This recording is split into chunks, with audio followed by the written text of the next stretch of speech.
Hello everyone and welcome to the lecture on the map function in Python. In this lecture we'll look at what the map function is and what it does. The map function applies a function to each element in a given sequence and returns a new sequence as a result. Let's look at an example. Let's say we have a list containing the elements XYZ, XY, and Z. And let's say we have a function.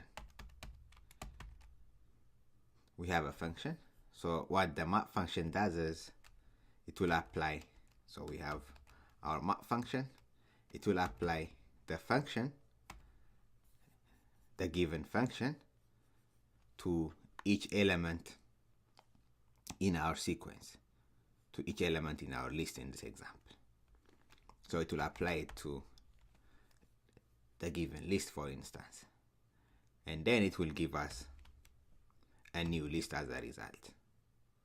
So for instance, if our function finds the square root of the elements in our list, so the result will be the square root of each of the elements. If our function returns the value of a given sequence by, let's say, 10, so the result will be each of these elements in our sequence times 10. So that's what the map function does. Now let's see an example. So we have map, and let's try to find out. Let's try to apply a map function and then convert the elements in our list from uppercase to lowercase.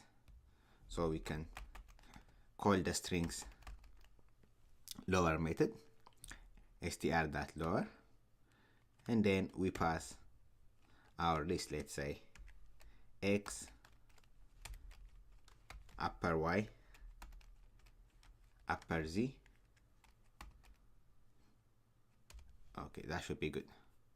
So we apply strings lower method to this list.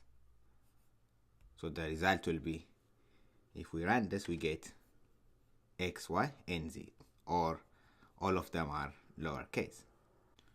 So we have a function here, and the map function applies the given function to each of the elements in our list. In this case, to each of the elements in the sequence, and the sequence has to be iterable, right? Great. So this is in Python 2. If you are using Python 3, the map function results an iterable object. In Python 2, it gives you a list, whereas in Python 3, the map function gives you an iterable. So in order to use the map function to get a list in Python 3, you have to cast everything into a list. So we have to say, let me copy that, and then cast everything inside the list. So this would be the equivalent of the map function in Python 3. So if you are using Python 3, don't forget to cast the entire map function inside a list. That way you'll get a list as a result. So that's the difference between Python 2 and Python 3 when it comes to the map function. Great. Let's look at another example. For this example, let's say we want to find the square root of some given numbers. Okay. Let's import the math module, and then what we'll do is we'll try to find out the square root of some numbers in a given list. So we can say map square root, so that will be our function, and then find the square root of these numbers. Let's say 4, 64, 25, and 81. So we know the square root of these numbers. So if we apply the map function, we get, or square root is not defined.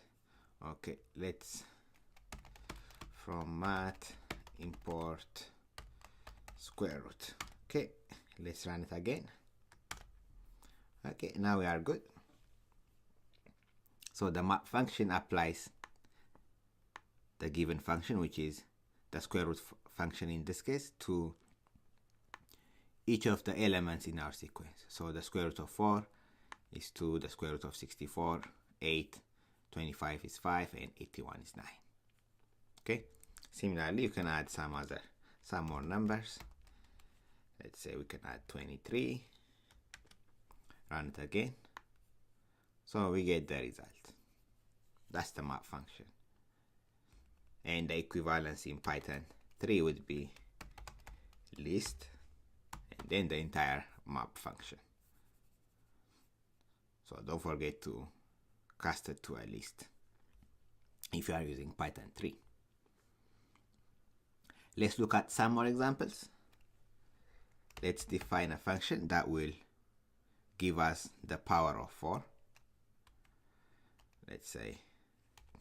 Let's call it power 4, and then it takes an attribute x, and our function will return 4 to the power of x. So basically, if we pass 3, our function will return 4 times 4 times 4, so 4 to the power of 3, basically. Okay, so that's our function, and let's see our function. So power 4, let's pass 3, so this will give us 4 times 4 is 16, 16 times 4 is 64,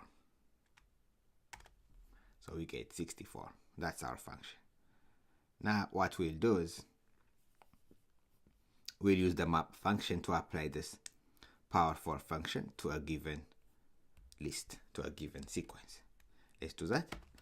So we can say map, and then our function power 4, and apply this power 4 function to the following elements in our list. Let's say 2, 3, 4, 5, and 6. So basically this will be equivalent to 4 to the power of 2, 4 to the power of 3, 4 to the power of 4, and so on. So when we run this, we get 4 to the power of 2 is 16, 4 to the power of 3 is 64, 4 to the power of 4, 256, and so on. Okay, and for Python 3 users, cast the entire map function into a list. Great. Next, let's see how we can use the map function with a lambda function. Okay, so we'll use the same power 4 function, and in this case, let's use a lambda function. So we can say lambda x, then return 4 to the power of x. So we're doing the same thing as we did here. Instead of defining a function, we are using an anonymous lambda function. So lambda x, and then return 4 to the power of x, and let's apply our list 2, 3, 4, 5, and 6. So the result should be the same. Run it, we get the same result. So that's how we can use map function with lambda. So map function is used commonly with lambda. Let's look at another example of how we can use the map function with lambda. Let's say we have a list x and contains the element 3, 6, 9, and 12. What we'll do next is we'll return each of these numbers to their power. So 3 to the power of 3, 6 to the power of 6, and so on. So we can say map, then lambda, let's say y, and then return y times y, return y times y, and then we'll pass our list x. So if we run this, we get 3 times 3 is 9, 6 times 6 is 36, 9 times 9 is 81, and 12 times 12 is 144. That's how we can use the map function with lambda. Let's look at a few more examples of the map function. Now what we will do for this example is apply the length function to a sequence in a given list. Let's do that.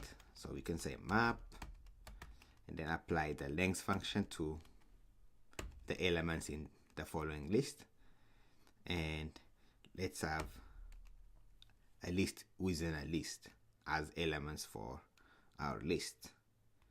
Let's say 2, 1. Let's have another list containing the elements 2, 2. Let's add few more list elements. Let's say 3, 4. What else can we add? Let's add 4, for instance. I think that should be good. So what this map function will do is it will apply this function, which is the length function, to each of the elements in our list. So our list has how many elements? 1, 2, 3, and 4. We have 4 elements. So when we apply the length function, the result will be a list containing. So the length of this is what? 2, 2, 2, 1. So that will be our list result.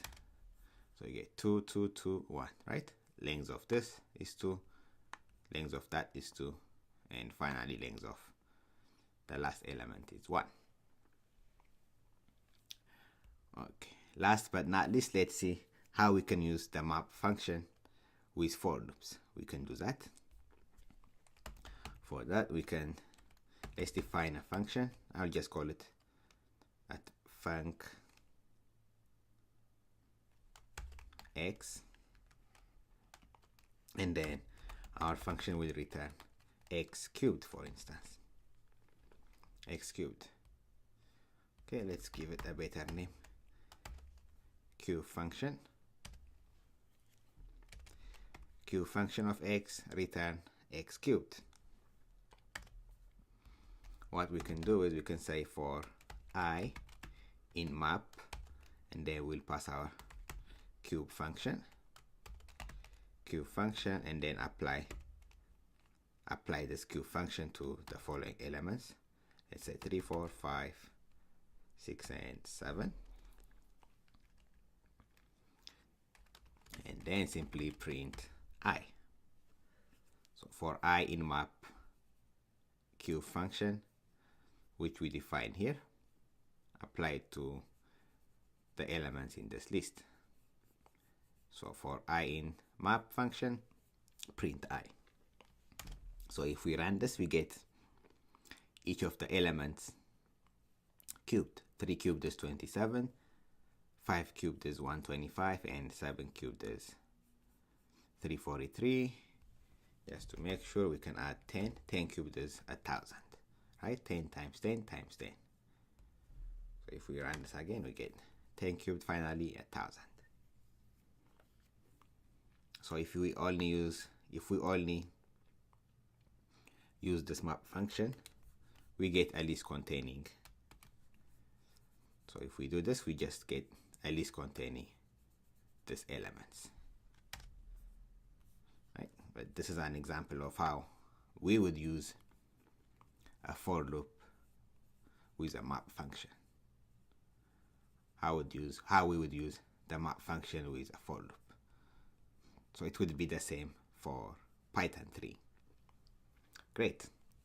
Just to recap, we looked at the map function, and we saw that the map function takes a given function and applies it to the sequence in a given list for instance, and then gives us a new list as a result. And if we are using Python 3, don't forget to cast the entire map function into a list, because the result of map function in Python 3 is an iterable object instead of a list. So we have to cast it to a list. Great. Thank you everyone, and I'll see you at the next lecture. Hello everyone, and welcome to the lecture on the reduce function. In this lecture, we'll see how we can use the reduce function.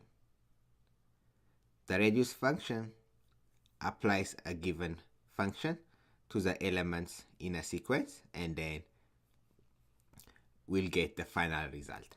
And the final result is usually a single element.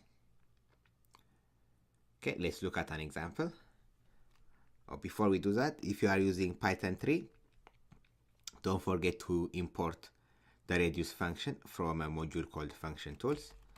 So from func tools, import reduce.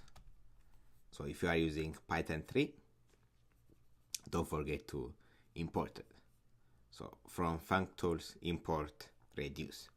This is for Python 3 users. So in Python 3, the reduce function is inside the func tools module.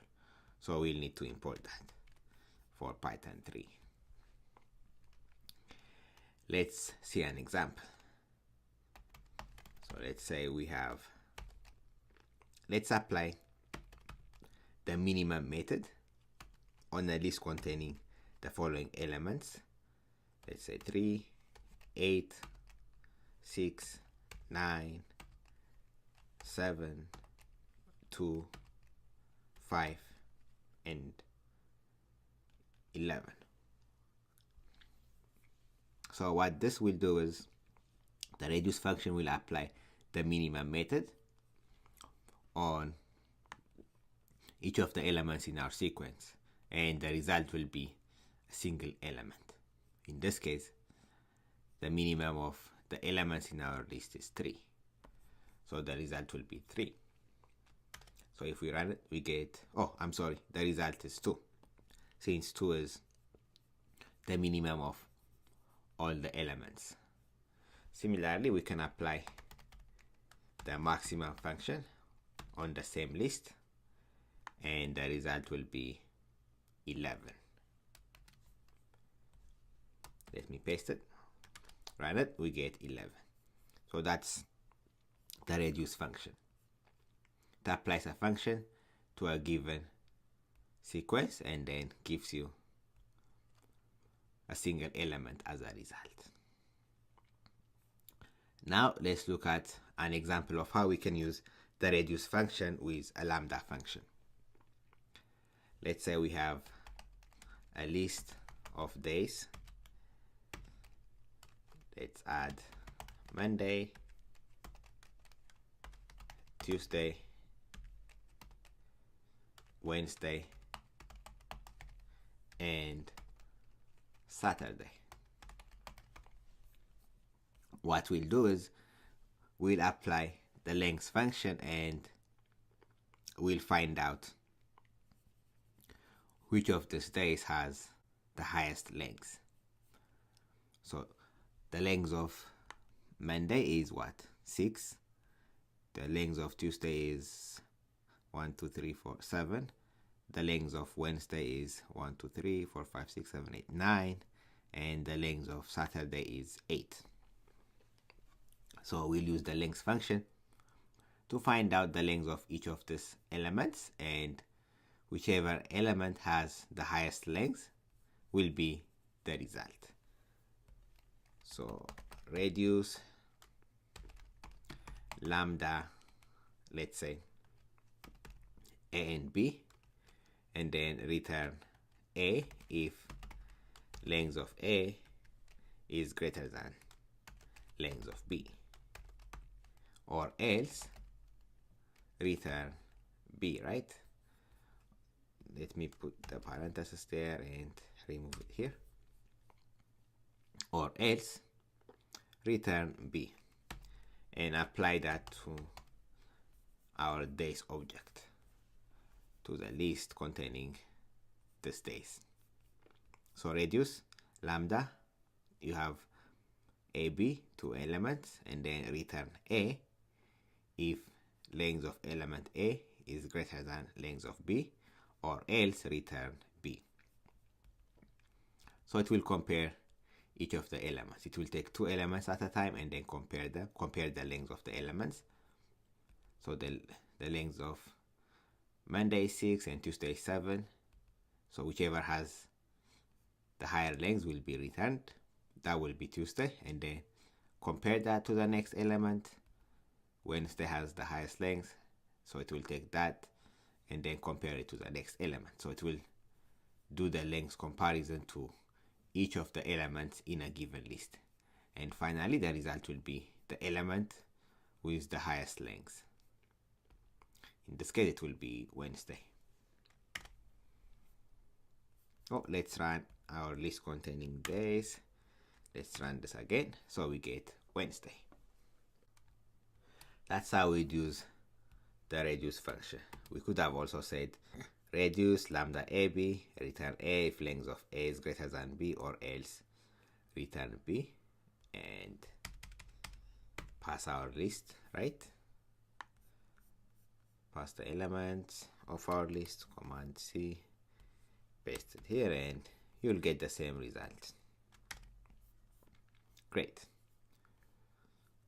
So one thing to remember about the reduce function is it will compare each of the elements in your sequence and then gives you a single result at the end. And if you are using Python 3, don't forget to import the reduce function from the functools module. Great. Thank you everyone, and see you at the next lecture. Hello everyone, and welcome to the lecture on the filter function. In this lecture, we'll go over the filter function and see how we can use it. The filter function checks if a given element in a sequence fulfills a function, and if it does, it will add it to a new list. What do I mean by that? Let's say we have a list, let's say list 1, and it's equal to, let's say, 3, 4, 5, 6, 7, and 8. Let's say it has this elements. And if we have a function that will return elements if they are greater than, let's say, 5. So what this filter function does is that it will apply the function that will return elements if they are greater than 5. It will apply that function to the given list, and then whichever element fulfills the function will be added to a new list, and we'll get that list as a result. So in this case, the result will be a list containing the elements 6, 7, and 8, right? Since those are the 3 elements that are greater than 5. So that's what the filter function does. In a way, it filters our original sequence and we get a new list of elements. Another example, if our function, let's say our function returns elements if they are, let's say, greater than 8. So it will apply that function to our list. In this case, we don't have any elements which are greater than 8. So we get an empty list as a result. So that's the filter function. Let's look at some examples. Let's say we have a list containing the elements. Let's say list 2 contains the elements A, B, C, and let's add a couple of numbers, 2 and 7. what we'll do is we'll have a function that will check if the elements in our list is a number, and we'll apply a filter function. So if the elements are numbers, we'll get a new list containing those numbers. So we can say filter, and then we'll apply a strings isNum function, and then apply it to our list 2. So in this case, the result will be a list containing the elements 2 and 7. It says type object string has no attribute isNum. Okay, let's check. Let's go for isAlphabet. So isAlphabet. In this case, our filter function will return a list containing the elements A, B, and C, since those are alphabets. So if we run this, we get A, B, and C, right? Since those are the elements that are alphabets. So here we define the list and saved it in a variable, and then we just pass the variable here. We could have also passed the entire list, so it's the same thing, right? We could have said str that is alpha, and then pass the list, so it gives you the same result. We get ABC. So this is in Python 2. If you are using Python 3, don't forget to cast it into a list, similar to the map function. So in Python 3, it would be filter list, cast the filter function into a list. So filter, and then str that is alpha, and then your sequence of elements. So list 2 or this list. So that would be the equivalence in Python 3. Since it returns an iterable, we have to cast the filter function to a list. Okay, don't forget that. This is in Python 3. Great. Let's look at some more examples. Let's define a function that will return if a number is an odd number. So let's say define, and let's call our function odd. Then it will take an attribute x, and then it will return. So we can use the modulus function, x modulus 2. If it's equal to 1, that means it's an odd number, right? That's a simple check. So x modulus 2 equal to 1. So if we say odd, and then pass, let's say 7, that's true. If we say odd, let's pass 4, that's false. We know our function works as we intend. What we'll do next is use the filter function to apply the function that we define here, the odd function, and then pass a list of numbers. Let's say 2, 3, 4, 5, 6, 7, 8, and 9. So our filter function will return a list containing the odd numbers here. So that will be 3, 5, 7, and 9. So if we run this, we get 3, 5, 7, and 9. What if there was no odd number? Let's make this a list containing 2, 4, 6, 8, and 12. In this case, our result will be an empty list, right? Since none of the numbers are odd. Again, if you are using Python 3, don't forget to cast it into a list. That would be the equivalence in Python 3. Next, let's see how we can use the filter function with the lambda function. So what we'll do is we'll have a list, and then we'll have a function that will check if the length of the elements in that list is greater than 1. And if it is, we'll get a new list. So let's do that. We have a filter function, and then let's apply the lambda function. So we can say lambda x, and then it will return length of x if the length of x is greater than 1, for instance. Then let's pass our list. Let's say our list has the elements ABC, AB, A, and B maybe. And let's add one more element, ABCD. Okay. So filter lambda x, return if length of x is greater than 1. And then apply this lambda function to our list here. So it will check if the length of each element is greater than 1. So the length of this here is 4, right? So it will return this element.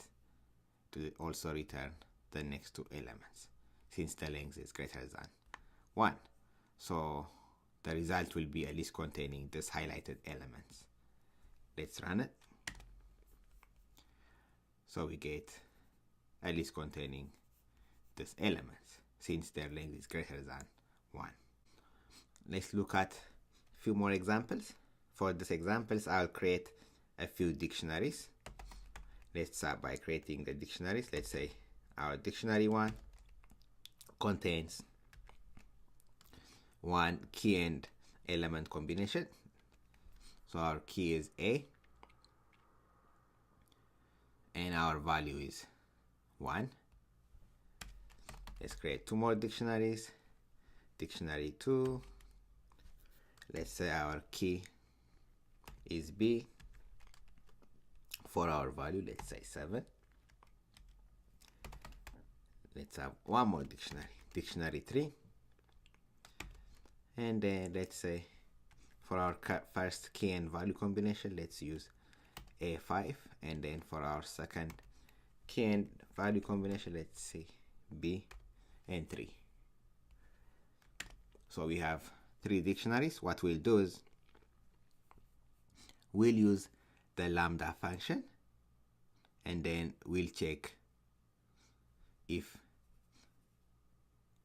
the keys in our dictionaries start with, for instance, A. So if the keys contain the element A, it will return that dictionary. Okay, let's do that. So we can say filter, and then we'll use the lambda function. So lambda, let's say lambda our dictionary, lambda x, let's say A in our x dot keys, right? So lambda x, and then return if the element A is in x dot keys. So if it means if A is a key in the dictionary, return that dictionary. That's what the lambda function does. Then apply this lambda function to our dictionary 1, dictionary 2, and dictionary 3. So in this case, the result will be a list containing what? So dictionary 1 has A as its key, so it will return dictionary 1. Dictionary 2 doesn't have A as its key, so it will not return dictionary 2. And dictionary 3 also has A as its key, so the result will be a list containing dictionaries 1 and 3. Let's run it and verify. So it will be a list containing dictionaries 1, right? Which is A1, and then dictionary 3, since it has A as its element, as its key. Similarly, if I copy that, and then if we check for B, the result will be a list containing dictionary 2 and dictionary 3, since they have B as a key. So if we run that, we get B7, which is dictionary 2, and dictionary 3. Similarly, we can check for a given value. For instance, we can check if any of the dictionaries have 7 as their value, and if that's so, we'll get that dictionary as a result. We can also do that. So in these examples, we checked for keys. Now we can check for values. For instance, we can say filter lambda x, and then we can say 7 in this case, right? For instance, 7 in x that we can say items, and then pass our dictionary objects, dictionary 1, dictionary 2, dictionary 3. So in this case, our result will be a list containing dictionary 2, since it has 7 as its value. So let's run this, or let's make this values instead of items, since we are checking for values, right? So we have, as expected, dictionary 2 as a result, since it has 7 as a value. And we can also check for other elements. For instance, let's check for the value 1. So lambda x, 1 in x that values. So if 1 is the value in a dictionary, return that dictionary. So the result will be a list containing dictionary 1, since it has 1 as its value, right? So let's run this. We get dictionary 1 as expected. Similarly, if we check for a value that doesn't exist, for instance, let's say 11 is not a value, right? Yes. So if we check for 11, we'll get an empty list, since 11 doesn't exist as a value in any of the dictionaries. So that's how we would use a filter function with lambda function. Just to summarize, we looked at the filter function in this lecture, and we mentioned that the filter function checks if elements in a given sequence fulfill a given function, and if they do, the result will be a list containing those elements. And we saw that in Python 3, we'll have to cast our filter function into a list so that we get a list as a result. Great. Thank you everyone, and see you at the next lecture. Hello everyone, and welcome to the lecture on all and any functions. We'll see how to use all and any functions in this lecture.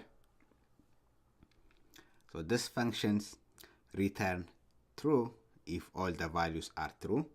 That's for the all function.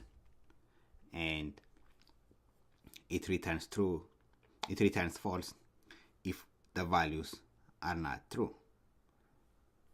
So if we use all, this will be true if all the values are true.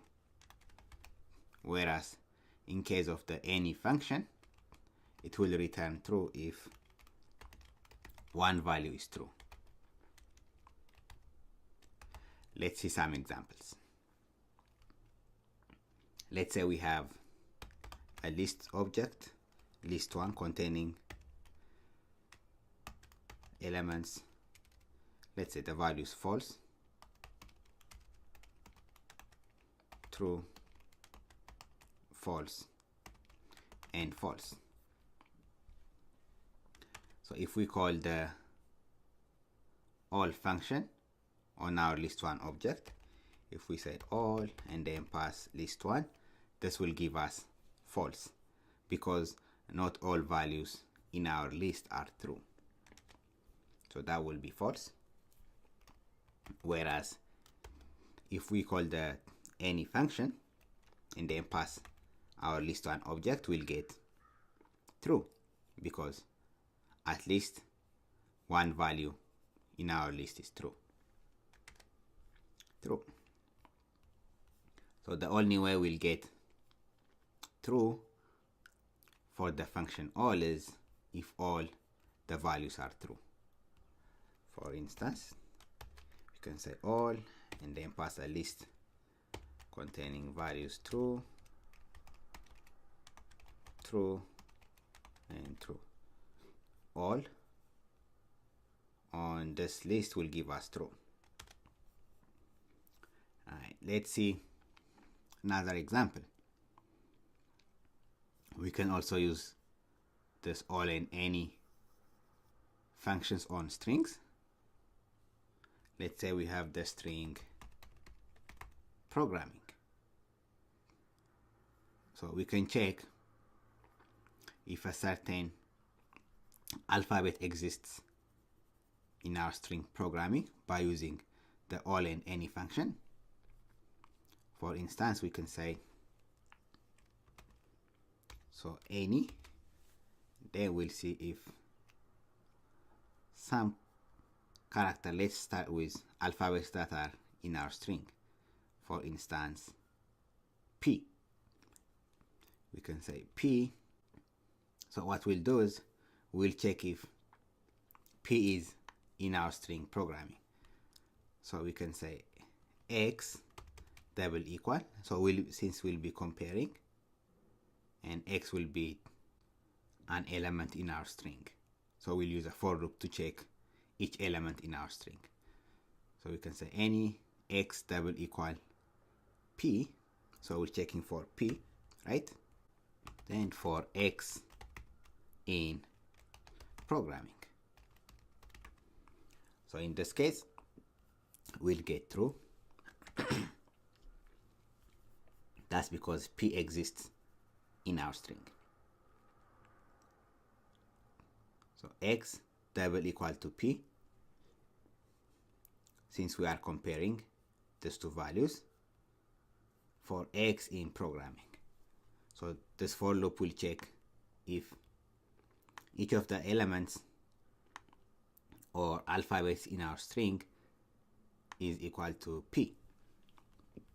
Similarly, if we say any X is equal to, let's say, A exists in our string also, for X in programming, that will also be true. If we run it, we get true. We can also save this in some variable. Let's say string1 is equal to programming, and instead of X in programming, we can also say for X in our string object, right? Whereas if we don't have that alphabet in our string, the result will be false. For instance, if we check for S, we don't have S in programming, so this will result in false. So we have false. Okay, and if we save this variable in a string object, we can say, let me paste it to save some time, and then we can say for X in string 1, right? If we run it, we get true. If I change this to, let's say, S, that would be false. So this is the any function. With all function, we get false. If we try any of these the scenarios, we'll get false. That's because not every element in X is A. So if we run this, we get false. Whereas if we try, let's see, all, and if I change this to a string containing a bunch of s, so if we try a bunch of s, this will be true, since all of our characters in our string are a. So that would be true. We can also use a generator expression to get this result, right? For instance, we can say, so if I copy this, x is equal to a for x double equal to a for x in programming. I can save this in some variable. Let's say generator, or simply gen for generator is equal to x is equal to a for x in programming. So this is a simple generator expression. Remember, generator is similar to list comprehension, except it's enclosed in parentheses, not rectangular brackets. So once we do that, what we can do is, if we call our gen object, we see that it's a generator object, right? And we can call the next function on this generator object to print the results one by one. So we can say generator object and then call the next function. So the first result is false, since, so what this will do is it will check if the elements in our string contains the alphabet A. So it will do that one by one. So false, the result will be false for the first 4 alphabets, right? So false, and then we'll get true. So if you keep calling the next function the next 4 times, it will be false. Let me copy this, run it, false, run it again, we'll get false, run it again, we get false. I think now the result will be true. That's true. So right now we are here. It found 1A. So the result is true. And then any subsequent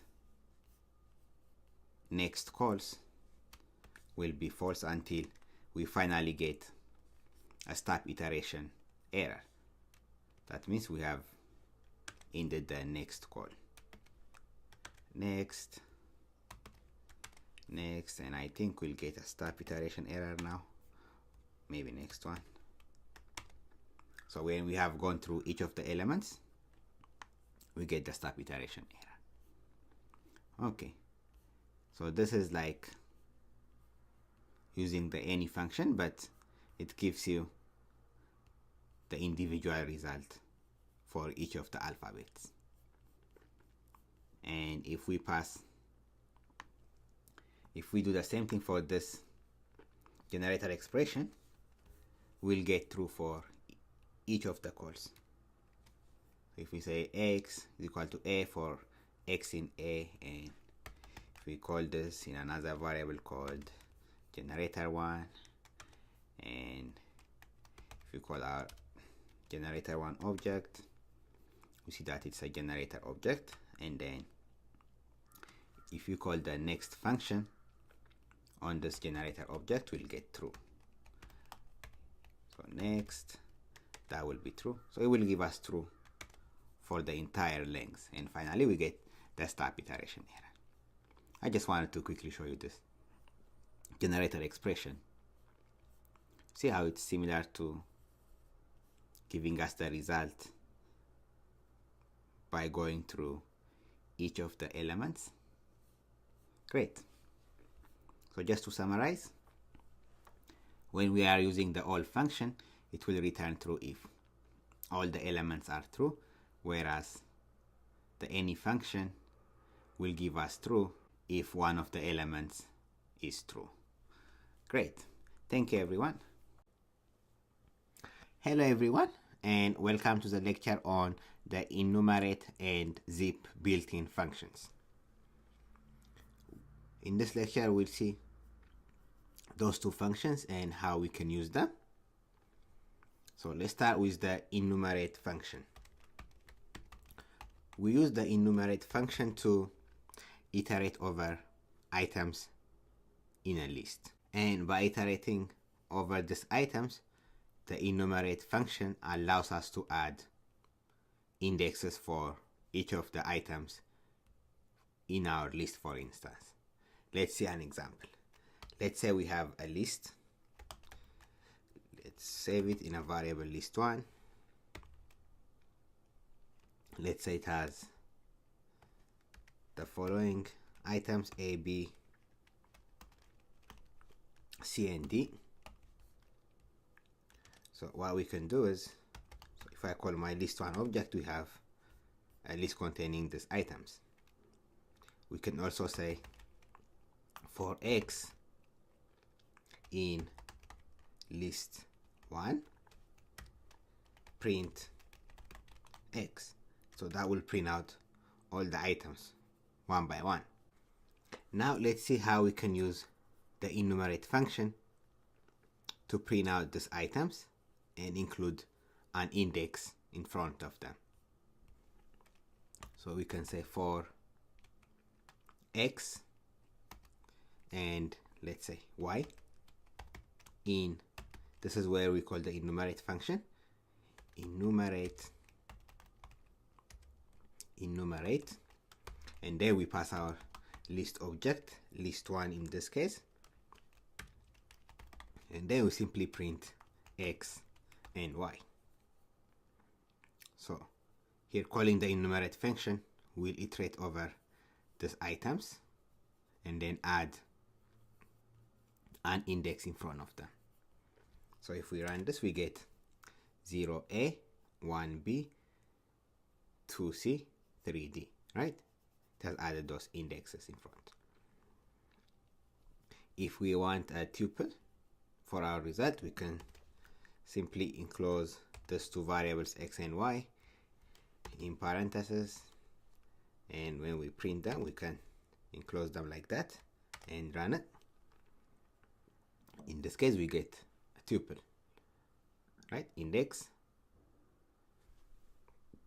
and then our item, index our item. So this is a simple example of an enumerate, the enumerate function. Let's look at some more examples of how we can use the enumerate function. So here, if I call the enumerate method or function on our list1 object, what do you think we'll get? If I simply say enumerate and then pass our list1 object. So this will give us an enumerate object. Okay, so enumerate and then memory in location. So if we try to find out the type of this, we see that it's an enumerate object. And we can take this enumerate object and convert it to a list by casting it into a list. So we can say list, and then we have our enumerate and then pass our list1 object. So that will give us a list of our item indexed. So our items are A, B, C, D, and we have a tuple of each one of the items together with its index. Index 0, we have A, index 1, B, 2, C, 3, D. Great. Now that we have seen the enumerate function, let's see the zip function. Okay, similar to the enumerate function, we use the zip function to iterate over, for instance, lists, but in case of the zip function, we can iterate over two lists. Let's see how we can do that. So let's start by creating two lists. Let's say list 1 contains the elements A, B, C, and D. And let's say list 2 has the elements AA, BB, CC, and DD. So by using this function, we can iterate over these two lists at the same time in parallel. So what we can say is, let's say for X and Y in, and then we'll call our zip function and then pass our two lists. So list 1, list 2. We can simply print X and Y. So run it. In this case, we have the result from the first element from our list 1 will be zipped with the first element from our list 2, the second element from the first list, and then we have the second element from the second list. That's what we have. So that's how we can use the zip function to iterate over two lists. We can also include this in parentheses and then get a tuple. So first item in the first list, first item in the second list, and so on. Let's look at one more example. Let's say I have a list containing fruits, orange, let's say strawberry,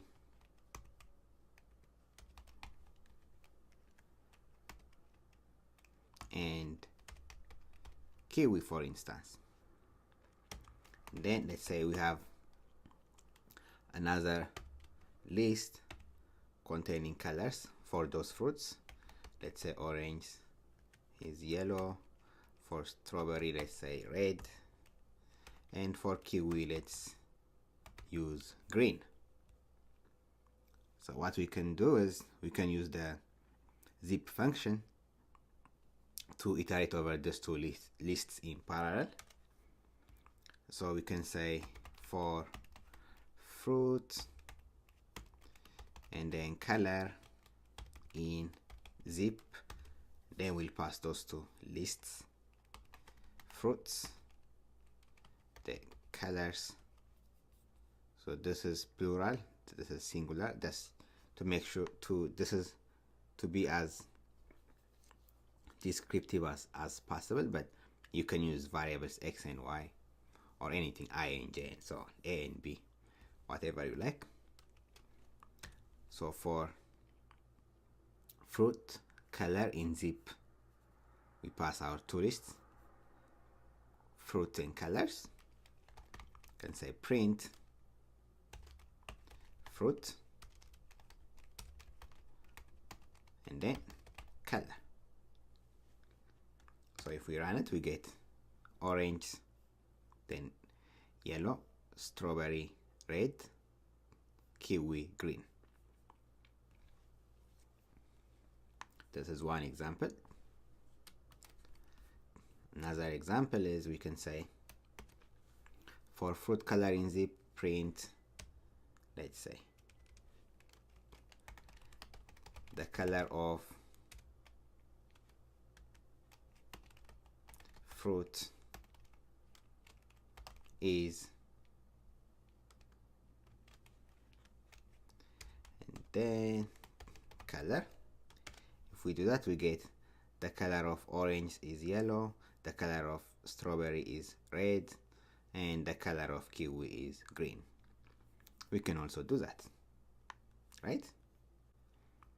So these are some examples of the zip function, and in the next lecture we'll continue our discussion on the zip and enumerate functions. Thank you everyone. Hello everyone and welcome back. Let's continue our discussion on the zip and enumerate functions. We saw that we could use the zip function to iterate over two lists in parallel. Let's see some more example of the zip function. We can say zip, let's say we can pass a list 1 to 3. Then we can also pass another list, let's say 11, 12 and 13. So we get a list containing tuples, right?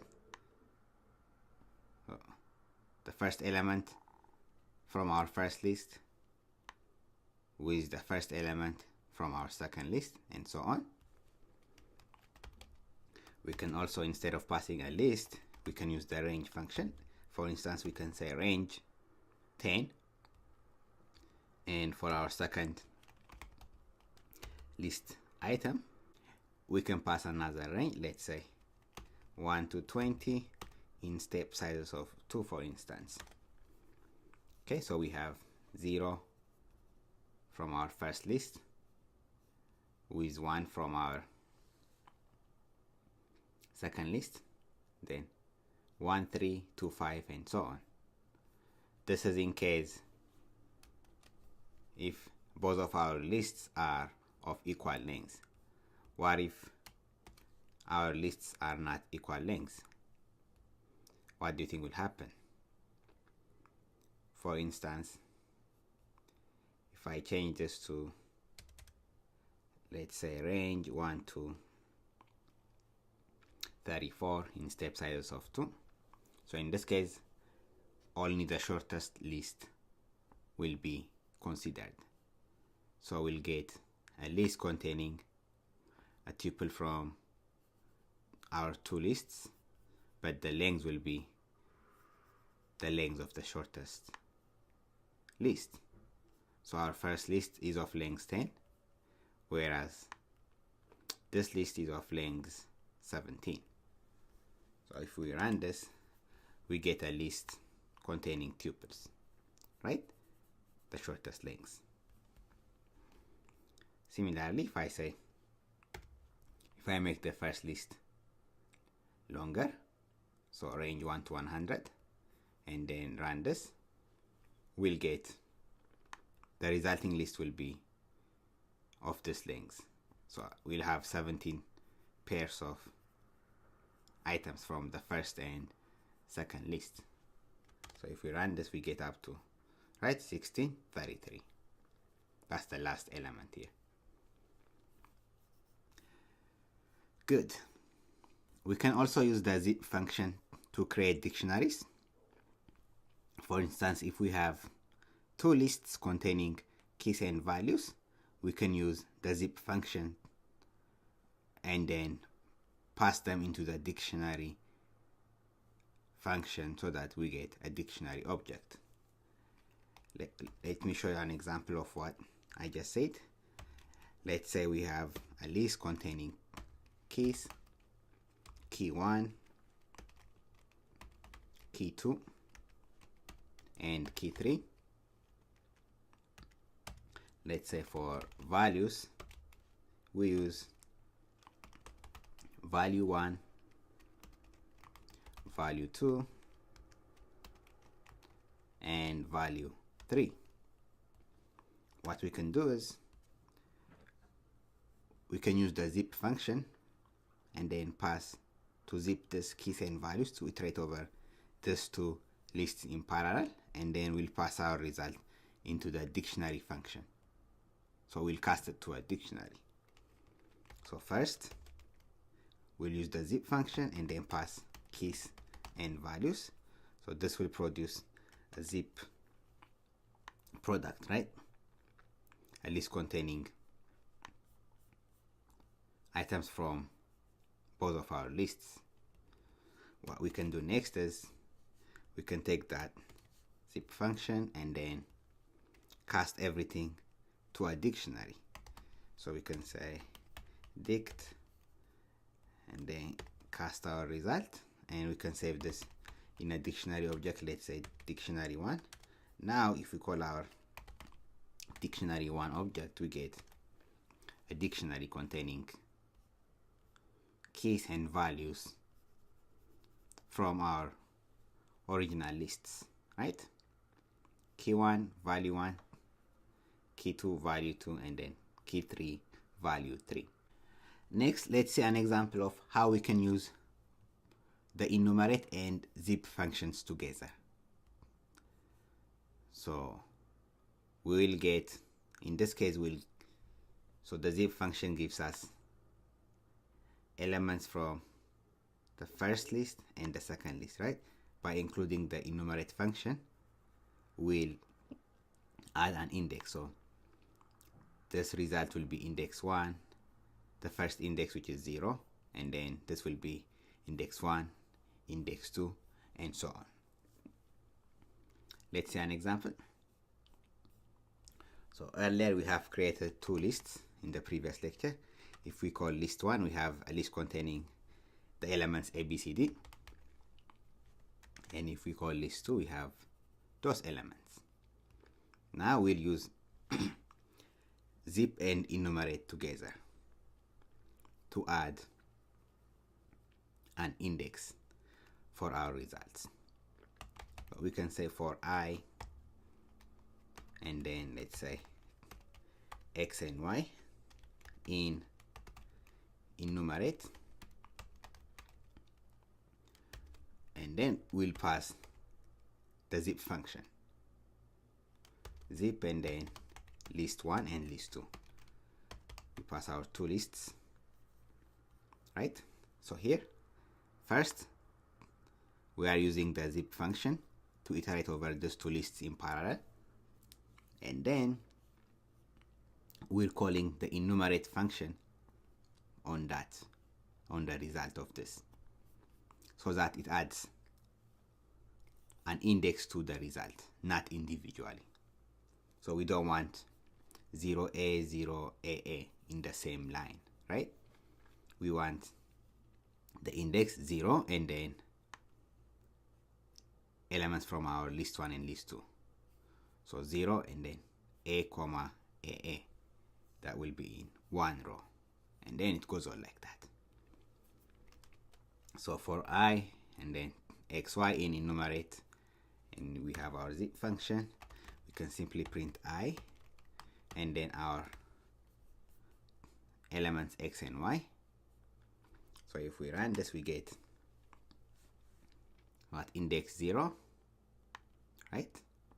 We have AAA, index 1, BBB, 2, C from the first list, CC from our second list, and we have our last elements.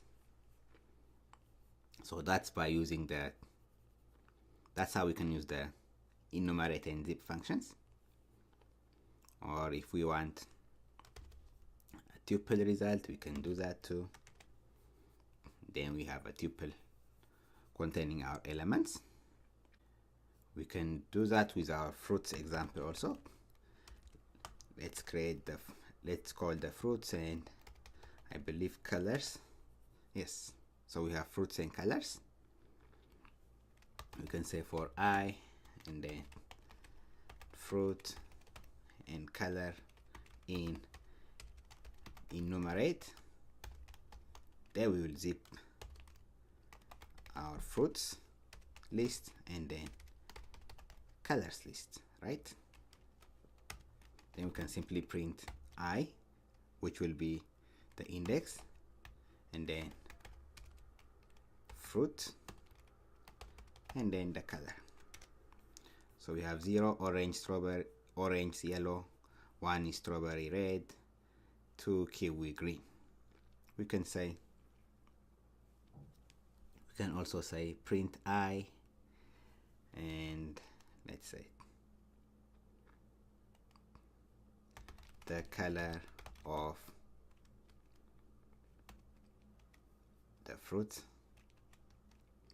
You can say is.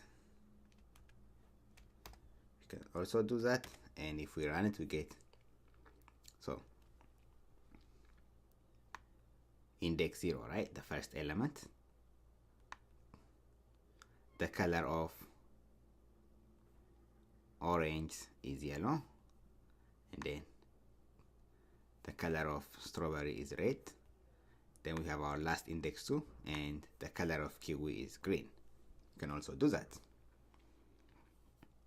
So this is how we can use the enumerate and zip function. There is also another method called the izip method that can give us the same result. Let me quickly show you the izip method. It's found in the Iterators module, so we'll need to import the Iterators module. So from Iterators, we'll import the izip and then count methods. So this is just to show you how we can get the same result like here by using this izip and count methods found in the Iterators module. So we can say for I, X and Y in izip, and then we'll pass the count method. So what the count method does is it will keep track of the index, so it will start with 0 and then go on. So we have our count and then pass our two lists, list 1, list 2, and then we print our variables I, X and Y. So we run it and we get the same result. The only difference between using this method and then the zip and enumerate functions is in terms of speed. So using this izip and count methods is much faster than using this method. Well, this method is much faster in terms of speed. So we can also use that for our fruits example. We can say for I, fruit, and then color in izip, and then count. We have our two lists, which is fruits and colors. Colors, we can print I, and then the color of, we have our fruit is, then so fruit, and then we have color. Run it, we get the same result. So index 0, we can also add a colon here if we want, right? 0 colon, and then the color of, so 0 colon, let's add a space here, run it again. So the color of orange is yellow, the color of strawberry is red, and finally we have the color of kiwi is green. We can do that. So that's how we can use the izip and count methods, which is similar to using the enumerate and zip functions. I just wanted to quickly show you that we can use these methods. So to summarize, we have seen the enumerate and zip functions, and we saw that we can use those to add index to our list object, which is the enumerate method, and the zip function or method allows us to iterate over two lists in parallel. Great, thank you everyone, and I'll see you at the next lecture. Hello everybody, and welcome back. In this lecture, we look at comprehension. There are various kinds of comprehensions like list comprehension, dictionary comprehension, and so on. We look at some of these comprehensions. And comprehensions are important because they can reduce the number of codes that we write. We'll see some examples of how to do these comprehensions. Let's start by looking at list comprehensions. I'll start by creating a list of numbers, and I'll save it in a variable called list1. Let's say this list has the following numbers: 1, 2, 3, 4, 5, and 6. And I'll create an empty list and then save it in a variable called cubes. So what we can do is, let's run those. We can use a for loop to go through each of these elements and then calculate the cube of each element and append it to our empty cubes list. So we can say, for our numbers in our list1 object, we can say cubes that append numbers cubed, numbers to the power of 3. Now if we call our cubes object, we have a list containing the numbers cubed. We can rewrite this by using list comprehensions as follow. So when we write list comprehensions, everything is enclosed in rectangular. When we write comprehensions, everything is enclosed in rectangular brackets. And we can say what we want to calculate. For instance, we can say numbers cubed for each of the numbers in our list1 object, and run it. We get the same result. You see how easy it is? In one line of code, using list comprehension, we got the cube of each of the numbers. So here we can use any variable. I just used numbers, but you can say I or X, whatever you want. But for the numbers cubed for each of the numbers in list1. Let's look at another example. Let's create an empty variable called square root, an empty list.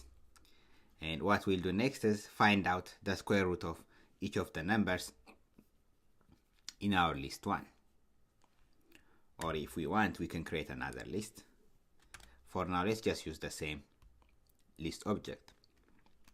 So we can say, for each of the number in our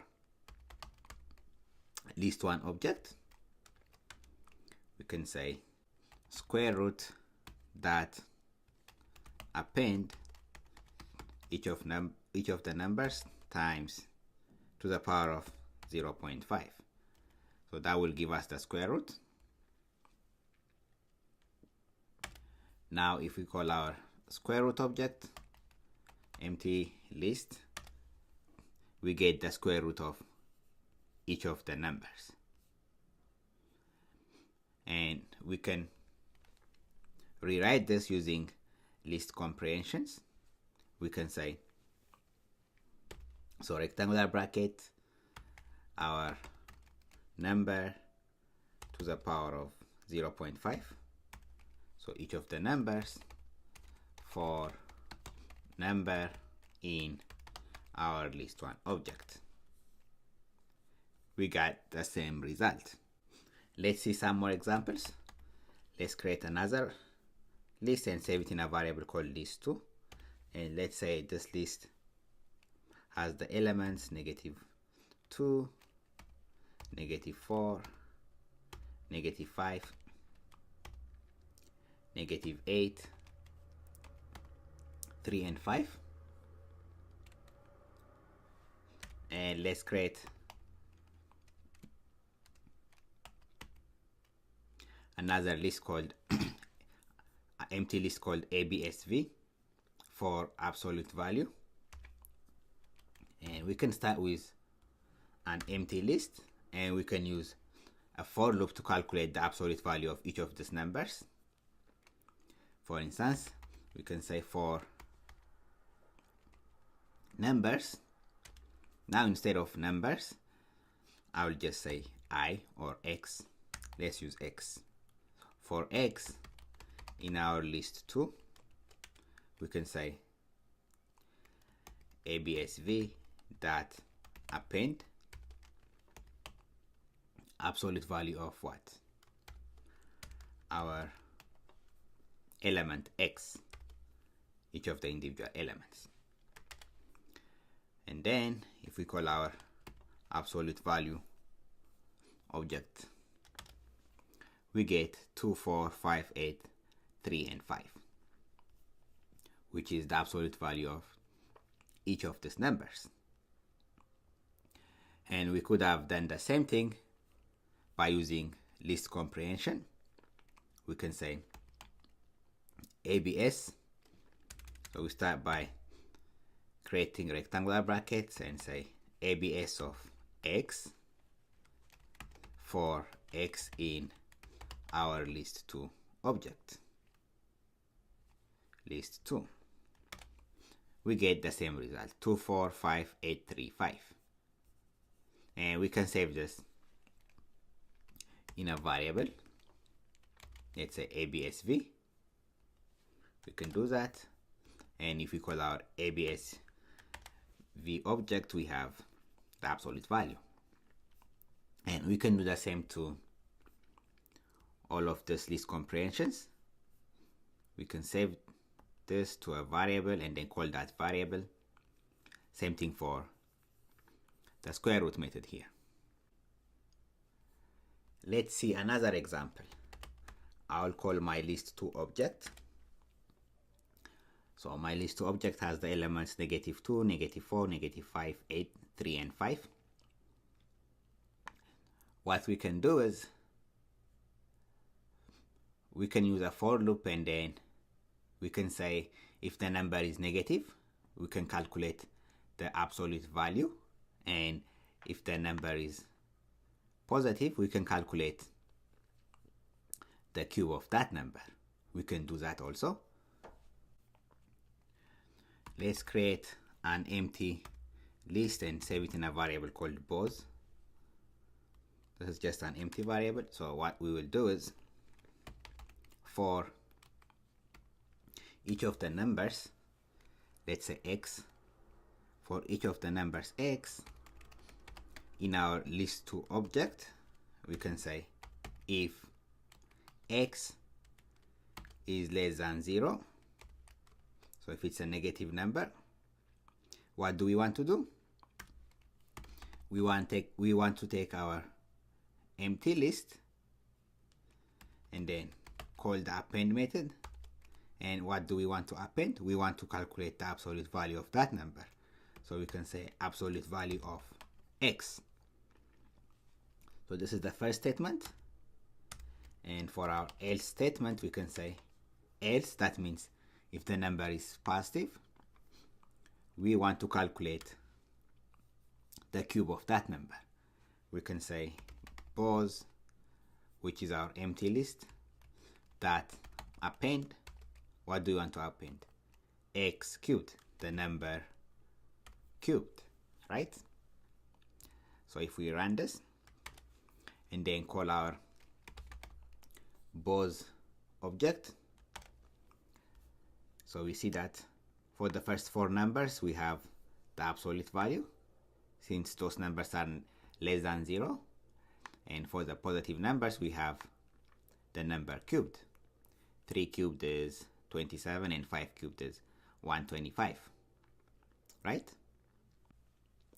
Now let's use list comprehension to get the same result. So we start by creating a rectangular bracket, and we can say x cubed, right? X cubed if x is greater than 0, or we can start with the other method, absolute value.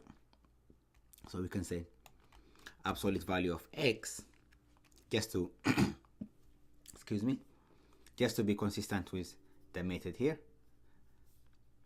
So absolute value of x if x is less than 0, that's the first method. Else, now we use the second method, x cubed, right? So we have our first if condition, our second if condition, and then our for loop statement for x in our list 2 object. So this will do the same. If we run it, we get the same result, right? 2, 4, 5, 8, 27, and 125.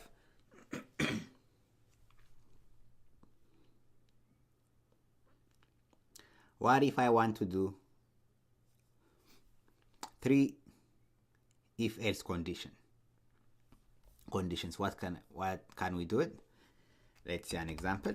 We'll create a list object called list3, and then it will have the elements, let's say -2, -3, -4, and a few positive numbers, 2, 3, 4, 5, and 6. So what we'll do in this case is, let's say if the number is negative, we'll calculate the absolute value. If the number is positive, and let's say if the number modulus 2 is 0, we can calculate, let's say, the square root of that number. And if the number modulus 2 is not equal to 0, we can calculate the cube root or something like that. Let's see an example. So we can say for our number in list 3, for each of the numbers in our list 3, if our number is less than 0, we want to calculate the absolute value of it, right?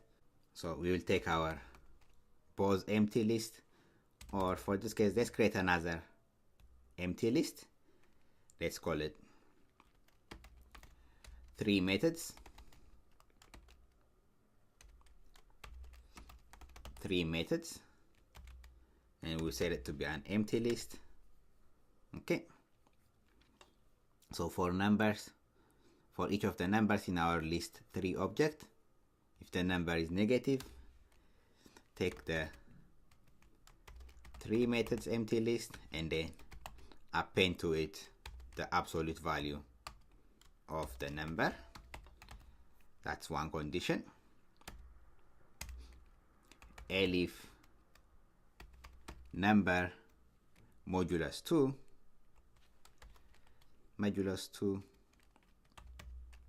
double equal to 0, what do you want to do?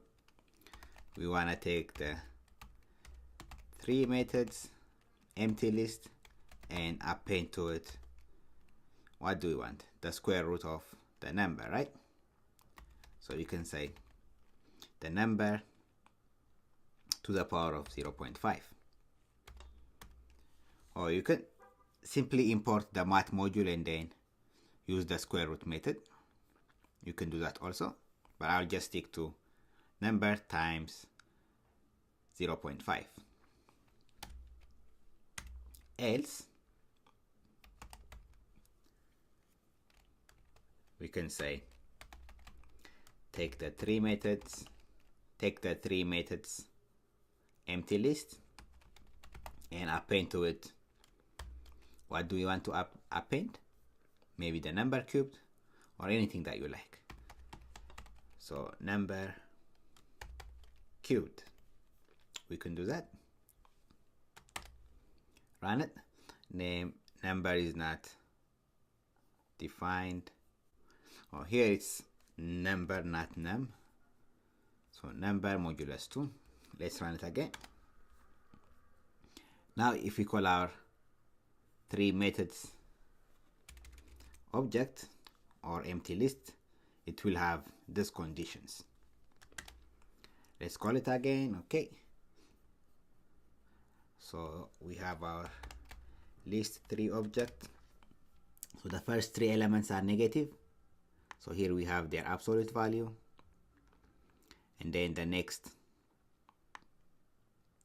3 elements we have the next 3 elements we have 1.4, the square root of 2.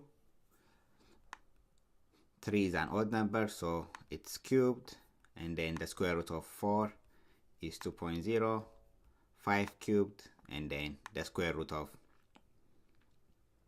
6, which is 2.449. Now let's use list comprehension like this to find out the same exact result. So we started with absolute value and then square root and then number cubed. So we can say first we have our rectangular bracket and then absolute value of our number if our number is less than 0,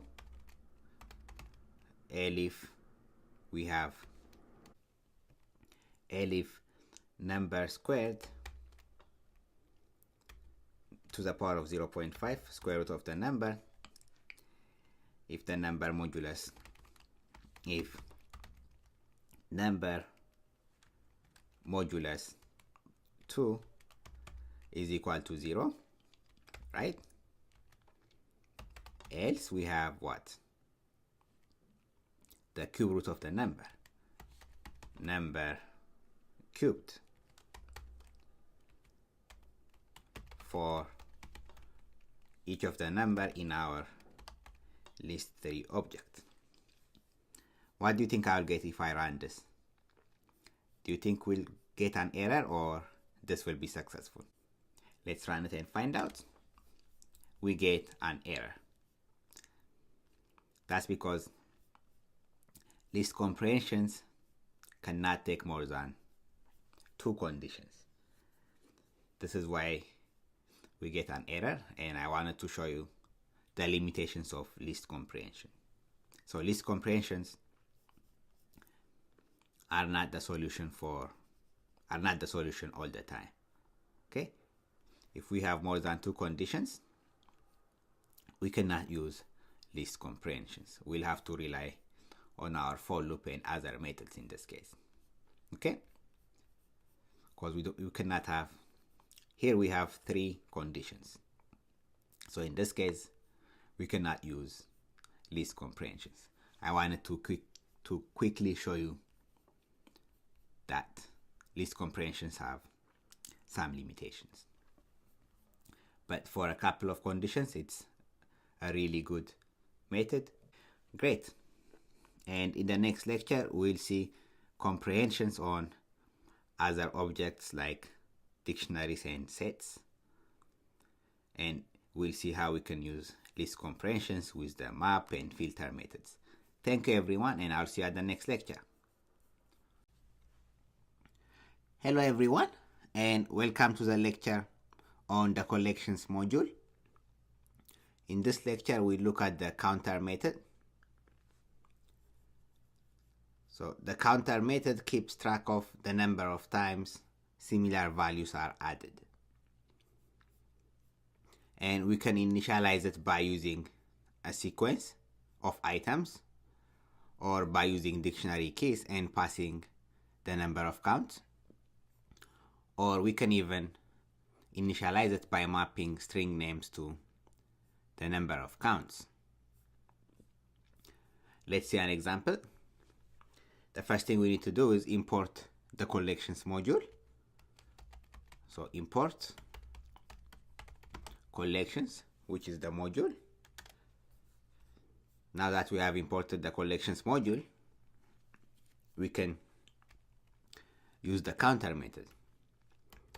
So collections dot counter. Let's see some examples of how we can initialize this counter method. So we can pass a sequence of items. For instance, we can pass collections.counter, and let's pass a list containing the items, let's say X, Y, X, X, Y, Z, Y, and X. That's one way of initializing it. We see that X appears, the number of counts of X is 4 times, Y appears 3 times in our list object, and Z appears only once. So it keeps track of the number of times our elements are added. Another way of initializing it is by using a dictionary key and passing the number of counts. So collections.counter, then we can pass, so key, we can say X in our case, and then the number of counts, let's say 5, we can say that, and then Y colon, the number of counts, we can pass, let's say 6, Z, the number of counts, we can say 2, and any other character, V, let's say 3. So we can initialize the counter method like that.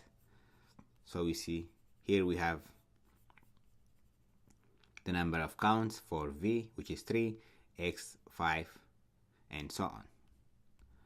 Another way is by passing a string name and mapping the number of counts to the name. So we can say collections.counter, let's say, we can say X is equal to 4, Y is equal to 2, Z is equal to 5, and V is equal to 3. Run it, and we have our counter for each of the elements. Another thing we can do is we can create a list object and save it in a variable, let's say list1.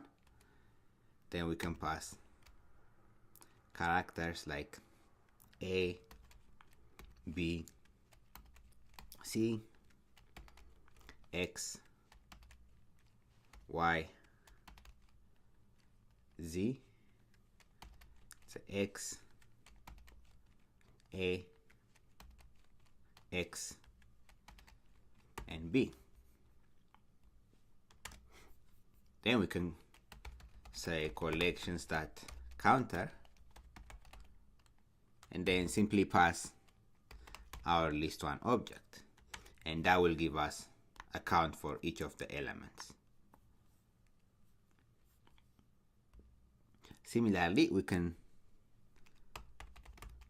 create a string and save it in a variable called string1, and let's create a bunch of random strings with characters.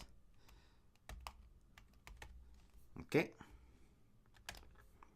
and we can say collections.counter and then pass our string1 object, and we'll get a count of each of our elements in our string. We can also create an empty counter.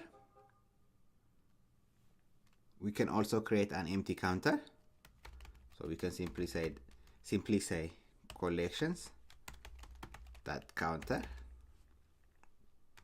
and then run it. So this is an empty counter, and let's save this in a variable called X. run it again. So if we call x, we see that we have an empty counter.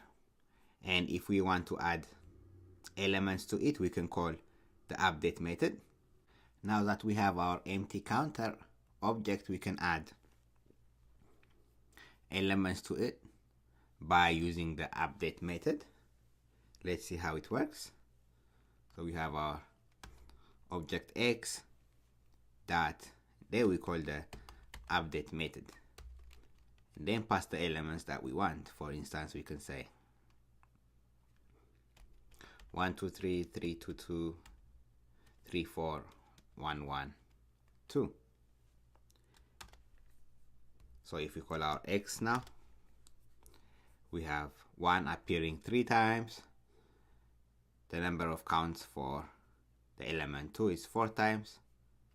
3 appears 3 times, and 4 appears once in our counter object x.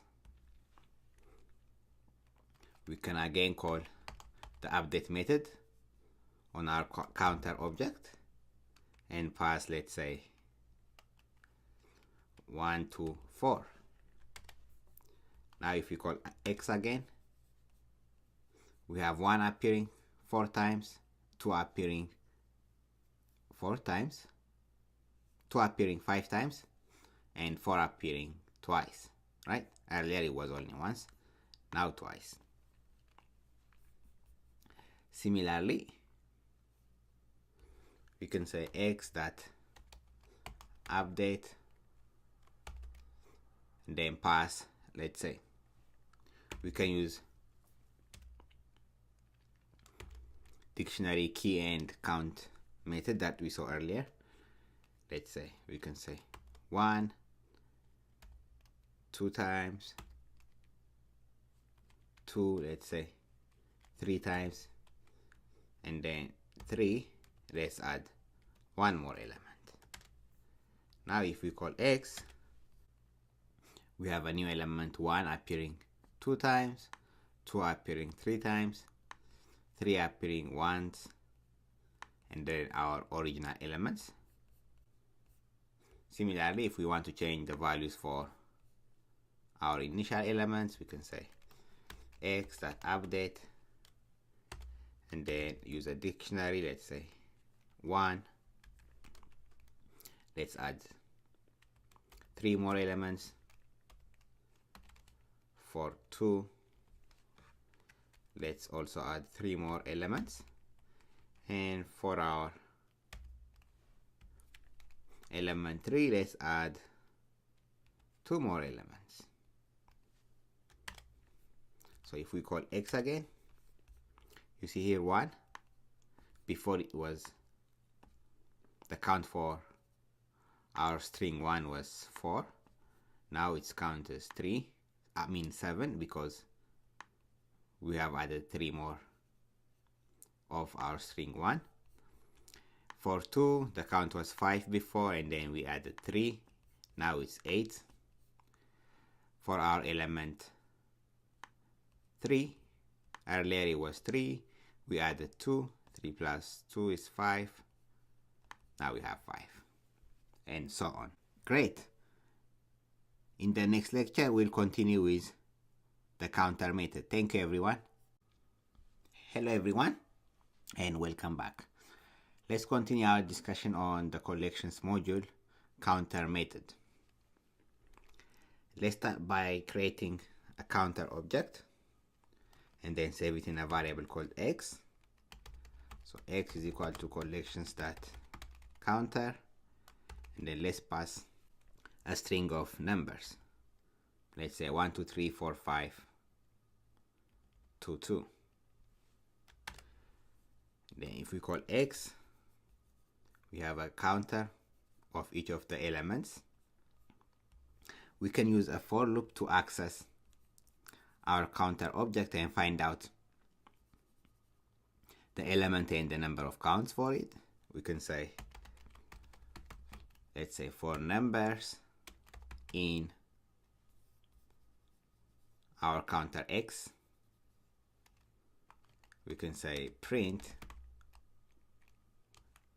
What do we want to print?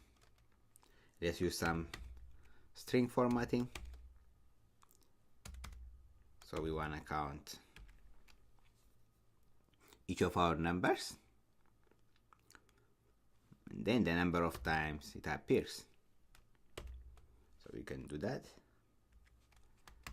That format, then we can pass numbers, and then we can say, then for the number of counts we can simply say our object x,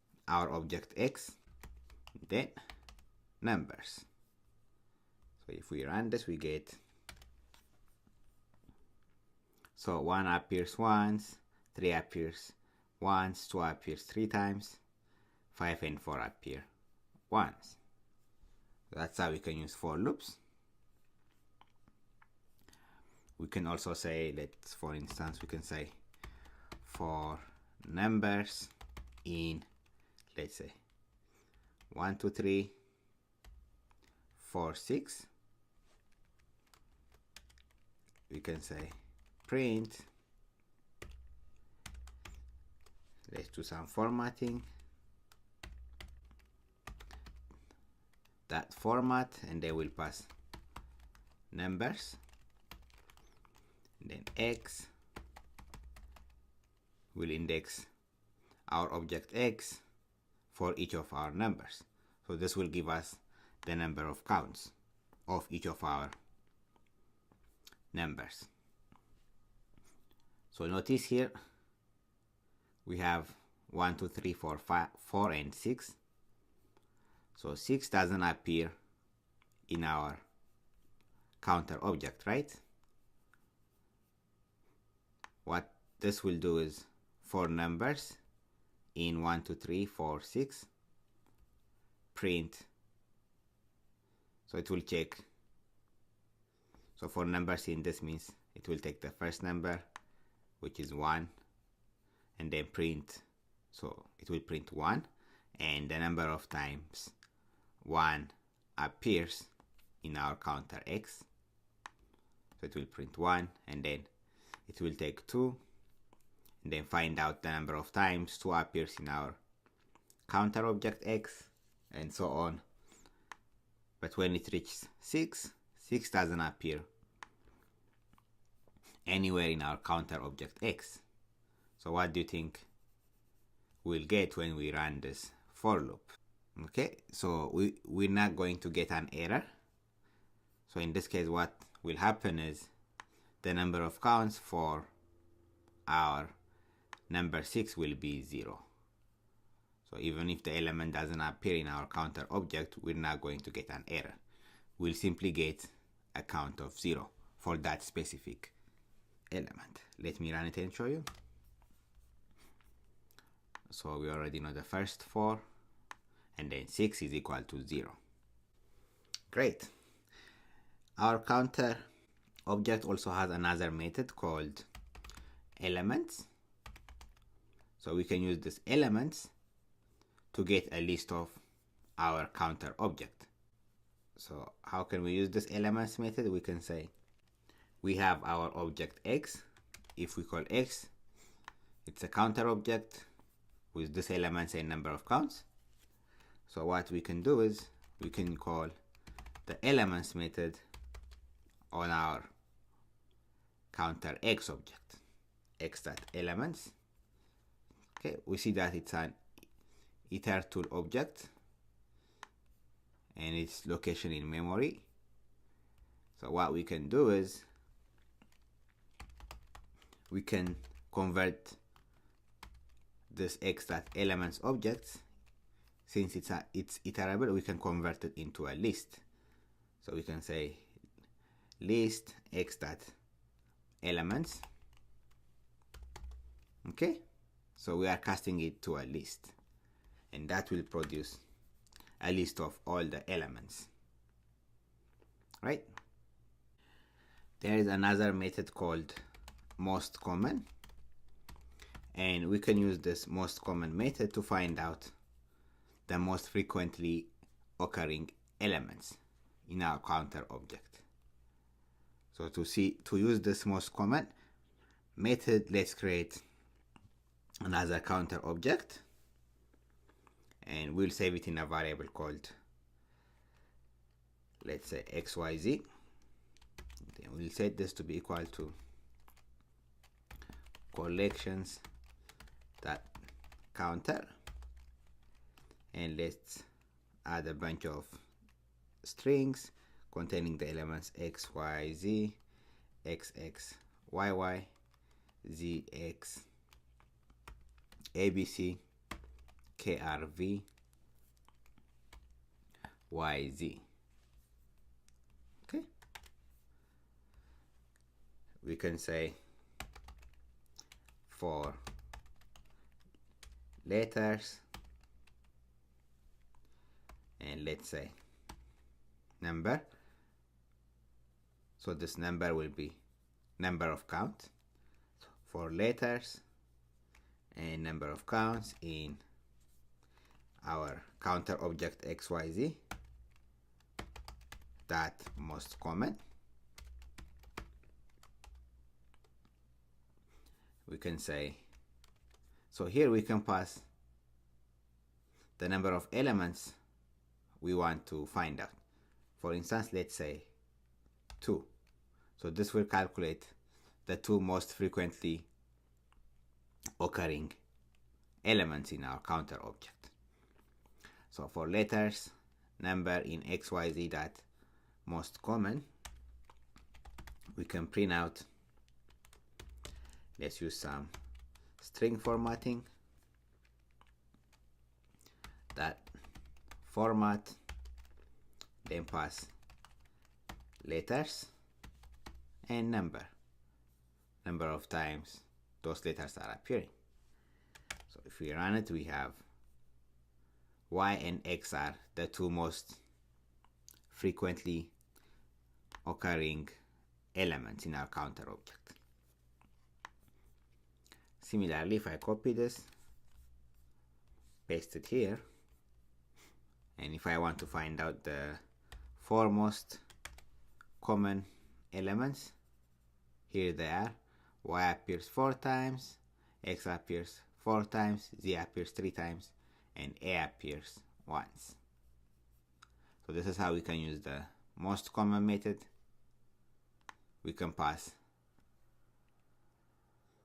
the number of times certain elements are appearing the most. We can also perform some operations on 2 counter objects.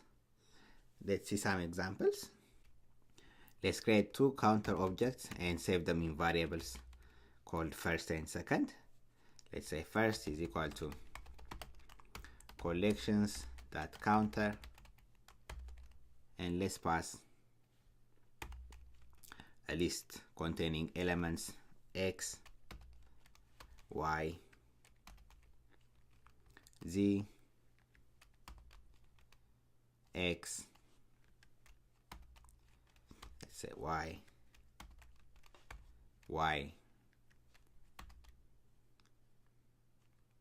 and z. So that's for our first counter object, and for our second counter object we can say collections.counter, and let's pass a bunch of characters x, y, z, a, b, c, r, x. Let's see how many elements we have. 1, 2, 3, 4, 5, 6, 7. 1, 2, 3, 4, 5, 6, 7. Okay, let's remove the last x. Okay, now that we have our 2 counter objects, let's see what they look like. First, then second. Okay, looks good. So we can say first plus second, and that will combine all the elements inside each of our counter objects. So here we have a, b, c, r, x, y, z, right? And then the ones that are common are added up.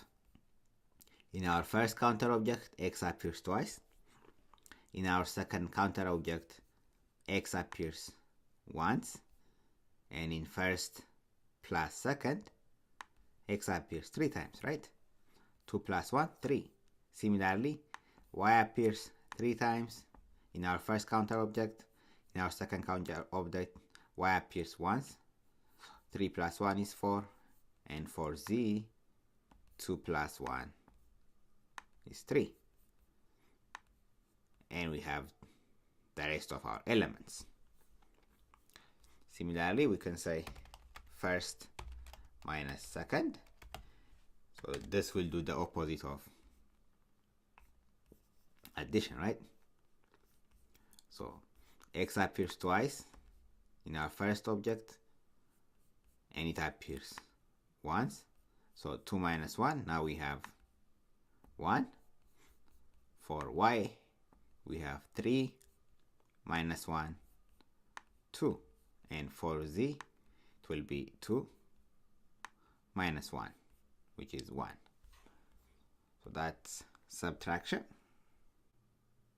We can also check out the union and intersection of those two counter objects. First, let's see the union. So we can say first or second. Run it. So this is the union. And the union takes the maximum value. Okay. So let me call our first object. Then we have our second. So here, in our first counter object, x appears twice. In our second counter object, x appears once. When we use the union method, or, it takes the maximum occurrence of an element. So x appears twice in our first object. So that's why we see x2, not x1. Similarly, for y, we see a count of 3, not 1. And same thing for z. That's because union takes the maximum of the occurrence. Whereas the other method is intersection. So if we say first, intersection is end, second. So unlike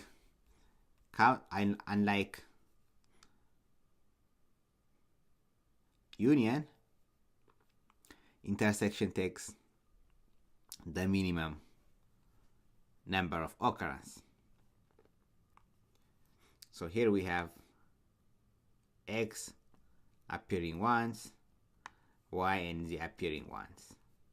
That's because we took those objects from our second counter object, x, y, z, that have the lower occurrence.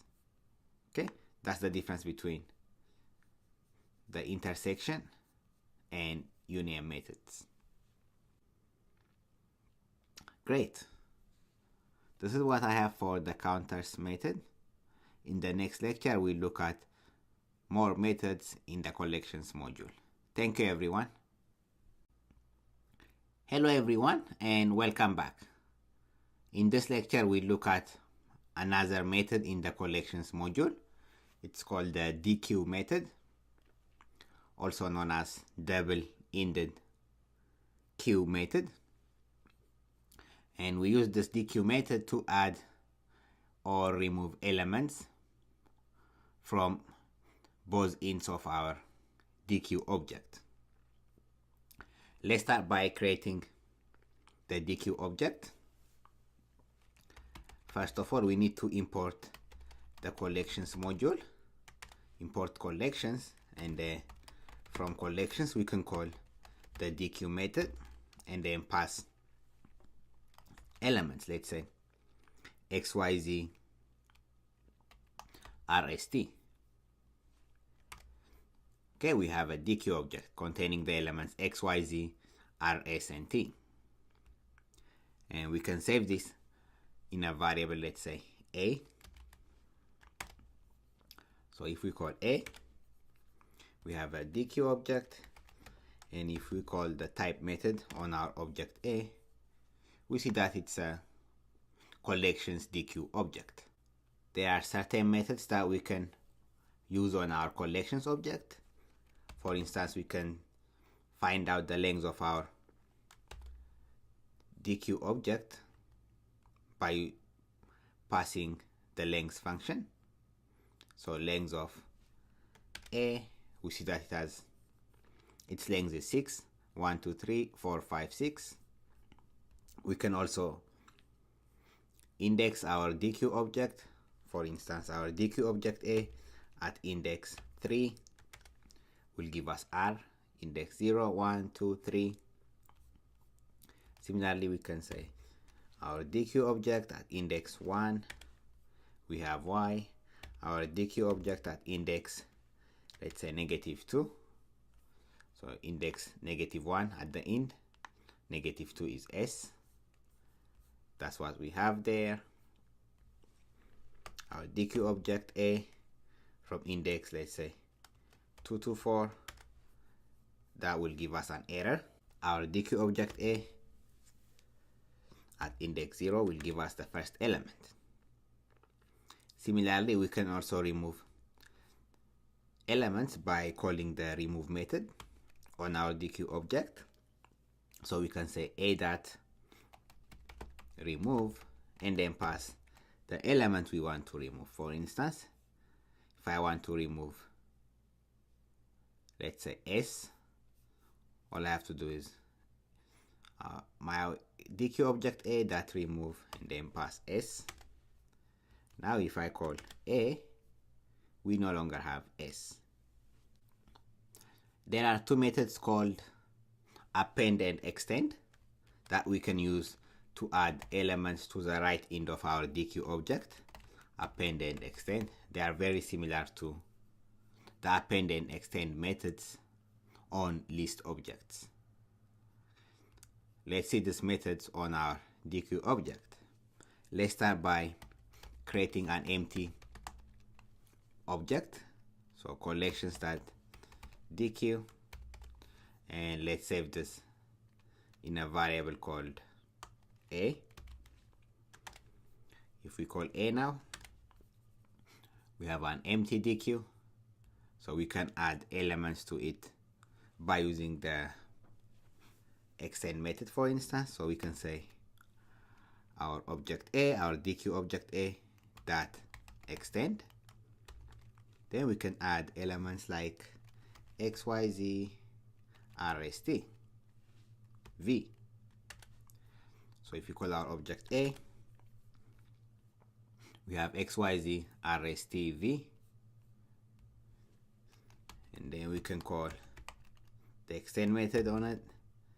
And let's say if you want to add the element C at the end, we can use the extend method. So this will add the element C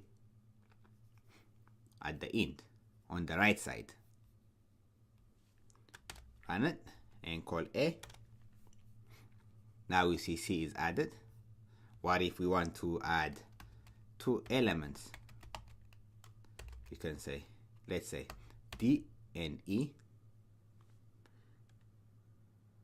Run it. If we call A now, we see that D and E are added at the end. Similarly, we can add more elements. We can even pass a list, let's say F, G, H, and I. And if we call A,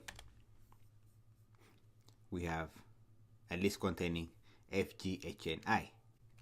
And we can use the remove method to remove, let's say F, G, H, and I, the elements we just added. Now if we call A, we have these elements. So the append method adds one element at a time at the right end of our object. So here, the extend method adds one element at the end. So here we see we have added these two elements, D and E. So one at a time at the end. Next, let's see the append method. So we have a.append, let's say j. If we call our a object, now we see that j is added. What if I add 2 elements using the append method? So a.append, let's say k and l. Run it. Now if you call a, you'll see that k and l are added as one element.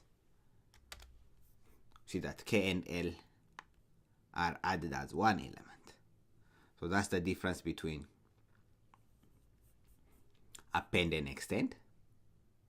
Extend adds each element one at a time at the end of our deque object, whereas the append method adds these elements as one. Okay, so if I say a.extend, and if I pass the same elements k and l as above, it will add those two elements one at a time at the end. You see here we have k and l one at a time, whereas the append method adds all the elements as one. Let's say m and o. So call our object a. You see here, those 3 strings m and o are added as one object. Great. And in the next lecture, we'll see how we can add elements at the left end of our deque object. So far, we have added elements at the right end by using the extend and append methods. And in the next lecture, we'll see how to add elements on the left end of our deque object by using methods called extend left and append left. Thank you, everyone. Hello, everyone, and welcome back. Let's continue our discussion on collections module deque method. In the last lecture, we saw how we can add elements at the right end of our deque object by using the extend and append methods. In this lecture, we'll start by looking at how we can add elements at the left end of our deque objects, and we'll use methods called extend left and append left. So as usual, we start by importing the collections module. Import collections, and let's create a deque object. Collections.deque, and let's create an object containing the elements h, I, j, k, l, m, and n, and we'll save this in a variable called x. If we call x, we have a deque object, and let's add the element g at the left end.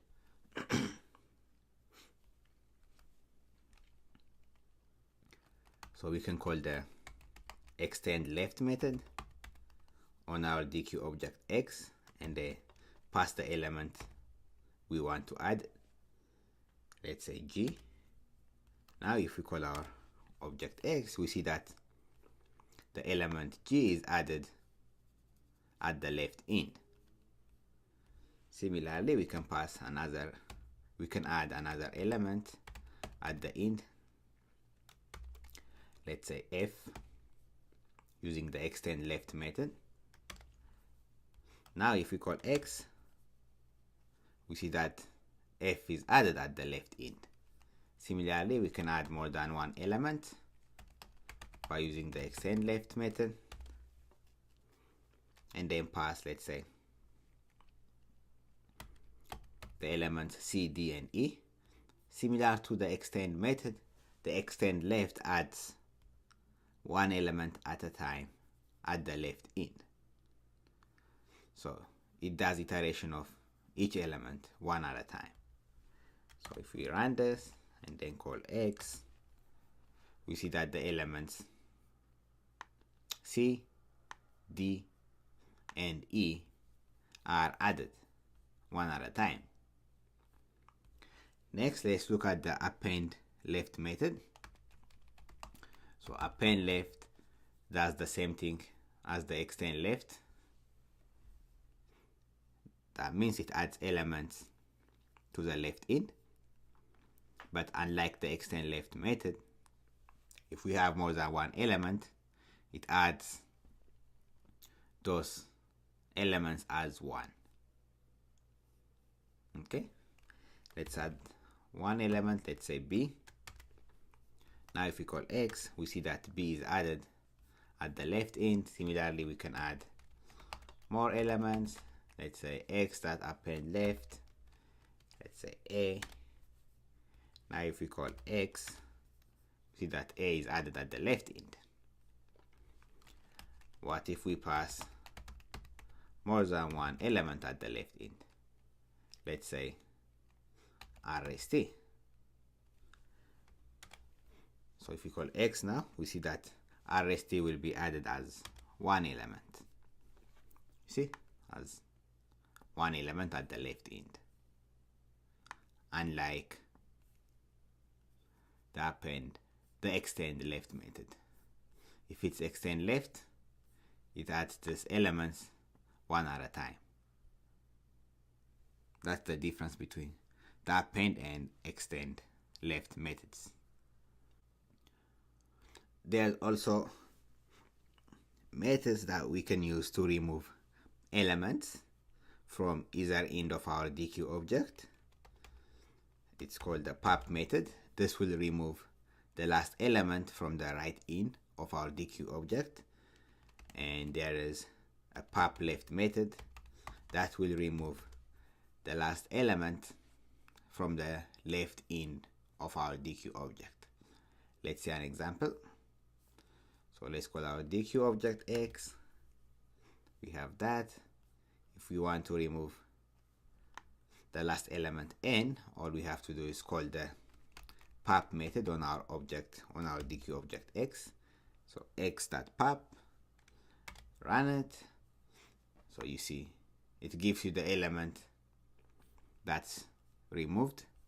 Now if you call X, we see that we don't have N anymore. Similarly, we can remove the last element M by calling the pop method again on our deque object X. So we see that M is removed. If we call X, we no longer have M at the end. To remove elements from the left end, we use the pop left method. So let's call the pop left method on our deque object X, and that will remove this element RST. X.pop left, RST is removed. If we call X, we no longer see RST. If you want to remove A, which is the last element at the left end, we can say x.pop left and run it. A is removed. So if we call our X object now, we no longer have A. And we have briefly seen the remove method. If we want to remove any specific element, we can just call the remove method on our deque object and then pass the element we want to remove. Let's say I. Simply pass I. Now if we call X, we see that there is no longer I in our object. There is one more method I want to cover with deque objects. It's called the rotate method. What this method does is that it takes elements from one end and then moves them to the other end. Okay, for this, let's create a deque object and then save it in a variable called X. Let's see, collections.deque, and let's create a deque object containing the elements A, B, C, D, E, F, G, and H. Okay, if we call X, we have those elements A through H. Now let's call the rotate method. You can say x dot rotate and let's pass 3. So the rotate method can accept positive and negative values. So in this case we used positive 3. So what this means is it will take these 3 elements A, B, C and they move them to the other end of our deque object. Okay, x dot rotate positive 3. So now if we run it and then call our deque object x, we see that. So we can call the rotate method on our deque object x dot rotate and then pass, let's say, 3. So what this will do is that it will take this 3 elements F, G and H and then move them to the beginning of the deque object. Let me run it and show you. So call x. Okay, now we see that the last 3 elements F, G and H are moved to the beginning of our deque object and we have A, B, C, D, E following those elements. Okay, similarly we can rotate, let's say, x dot rotate and then pass 2, for instance. In this case it will take the last 2 elements D and E and then move them to the beginning of our deque object. Let's call x. Now we have D, E, F, G, H and then A, B, C. Similarly, if we pass 3 to our rotate function now, we'll get our original object x. So that's the rotate taking positive numbers.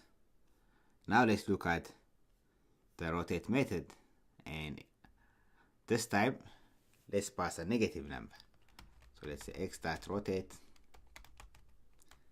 and let's pass -3.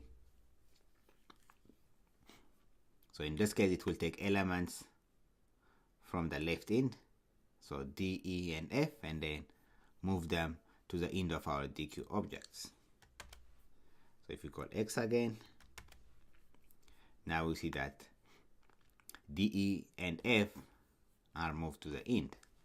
Similarly, we can call the rotate method again and then pass, let's say, -2, and this will take our elements G and H and move them to the end of our deque object.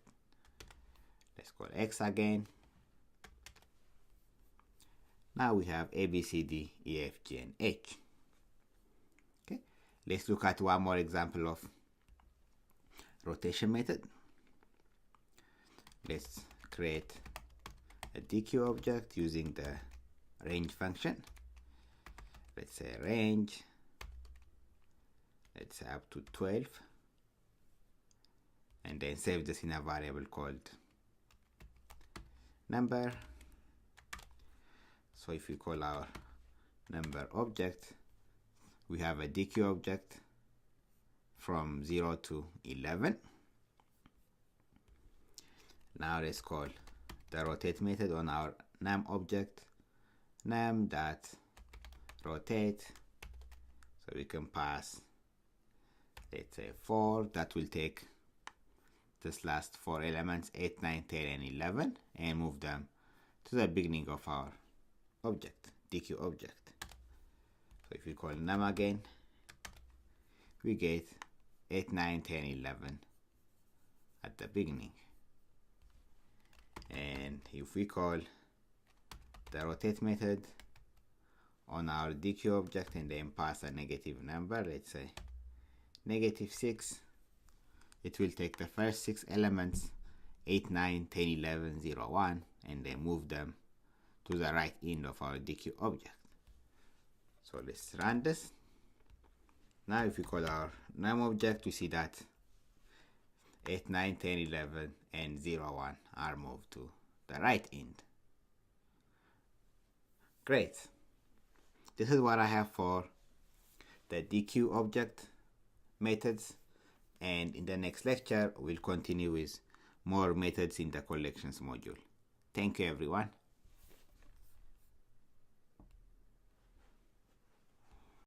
Hello everyone and welcome. In this lecture we look at the named tuple method in our collections module.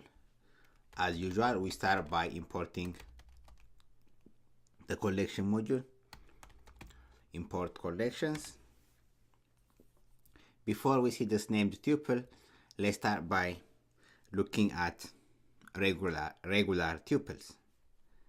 Let's say we have a tuple and save it in a variable called x. We can say James, let's say 16, and then male. If we call our object x, our tuple, we see that it's a tuple and it has the elements James, 16, and male. We can index our tuple. Let's say x at index 1. We have 16. X at index 2, we have male. Similarly, if we have another tuple object, let's say Sarah, 18, let's say grade 12, gender is female. Okay, we can index it. Let's say index -1. We have female. Now that we have seen regular tuples, let's see named tuples. So named tuple allows us to assign names and number index to each of these members here, to each of these elements. Let's see an example. So we can create a named tuple object by using the named tuple method. So collections that named tuple, and let's create a student named tuple, and then we can use certain variables like name of the student, age of the student, and grade of the student. Okay, so we have a main object student, and let's save this in a variable called, let's say student, stud for student. So if we call the type method on our student object, we see it's of type. And what we're gonna do next is we can use this named tuple student and then assign values to name, age, and grade. So we can say, let's say student 1 is James. So we can say James is equal to our name tuple object, which is student, and then we can assign name, age, and gender. So name, okay, instead of James, let's say student 1. So here we can say name is equal to James, and then age is equal to, let's say 15, and grade is equal to, let's say 10. So that's student 1. Student is not defined. Okay, let's save this. Let's change this to student. Now let's run it, and let's go here and then run it again. Okay, so if you call stud1 again, we have student name is equal to James, age is 15, and then grade is 10. Let's create another student object. Let's say stud2 is equal to student. Let's say name is equal to Sarah, age is equal to 18, grade is equal to 12. And if we call stud2, we have student name Sarah, age is 18, and grade is 12. And we can use this attributes. We can use this name, age, and grade, and then use it on our stud1 and stud2 named tuples.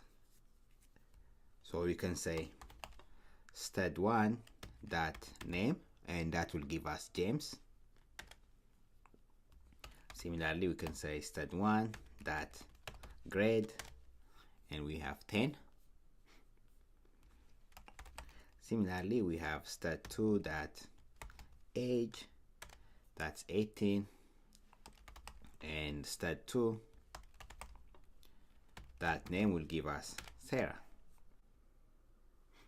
Let's create one more named tuple object. Let's say, and save it in a variable called employee. So we can say collections that named tuple,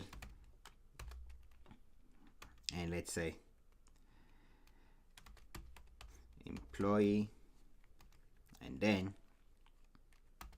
we'll use attributes like employee name, employee age, and let's say department. Now let's create some more of this employee object. We can say, let's say employee 1 Smith. We can say employee, and then pass name will be what? Name is equal to Smith. Age, let's say 42, and then department, let's say finance. Department finance.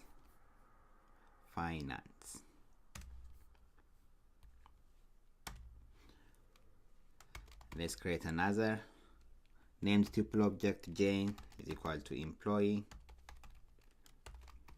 name is equal to Jane, let's say age 37, and department is equal to, let's say, IT. Now that we have our tuple objects, we can find out various attributes for these two objects.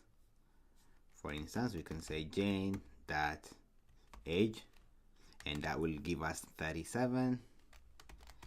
Jane dot department will give us IT. And we can do the same for Smith. If we want to find out the department, we can call the department method on our Smith object.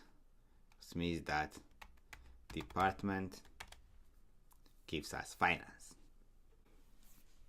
So we can access the various fields of our named tuple objects by just passing the field on our named tuple object. One important thing to remember is that when we pass these various fields, it's important not to duplicate those fields, otherwise we'll get an error. And it's also important not to use any of the Python keywords for our fields. That will also give you an error. For instance, let me copy this, then paste it here. So if I duplicate one of these field attributes, let's say name, and run it, I'm going to get an error. Here it says encountered duplicate field name. Name is duplicated. So it's important not to duplicate your field names. Another thing is we cannot use any of the Python keywords. For instance, if I say def here and run it, you get an error saying type names and field names cannot be a keyword. So the def keyword, the def keyword, is one of the Python keywords. Okay, so those are important points to remember while naming your fields in named tuples. Great. This is what I have for the named tuple method, and in the next lecture we'll look at another method in the collections module. Thank you everyone, and I'll see you at the next lecture. Hello everyone, and welcome back. In this lecture we'll look at the ordered dictionary method in collections module. So unlike regular dictionaries, ordered dictionary remembers the order in which we add items to our dictionary object. Let's see an example. We'll start by importing the collections module. Okay, let's say we have a dictionary. Let's create a dictionary object and we'll save it in some variable, let's say x. Okay, let's start by creating an empty dictionary and we'll add contents to it. So we can say x and then add items. Let's save our dictionary in a variable called a. So we'll create an empty variable a and then let's add elements. Let's say our first element is x and then we'll set it to be equal to x. So that will be our key and value combo. If we call our dictionary object a, we have one key and value combo. Key is lower x and value is upper x. Let's add a couple more elements. So a, y is equal to y. Let's add one more element, key and value combo. A z is equal to z. Now if we call our dictionary object a,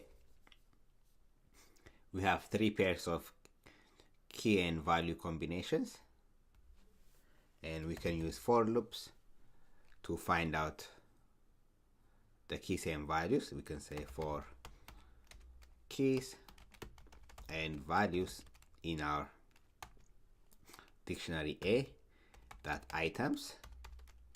We can say print the keys and the values, and we get our key and value combo.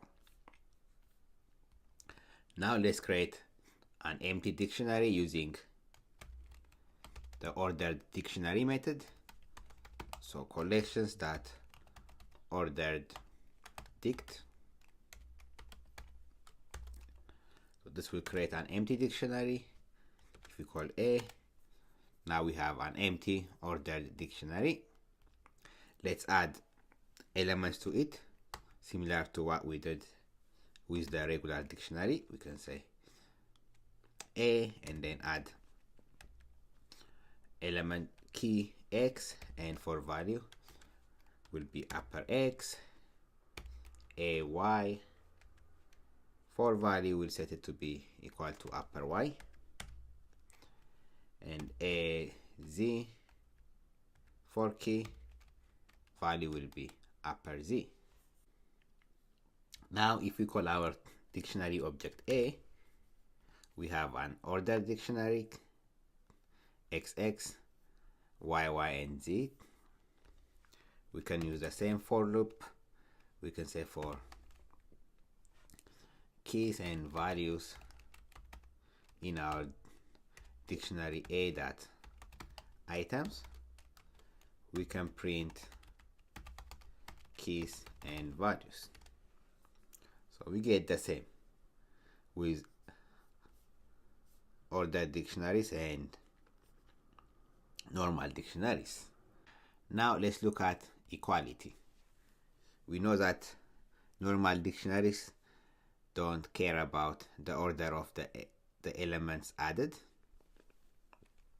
For that, let's create two normal dictionaries. Okay, we'll save the first one in an object called dictionary1, and let's start by creating an empty dictionary and add key and value combinations to it. So we'll say dictionary1, then let's add some elements. X is equal to X,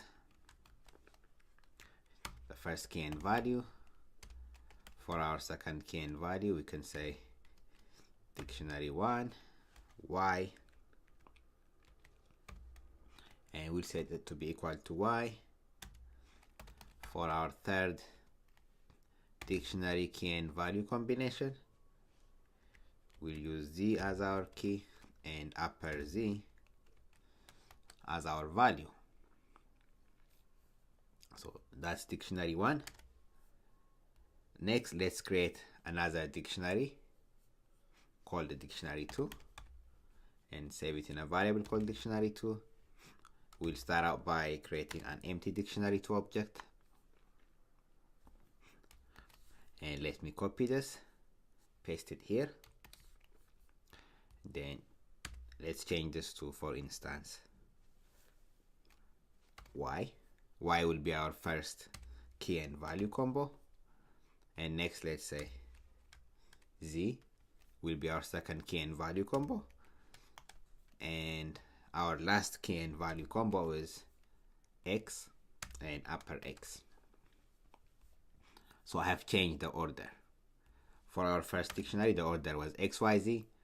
For our second dictionary, the order is YZ and X.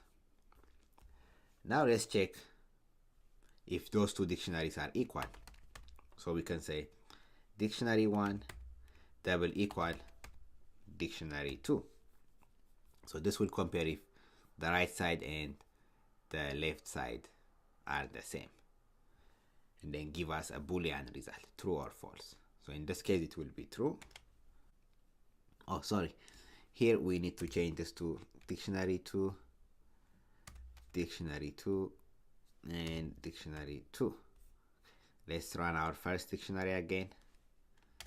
We have our dictionary1, key and value combo. We have our dictionary2. Let's run the cell again.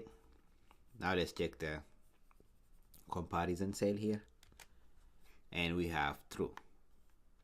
That's because our dictionary, the normal dictionary, doesn't care about the order in which the elements are added, the key and values.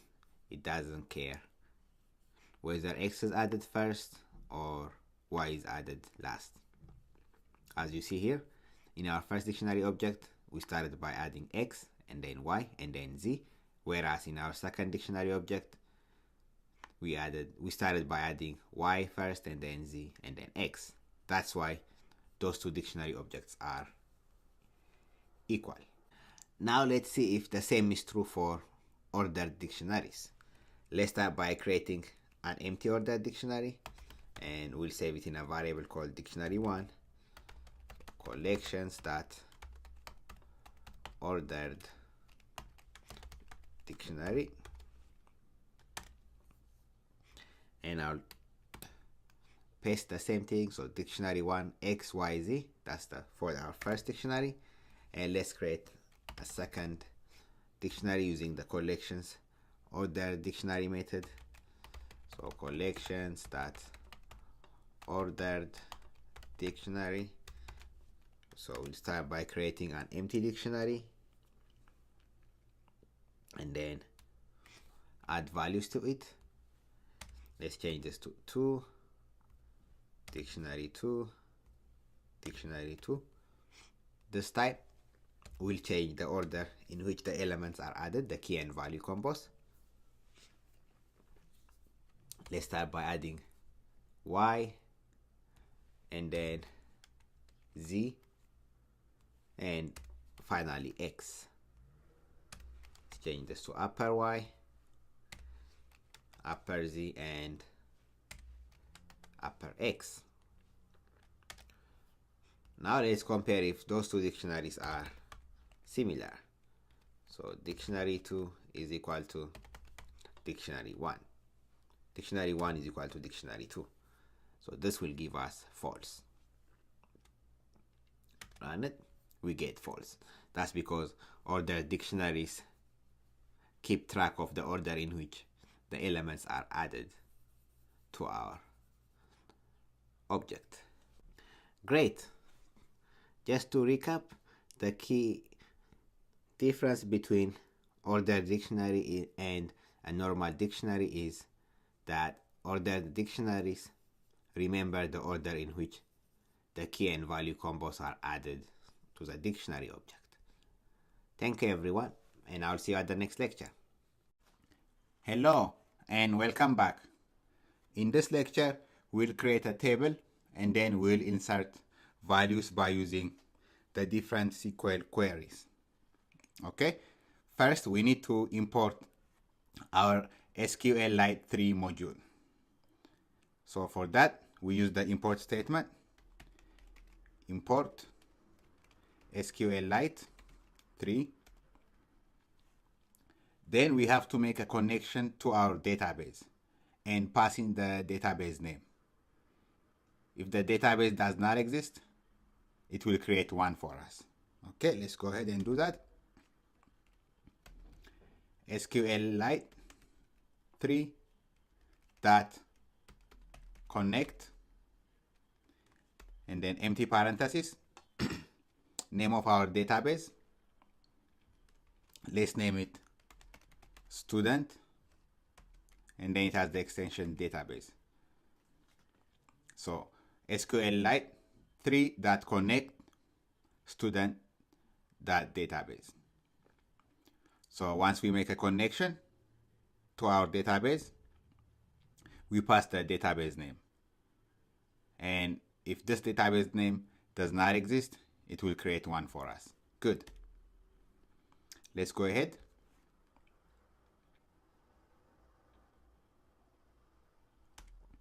And I can save this to an object. So let's say I have a database object. So I can save this in my object database, right? And once I save this, I can perform different operations easily. Let's go ahead. So I can say database dot execute, open parenthesis, in quote, drop table if exists. So that's another query, drop table if exists, and then name of our table, grades. So what this will do is it will drop the table named grades if it already exists. If it doesn't exist, it won't do anything. So we use the execute to perform various functions in database programming. Okay. Now, once we have dropped this grades table, and a database, by the way, contains hundreds and thousands of tables. Okay, next we need to create this grades table, right?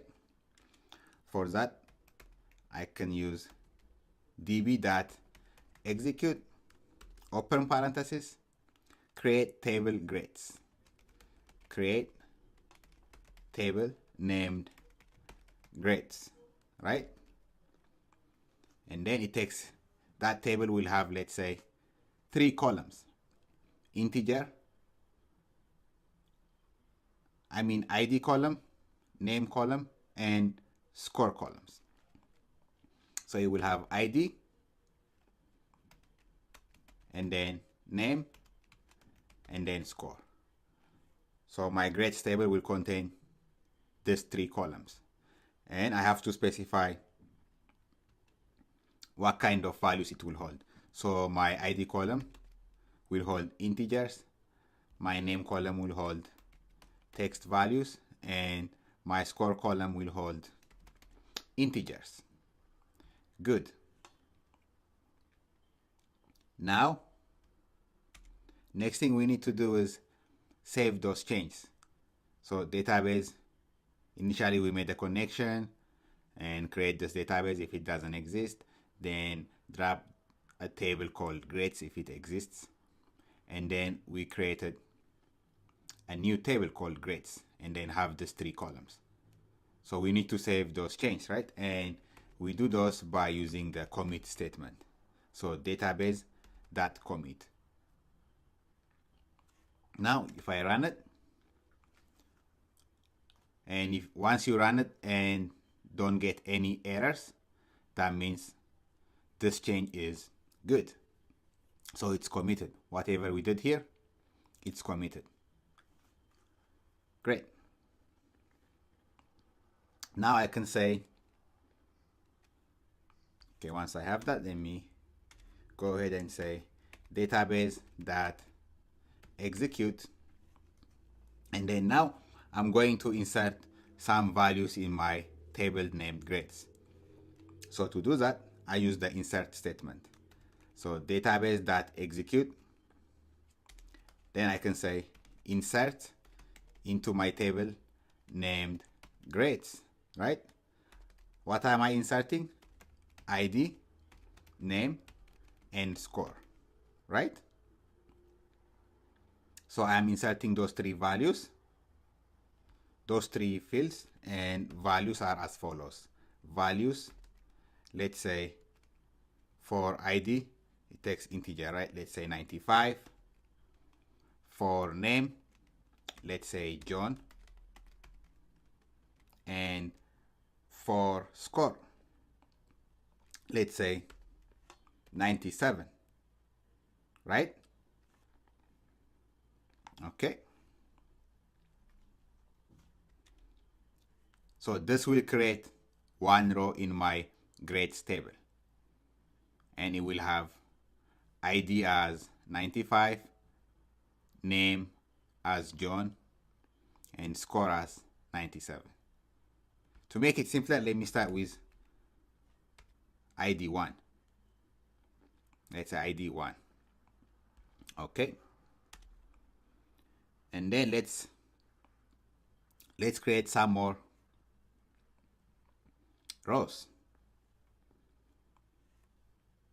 I can have database.execute. Again, insert into grades. What am I inserting? ID, name, score, and then insert these values. ID 2, name, let's say Smith, and then grade, let's say 100. Good. So once we have these 2 rows, let's make a commit so that our change is saved. So let me come down here and say database.commit. Then run that, no error. That means the information is updated. Now let's store the above result in some variable. Let's say I have a variable named results, and that's equal to, let's say, database.execute, and then I can say select star from grades, and then order by ID, for instance. So database.execute, select star from grades, order by ID. This just means select everything from my grades table and then order it by ID. So I'm storing that in a variable called results. And then I can perform some operations on this variable. For instance, I can say for row in results, right? I can simply print row and then run it. So I get here 2 rows, right? The first one is ID 1, person is John, grade is 97. Second one is ID 2, person is Smith, and grade is 100. Just means it's just the Unicode of the string John. Good. Oh, and welcome back. In this lecture, we look at updating and deleting data from our table. Okay.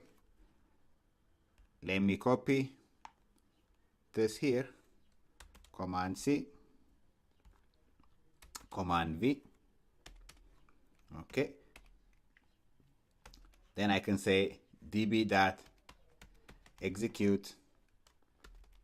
Then we're gonna update some info. So for that, we use the update statement. Update, let's say grades, and then set score, let's say 78, where name is equal to, let's say, John. Good. And every time we update, we have to commit our change. And then I can have my results variable,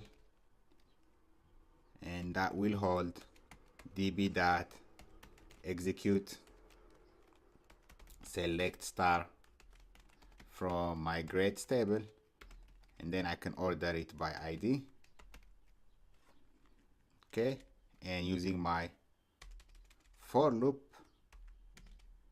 for row in results print row. And if I run that, I see here that the score for John is 78.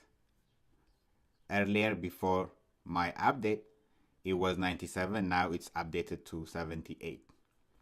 So when you are using the update statement, we say update my table grades and set, let's say, score to 78, where name is John. Similarly, I can set score is equal to, let's say, 99, where name is equal to, let's say, James. James' score was 85, but after this update, it will be 99. Okay, let's run it. You see here, James' score is now 99. And make sure while you are using the update statement to include, something after here. Like in this case, it will only affect James. If we forget to add this part, right? If I just pass update grades and then set score to 99, it will set everybody's score to 99. So it's very important to have this as a check while you are using the update statement. Imagine if your table has thousands of records, it will set the score value of all those records to 99. So it's very important, to pass this parameter also. That way it doesn't affect every single value. Good. And I can also set, for instance, update grades set, let's say, name to, let's say, Jack, where, let's say score is equal to, so here we have, let's pass 82. In this case, Tom's name will be replaced by Jack. Okay, let's run it. So here instead of Tom, I have Jack, and score is 82. Okay, now let's look at the delete statement. Okay. Let's say I have db.execute for delete. I use the delete statement, delete from my table grades, where let's say ID is equal to, let's delete Tom, the information for Tom. So ID is equal to 6. So here, you see the row for Tom is gone. So I deleted the row where ID is equal to 6. So it deleted the whole row for Tom. Again, it's also important to be careful while you are using the delete statement. That's because it might delete the whole data from your table. So if I just say delete from tables and don't pass any parameter here, it will delete the whole table. So it's important to pass that second parameter here. Okay, great. In summary, we saw how we can create databases and tables, and how we can insert values into our tables, and how we can update and delete some data from our table. Thank you everyone, and I'll see you in the next section. Good, so let's add some more rows in my table. So we started with connection to our database, and then we dropped a table called grades if it existed. Then we created the grades table, and once we have that, we inserted 3 columns in my grade, and then started inserting values in it. So let me copy this part, Command C, Command V,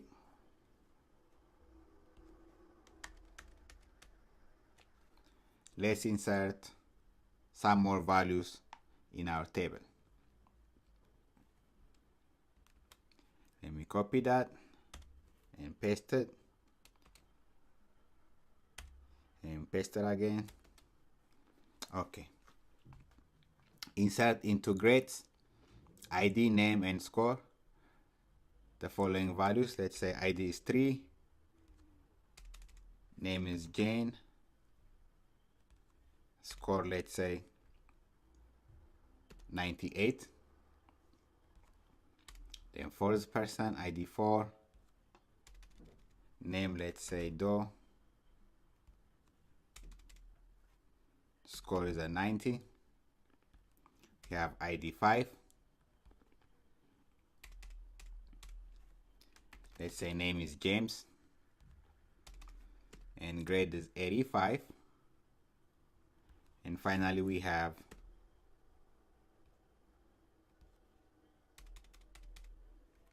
let's say Tom, and has a score of 82. Okay. Now let's commit that, and for that we can have an object called results to hold the result of the following. So db.execute, I can say select star from grades where I can say, or let me show you, select star from grades, then order by ID. Let's do that first. Then I can say for row in results, print row. Okay, run it.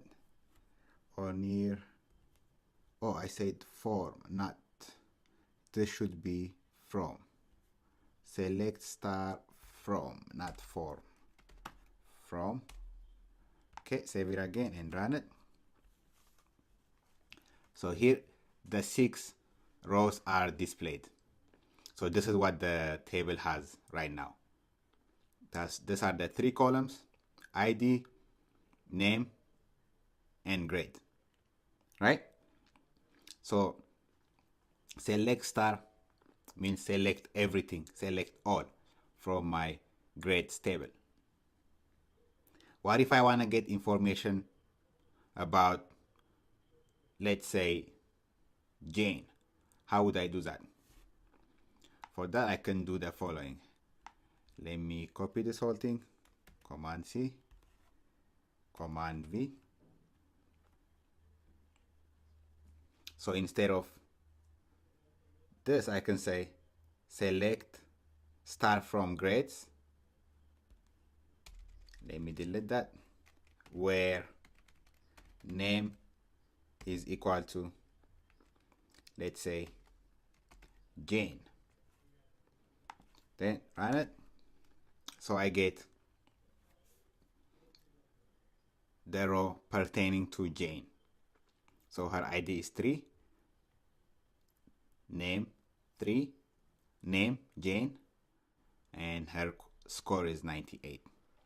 So select star from grades where name is equal to Jane.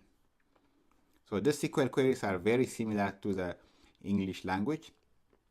You see here we are select everything from grades where name of the person is Jane. Or we can say, instead of select everything, we can say select, let's say, ID from the grades table where name is Jane. Run it. I only get the ID. What if I say select? What if I want to select ID and grade for Jane? I can do select ID, comma, name from grades where name is equal to Jane, and run it. I get 3 and Jane. Good. I can also do, let's say, results equal to database dot execute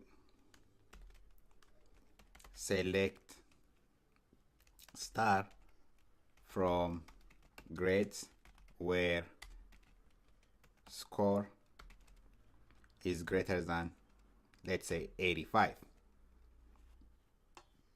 And then I can have my loop for row in results print row.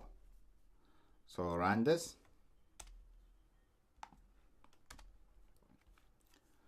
So this listed the students with a score of greater than 85. So if I compare it here to the whole list, so John 97, Smith 100, Jane 98, and Doe 90. So if I want to include James, I can say greater than or equal to 85, in which case James is included. If I want to get the row for Tom only, I can say where score, let's say if I say less than 85 only, the information for Tom will be printed, the whole row for Tom. So save that and run. I get 6, Tom, and 82. I can also say, let me copy this thing, paste it. I can say select name and score from grades, and then I can say order by score descending. Run it. So this gives me name and score of the person from the grades table, and then it orders the result by descending score.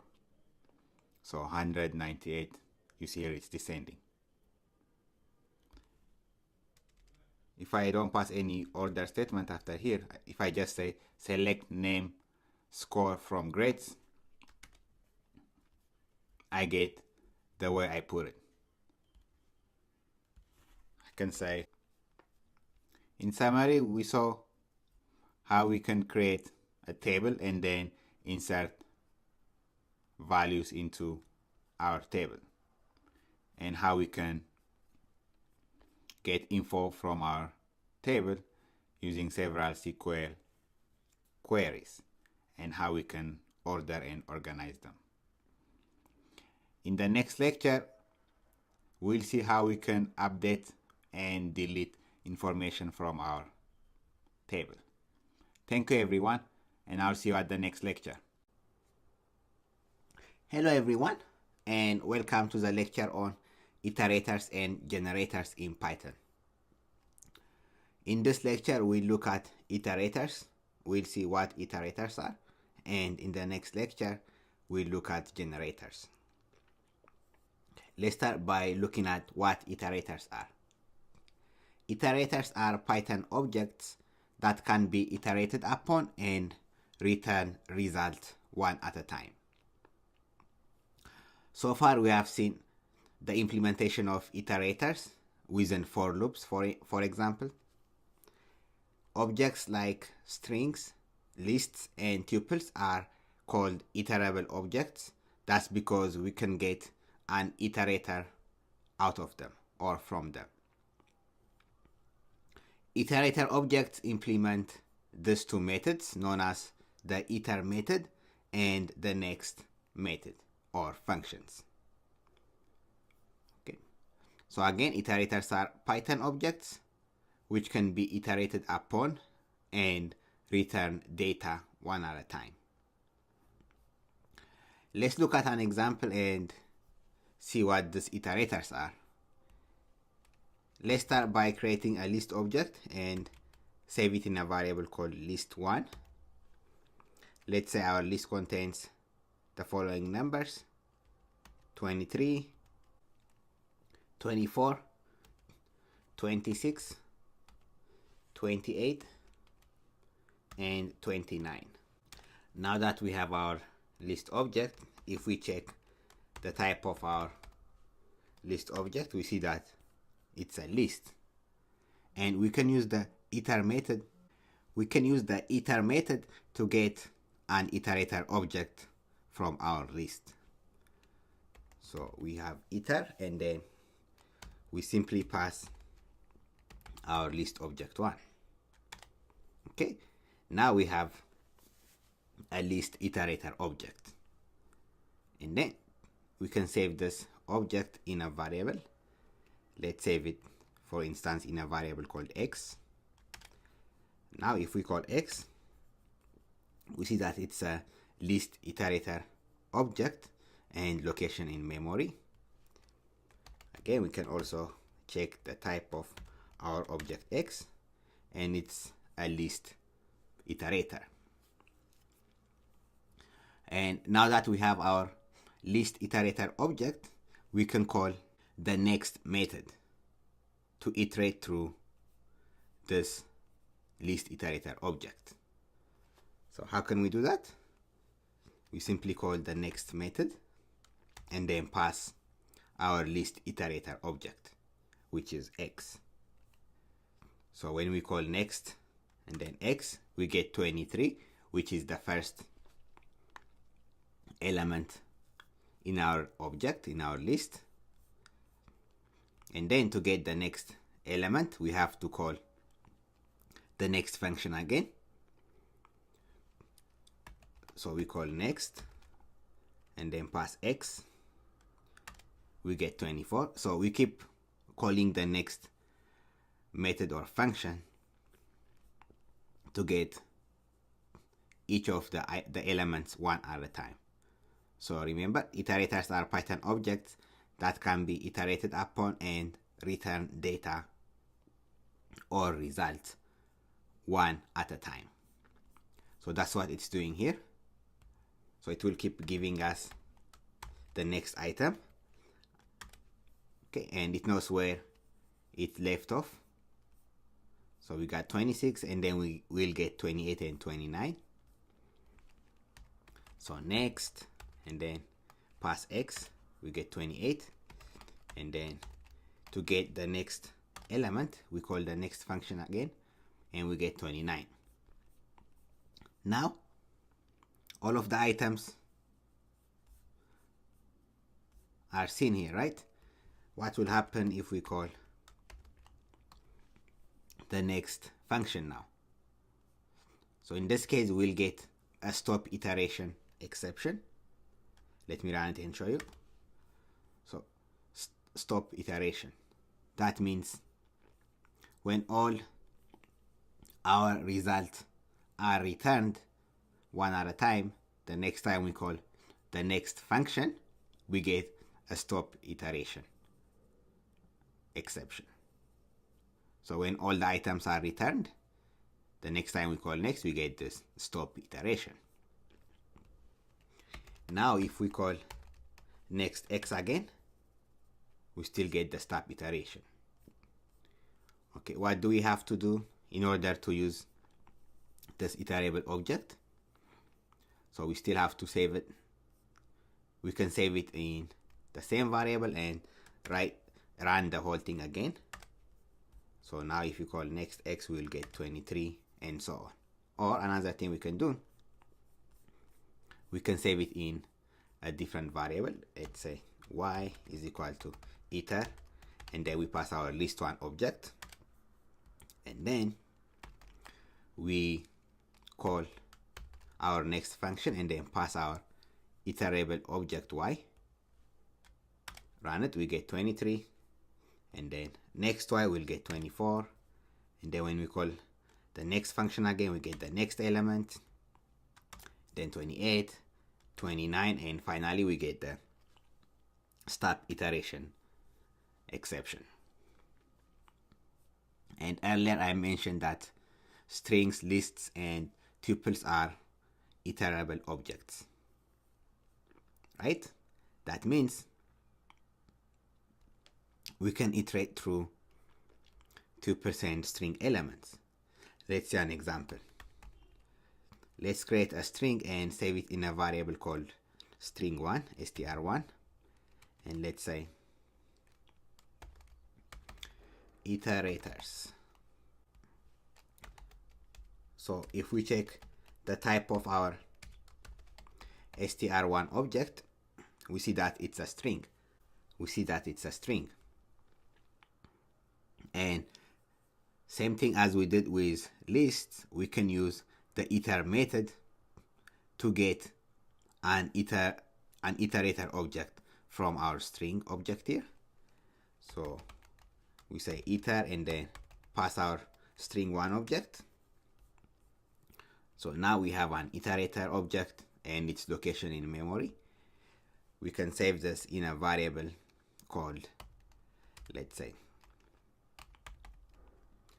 string iter, or any name that you like. Now we can use the next method. We can call the next method to get the result, to return the result from our string.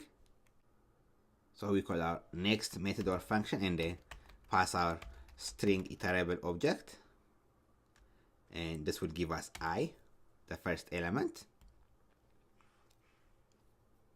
And then similarly, we can call the next function and find the next element that will give us the next element in our string iterable object.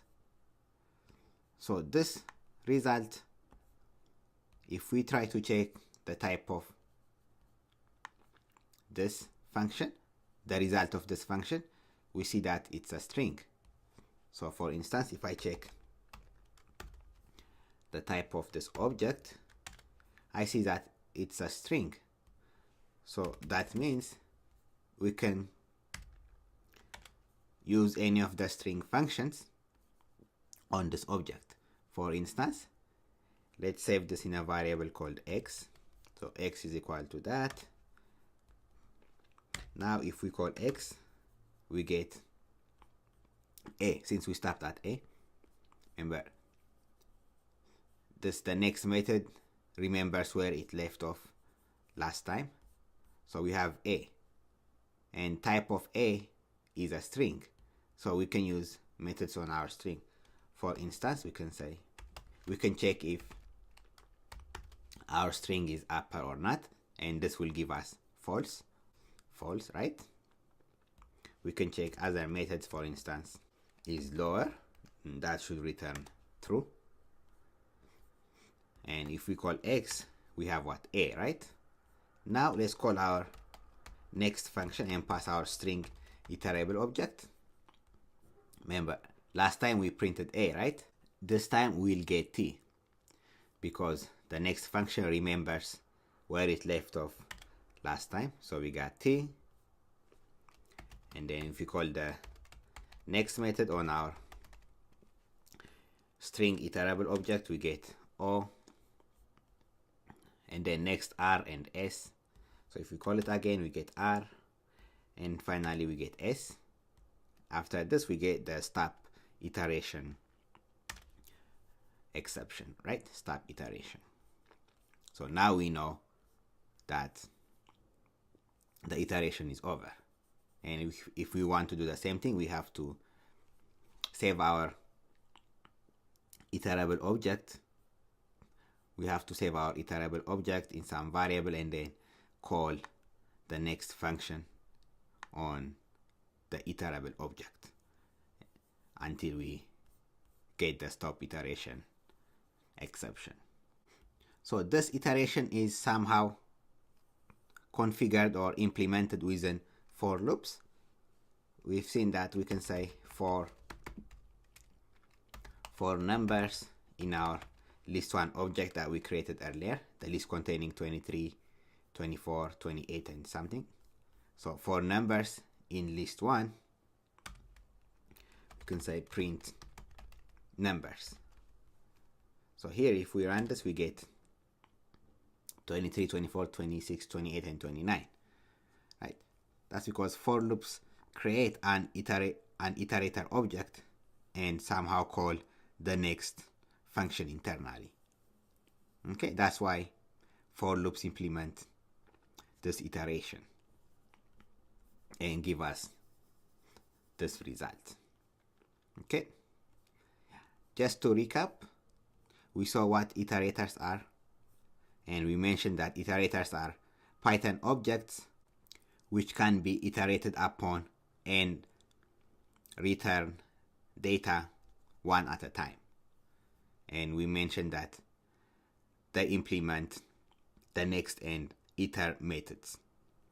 So iterator objects implement these two methods, and by using the iter method we can change an object or get an iterator from our object, like strings and tuples and even lists. Okay, great. In the next lecture we'll look at generators. Thank you everyone. Hello everyone, and welcome to the lecture on generators in Python. So generators are also called generator functions.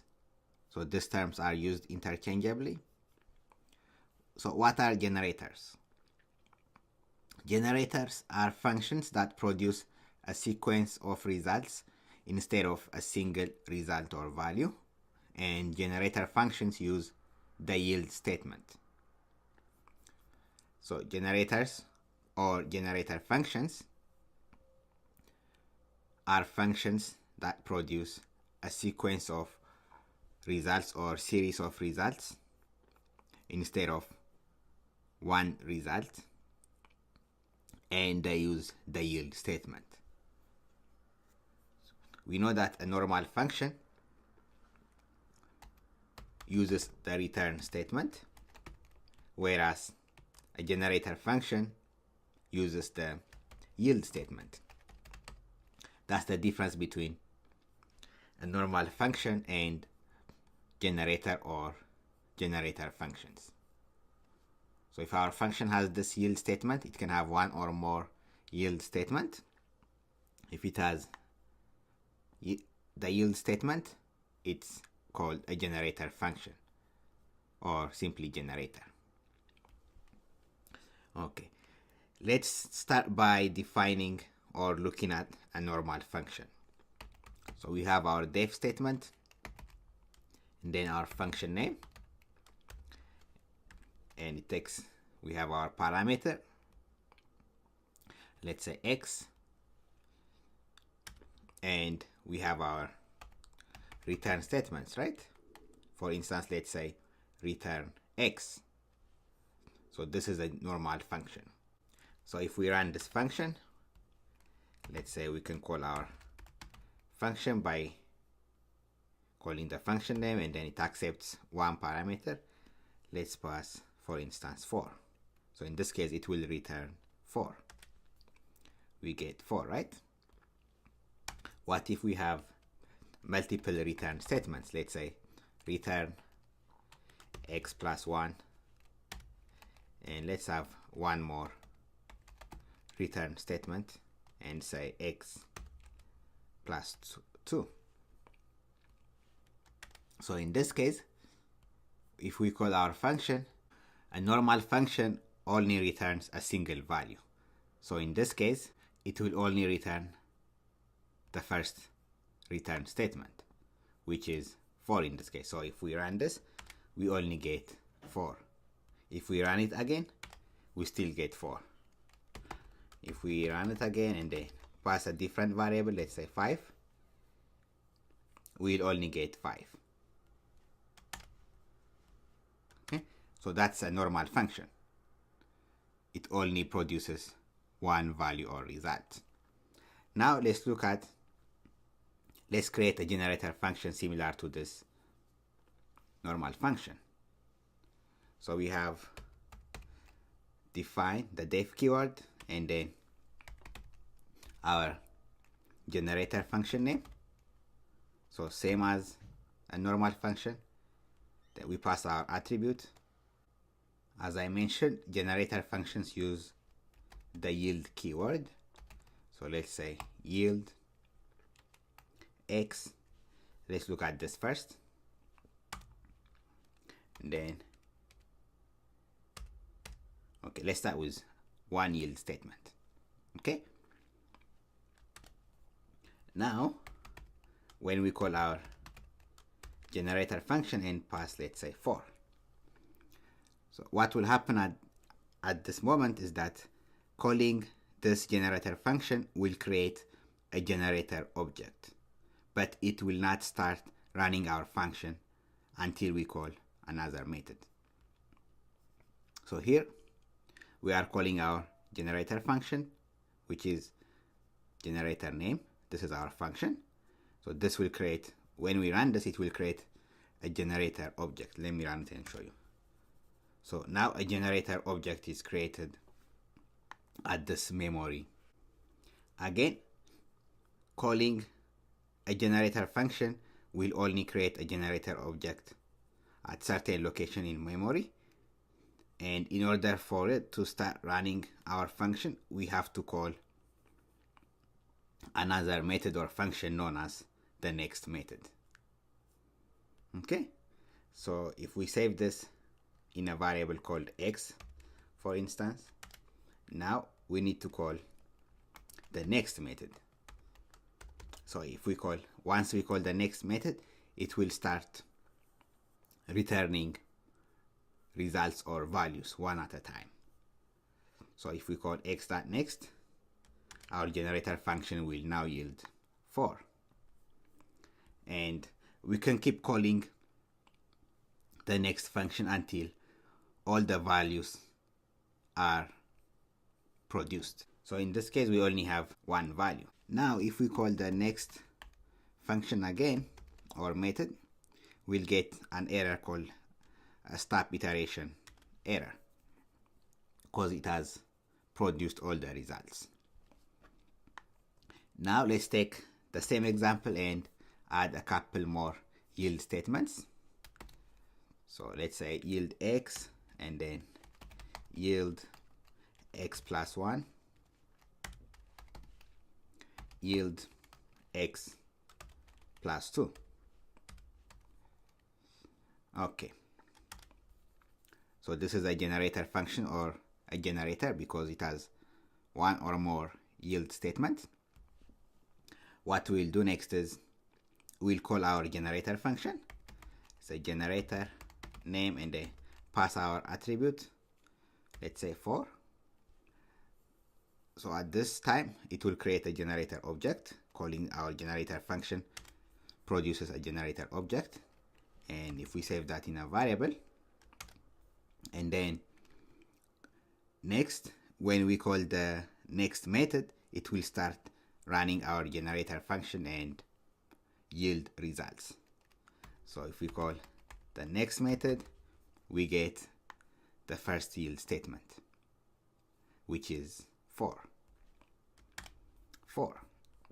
Now if we call the next method again,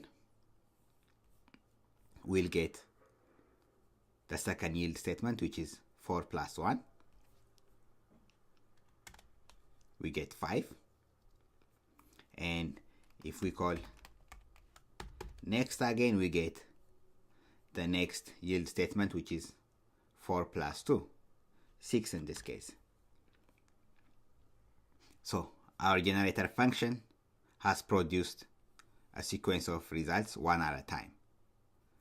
And finally, if we call the next method again, we'll get a stop iteration exception, right? Because we have gotten all our results. So the key difference between return and yield statements is that return, when you call return, it terminates your function entirely, right?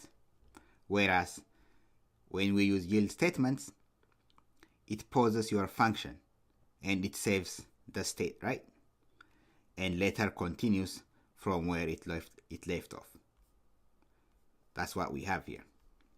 First time we called it, we got 4. And then second time we called the next function, we got 5. So every time you call the yield statement, it pauses your function, saving its state, and later continues from where it left off. So that's the key difference between the yield statement and the return statements. And again, calling your generator function creates a generator object, and it will start running your function once you call the next method on your function. And finally, you will get a stop iteration error when you have gotten all your results. Let's look at one more example of a generator function or generators. Okay, we'll start with our def keyword and then name for our generator function. Let's say decrease, and takes one attribute. Let's say while we can say x is greater than 0, yield x. Then we can say x is equal to x minus 1, so that we don't run into an infinite loop. So this is a generator function. Let's call our function decrease, and then let's pass our attribute or parameter, let's say 7. So calling this function will create a generator object, and memory in our disk is here.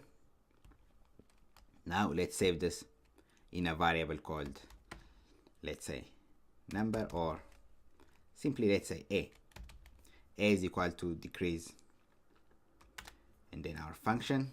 Now that we have our generator object, we can call the next method on it, right?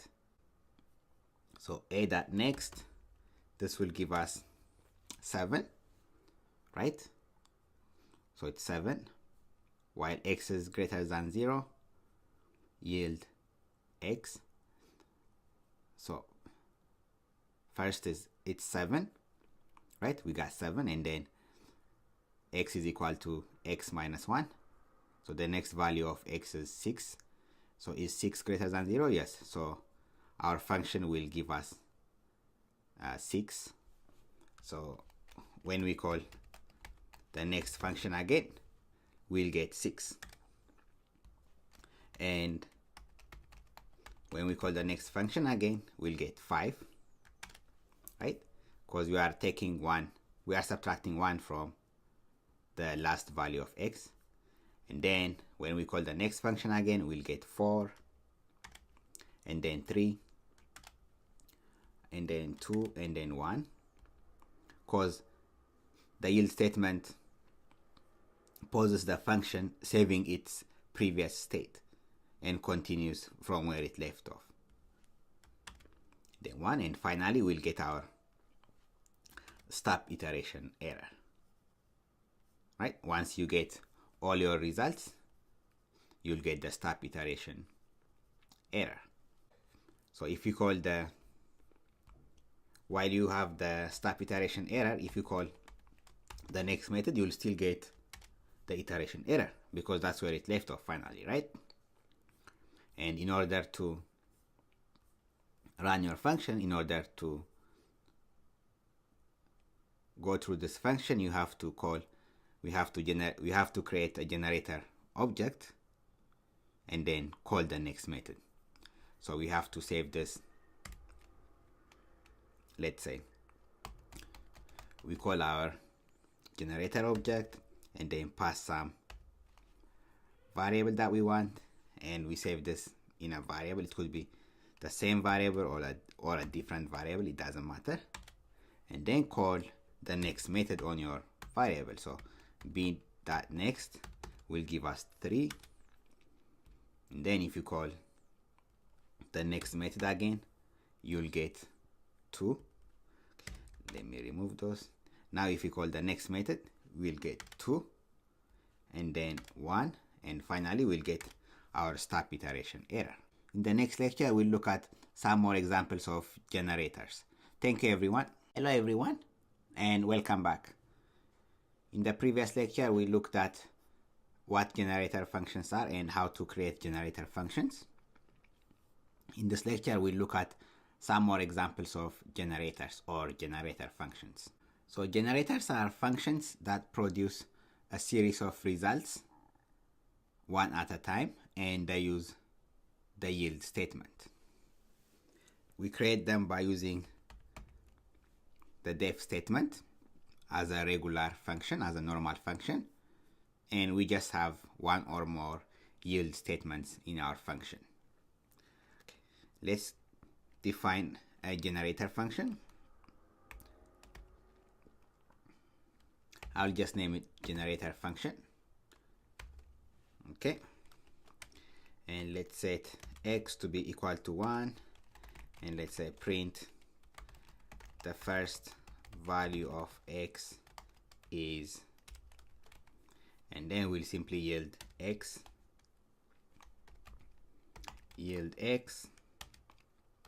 and then let's add 3 to the previous value of x. So x is equal to x plus 3. Then let's print the next, or you can say the second value of x is, and then we'll also yield x, and let's add 5 to the previous value of x, and then we'll print the third value of x is, and we'll yield x. And finally, let's add 7 to the previous value of x, and we'll print the last value of x is,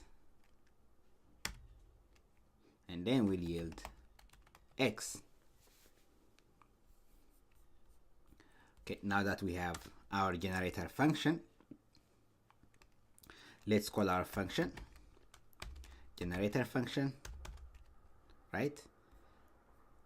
And let's save our function in a variable called, let's say, y.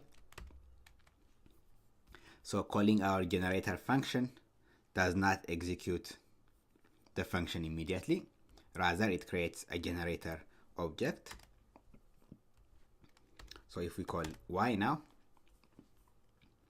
we see that calling our generator function has generated an object, which is a generator object. Now we can iterate through these items. We can iterate through our yield statements in our function by calling the next function. So let's call the next function. So when we call next, the first yield statement will be printed out. So the statement will be printed and then the value of x. So the first value of x is, which is 1, right? So once we call the next function, our function yields the first yield result, and then our function is paused, right? And then the control is transferred to the caller of the function. Now everything is in my hand. So until I call the next function or method again, the function is paused. And when we call the next method again, the function will start running from where it left off last time and then produce the next result, which in this case will be this, right? Print the second value of x, and x is 3 plus 1, 4. So the second value of x is 4. Next, if we call the next function again or method, we'll get the next. So when we call the next function again, we get the third value of x is 9, which is what we have here. The third value of x, and then we got 9, and next we'll add 7 to it. 9 plus 7, 16. And when we call next, when we call the next function again, we'll get 16. So let's call the next function again. We'll get 16. The last value of x is 16. So now that we have all the values from our yield statements, if we call next, if we call the next method, we'll get a stop iteration error. Great. If we want to call our function again, we have to call our generator function to create a generator object and save that object in some variable. Let's save it in another variable called I, and let's say I is equal to generator function. So now I is a generator object. We can call the next method on it. I.next will give us 1. And another way of calling the next method is as follows. We can simply say next and then pass our generator object I. That will also produce the next yield statement, in this case 4. We can do that also. So the second value of x is 4, and then we can call the next method again by calling next and then passing our generator object. That will give us 9. So next, and then call pass I. The last value of x is 16. Now if we call next I, we'll get a stop iteration error. So that's also another way of calling your generator function using the next function. You can either say next and then pass your generator object, or you can call the next method on your generator object. Okay, either way is fine. Great. We can also use for loops with generator functions. So when we use for loops with a generator function, it will produce all the results. Let me show you an example. Let's consider the function that we created in the previous lecture. I think we called it decrease, and then it accepts one parameter while x is greater than 0. Let's yield the value of x. Okay, and then we'll subtract 1 from the last value of x. So let's say this is our generator function. We can use for loops with this generator function. We can say for number in, so we'll pass our function name for number in decrease, and then pass. So this accepts one attribute, let's say 7. We can say print number. In this case, it will print out all the numbers, all the numbers 7 through 1. So without this, before I use a for loop, let's see an example by using generator function, right? As we said, when we first call our generator function, it creates a generator object, and we can save it in some variable, let's say I. And then when we call the next method on our object I, we get 7, and then calling the next method on I will give you 6.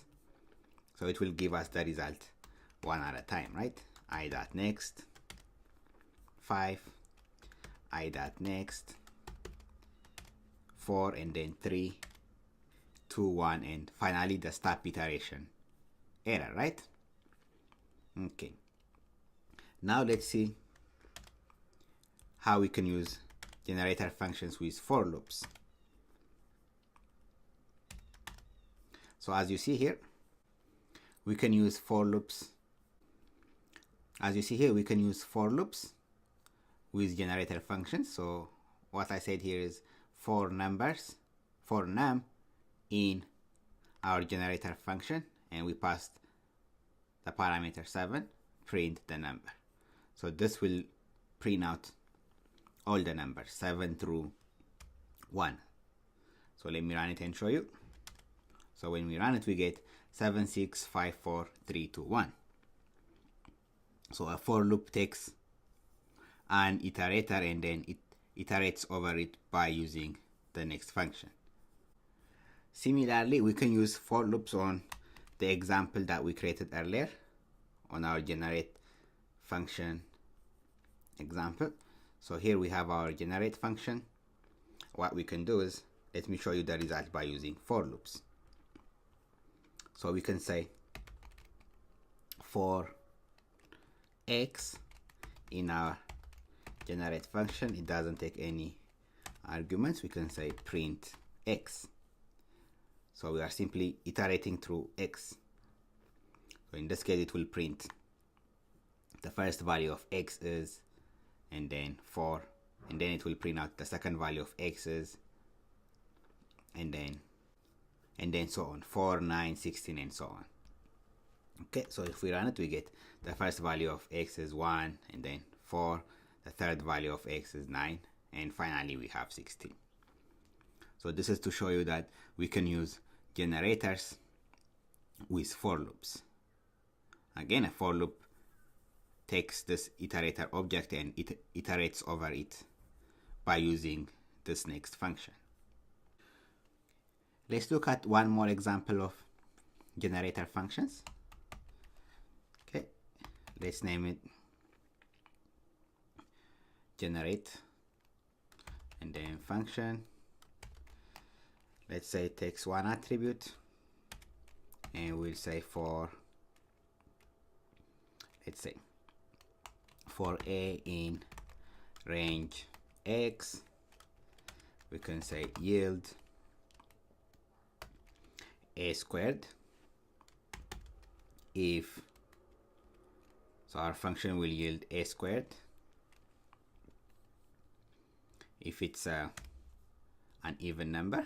So if a modulus 2 is equal to 0, or else it will yield a cubed.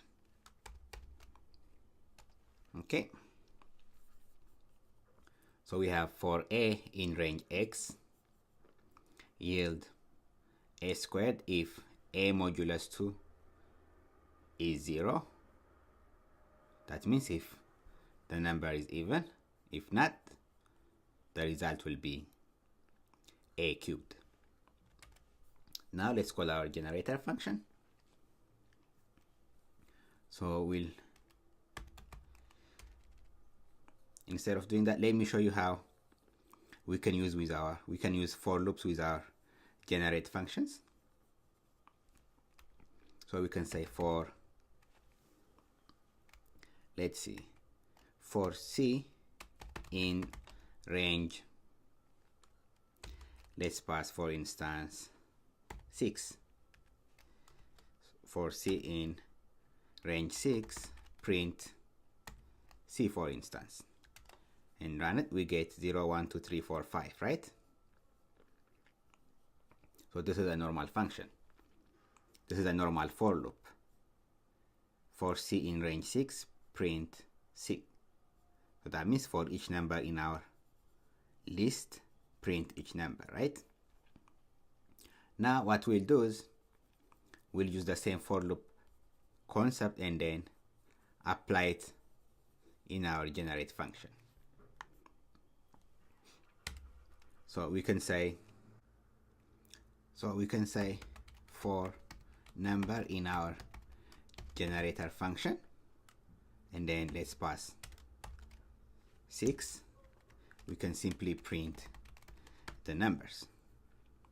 So if we run this, so we have this for number in generate function. So here we called our generate function in our for loop. Then we passed 6, right?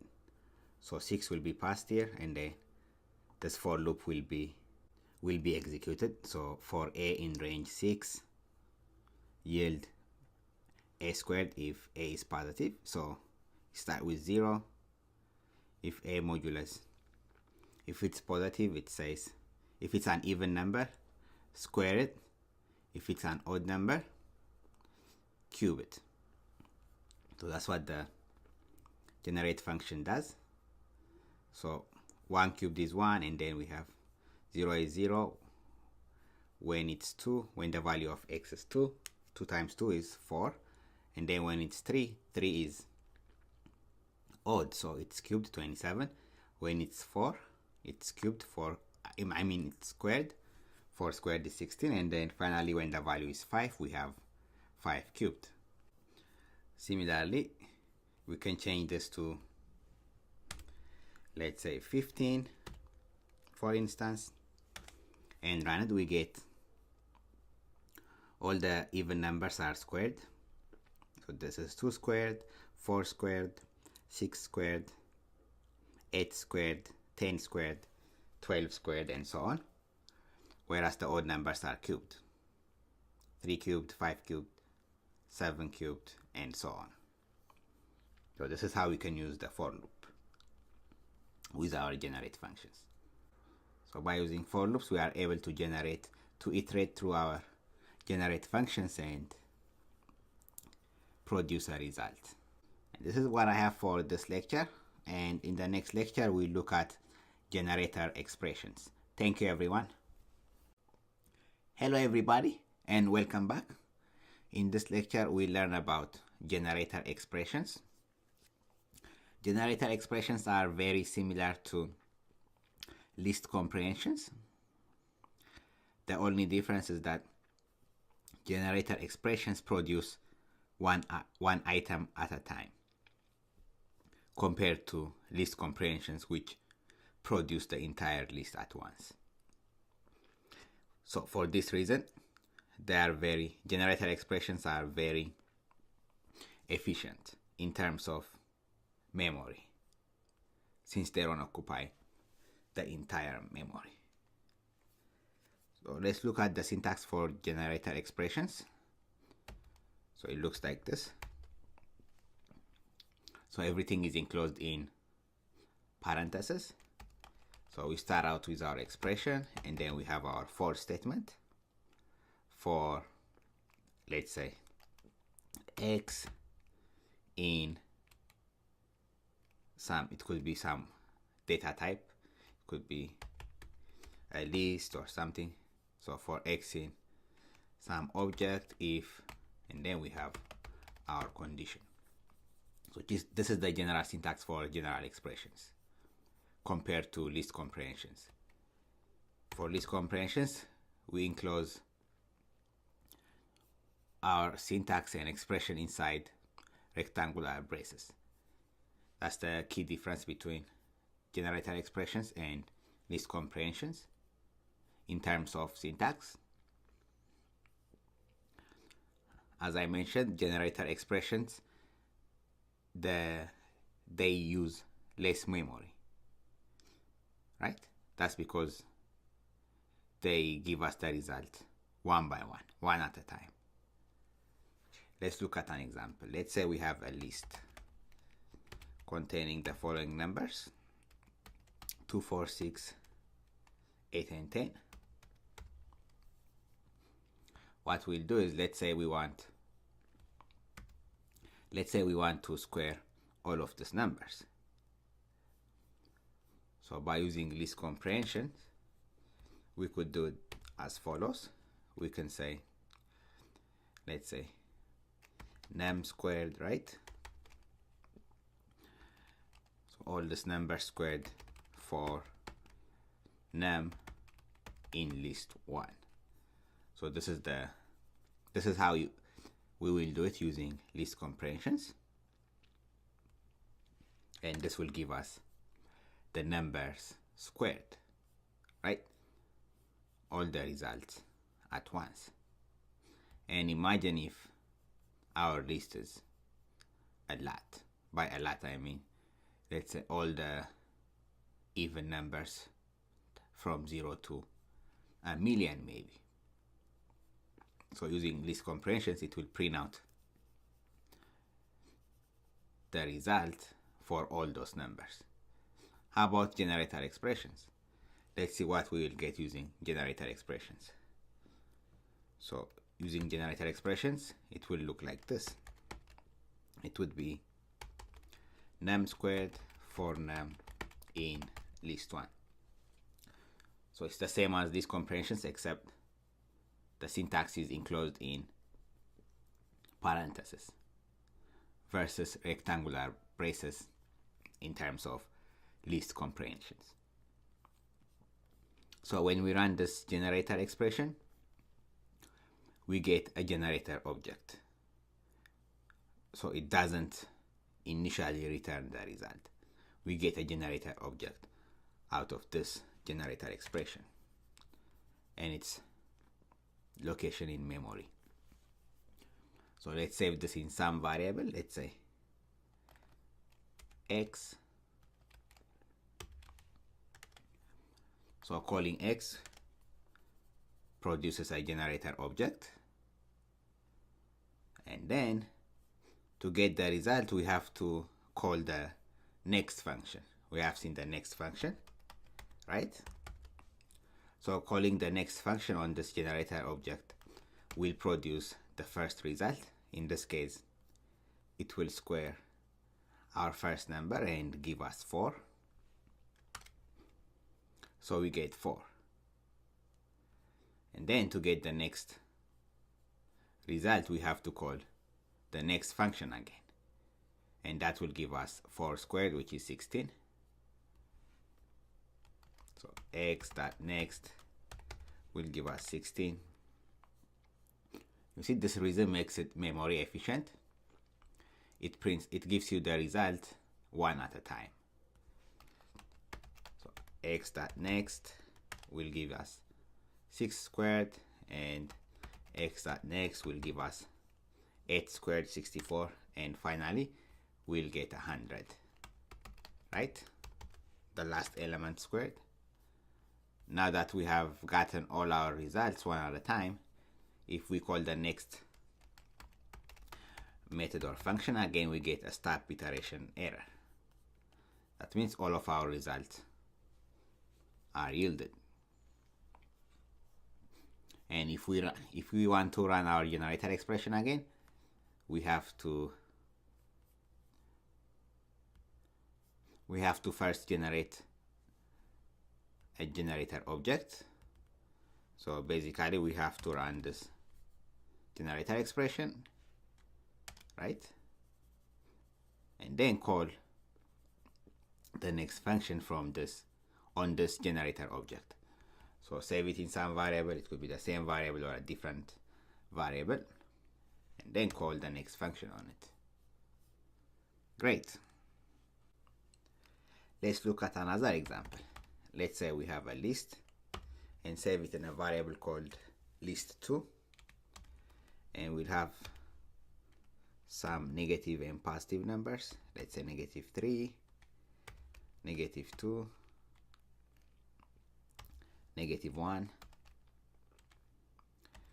3, and 5. So what we'll do is we'll use list comprehension to give us the absolute value of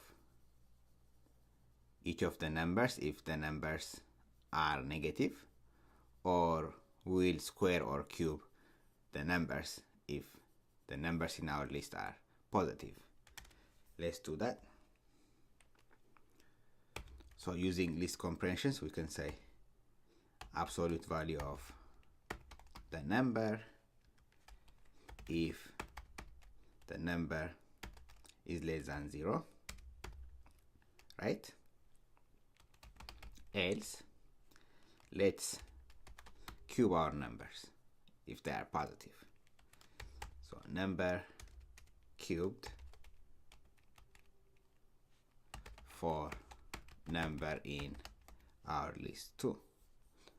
So num means,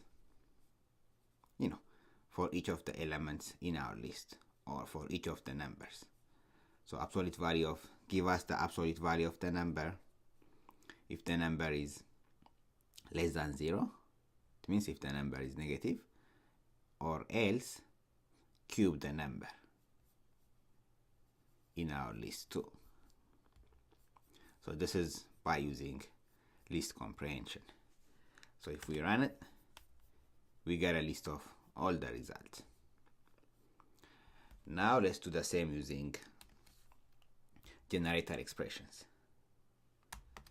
So the syntax is the same, except we enclose everything in parentheses.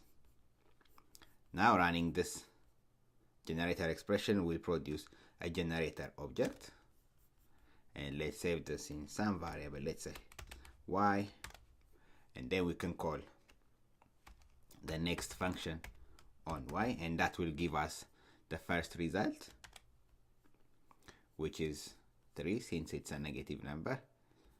Calling the next function again will give us 2 since that -2 is also a negative number. So absolute value of -2 is 2. Let's call the next function again. That will give us 1. y.next. The next element is 3, so it will cube that number. 3 cubed is 27. And finally we have 5 cubed, which is 125. Now that we have gotten all our results one at a time, calling the next function will give us a stop iteration error. Let's look at another example of how we can use generator expressions in strings. Let's say we have a sentence and we want to divide or split that sentence wherever there's a space. Let's see how we can do that. You can say word for word in, and then we'll provide the sentence. This is a generator expression. Let's say that's our sentence, and we want to split this wherever there's a space. So what we'll do is we'll apply the split method on our sentence. Okay, and let's enclose everything in parentheses, so making this a generator expression. So running this will give us a generator object, and we can save this in some variable. Let's say ss. Now if we call the next function on our generator object ss, we'll get the first word, right? Since the split method will split the string wherever there's a space. Then this will give us word for word in our sentence. So the first word we'll get is this. So we got our string this. Calling the next function will give us, what's the next word? Is. And then we'll get, calling the next function will give us a, and then generator, and finally expression.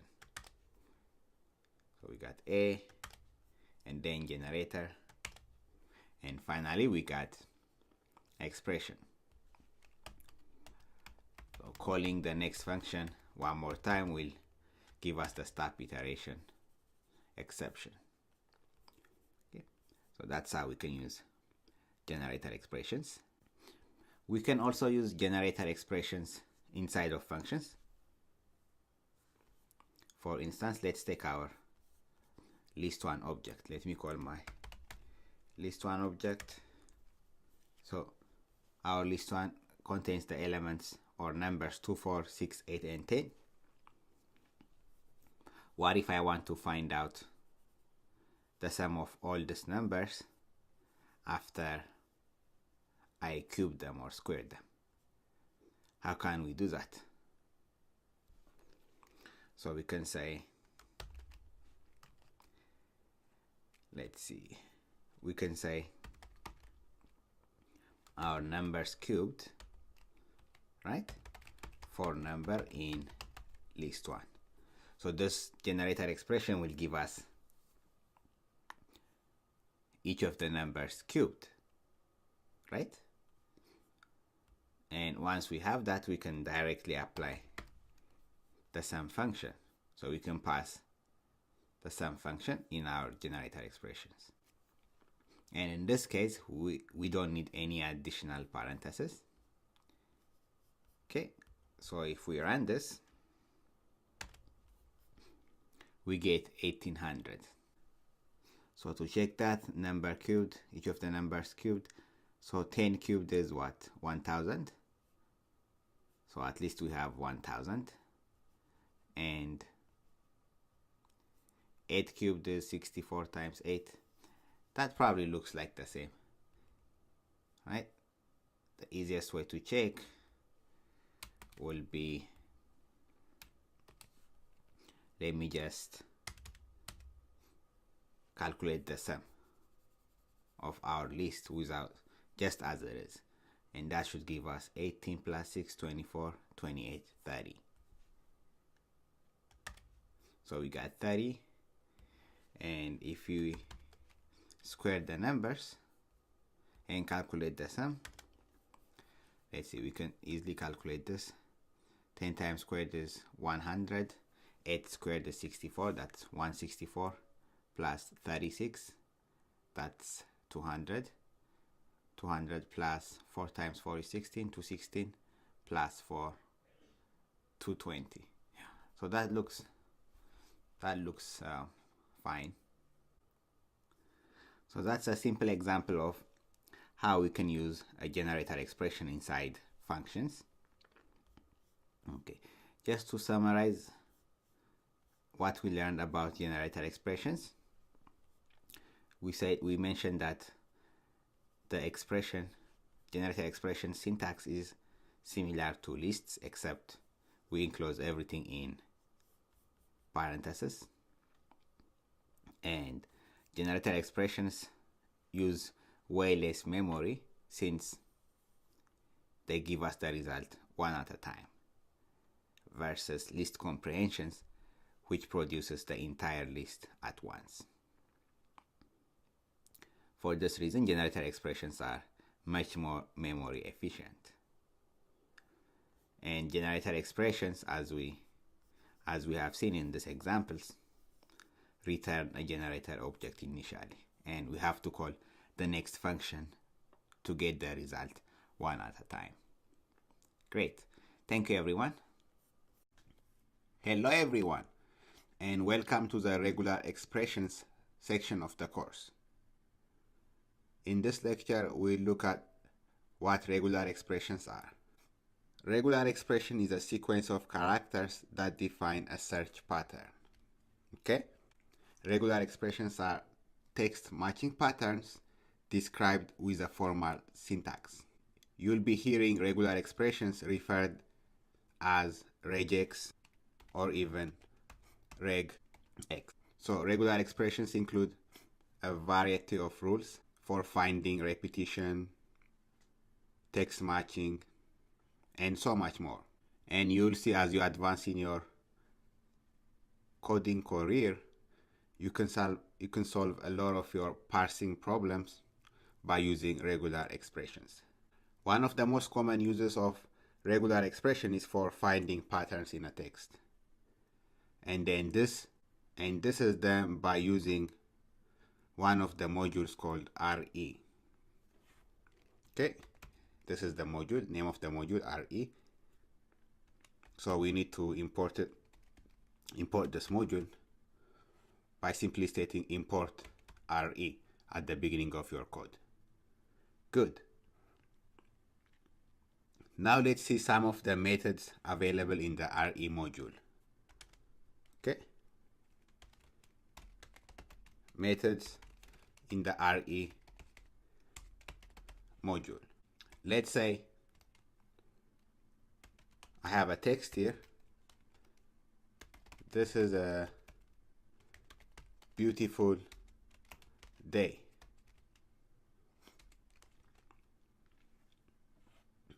Okay, the first method is the search method. Search. So the search method looks for match of a pattern anywhere in the string. So if this is my string, this is a beautiful day. And if I try to find, let's say, is in this string, the search method will return true. And it will look for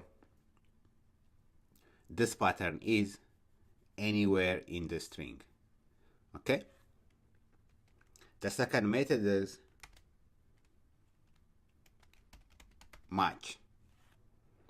So the match method looks for the match of the given pattern at the beginning of the string. So if I try to look for the pattern is in this string, my result will be none. That's because the match method looks for a match at the beginning, only at the beginning of the string. That's the difference between search and match.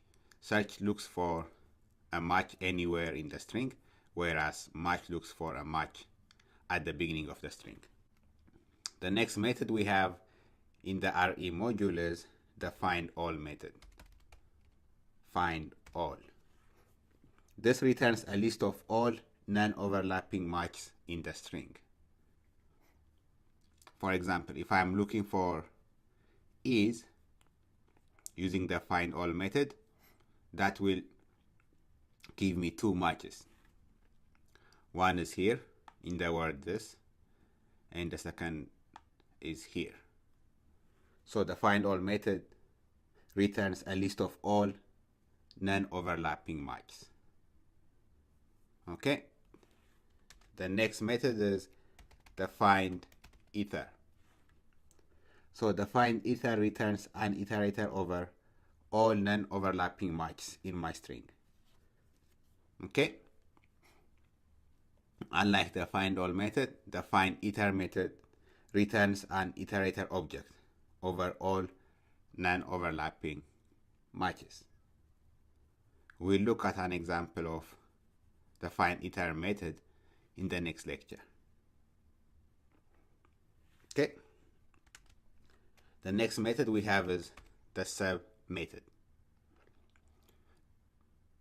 This method will help us substitute a given string with another string. For instance, if I want to replace is with, let's say, was, I can use the sub method.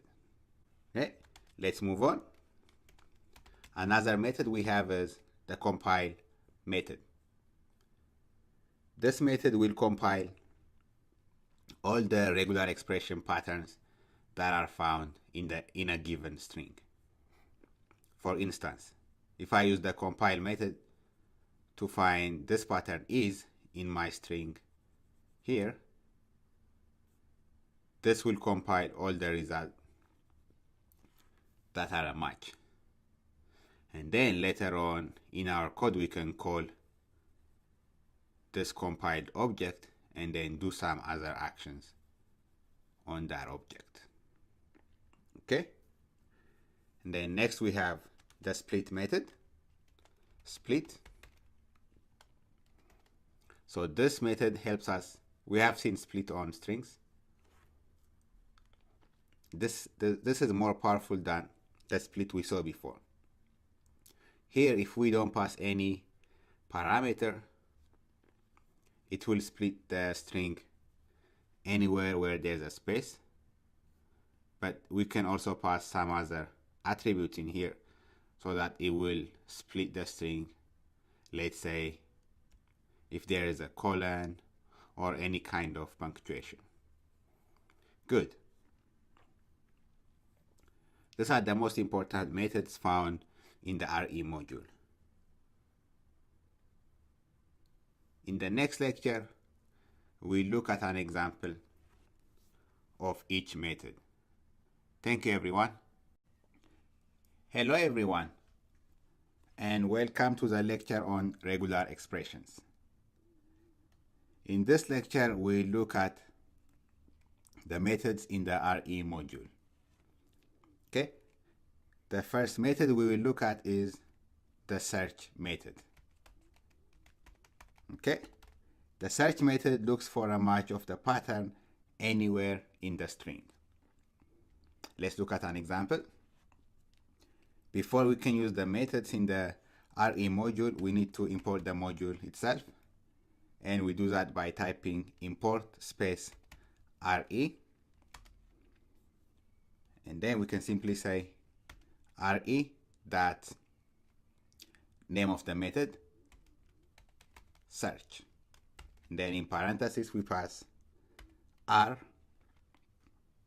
and then whatever string pattern we want to look for and where we are looking. Okay.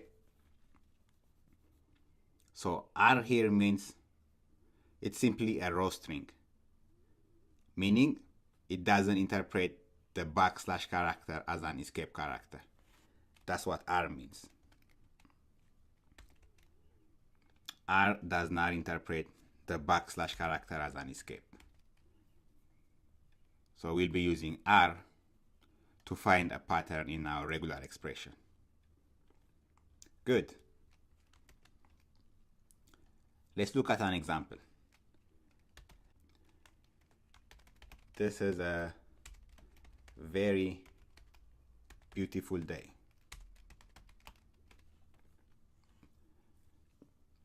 And in this string, I want to look for the word is. Okay? So search looks for much of the pattern anywhere in the string. So in this example, I say re.search r, and I pass in the pattern I want to look for. In this case is, and where I'm looking in the text1 object, right? Okay. Run it. I get there's a match at this location. So using the search method, I got a match on this location. And there are certain methods that I can use on the match object. Okay, let me store this result in an object called m. So this object m stores the result of the search pattern. Now I can call different methods on object m. The first method is called the group method, and this method returns the actual match itself. So m.group will return my match is. Another method I have on the object is the start method.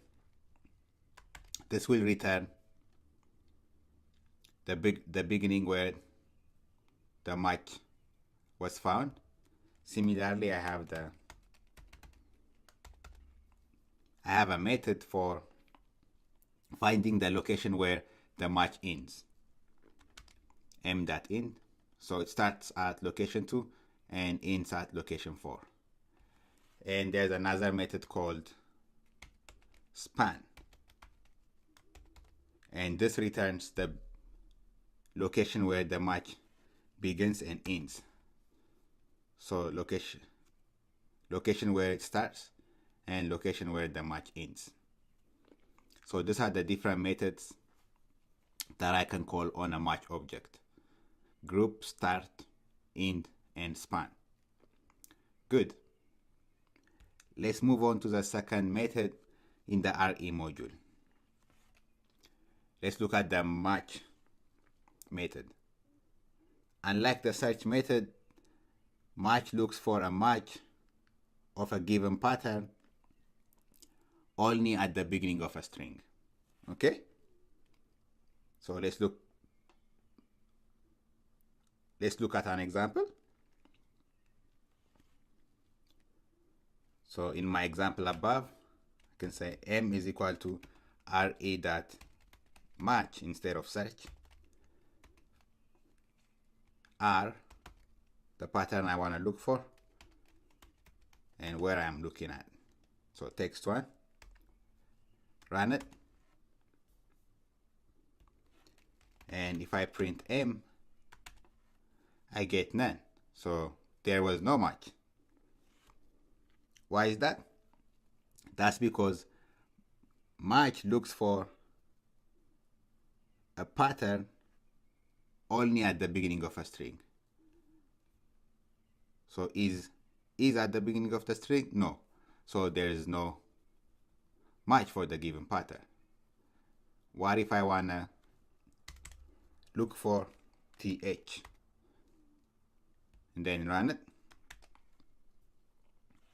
Run the cell again. So I got a match of the object at this location, right? That's because th is at the beginning of the string. And then if I can call different methods on my match object. So I can call the group method, run it, so that gives me the actual match. Similarly, I have the m.start, the location where the match begins, m.end, the location where the match ends, and m.span, the location where the match begins and ends. So 0, 2, and 0, 2. So the match method looks for a match of a given pattern only at the beginning of a string, whereas the search method looks for a match of a given pattern anywhere in a string. Hello everyone, and welcome back. Let's continue looking at some of the methods in the RE module. The next method is called the findAll method. This returns a list of all non-overlapping matches in a string. Okay? Let's look at an example. If I call my text1 object, I have a string. This is a very beautiful day. Okay? To use the findAll method, we say RE, name of our module, that our method name, findAll, and then we pass the pattern we want to look for, is in our case, and where we are looking at in text1, and run it. So I get is, right? Since this is the first one and this is the second one. So findAll returns a list of all non-overlapping matches in a string. Okay? Let's say I have another string. Let me store it in a variable called text2. Let's say I have this string, BBBBA, and so on. Okay? And then if I want to find BA, the pattern BA, using the findAll method in my string, so I say re.findAll, look for BA in text2 string, run it. So this is a list of all the matches, BA, BA, BBA, and so on. Okay? Now let's look at the findIter method. The findIter method returns an iterator over all non-overlapping matches in my string. Okay? And you will see that findIter is the best way to use it, especially if you are expecting thousands of matches. Right? Let's say in this example, if I was expecting thousands of matches, and if I use the findAll method, this will return a list of all matches, meaning this will be stored in memory, right? Whereas the findIter is better because it will conserve our memory. Okay? Let's look at the findIter method. Math is equal to re.findIter, look for the pattern BA in my text2 string, and I'll store the result of my match in an object called math. Run it.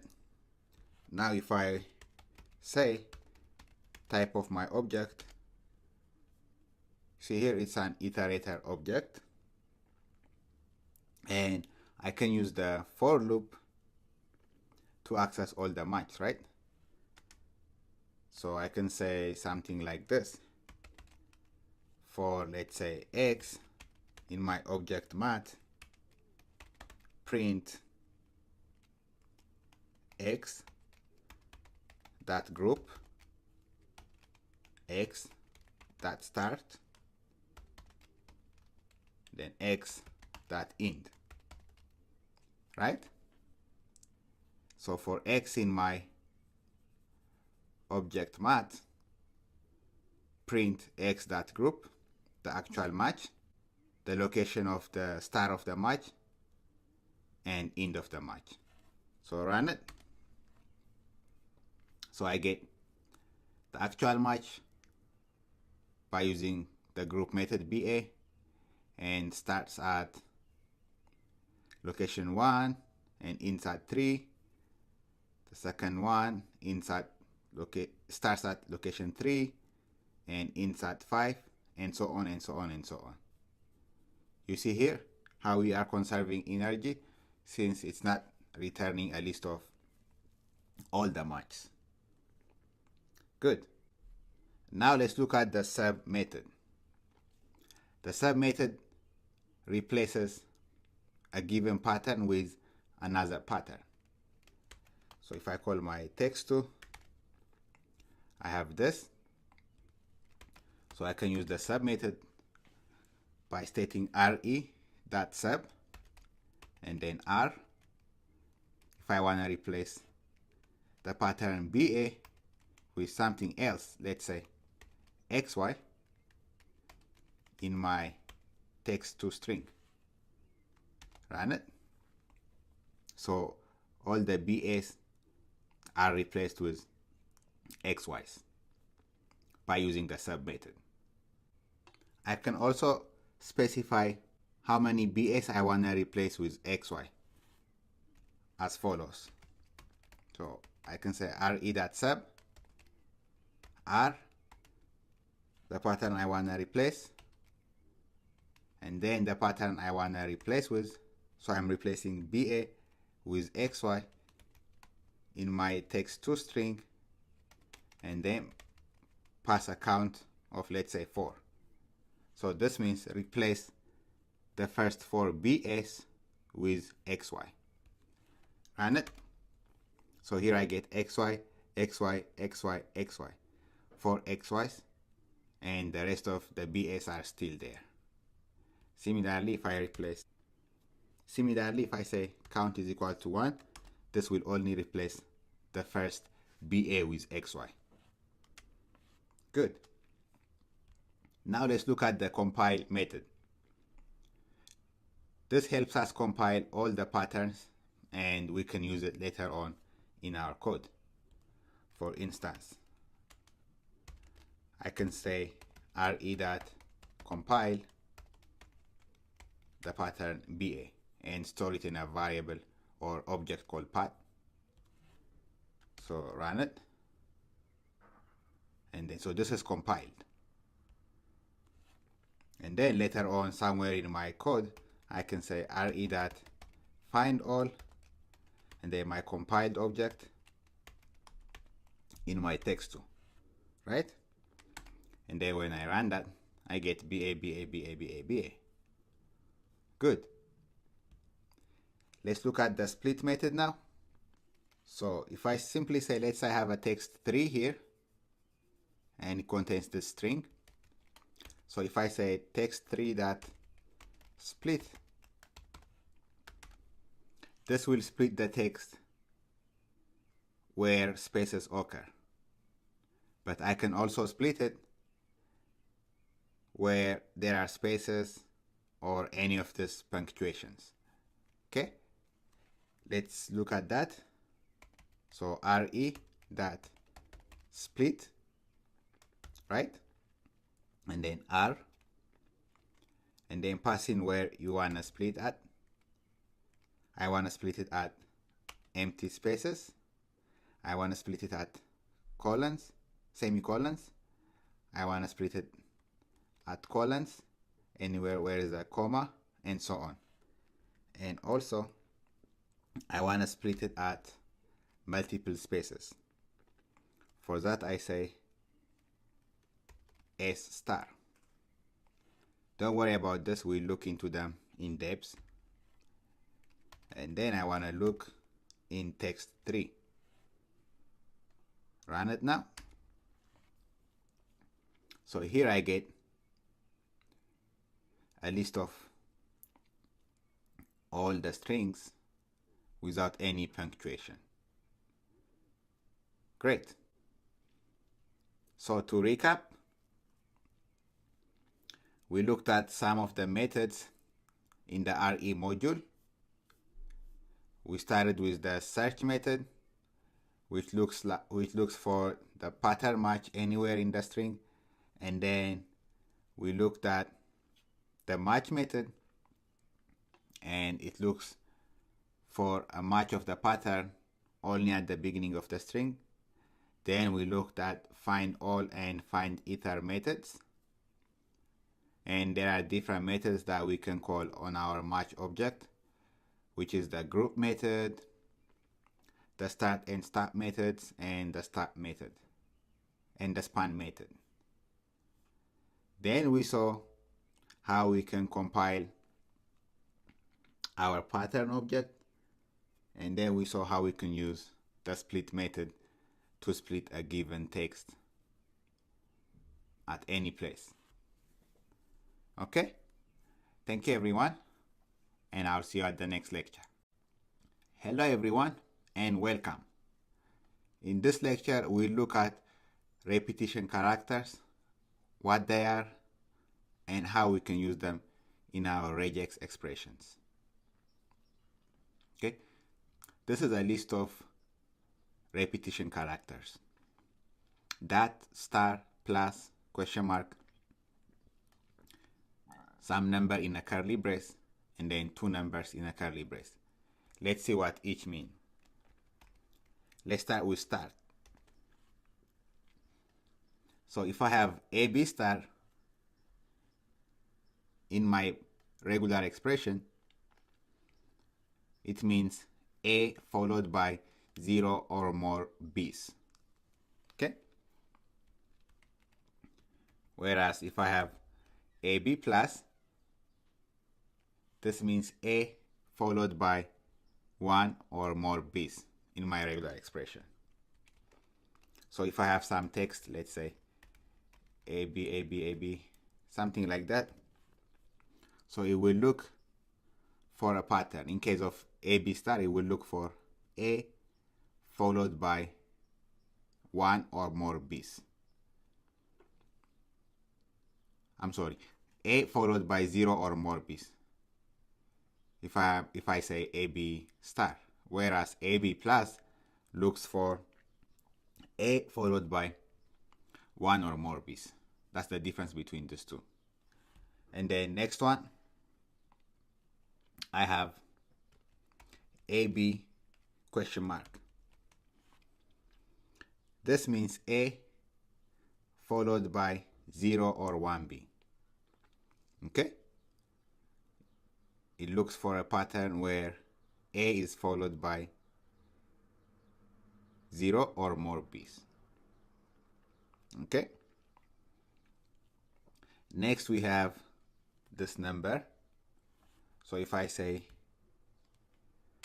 AB and then in curly brace some number M, it means A followed by M number of B's. So if I have 3, for example, it will look for a pattern where A is followed by 3 number of B's. Okay? And if I have AB, M, and N, it will look for a pattern where A is followed by a minimum of M number of B's and a maximum of N number of B's. For instance, here if I pass 2 and 5, this will look for a pattern where A is followed by a minimum of 2 B's and a maximum of 5 B's. Okay. Let's look at an example now. Let's say I have this text here. Okay? First, let's look at the star repetition character. So I can say re dot find all, and then r the pattern of expression I want to look for. So I want to look for A followed by 0 or more B's in my string text. Okay, and don't forget to import your RE module. Let me import my RE module here. Okay, let me run it. Here I got a list of the strings. Okay, so A followed by 0 or more B's. Here I have A followed by 1B, A followed by 2 B's. Here I have A, since it's 0 or more B's, I got this 3 A's back. And then A followed by this many B's. Okay? However, if I have, let's say, Z, X in my string here, it's not gonna return those Z's because it looks for only this pattern, A followed by 0 or more B's. Good. Now let's look at the plus repetition character. Okay.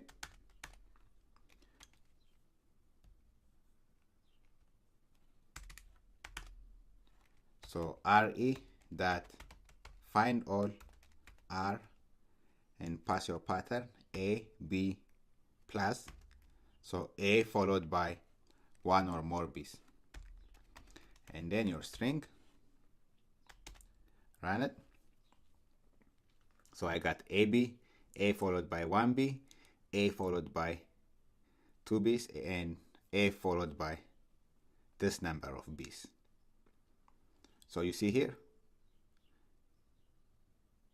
this individual A's are not returned because this is looking for A followed by 1 or more B's. Good. Next, let's look at this question mark. Question mark looks for 0 or 1 only. Okay, RE dot find all R and then AB question mark. So A followed by 0 or 1B in the string text. So if I run this, I get AB. That's because A is followed by 1B. Similar here. And A followed by 0B. And so on, right? So A followed by 0 or 1B. That's what the AB's question mark pattern returns. Okay. Now let's look at the curly brace with one number. So RE that find all R and the pattern we want to look for. Let's say A followed by 2 B's in my string text. So run it. I get 3 of this. ABB, ABB, ABB, right? A followed by 2 B's. So there's one here. There's another one here. And the last one is here. A followed by 2 B's. Let's move on to the next one. So RE dot find all the pattern I want to look for, AB, and let me pass, let's say 3 and 5. So this means A followed by a minimum of 3 B's and a maximum of 5 B's. And look for that pattern in my string text.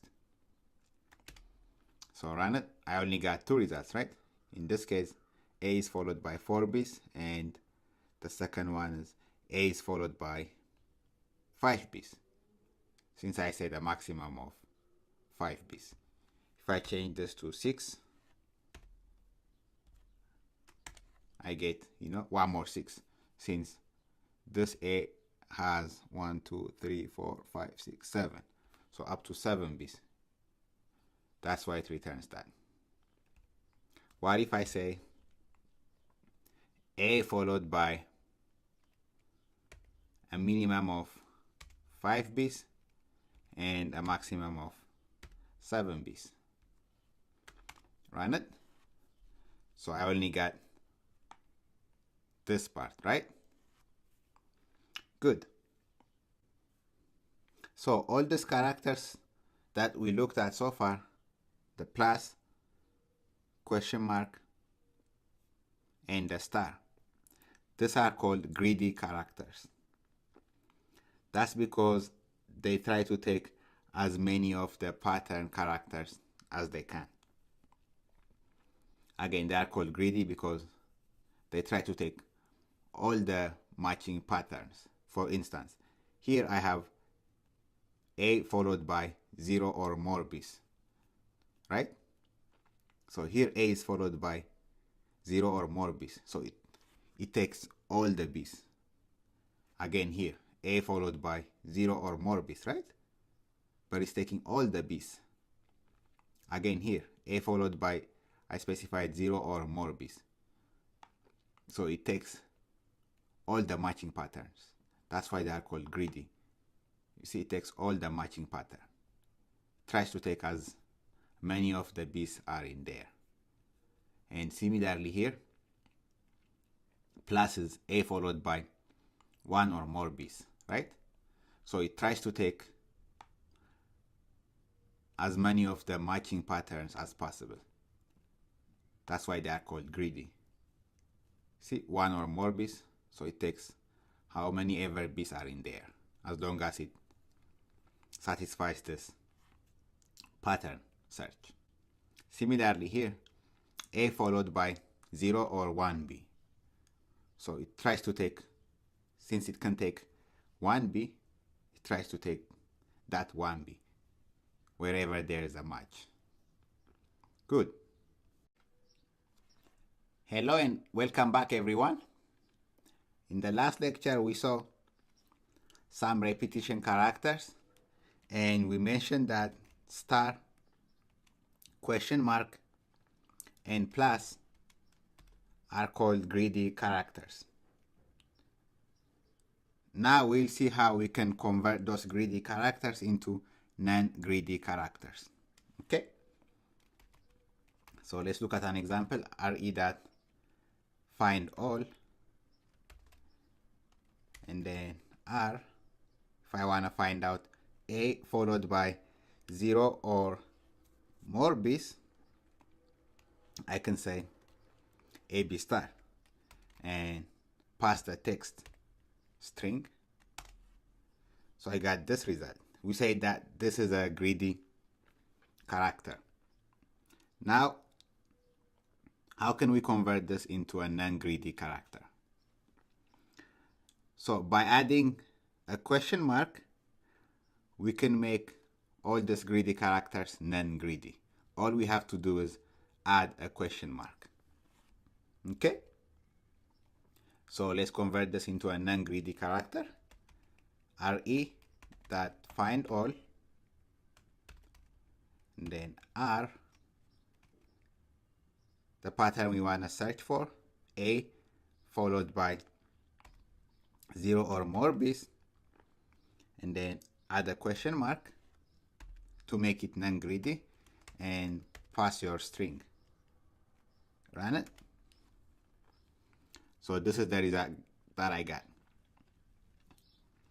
A. So let me call my text. This is my text, right?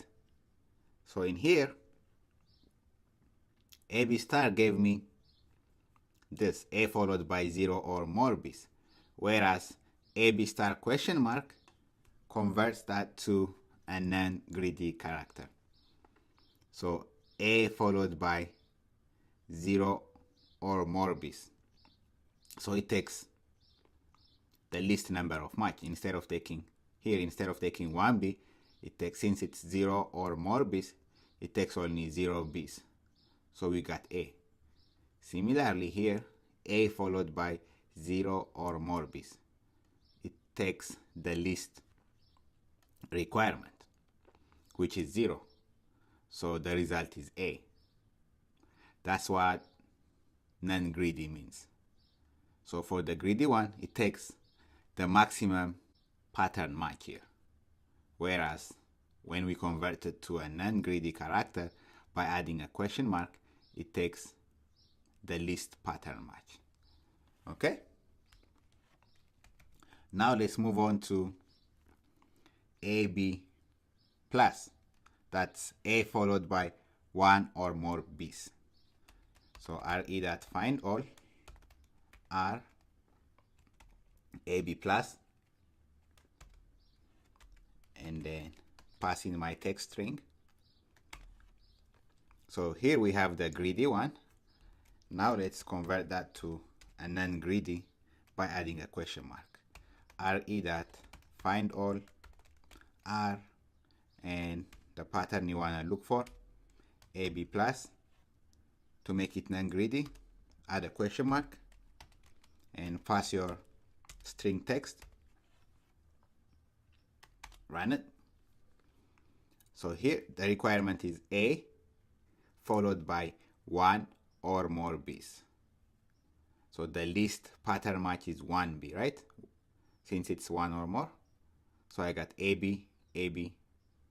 So it satisfies the least pattern match compared to the greedy one here. Okay? Now let's look at A followed by 0 or 1b.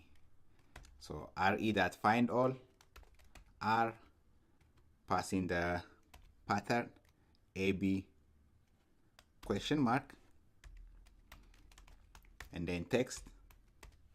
Here I have A followed by 0 or 1b, right? Let's make that non-greedy. re.find all r AB question mark. So to make it non-greedy, all we have to do is add a question mark and then pass our text string. Run it. So this is what I got. A followed by 0 or 1b. Since the least pattern match is 0, that's why I got A. That's 0 or 1b compared to the greedy one. Great. That's how we can convert greedy characters to non-greedy characters. To recap, we saw what repetition characters are. So the star character returns 0 or more pattern match. So if I say AB star, this will return A followed by 0 or more b's. If I say AB plus, that will return A followed by 1 or more b's. If I say AB question mark, that will return A followed by 0 or 1b. And to make this 3 greedy characters non-greedy, all we have to do is add a question mark right next to them. That will make them non-greedy and return the least pattern match. And we also saw that if we say AB and then in curly brace pass some number 2, for instance, that means A followed by 2 b's. Whereas if we pass 2 and 5, that will return a match where A is followed by a minimum of 2 b's and a maximum of 5 b's. Thank you everyone, and I'll see you at the next lecture. Hello everyone, and welcome to the lecture on character sets and ranges. A character set is a group of characters enclosed in a square bracket. Let's look at some examples. So if I have a pattern that looks like this, AXY, so this will look for a pattern where A is followed by either X or Y. So it will look for AX or AY. Okay? So anything enclosed in a square bracket is called a character set. And if I have, let's say, A followed by exclusion sign, XY, this will look for anything but A followed by X or A followed by Y. So this would exclude A followed by X or A followed by Y. Okay. Another example is if I say AK, this will match any character between A and K. Similarly, I can make this capital A and upper K. So this will match any character, any upper character between A and K. And similarly, I can include the exclusion sign. This means this will exclude all uppercase characters from A to K. Okay? Let's look at some examples.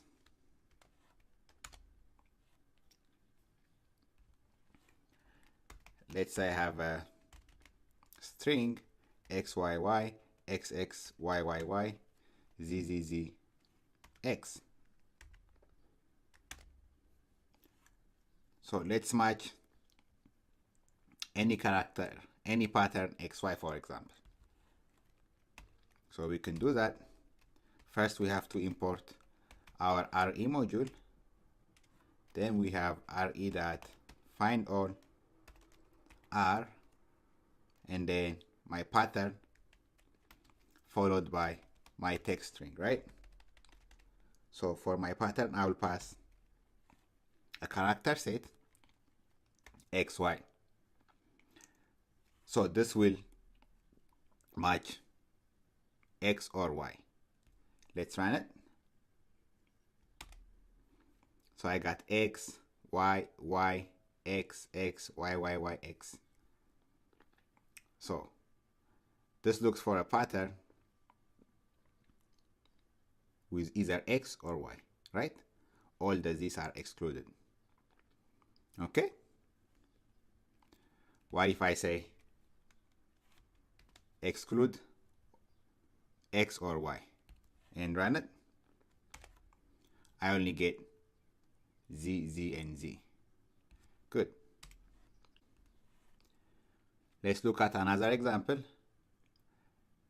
Let's say I want to find a matching pattern where X is followed by X or Y. Okay, for that, re.findAll, and then I have R and my pattern X followed by X or Y. And then I have my string text. Run it. So in this case, I got here X is followed by Y, and then I have another X followed by, since it's X or Y, I have the second match here. So I get two matches, right? What if I want to find out X followed by one or more X or Y? For that, I can say re.findAll R, and then pass my pattern X followed by, since it's one or more XY, I can add a plus sign here and then my text string. Run it. So I got X all of this, right? Since it's X followed by one or more X or Y. I got this. So this is greedy, right? And if I want to change this to non-greedy, I can pass a question mark and then run it. So I got XY and XY. Since it's X followed by either 1 or more Y, right? So the lowest match is 1. So that's why I got XY and then XX here. It doesn't take the whole, since it's not greedy, it doesn't take the highest match. It only takes the least match. Okay? So in this text string, let's say I want to find out X not followed by 1 or more X or Y. For that, I can say re that find all, then R, I have my pattern, and then for my text. So for pattern, I have X, exclusion sign, not followed by X or Y. And by adding a plus sign, I get X not followed by 1 or more X or Y, right? So run it. I get here X. So here I have X not followed by 1 or more X or Y. So I have the first match here, X, and then it excludes this 2. Since they are X or Y, it will exclude that. And there's a space here, so that's one match. So we got X and space. Then we have another X here, right? So since it's followed by X or Y, it will exclude all of that. And then we have another X here, and this is not followed by X or Y, so it will take this XA, then it will take XB, then it moves on. This X is followed by X or Y's, right? And finally we have here XZ. So we got that result.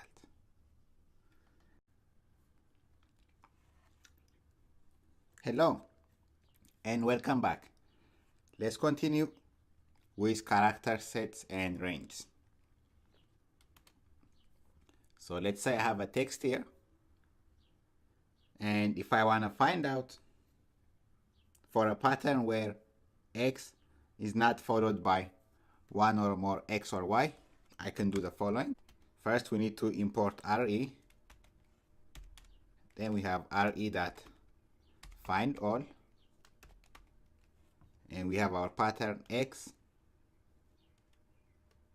not followed by exclusion, not followed by XY, X or Y, and then by adding plus sign, we can say X not followed by 1 or more X or Y.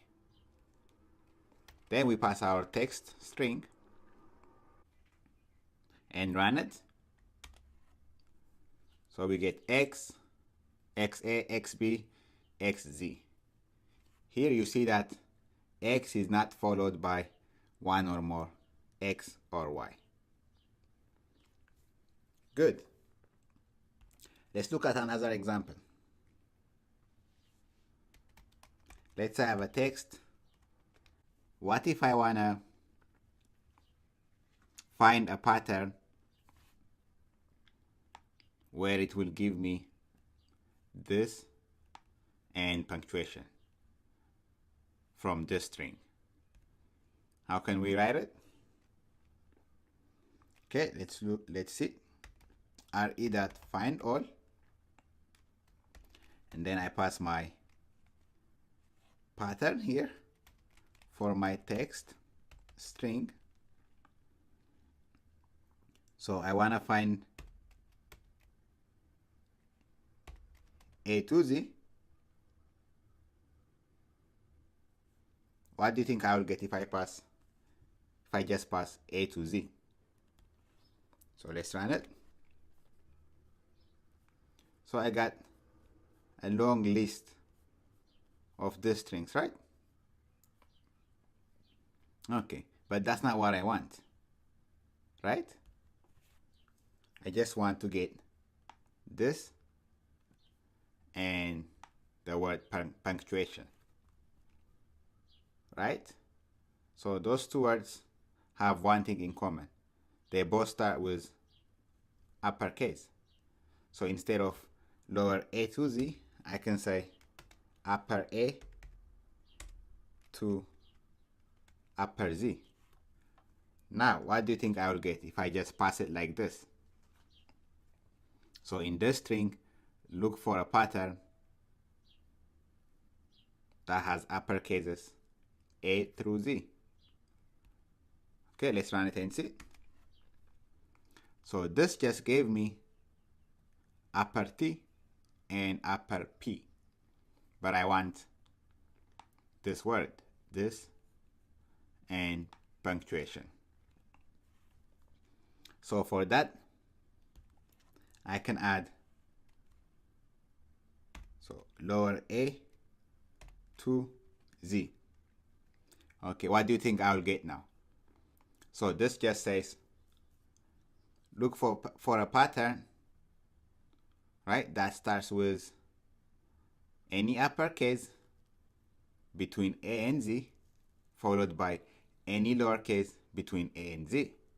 Let's run it and see.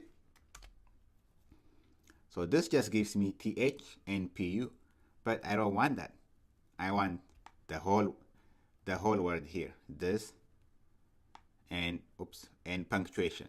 So I want both words. So for that, I have to finally pass a plus sign here, right? So this means look for uppercase A through Z anywhere in the text string, followed by one or more lowercase between A and Z, right? So let's run that. This time we get this and punctuation, right?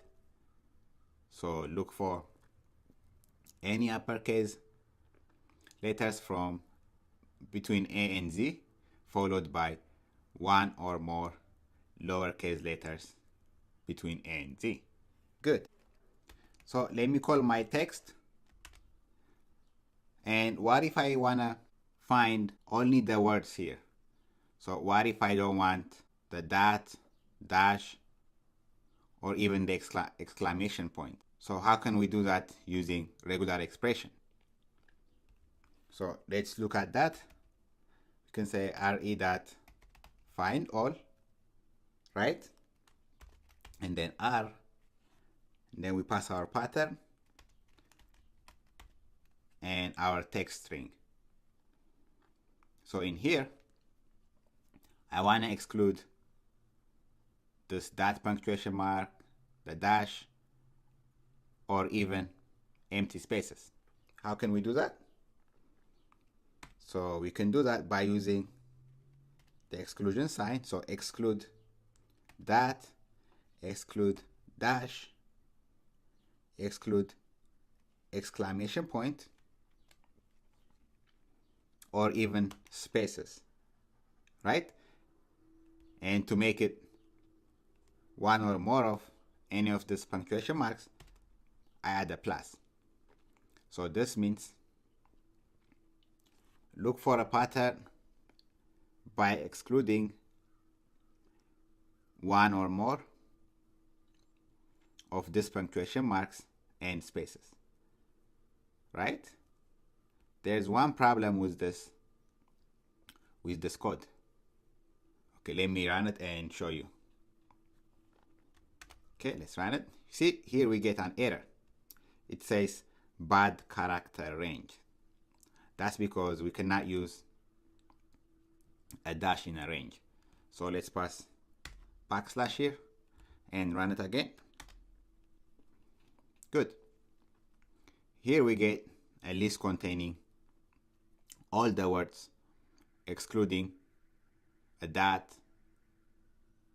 empty space, dash, punctuation mark, and so on. Good. So in summary, we looked at character sets and ranges. Character set is a group of characters enclosed in a square bracket. And then we saw how we could match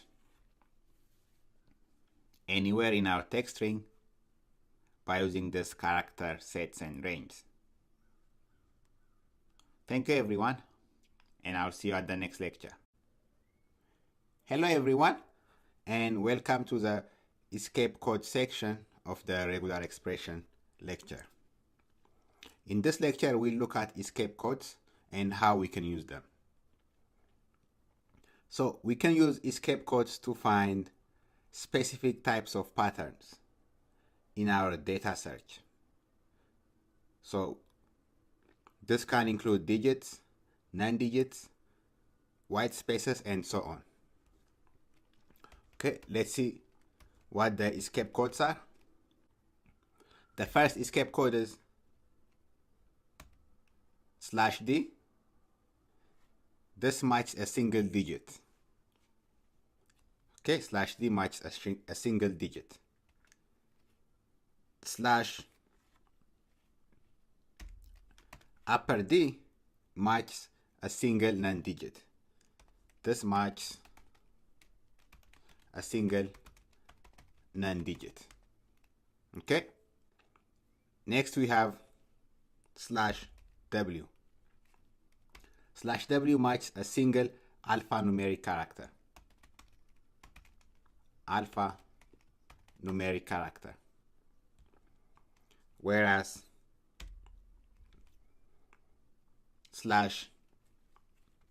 /W matches a single non-alphanumeric character. Okay? And then we have /s. /s matches a single white space character. Okay? Single white space. Whereas /S matches a single non-white space character. Okay? So, and if we want to match more than one digit or white space or so on, we can simply add plus next to each, right? Plus means one or more. Okay? Let's look at some examples. Let's say I have a text. That's my text. We can use /d to match a single digit. Let's see an example of that. First, we need to import the RE module. Then we have re.findAll, r, and then our pattern /d, look for a single digit, match a single digit in my string text. Okay, let's run it.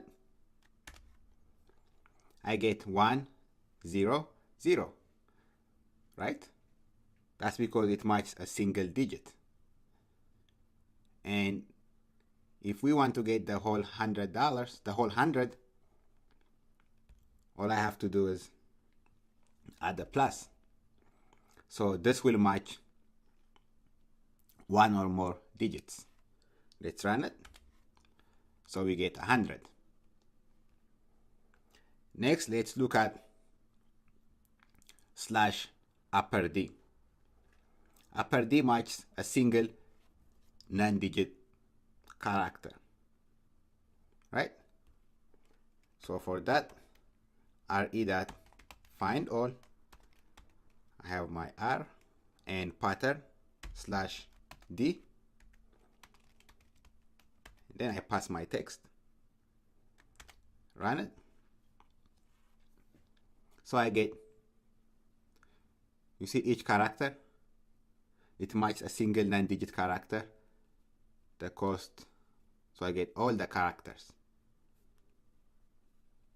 And also this $sign and the dot, as long as it's a 9-digit. I can pass a plus sign here, so that will match one or more 9-digit. So now I get the cost of my fancy. Let me spell fancy like that. Okay, the cost of my fancy microwave is $sign, right? So all of this is one match. That's because plus is a greedy repetition, right? So slash upper D matches, since it's a plus, this matches one or more 9-digits. That's why we have this a list of this long string as one match. And then, so this is a digit, so there's no match. And then we have the dot. That's the second match. Good. Next, let's look at /s. This will match a single white space character. Let's look at an example. So re.find all R, and I pass my pattern /s in my text string. So here I have 6 matches. 1, 2, 3, 4, 5, 6, 7 matches. Again here I have 1, 2, 3, 4, 5, 6, and 7. That's because /s matches a single white space character, right? So I have 7 of them. Now let's look at /s, which matches a single non-white space character. So re.find all R, then I have /s and then text. So S matches a single non-white space character. So when I run this, I'll get a similar result like what I got earlier for this D. It will give me a list of each character, a long list. Okay? So I can add a plus. That way it will give me a match of one or more single. Instead of single, it will give me a match of one or more non-white space characters. Okay? There you go. So the cost of my fancy microwave is $100. Good. Next, let's look at /w. /w matches a single alphanumeric character, right? So let's look at an example. re.find all R /w. Then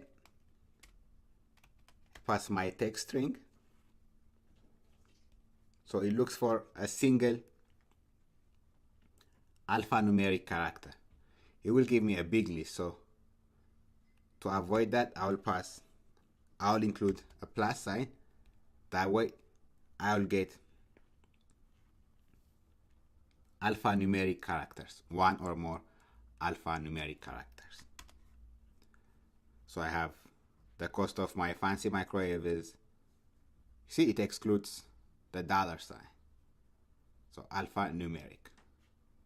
Whereas capital W will give me a list of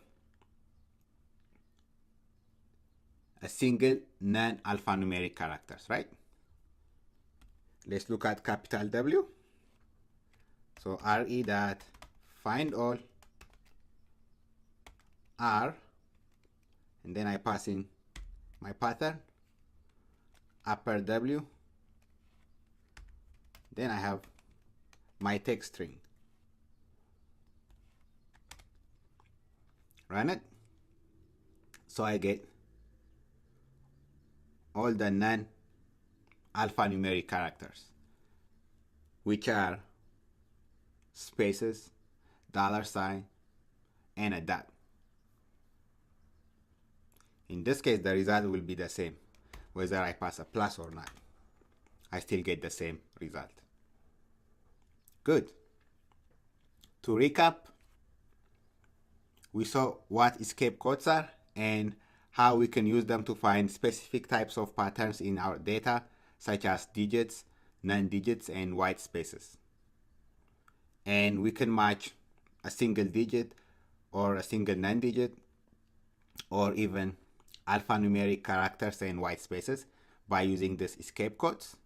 And by passing a plus sign, we can make them non-greedy. In the next lecture, we look at anchoring. Thank you, everyone. Hello, everyone. Welcome to the lecture on anchoring. So, in addition to describing the content of a pattern to our match, the relative location can also be specified in the input text, where the pattern should appear by using anchoring instructions. Okay? Anchoring. And then let's look at some of the anchoring characters. We have the caret escape character. We use that for specifying star of a string. And the $sign means int of a string. And also /a means start of a string. /z means end of a string. And we have /b, which means empty string at the beginning and end of a word. We use this anchoring characters in our regular expression. Okay, let's look at an example. First, let's import the RE module. Okay, let's say I have a text. This is a very beautiful day. Okay, that's my text. And then let's see how to find is in my text string. We have seen this before, so re dot find all R, and then we pass in our pattern is look for my text string. So if I run this, I get too much, right? Is and is. That's because I'm using find all, right? So earlier I mentioned that the caret sign, this escape character, this escape means star of a string, right? So let's see how we can use that. So if I say re.find all R and pass in my string, here we saw is, right? And then text. So anchoring can be used to find the relative location of a certain pattern, right? So if I want to know if this pattern is at the beginning of my string, I can pass the caret sign. So this means is the pattern is at the beginning of my text string. Let's see. So nothing. I got an empty string, an empty list. That means is not at the beginning of my string. What if I pass t? I know t is at the beginning, right? So instead of is, if I pass upper T and run it, I get T, right? So T is at the beginning of my string. Good. Now let's see how we can use the dollar sign. The dollar sign checks to see if there is a match at the end of a string, right? Okay, let's look at an example. re.findAll r, and we pass in our string dollar sign and then text. So this will look if that is at the end of a string. That's how we pass the pattern, that, and then dollar sign. Okay? There's one thing wrong with this expression or pattern. I'll show you. So if I run this, I get a dot, right? But that also means, now let's see how we can use the dollar sign. The dollar sign will check if there is a match at the end of a string. Okay? Let's see an example. re.findAll and then r. So what are we looking for at the end of our string? There's a dot, and then we pass the dollar sign and look for the text string. Okay? That in regular expression has a meaning. So instead of just passing that, we have to add the escape character. Okay? So let's run it. So I get a match. So that is at the end of my string. Okay. Earlier we saw how we could find is, right, in my text. So re.findAll, r is, look for my text string. So I got a couple of is, right? What if I want to find just the second is? How can I do that? So I can do that by using /b, which will empty a string at the beginning and end of a word. So to use that, let's see an example. re.findAll, then r, and then we have is, right? This is my normal. And then we have to pass /b before our pattern, and then /b after our pattern. So we're looking for this is. And then we pass /b before and after it. Now let's run it. So we get one is. How do we know if it's this is or the other is? Let's use the search method, re.search r.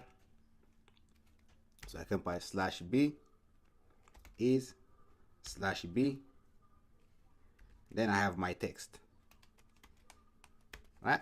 If we run that, we get a match at this object, and then let's store this in a variable called m. So this object will store the result of this.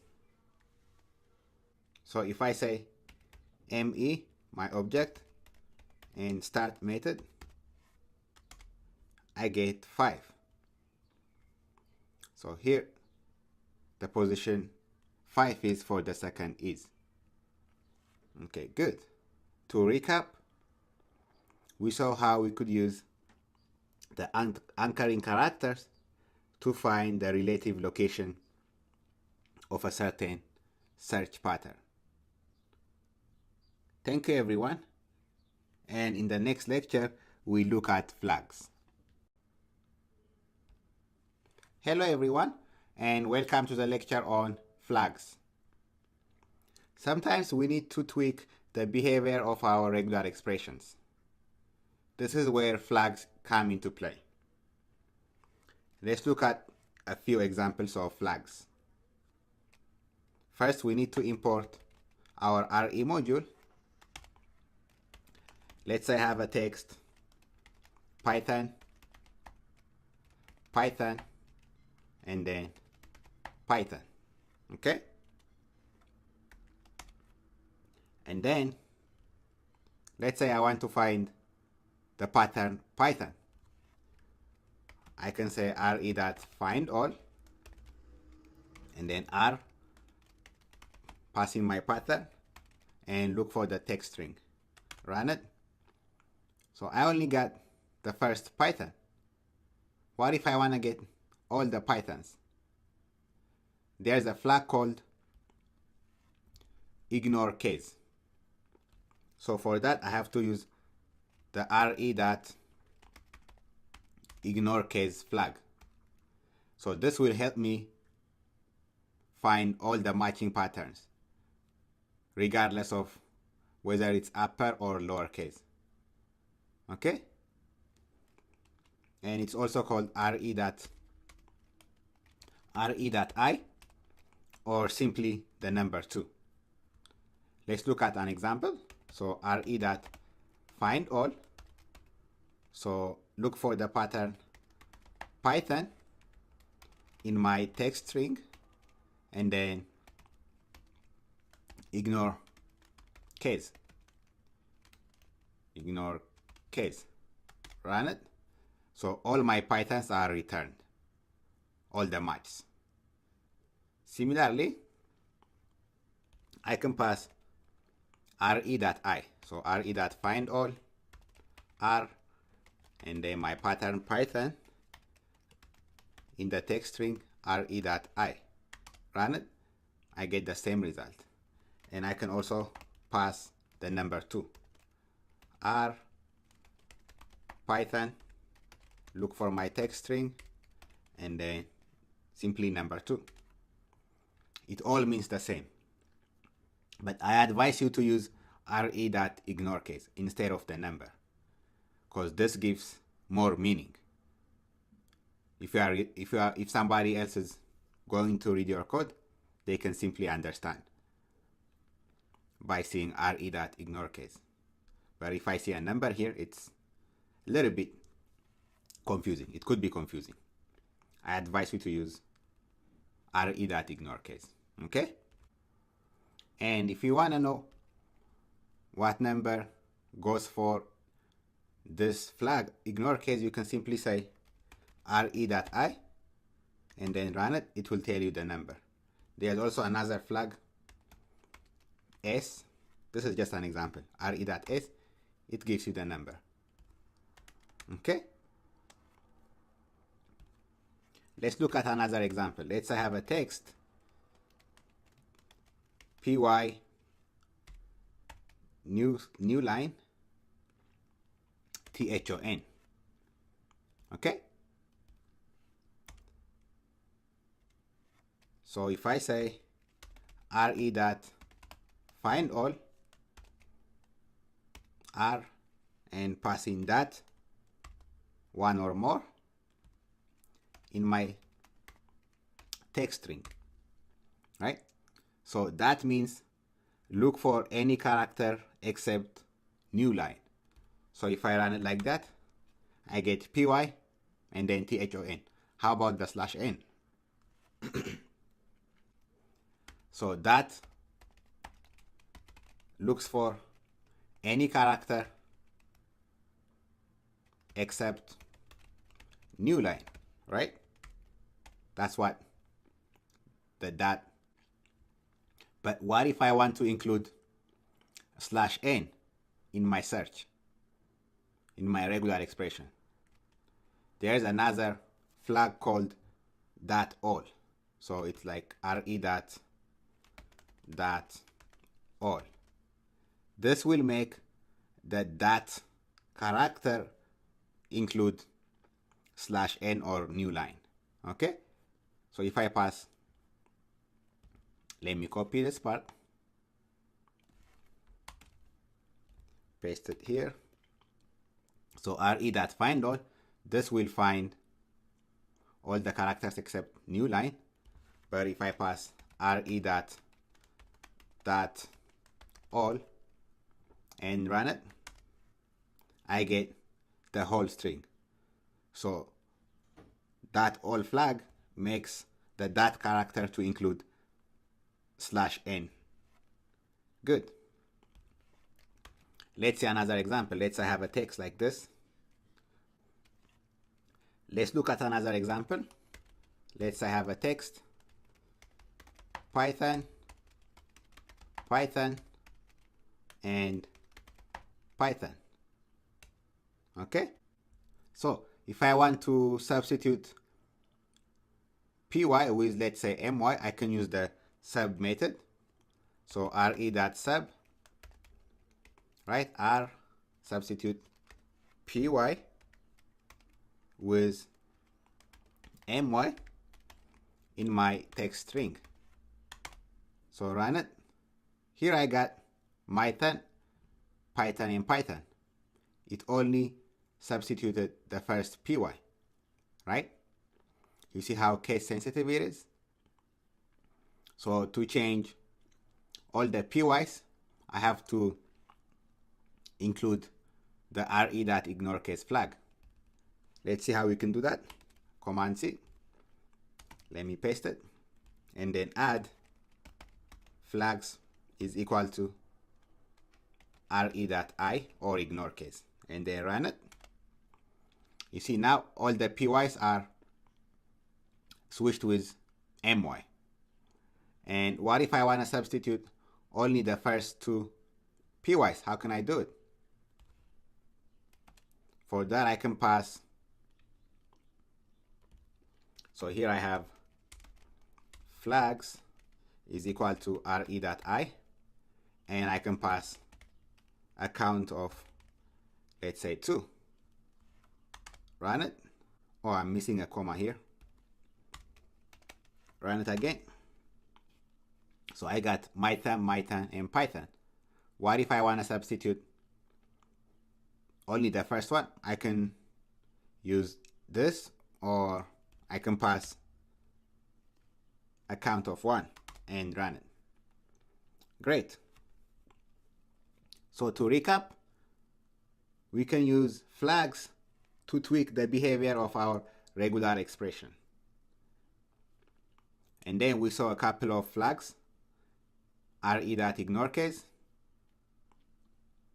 and we also saw re.all. And it's better to use the re.ignore case, the full flag, instead of passing a number representation of the flag. Okay? Thank you, everyone, and I'll see you at the next lecture. Hello, everyone, and welcome to the lecture on grouping and naming groups. Okay, let's start by importing our RE module. And let's say I have a string 1, 2, 3, 5, 6, 7, 8.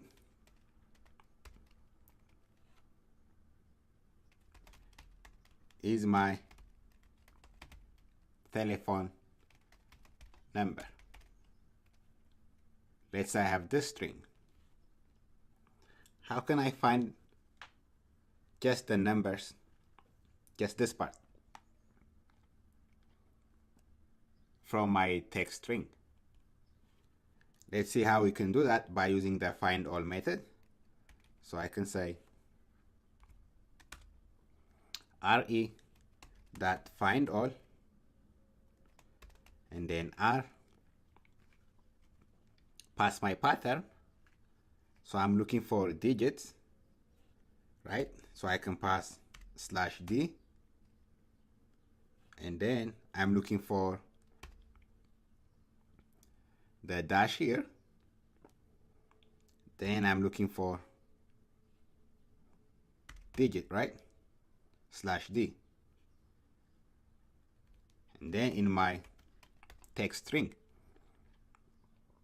/d returns a single digit. So I can pass a number. Since there are 3 numbers, I can pass 3 here. So that will look for 3 digits. And then it will look for a dash. And then it will look for, in this case, I need to look for 4 digits. So I can pass 4, right? So this will look for 3 digits, then a dash, then 4 digits. It will look for this pattern. Let's run it. So I get 1, 2, 3, 5, 6, 7, 8. Good. So to use a group, if we want to group this, we need to include a parenthesis. Okay, let me show you an example. So let me copy, or let's use the search method. So re.search. Okay, and then I have r, what I'm searching for, /d, 3 digits, followed by a dash, and then followed by 4 digits, and then pass 4, right? Then look for that in my text string. So for grouping, we need to pass a parenthesis. So here, I'll group this pattern into 2 groups.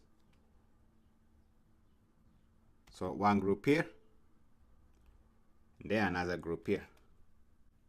Okay, let's run this now.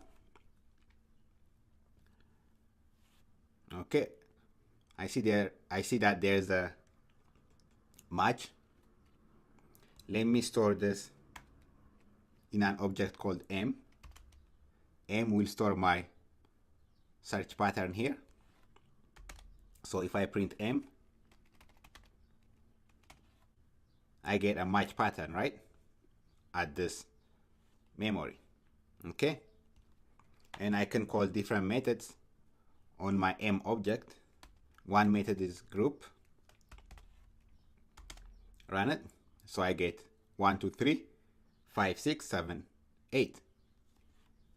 And I can also say m.groups method, m.groups. This will return 2 groups, right? 1, 2, 3, and then 5, 6, 7, 8. That's 2 groups.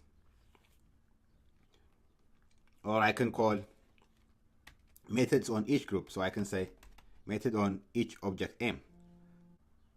So I can say m.group.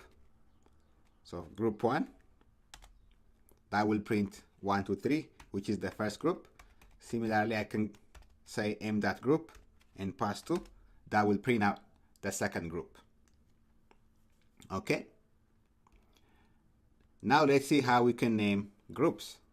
So here we have 2 groups, right? How can we give specific name for our group instead of just passing or calling it group 1 and 2? For that, we use the following. We use question mark followed by upper P, and then the angular brackets, and then name of our group. Group name goes here. Okay, this is what it looks like for naming groups. Let me comment this out. Okay, let's give a group name for our example here. Let me copy it. So here I can pass question mark, upper P, and then name for my group. Let's name it first 3. Close the angular bracket, and then for our second group, here add a question inside the parentheses, question mark followed by P, and then inside our angular brackets, I can say name of our group, let's say next 4, and then close it. Okay. Now we can call those specific group names on our object M. So I can say m.group, and then pass in name of our group. Our first group is group 3. Run it, I get 1, 2, 3. Similarly, I can pass the second group name, which is next 4. Run it, I get 5, 6, 7, 8. Okay? That's all about grouping and naming groups in regular expressions. Thank you everyone, and I'll see you at the next lecture. Hello everyone. Welcome to the lecture on debugging. In this lecture, we'll see how we can debug by using raise and assert statements. We have seen that errors are part of coding. Every time you code, even if you are an experienced programmer, you will run into errors and exceptions. Last time we have seen how to handle errors by using try, except, and finally notations. In this lecture, we'll see raise and assert statements. So Python raises an exception when it executes an invalid code. All right. So let's see raise statement first. So raise exceptions are raised by the raise keyword. So simply we just say raise and then exception with capital E. Then we pass in whatever message we want to pass. This is an error message, for instance. So I get an exception. This is an error message. Good. And we can put a personal exception here, any note. Okay. Let's look at an example. Let's say I have a function that will print a box by passing it different symbols. Okay? Let's say I want to print out a box on my screen by using different symbols. So it will look something like this. Then I'll have some spaces, then a star,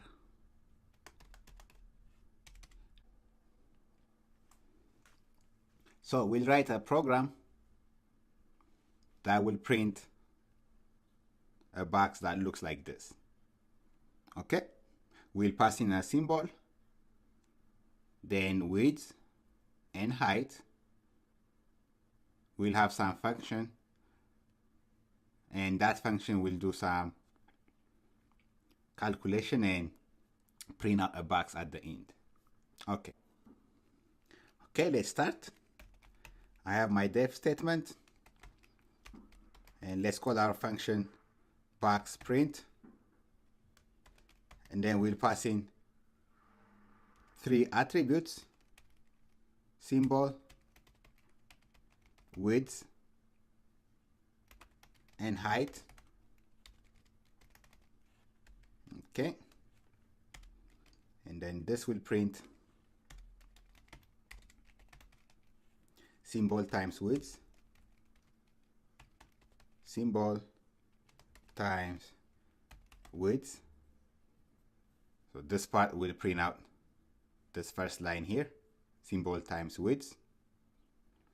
And then for the next 5 or 6 lines, since they are similar, we can use a for loop. So for that, I can say for I in range height, height,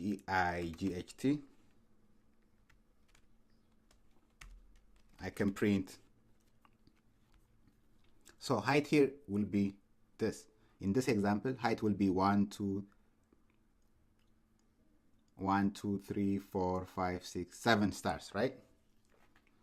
But since I'm not including the top and bottom ones, I'll pass height minus 2. Okay? So for I in range height minus 2, print symbol plus, and then I have my space, right? That times width, width. Since I am passing height minus 2, I also have to pass width minus 2, right? This one and the last. Okay, so width minus 2, I'll put that in parentheses and close this parenthesis plus symbol. So for instance, the width of the second line will be, I have my symbol, which is this, and the other symbol I'm adding is that, and this empty space is calculated by width minus 2 times number of empty spaces, right? Number of spaces. That's why I did width minus 2. Okay, let's move on. And for the last, for this one, we can print symbol times width. Okay, good. So if I call my function now, box print, and then pass in, let me pass a star for symbol, width, let's say 12, and a height of, let's say 5. Run it. I get this box. Okay, to walk you through what I did, so I defined a function, and then it takes in 3 attributes: symbol, width, and height. So this will print out symbol times width. So whatever symbol I give it, it will multiply it by the width given. So that will be this, symbol times width. And then I'm calculating this part, the middle part. Since those are similar, I can use a for loop, right? So for I in range height minus 2, since I'm not including the first and the last lines, right?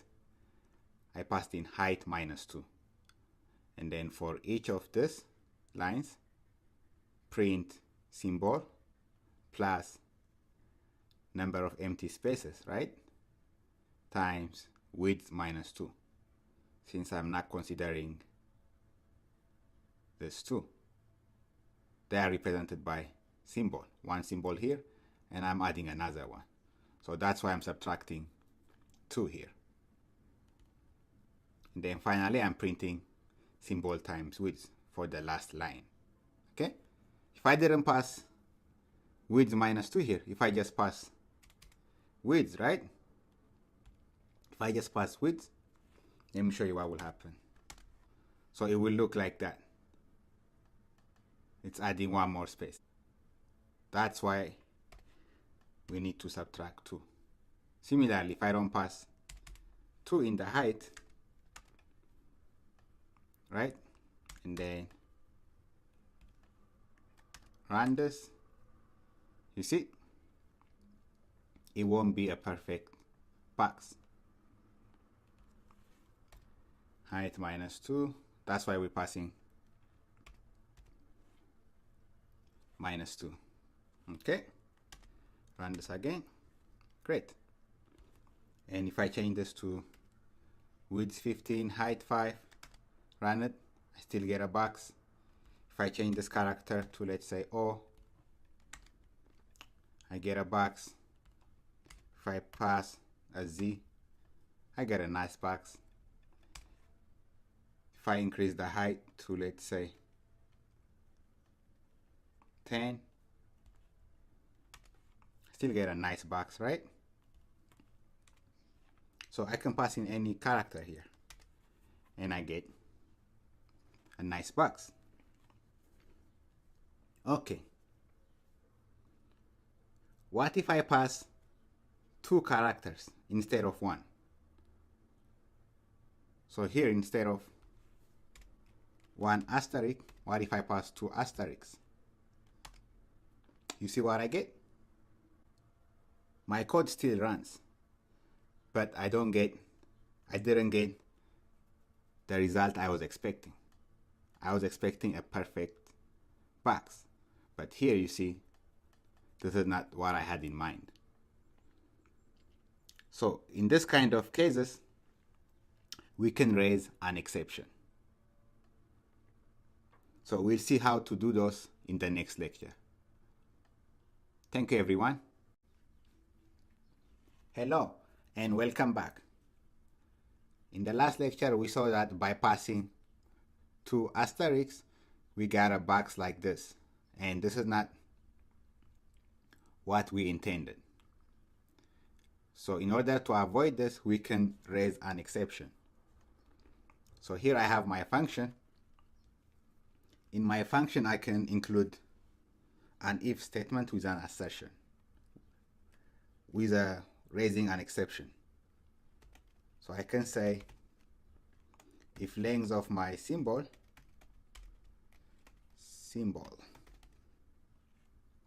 is not equal to 1, right?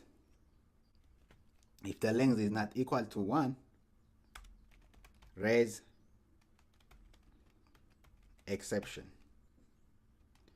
And then I can have my own message. I can say, the symbol you pass must have a length of 1. Right? So that will raise an exception. Now, if I call my function, box print, then if I pass in 2 asterisks, then width and height, run it, I get an exception raised, right? So it says here, the symbol you pass must have a length of 1. Same here. It raised an exception. The symbol you pass must have a length of 1. Okay, so I can go, and if I fix that, I get the box. So the exception is gone. Similarly, if I pass 2 O's,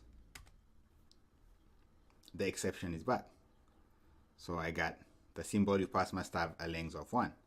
Good. How about I pass a box, right? I have 1 symbol, but for height and width, I pass 1. Do you see what I get? This is not what I want. There is no error with the code, right? But this is not what I want. I want a box with widths and heights. And I can also raise another exception to prevent this kind of exceptions from happening. So I can add another if statement here.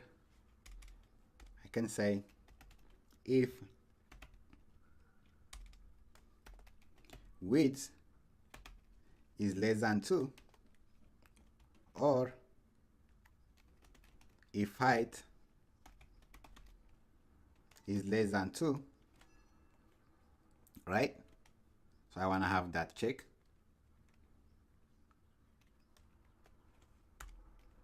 Raise exception.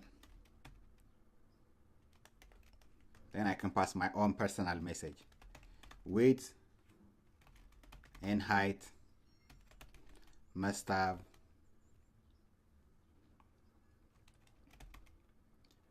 a length of 2 or more. Okay. So now if I save that and call my function, I get an exception error. It says width and height must have a length of 2 or more. And similarly, if I pass 2 stars here and then run it,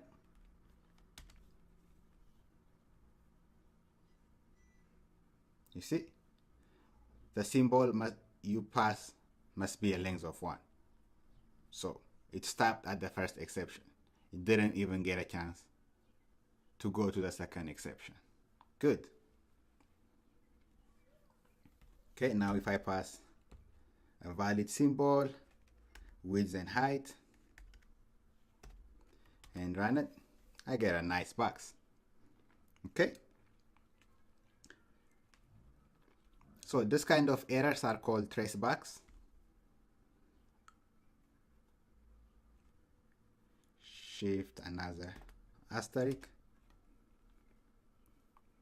So we call this kind of errors tracebugs. Okay.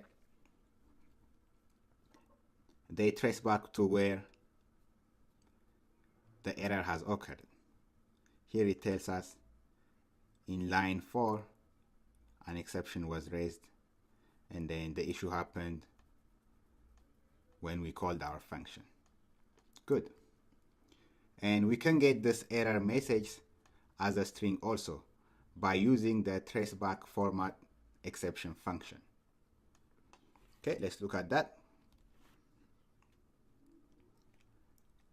Traceback format exception function.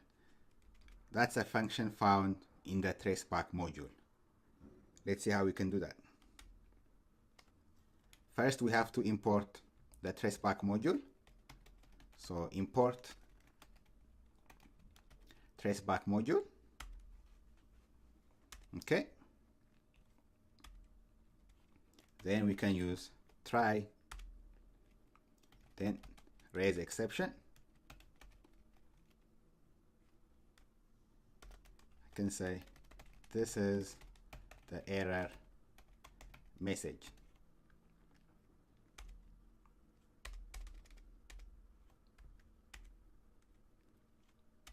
Then we have our except statement.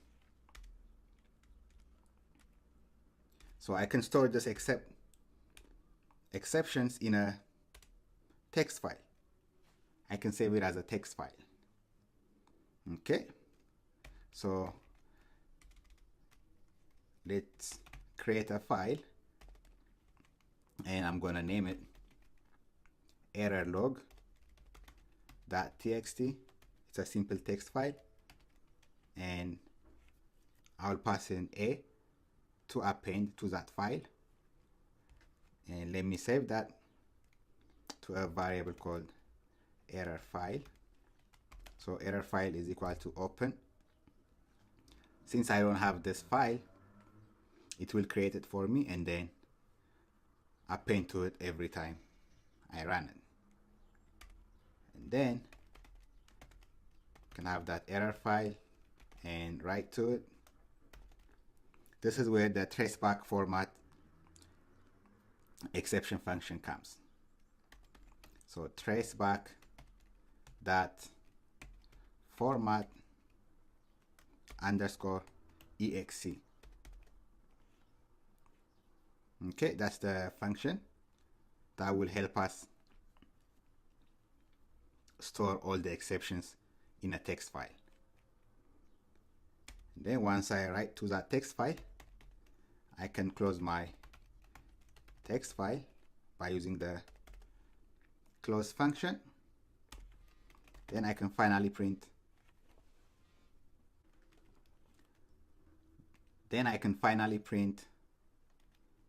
A message for me. The traceback info was written and added in the error log text file, or something like that. Okay, so once I have this, every time we run our code, it will append to this error log text file. Okay, let's run that. So the error traceback info was written and added to the error log. Okay, where is my function? So let me run this and show you. So if I call my function here and pass in that 2 asterisks and run it, I get an error, right? So this error log text file is created and saved in your current directory. Okay, I'm in my Jupyter notebook, so let me go and check for this error underscore log text file. So here, error underscore log text file should be created. Right here, error underscore log that text file. So if I open that, you see I ran it twice, so I get a message, traceback raise exception. So this is my personal message. This is the error message. And then when I run it again, I got, this is an error message exception again. So every time you get an error, it appends to this file, to this log. So if I close this and go back here, now in this case, let me pass 1 and 1, right? So if I run that again and then go back to my error log, you see it added another log. So it doesn't matter how many times when you do it. So every time you run into this exception, it will be added to this log. Okay, let me go back and run it a few more times. So if I run that, if I go back and run it a couple more times, so I go back here to my error log text file. You see, it keeps adding to that file. Great. Thank you, everyone. And in the next lecture, we look at assertion.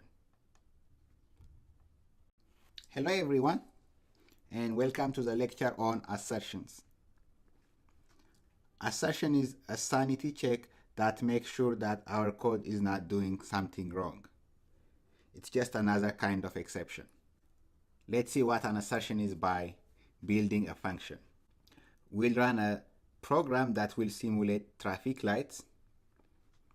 So let's say we want to switch the traffic lights from one color to another, right? To the next. So if the light is green, we'll change it to yellow. If the traffic light is yellow, we'll change it to red. And if the traffic light is red, we'll change it to green. Let's write a function that will do that for us. Okay? Let's say I'm in a certain place with the following traffic light. So I'll pass in a dictionary key and value. So the north-south traffic is green, and the east-west traffic light is red. Let's have our function now. I have my def statement, switch lights, switch lights, and then it takes in one parameter or argument, intersection. Okay, so I can say for key in intersection dot keys, if intersection at the given key is green, so if the traffic light is green, change it to yellow. Intersection, change the light to yellow. Okay? Elif intersection key is yellow, change that to intersection key is equal to red. Elif intersection key is red, change it to green. It's equal to red, change that light to green. Intersection key is equal to green. So this should be only one equal. Okay, let's see what we did. I have a function here, switch lights, and it takes in one parameter or argument. So for key in intersection dot keys, so I have a marketplace. So for the first key, take the key, in this case green, and if that intersection key value is equal to green, change that intersection key to yellow. So when we run our code, this green should change to yellow, right? Since that's the next light after green. Else if the intersection key value is yellow, change the intersection key value to red. So if the traffic light is yellow, change it to the next light, which is red. Similarly, if the intersection key value, if it's red, change the value to the next light, which is green. Okay. Change it to green. Now let's call our function. So switch lights, and then I'll pass a parameter of intersection. Let's pass marketplace, which is what we defined here. Okay. And let's print the result, marketplace. So before it switches, I'll print it, and then after it switches, I'll print the result, marketplace. Okay, let's run that and run it. So initially, the traffic light at the marketplace was, so the east-west was red and the north-south light was green initially. And then this function is run, it's called, and after that it changed red to green, right? That's what we have here. If it's red, change it to green, and then green is changed to yellow. So we got green and yellow. But there's one problem with this. This is because both lights cannot be going. So if the light is green, that means vehicles are moving on the east-west light and also on the north-south. So traffic is going in both directions. This shouldn't happen, right? So this shouldn't be happening, because if we have this is a bug in our code. This is an error. If we run a simulator, traffic will be going in both directions. So I can include an assertion to prevent this before happening, or it will give me an alert if this happens earlier in the program, so that it can be fixed, right? So to include an assertion, we use the assert statement. I can say assert, let's say red in my intersection dot values, right? Red in intersection dot values. I can say neither traffic light is red. Then I can add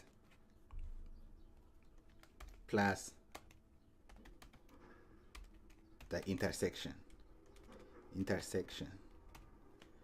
and I need to convert that to string, str.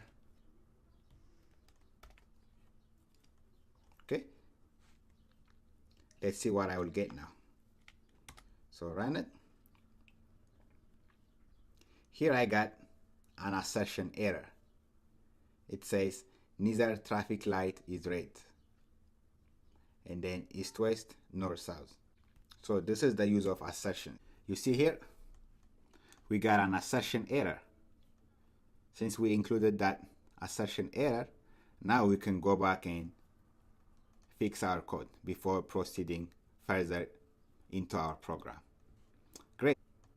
So in summary, we looked at how we can include raise exception in our code and how we can save those exceptions in a text file, and we also looked at how we can use assertions in checking if there is anything wrong with our code.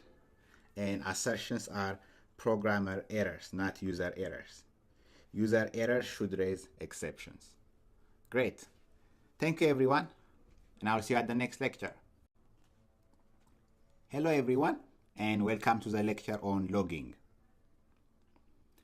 Logging is a great way to understand what's happening in your code and in what order it's happening. So far we have used the print statement as a form of logging. Python's logging module makes it easy to create a record of custom message that you write. To enable the logging module to display the log message on your screen, put the following at the top of your code. So import logging, that's the module, and then logging. From the logging module, there's a function called basic config, and then label is equal to logging.debug.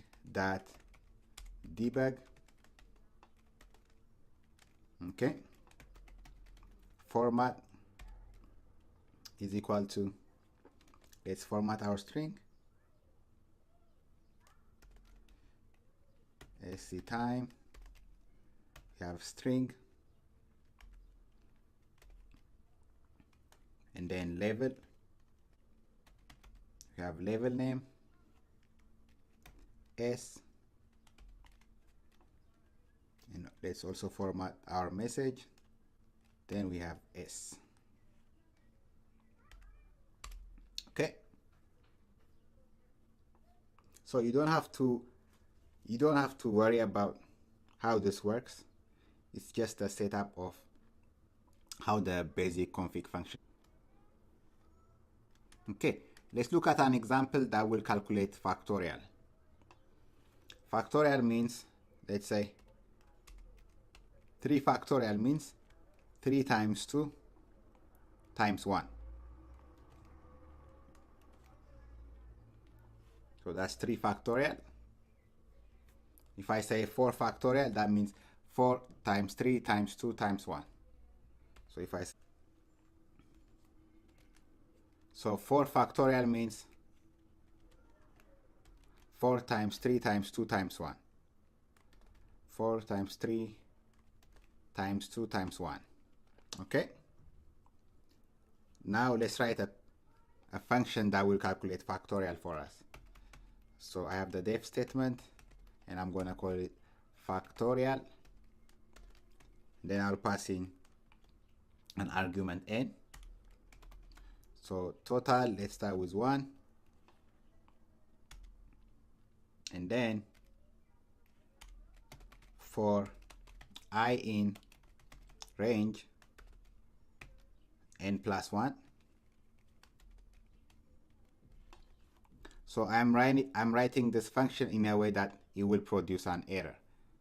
And then we'll use this logging module to figure out our error and then fix it. Okay? For I in range n plus 1, total is equal to total times I.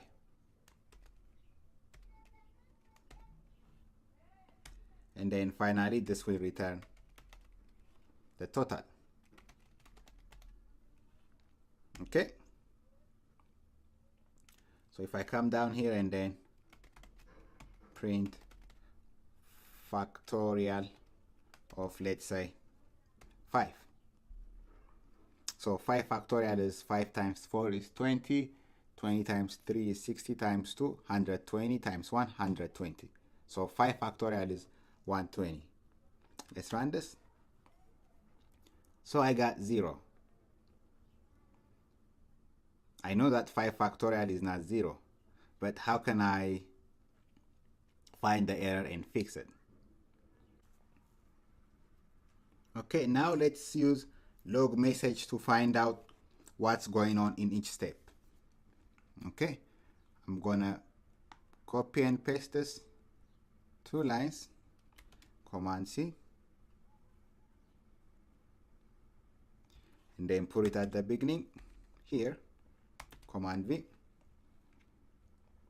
And one thing I forgot to mention is we also need to reload the logging module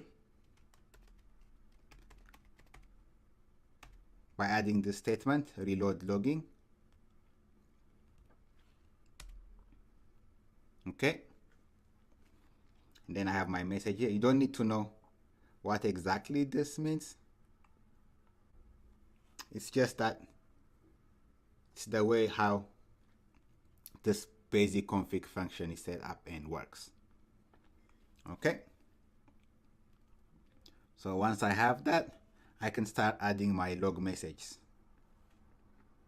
Okay, so before the start of my function, I want to add a message. So logging that debug. So from the logging module,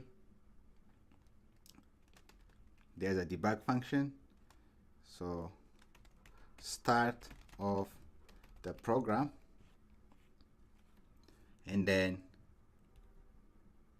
after my function definition here,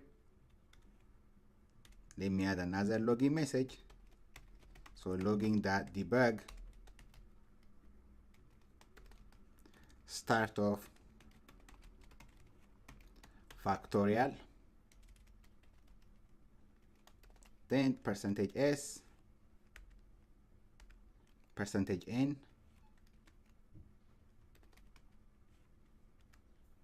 total is equal to 1. Then I have for I in range n plus 1, total is equal to total times 1.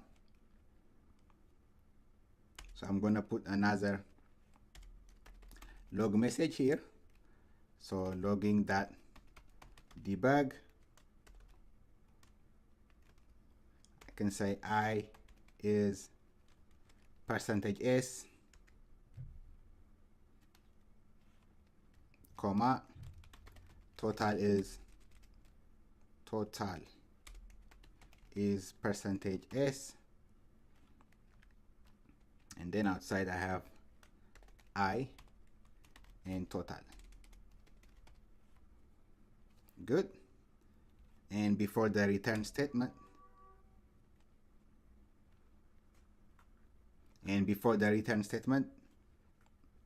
I'll add another log message.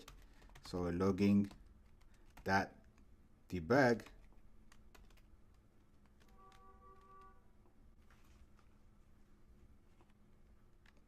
return value is %s, I have %total. Good. Then I have my print function here. I'm calling my function print factorial 5.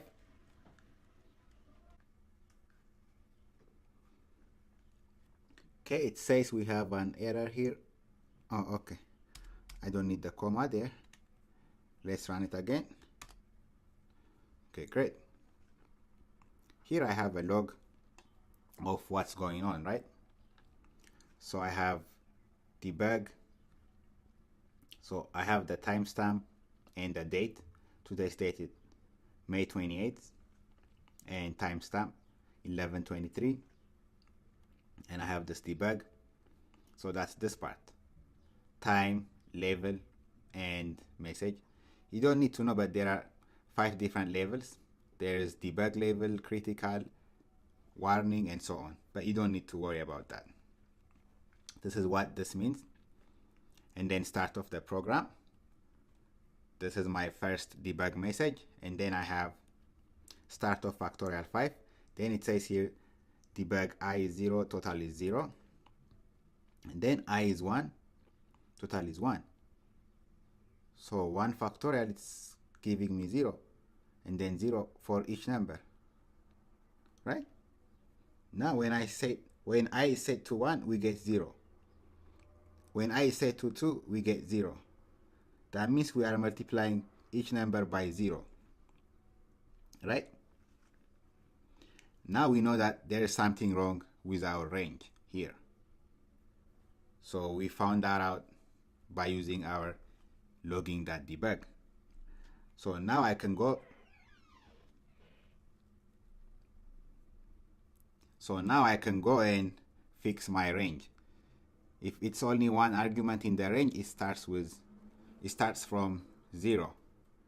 So I can add 1 here so that it starts from 1. Now if I run it again, I get 120, right? Which is 5 factorial. So when I is 1, total is 1. When it's 2, 2 times 2 is 1, times 3, 6, times 4, and so on. And return value is 120. You see, by having this log, it helped me find out the error that occurred. So we can use logging.debug to go through each line of statement and find out what was going on. This is what we've been doing with the print statement, but unlike print statement, logging is much better because we have the timestamp here, the date, and also if we don't want this log statement, if we want to turn off all this log message, we can simply do it by calling what is known as the disable function. And once we call the disable function once, it will disable all the logging messages. Whereas if we are using print statement, I have to go here and then uncomment the print statement. I have to go here and then delete the print statement. I have to go here and delete the print statement.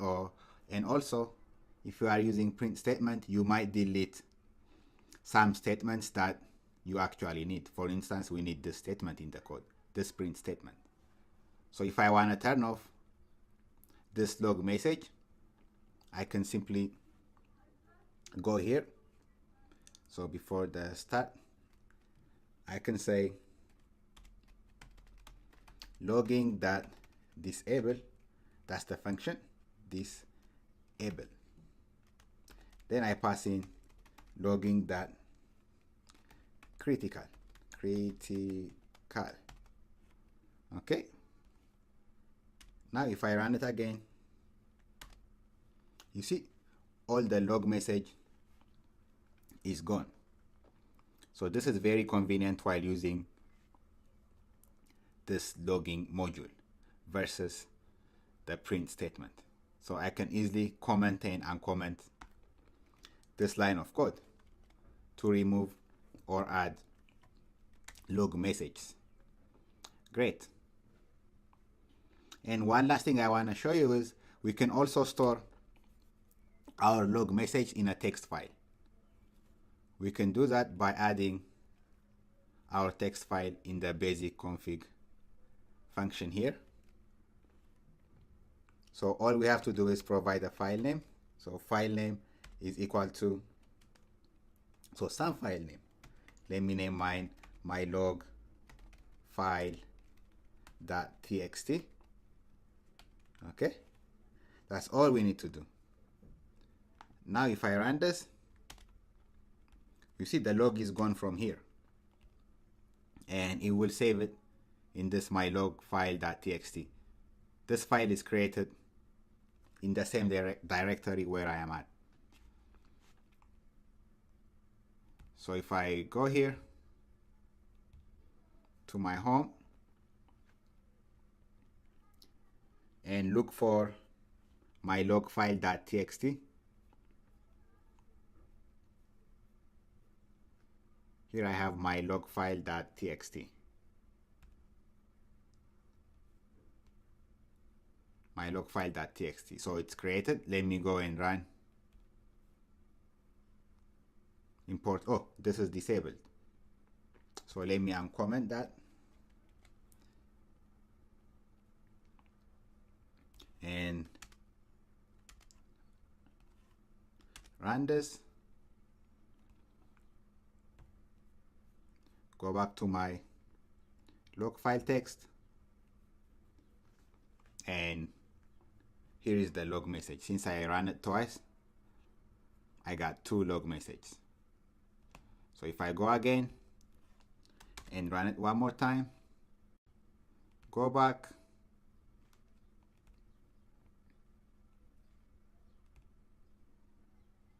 and then reload this page, so I got another log file.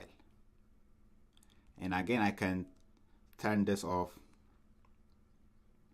by enabling this.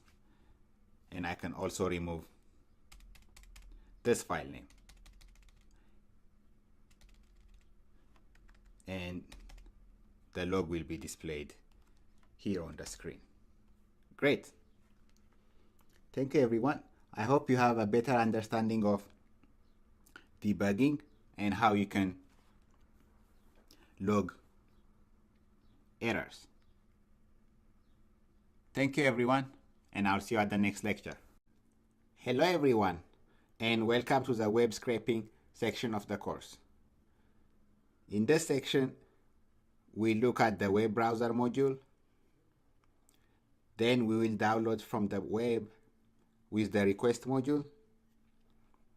And then we'll see how to parse HTML with the beautiful soup module.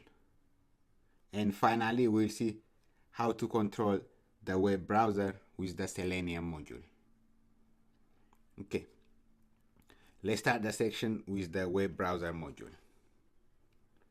Okay, for that we need to import web browser. This web browser module has a function that lets us open a given URL. Okay, so web browser, name of the module, that open function, and then we pass the URL we want to open. Let's say https www.google.com. Okay, and run it. So this will open up the Google homepage in your favorite browser, in your default browser. My default browser is Google. Okay,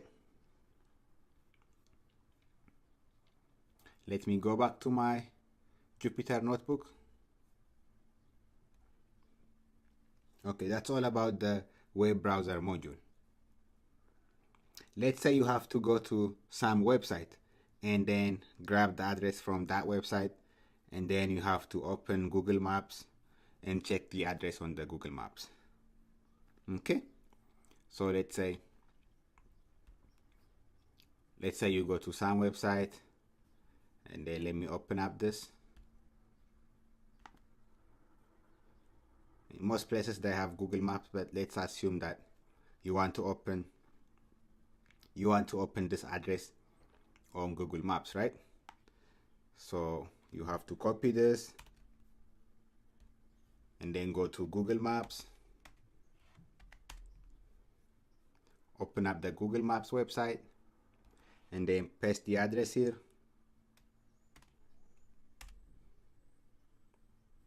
And finally, you are able to see the address on Google Maps, right? So we can write a simple script that will automatically launch the browser to the address on the Google Maps site. Okay, let's see how we can do that. So first we import our web browser module, and then we'll be using the paperclip module also. So let me import it, paperclip. So if you don't have paperclip, you can simply install it by going on your command prompt if you are using Windows, or go to your terminal for Mac or Linux users and simply type pip space install space paperclip. So this will install paperclip. Then you can simply import it. Okay, so what we will do is, using the paperclips paste function, we'll copy the address, and then when we run our program, this will launch the address on Google Maps automatically. Okay, so we'll be using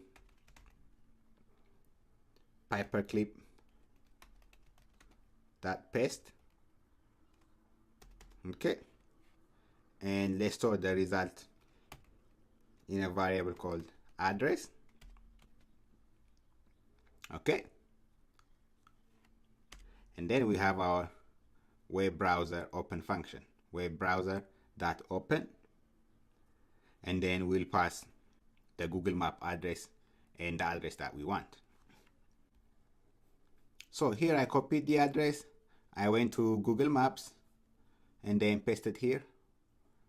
I see here the address 3137 Commodore Plaza, Miami, Florida, and this is the longitude and latitude location. Okay, let me just cut this part. Okay, and let's see if Google is smart enough, Google Maps is smart enough to identify my address if I type it exactly like this with space. Okay, so 3137 Commodore Plaza, and then Miami, Florida, right? Let's run it. So I get the same result, right? 3137 Commodore Plaza.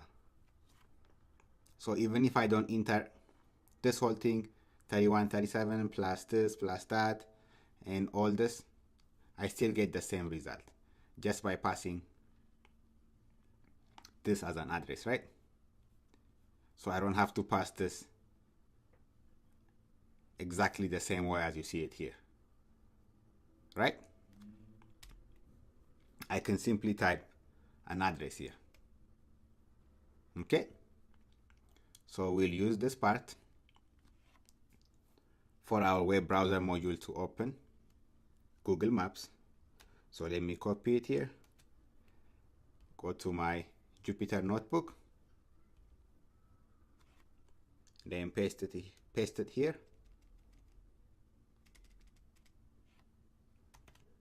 Okay, so we have web browser that open Google Maps, right?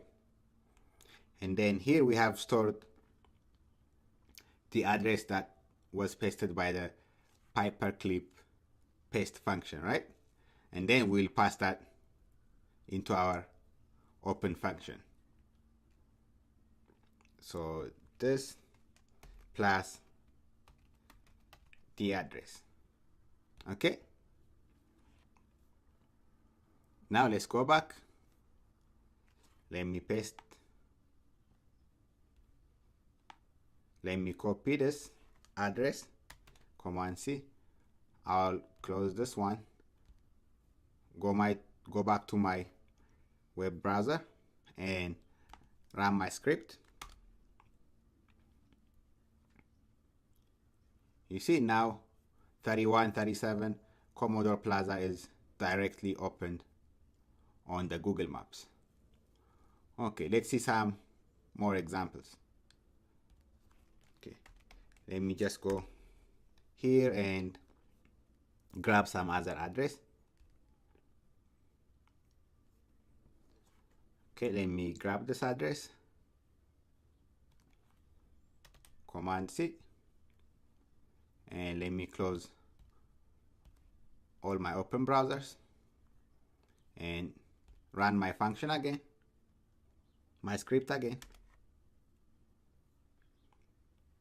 You see? So the web browser open function has opened it directly on Google Maps. Good. So these are simple functions, simple scripts that lets us open any address that we want directly on Google Maps.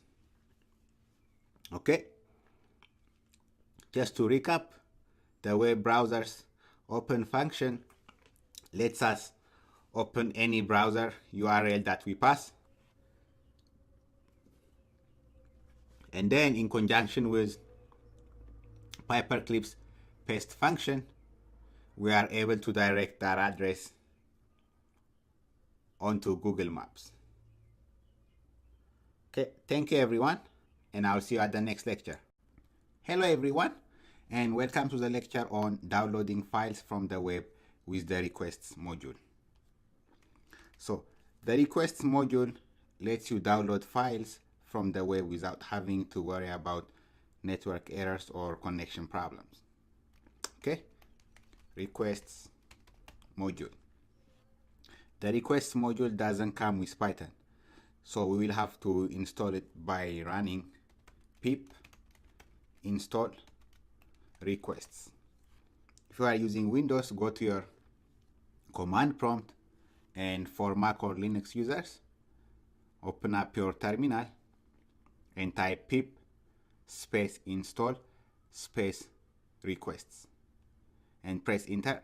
That will install the requests module. Okay, let's start by importing our requests module. And to download a file, we need to call the requests.get method and pass a string of URL of the file you want to download. So we need to call the get method request, that's my module, that get, and then we pass in the URL. Let's say I have this file to download and it's found in this URL. So I'll copy the URL, Command C or Control C, paste it here. So you pass it just like so.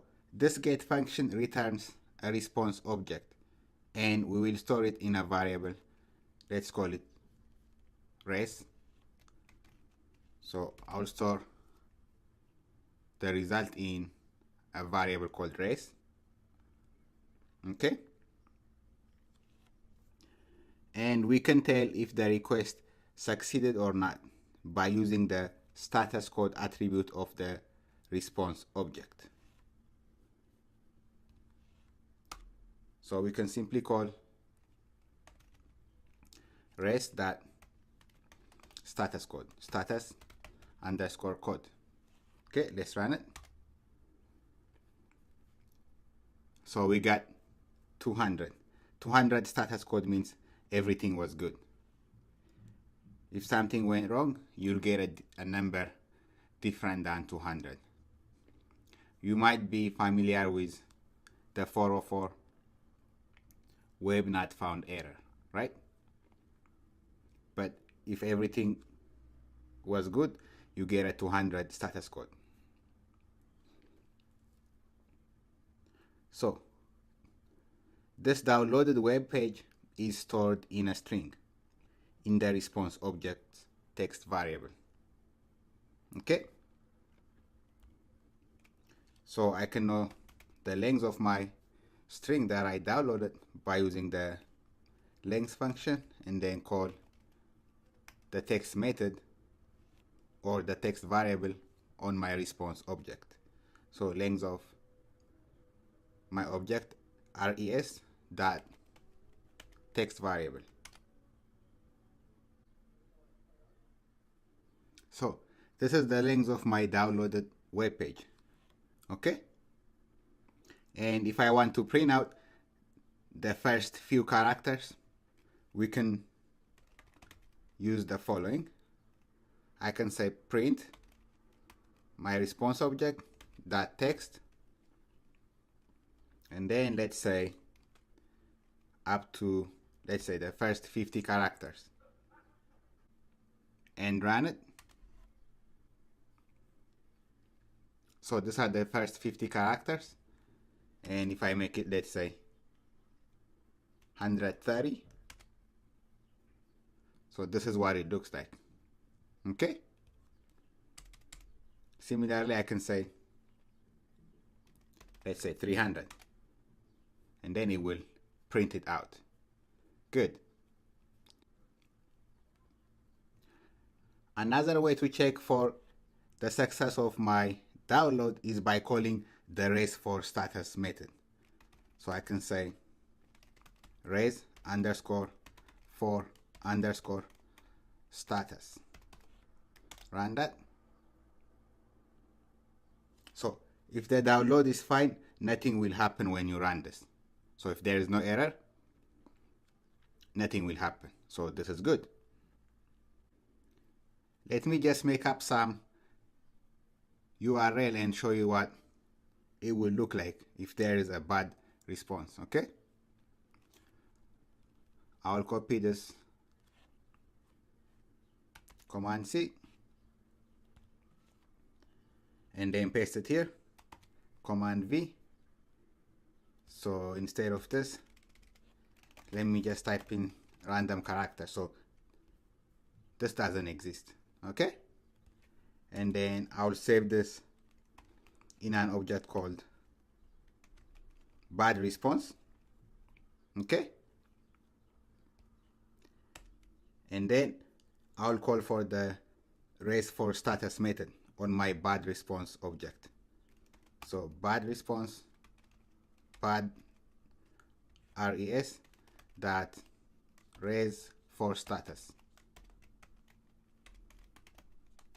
and run it. You see here, I got an error, right?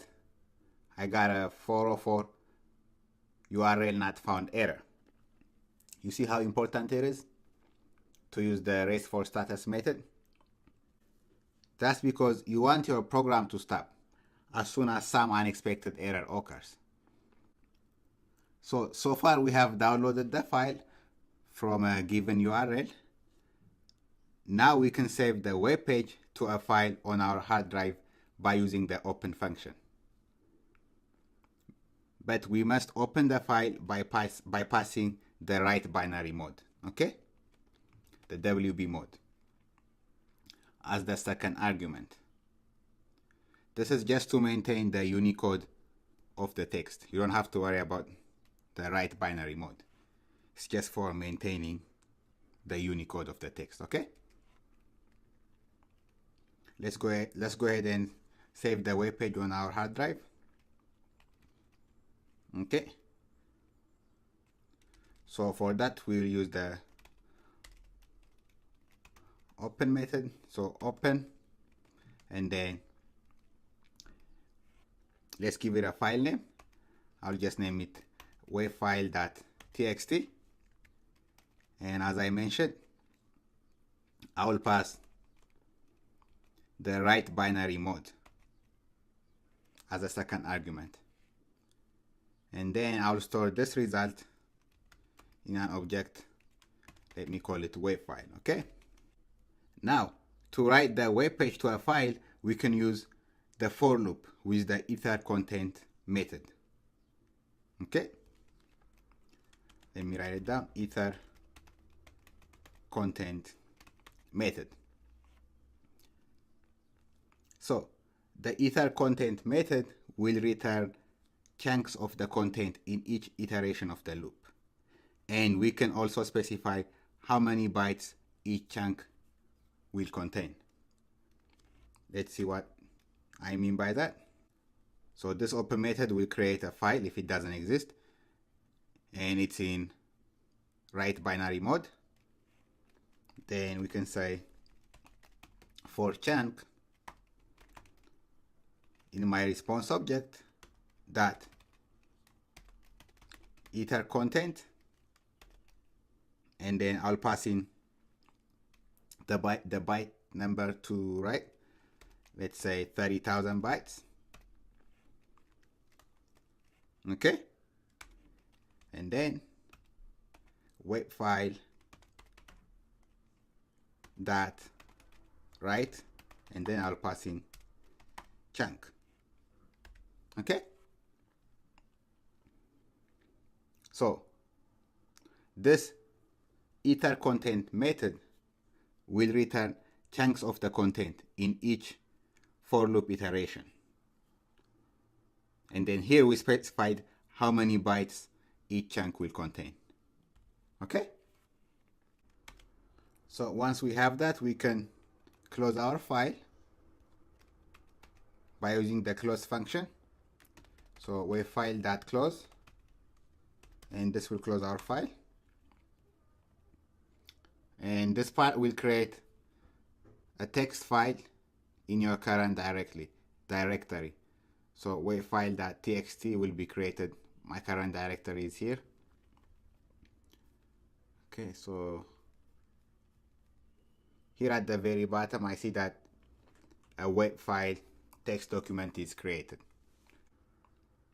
To recap, the requests module lets us download file from the web without having to worry about any kind of issues. And we saw that to download a file, we call the request.get method and pass the URL. Then we can tell if the request was successful or not by this status code. Status code of 200 means success. Any number besides 200 is not success. Then we can find the length of our downloaded web page by calling the length function. And then we saw how we can raise for status, right?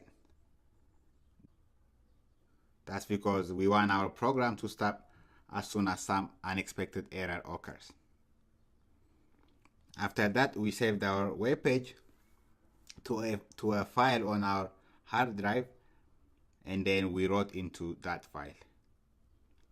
Okay? Thank you everyone, and I'll see you at the next lecture. Hello everyone, and welcome to the lecture on parsing HTML with the beautiful soup module. In this lecture, we'll write programs that will pull information off of web pages. This is known as web scraping. When your browser downloads a web page, it's actually downloading a plain text file formatted as HTML. If you know about HTML and CSS selectors, it will be great. It's great. If not, we'll briefly look into them. Okay? HTML is the text that tells your browser how to make the web page look. So, here I am in Amazon.com, and then I can check out the HTML by right-clicking in the web page, and then click on View Page Source. So this is the HTML of the entire web page. Okay? It's mostly text with a bunch of elements enclosed in angular brackets. So if I right-click on the page and click on Inspect, you see here the HTML. So if you hover over some part of the HTML, you'll see the corresponding section highlighted. You see here? When I hover over this part of the HTML, the Marvel superheroes, this section is highlighted. So the corresponding section will be highlighted when we hover over this sections. So basically HTML is mostly text with a bunch of elements enclosed in this angular brackets. Okay? And if I want to know which HTML text corresponds to some text on the page, I can simply right click on it and then select Inspect. So that will highlight the corresponding HTML text. Okay, in our previous lecture, we have seen that the requests module handles downloading the web page itself. In order to locate some text in HTML, we need to parse this HTML by using the beautiful soup module. So this beautiful soup module is a third-party module. So we need to install it by using the pip install command, okay? So pip space install beautiful, B-E-A-U-T-I-F-U-L, beautiful soup 4, the 4th version, okay? So if you are using Windows, go to your command prompt, and if you are on Mac or Linux, open your terminal and type pip space install space beautiful soup 4. Okay? Now that we have that, let's start. So first, I'll be importing beautiful soup 4. So for importing, all we have to write is B, S, and 4. We also need to import requests, right? Let's say I have here, I'm here on ebay.com, right? ebay.com. Let's say I want to find out the price of a particular item. Let's say I'm looking for a basketball. Okay. So I have a list of basketballs here. So how can I find out the price of this particular basketball? Okay. So I want to locate this price, $13.16. So we will handle that by using the beautiful soup module. Okay, let's start first. The first thing we need is to get the web page URL, right? We saw that in our previous lecture. So requests.get and then the URL. So let me go back to this URL and grab it. Command C to copy and then paste it. Okay, I have the URL. So I'll save this in some object. Let me call it response res. Okay, this will handle the actual downloading. Now I'll use the res for status method to see if there is any error or not. Okay, so on my object res, I can call the res for status attribute. Res underscore for underscore status. Good. So if I run that now, and if there is any issue, I'll see an error. But if there is nothing, that means it's good. Okay, let's move on. Next, by using the beautiful soup for module, there is a function called beautiful soup. So we will use that to parse the HTML text we downloaded. So we have bs4, our module, that the function is called beautiful soup, BEAUTIFUL, and soup, SOUP. Okay, that's the name of the function. Note that B and S is uppercase. And then we'll pass our res.text. So this will help us pass the HTML text that we downloaded. And I'll save that in an object. I'll call it soup. And then let's run it at this moment. Okay. So I have this. This is a warning. Okay. This is not an exception. This is just a warning. So why am I getting this warning? This warning shows up because beautiful soup can parse other things. It's not only HTML that beautiful soup can parse. It can parse other things also. That's why this warning showed up.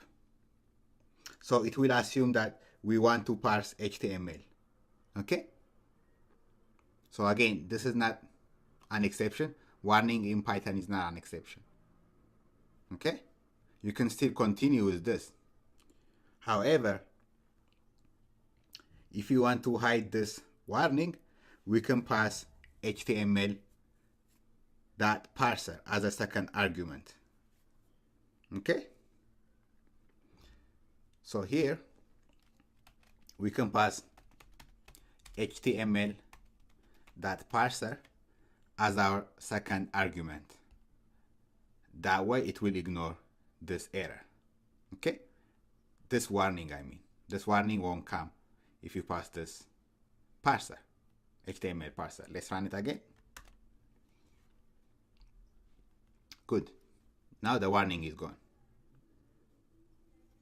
And it's your choice. You can ignore the warning if you want. Now our soup object is ready to find HTML elements in the web page that we downloaded. And we do this by using the select method that we have on our soup object. Okay? So we have our object that select, and then we pass the CSS selector path. Okay? So to find the CSS selector path, all we have to do is go to our web page, and then let's say I want to find the CSS selector path for this dollar amount, all I have to do is select it, then right click on it, click on inspect. Okay, here on the right, this is the CSS selector. So select it, click on it. Once it's highlighted, right click on it, and then go to copy, and then under copy I have copy selector. Here I have copy selector, and depending on your browser you might see copy CSS selector or just selector. Okay, so click on it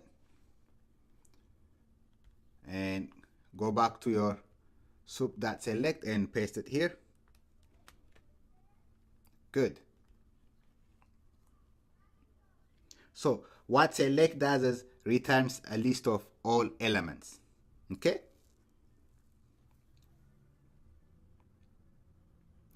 so we passed the CSS selector of the element that we want to look for by right clicking on the element and then copying the CSS path, CSS selector path, right? And then what the select will do is return a list of all elements. So I'll copy the result of this in another object since it's returning elements, a list of elements. Okay, let me save it in an object called, let's say elements. Okay,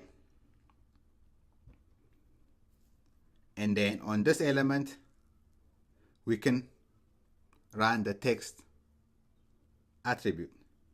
So text holds the string value of the selected element. Okay, so here I can say my element object and then pass index 0 dot text. Okay, now let's run it. So here I got my element, right? So this text holds the string value of my selected element. That's what I have here, right?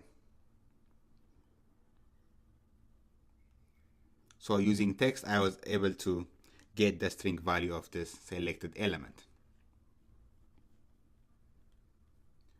Here I see a bunch of tabs and new line and so on. How can I get rid of that? This text has a method on it called the strip method. So by using the strip method, I can remove all this new lines and tabs. Okay, so elements at index 0 dot text dot strip, and then run it. So now I got only the element that I selected on the web page, right? Don't worry about U. U means the Unicode representation of this selected element string. Okay, and if I print that, it will only print the selected element. Okay, so that's what it printed, 1316. Hello everyone, and welcome to the lecture on controlling the browser with the Selenium module. So far we have used the requests module and the beautiful soups module to download contents of a page and then to grab a particular element from a web page. But sometimes the web page that we want might want us to log in, or we might have to click on several links and so on. This is where the Selenium module comes in. Okay, and we will need the Firefox browser for our lecture. So if you don't have Firefox, you can download it for free from getfirefox.com. Okay. Once you download Firefox, we also need to install the Selenium module. It's a third-party module, so we have to use the pip install command to install Selenium. So if you are using Windows, go to your command prompt, or for Mac and Linux users, open up your terminal and type pip space install space Selenium. Okay. Once you have Selenium installed, we can import it. So importing the Selenium module, it's a little bit different. It's not like what we have seen before. So before, the modules we have seen before, we can simply import it by saying import and then name of the module, right? But for Selenium, it's a little bit different. So we'll be saying from Selenium import WebDriver. Okay. The reason why we write it like this, it's beyond the scope of this lecture, but just have it like this. Okay. So WebDriver is a module in Selenium. Okay. Once we have imported the Selenium WebDriver module, we can launch the Firefox browser by calling the WebDriver.Firefox function. Okay, and this will return a browser object, and then we'll store this browser object. Let's see. Okay, so WebDriver, that's the module. That Firefox, that's a function. Okay, and this will return a browser object, and we'll store this in an object called browser. Good. So let's run this.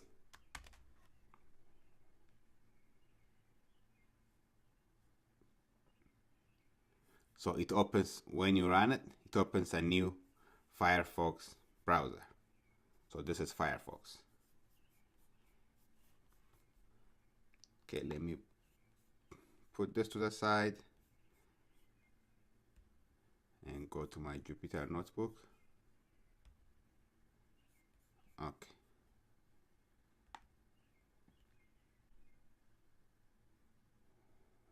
Now that I have launched the Firefox browser, I can control the browser by calling different methods. One such method is called the get method. Okay, so browser.get, and then I pass in the URL I want to open, the web page I want to navigate. So let's say I want to go to bbc.com. So http www.bbc.com, and then run it.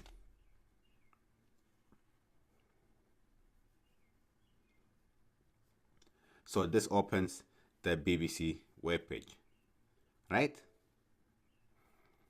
And then from here, let's say I want to click. Now that I have the BBC webpage launched, let's say I want to click on the sports link. Okay? And then I can do that by using one of the methods on the browser object. Such method is called find element by CSS selector. So I'll be using that method to find this sport element. Okay? So how do I do that? So right click on the sport link or the sport element, and then click on inspect element. Okay, Here the sport element is highlighted. Right click on it. And then click on copy unique selector. Okay. So I'll be using, as I said, the find element by CSS selector method. So browser dot find element underscore by underscore CSS selector. Okay. And then I pass in the copied element selector. Okay. So this is one method to find out an element on a web page. We have so many other methods also, but we'll be using this find element by CSS selector method. Okay. And I'll store this in an element object. The method name is a little bit long. Next, I can call the click method on this element to click on the sports link. Let's do that. So element dot click and then run it. So that clicked on the sports link. You see, now I am in the sports link. So this is the page that I see. Let's say I want to search for something in this search text field. Okay. So to do that, the first thing I'm going to do is find this search text field element. Okay. So I can do that by right clicking on it and then inspect element.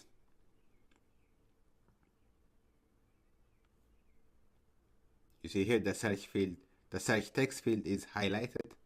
Right click on it and then select copy unique selector. Okay. Now I go back to my notebook and then find this element by using the find element by CSS selector method. Okay. So browser dot find underscore element underscore by underscore CSS underscore selector, and then I pass in, I paste what I copied earlier. Okay. And then I'll save this in another object. Let me call it search element. Okay. Then the next thing I can do is type what I want to search for. Let's say I want to search for soccer. So I will type soccer in this. Now I can call the send keys method to type what I want to search for. Okay. So search element dot send underscore keys. Okay, let's say I want to search for soccer. Okay, and then run it. So this will type soccer in the search text field. Okay. Next, there is a method called submit that will simulate as if the user has clicked on enter. Okay. So let's do that. Search element dot submit. That's the method name. And then run it. So this will simulate clicking on enter or just clicking search here on the soccer text search. Okay. So here, now you see a different web page is opened, right? So this is the result for my soccer search. Okay, so these are some of the methods and activities you can do with the Selenium module. Okay, and if you want to go back, you can use the back method on the browser object. So you can say browser.back and then run that. So it will go back. And then if you want to go forward, there's a forward method. And then run it. So that simulates clicking back or forward on your web page. And then if you want to refresh the web page, there's a refresh method. So you can call on the refresh method. Okay. And if you want to quit, you can simply use the quit method. So browser.quit. And this will close the Firefox. And this will close the Firefox window. Okay, browser.quit and run it. So that closes out the Firefox window completely. Okay, so these are some of the things that you can do with the Selenium module. So you can use the Selenium module to interact with your web page. If you have to click on certain links or elements, if you have to type in or log in a certain web page, the Selenium module is the best way to do it. Okay, here I showed you one method for locating elements, but there are so many other methods like find element by tag name, by ID, by XPath, by link, by partial link text, and so on. But this is one of the commonly used methods. Okay, so here we saw that the find element by CSS selector locates a single element, and if you want to locate many elements, you can use the find elements. So find elements will find all those elements in a given page. Okay, and one more thing is, if you were to try this in a few weeks time, or let's say in a month, this might not work. Like if you follow this all instructions, this might not work exactly. That's because when a web page gets refreshed or updated, so this CSS selector element might be changed. So in that case, you'll have to go to that web page, right click on the element, and then select the unique CSS selector and paste it here. Okay, we saw that this worked, but if you try this in a few weeks time or in a month, this might change. So in that case, all you have to do is, copy that CSS unique selector, okay, and run your scripts. Good. Thank you, everyone, and I'll see you at the next section. Hello, everyone, and welcome back. In the last lecture, we were able to grab information off of a web page by using the requests and the beautiful soups modules. In this lecture, we write a program to accomplish the same, okay? So let's start by importing our beautiful soup module and the requests module. Then I'll define a function. I'll just call it get eBay price. And I'll pass in a product URL. Okay. Then I'll use the requests module get method to grab my URL and store it in a variable, in an object called res. Okay. So requests that get product URL. Then I'll check if there is any error on my res object in accessing the URL. So I'll do that by using the res for status attribute. Okay, so res underscore for underscore status. Then by using the beautiful soup method, which is found in the beautiful soup for module, we'll pass the HTML text that we downloaded, and I'll save it in an object called soup. Okay, so bs4 dot beautiful soup, beautiful. Okay, B and S are uppercase. Then I'll pass in the res.text and then HTML parser dot parser. So this HTML dot parser will prevent that warning message from showing up, and it's optional. If you are okay with the warning message, you can still continue. We said that warnings in Python are not exceptions. Next, we will pass the CSS selector of the element that we want to look for. Okay? And then I'll save that in an object called elements or elements.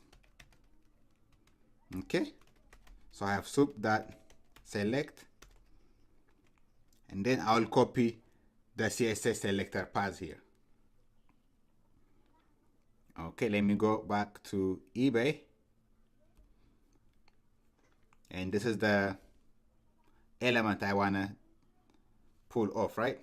This is the element that I want to get. So select it, right click, click on inspect, and then click here to highlight it. Then right click, copy selector. You might see copy CSS selector or simply selector, so depending on what you are using. So click on that and paste it here. So this elements object contains a list of our selected element, right? So I'll use the strip method just to get the dollar amount. So I'll return elements and pass index 0 dot text dot strip, right? Okay. Then I'll set the price to be equal to my function. So get eBay price, and then I'll pass the web page URL. So this is the web page URL. Copy it, then paste it here, and finally I'll print something like this. The price is plus price. Okay, let's run our program. Here I got an error. It says module object has no attribute beautiful soup. This should be beautiful soup, not soul. Okay, let's run it again. Great. Now our program is working fine. The price is $13.50. So to recap, we saw how to parse HTML with the beautiful soup module. We saw that web pages are plain text files formatted as HTML, and HTML can be parsed with the beautiful soup module. By passing the string with the HTML to the beautiful soup method function in the beautiful soup for module, we can get a soup object, right? And this sup object has a select method that can be passed a string of the CSS selector for an HTML tag. And we saw how to get the CSS selector string from the browser's developer tool by right-clicking on the element that we want and then selecting, then copying the CSS path. And this select method will return a list of matching element objects. And finally, we use the strip method to only limit our finding to the element that we initially selected. Great. Thank you, everyone, and I'll see you at the next lecture. Hello, everyone, and welcome to the lecture on the calendar module.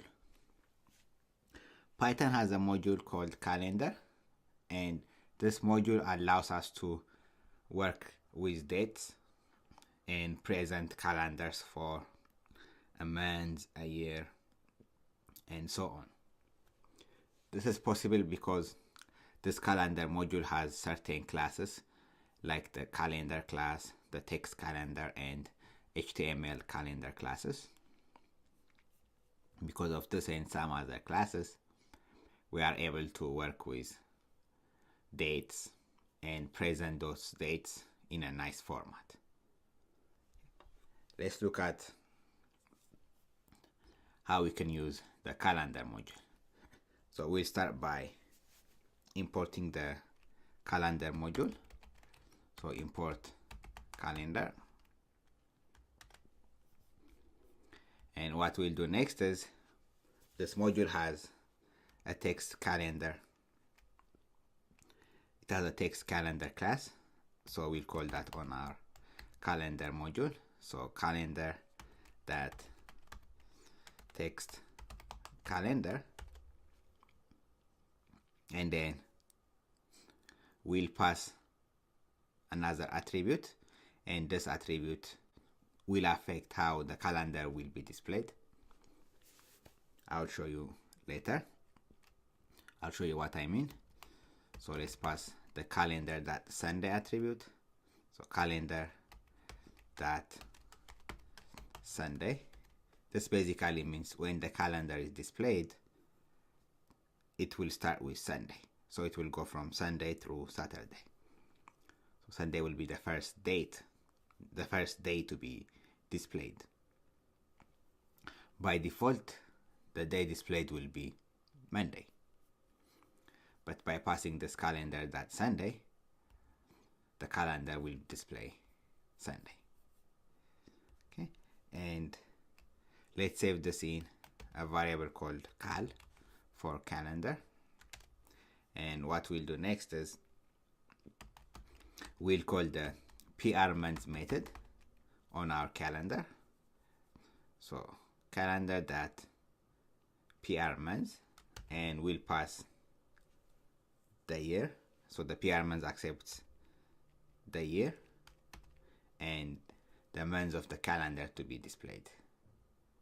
For instance, let's say we want to display the calendar for December 2016.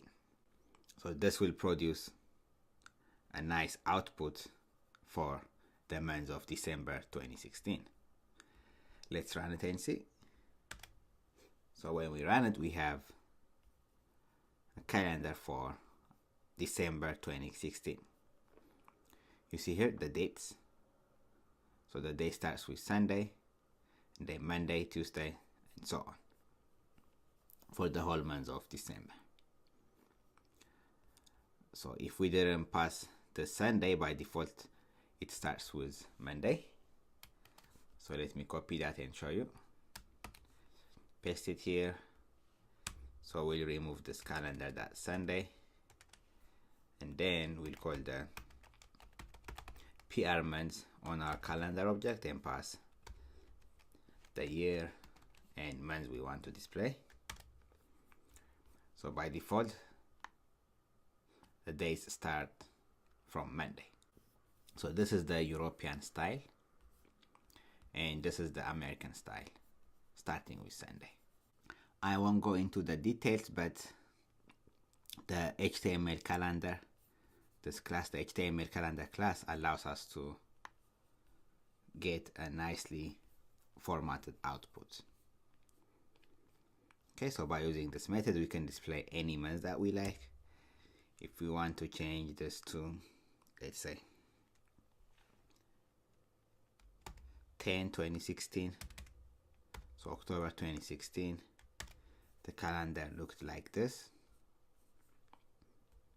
We can even see future months. So 2017, October 2017, the calendar looks like this. So again, this is the European style. Next, let's see how we can print out the calendar for an entire year. So we'll try to print out the calendar for the entire year of 2016 or 2017, it doesn't matter. Okay, let's do that. So the first thing we'll do is configure when the days will start. So let's use the American style so that it starts on Sunday. Each month starts on Sunday. That's what I mean. So we have our calendar module, and then we'll call the calendar method and then pass the calendar.Sunday attribute so that each of the months start with Sunday. So when they are displayed, they will be displayed in this format. And let's save this in some variable. Let's say calendar, cal for calendar. And what we'll do next is there's a method known as year days to calendar. Let me write it down. Year days to calendar. So what this method does is it will produce a list of months rows. So we'll have months rows as a list or sequence. So calling this method on our calendar object here will produce a list of months as a row. So depending on how we configure it, it will display the months as rows, and one row can contain 2 or 3 months depending on how we configure it. And each month will contain a list of weeks. Okay, and each month will have a list of weeks, and each of the weeks will have the dates of that month, of that week. Okay, and that will be in tuples. So calling this year days to calendar method will give us the month rows, and each of the month rows, so these are in lists, and each of this list will have another list of weeks. Okay, and this weeks will contain days from Sunday to Saturday, and they will be numbered from 0 to 6. Okay, so that's what we are going to do. So on our calendar object, we'll call the year days to calendar method. So year days to calendar, and then we'll pass the year. So we'll pass 2016. We want to see the calendar for the entire year 2016, and the number of rows we want to display for our months. So how many months do we want to see in one row? Let's see, let's start with 3. So we can display 1, 2, 3 months in one row. And let's save this in another variable called calendar all, or calendar year, or calendar 2016. I think that's a better representation. Okay, calendar 2016. What we'll do next is we'll call another method known as the pprint method. There's also a module known as pprint. It stands for pretty print. So pretty print. So there's a module and also a function by this name. So what this method does is that it produces a nice representation of our data by formatting the data. So the interpreter parses the data and gives us a nice formatted representation of our calendar data, so that when it's displayed, it's much more readable for us versus the regular print. Okay, let's do that. So there's a module called pprint, and then we'll be using the pprint method. So let's import the module, import pprint, otherwise we'll get an error. Okay, now that we have imported the pprint module, we'll call the pprint method, and then we'll pass our calendar 2016 object here. So calendar 2016. Now if we run this, we get, so this is what we'll get using the pprint method. So we have 1 month here, 2, 3, 4, 5, 6, 7, 8, 9, 10, 11. So we have 12 months. As I said earlier, the year days to calendar gives us a list of months. So we specified 3 months in one row, right? So that will be this. So that's one row. This is another one. And then we have 2 more like that. Up to here, the third one and the last one. And each of the months, we mentioned that each of the months have a list of weeks, right?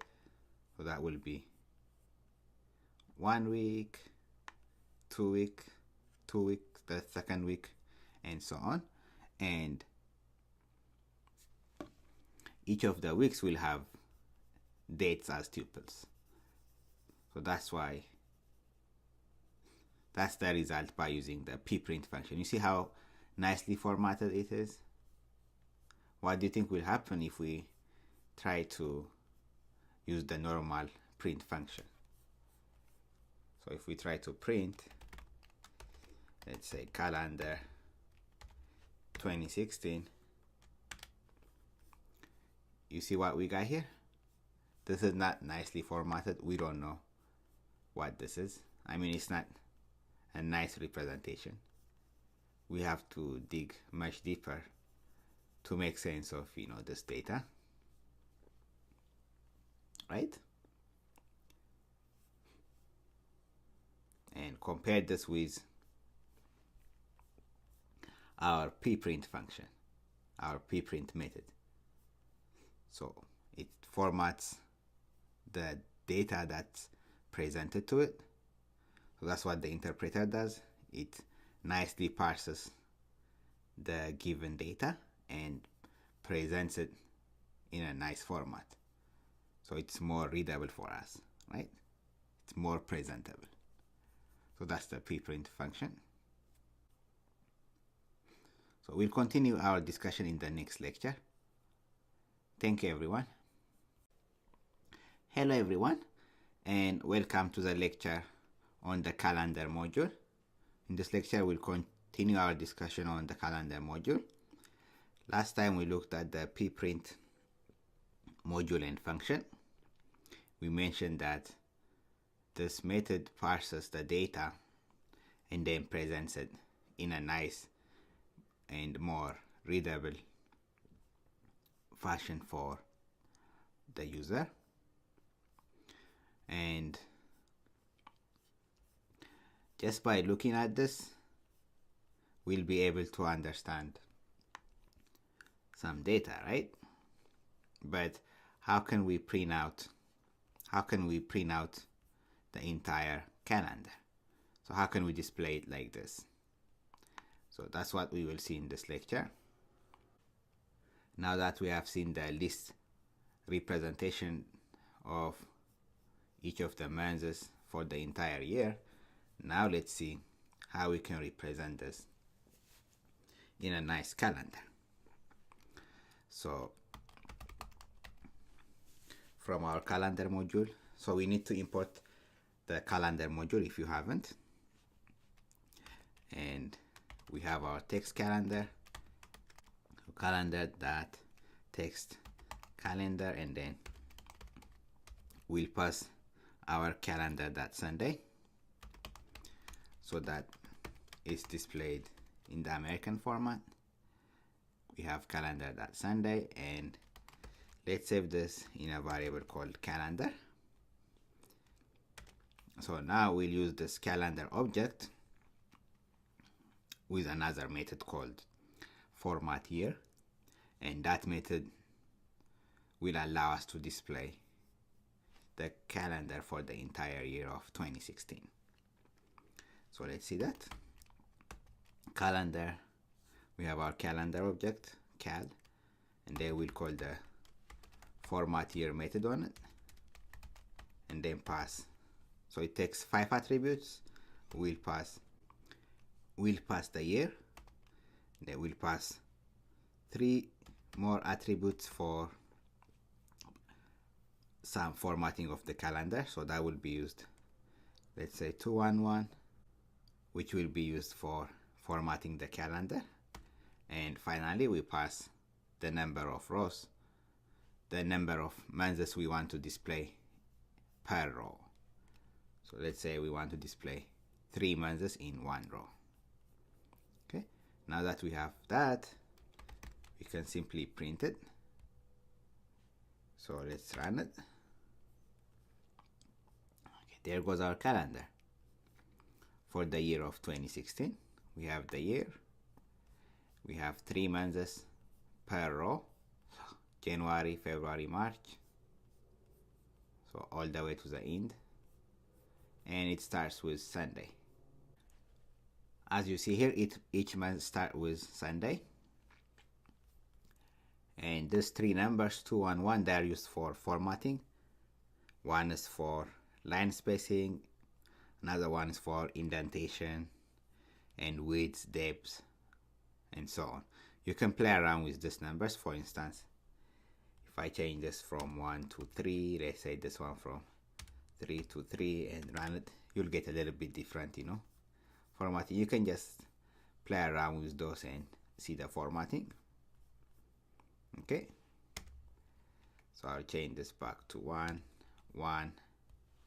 So if you change this to some other number, you'll see some difference with how the calendar is formatted. So you can play around with those and figure out what it does, but it's basically for formatting, indentation, line spacing, width and depth of our calendar. So I'll leave it at 2, 1, and 1. Okay, run it again. So here 3 months per row are displayed, and if you want to display 4 months, so change it to 4, and there you have your calendar. If you want to change it to 2 months per row, you can do that as well. Okay, so whatever is more convenient to you, you can do that. And this is the American style or convention for how months are displayed, which is starting with Sunday. As an exercise for you, try the same and try the same method and use the default Monday date. And you can also view any other years if you want. Let's say 2017 looks like that, and so on. I want to quickly do an exercise with the calendar module before we finish this lecture. So I have the instruction here. It says, let's say there's a free lunch somewhere every second Tuesday of the month.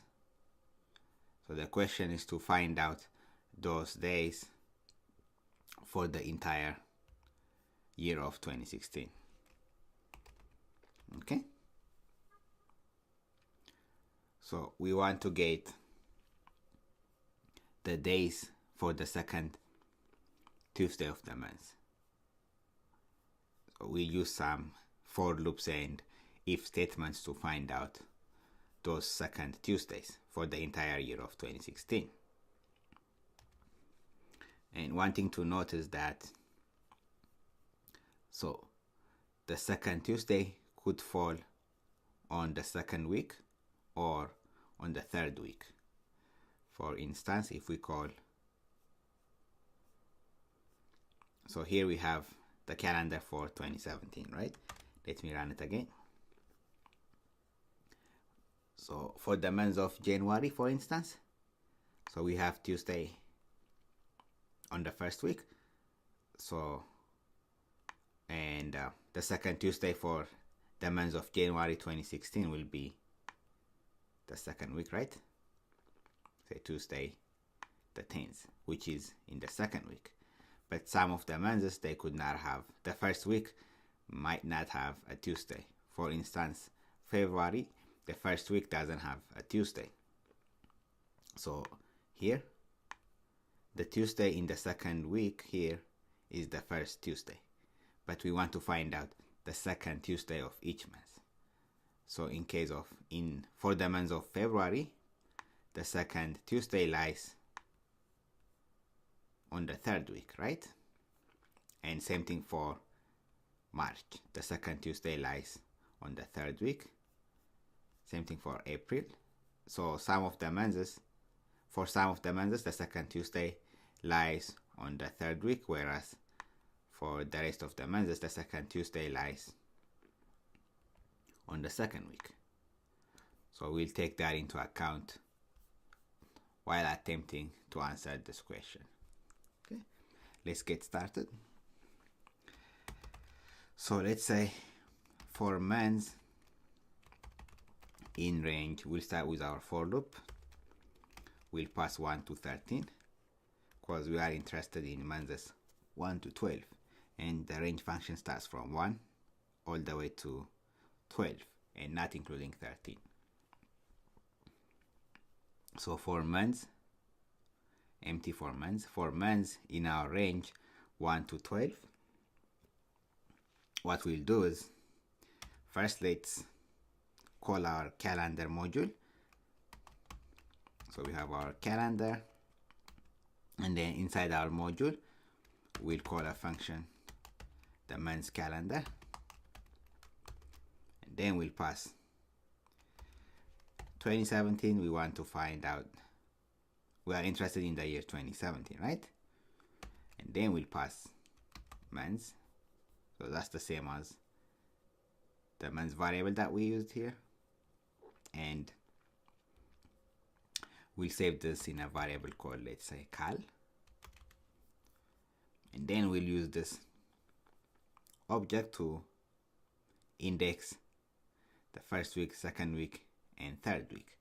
That way we can know where the second Tuesday falls. So we can say, let's index the weeks. Let's say week 1. We can say our calendar object at index 0, right? That will be the first week. Let's do the same for weeks 2 and 3. So week 2, we'll set it to be equal to our calendar at index 1, and week 3 will be equal to our calendar at index 2. Okay. Now we'll use this objects. We'll use this weeks to see if the second Tuesday lies on the second week or on the third week. Then we'll print out the appropriate dates. So we'll use if statements for that. Let's see. We can say if week 1. So the first thing we'll do is we'll check if the first week has a Tuesday. So if week 1 has a Tuesday, so we'll pass calendar.Tuesday. Remember what this will do? It will check if the week has a Tuesday, basically, right, in week 1. So if week 1 has a Tuesday, what we will do is we'll grab the second Tuesday, right? That's what we want. So display get our week 2, and then get our calendar.Tuesday. So that will be the day that we are interested. And let's save this in some other variable called maybe launch day or launch date, whatever you want. So if the first week has a Tuesday, grab the second Tuesday, grab the Tuesday from week 2, and that will be our launch date, right?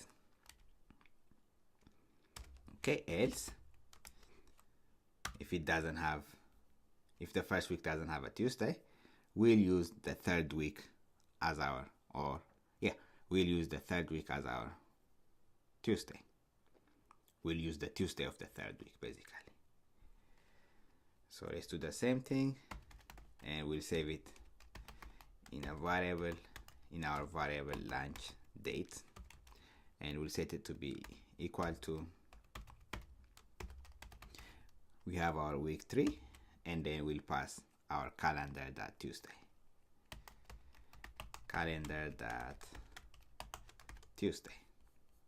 Okay, now that we have taken care of that, let's print out the dates, the Tuesday dates for the entire year. So print, let's use some formatting. So we have that for the months, and the second one we'll use it for the dates, the Tuesdays. That format, and we'll pass our months and the launch variables, right? Our launch date variable. Okay, looks good. Let's print this out. Let's run it. Okay, so here we have for the first month, which is January, the second Tuesday lies on the 10th. Let's verify that. Where is January? So January, the first week has a Tuesday, so the second Tuesday lies on the second week, which is January 10th. Looks good. Let's check for the month of May. On the May it says the 9th. Let me go to May. So it has a Tuesday on the first week, so the second Tuesday is on the 9th. Looks good. Now let me randomly check September. September doesn't have a Tuesday on the first week, right? So the second Tuesday should be on the third week, which is the 12th. So for the month of September, it should be 12th. So if I go to September, it's 12th. So it looks good, right? Our program runs correctly. And there's one trick. So instead of displaying the months as numbers, let's display it by name. So it will say, instead of 1, it will say January and then the date. Let's do that. So I'll comment this out and then add another line here. We'll say print. Most of it will be the same, but we'll use a function called months abbreviation. Okay, so this dot format, and then we'll pass on our calendar object. From our calendar module, we'll call a method known as months abbr for abbreviation, and then we'll index the months, so 1 through 12, right? The ones that we have in our range. Then we'll still have our launch dates. Launch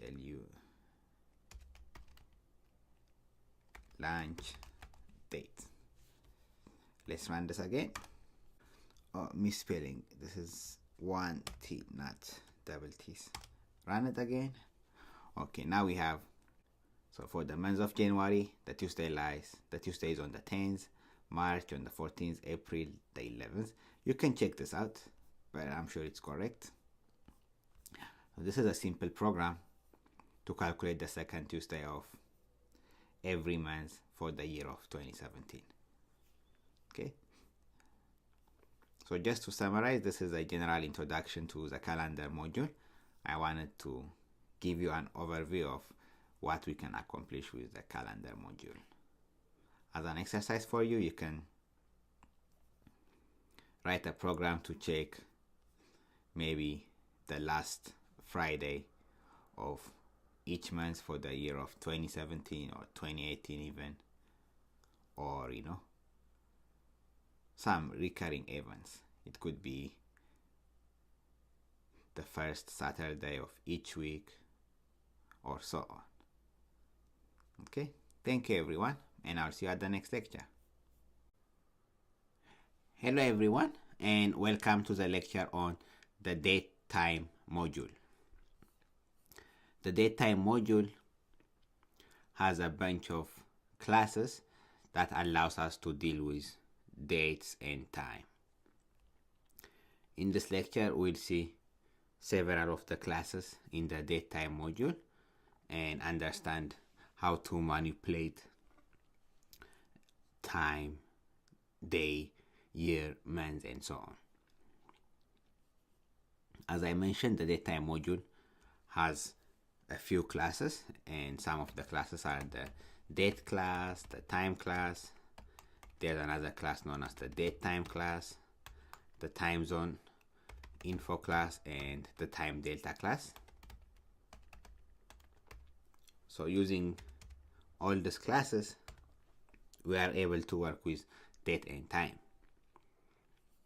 For instance, by using this date class, we can work with dates of the month, year, or even day. And by using this time class, we can work with hours, minutes, seconds, and microseconds. We can use that.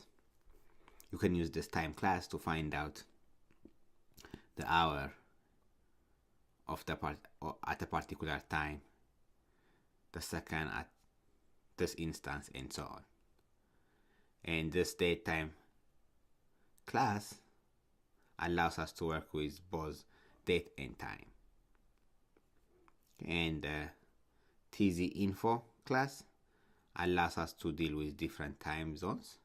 And the time delta class is used for calculating some duration of time. We'll try to look at each of these classes one by one.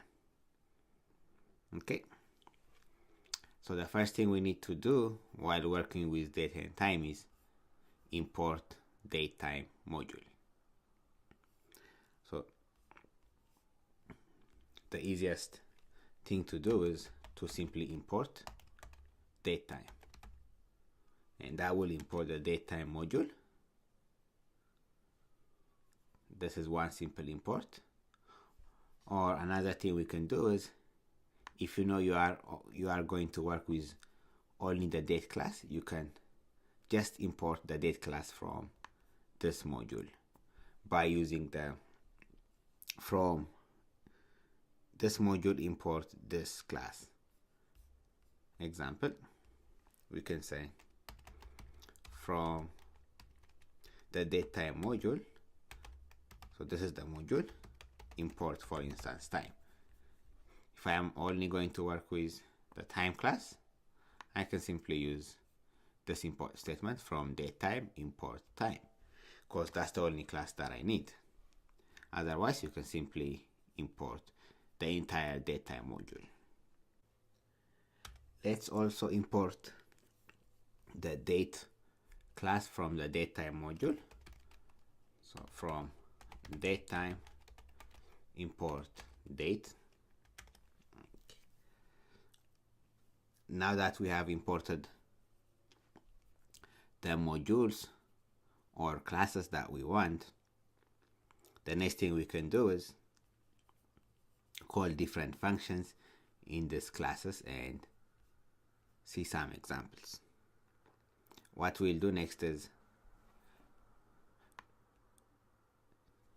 take this date class and then call different functions that the date class has, and we can create some date objects and try to calculate the day, months, and so on.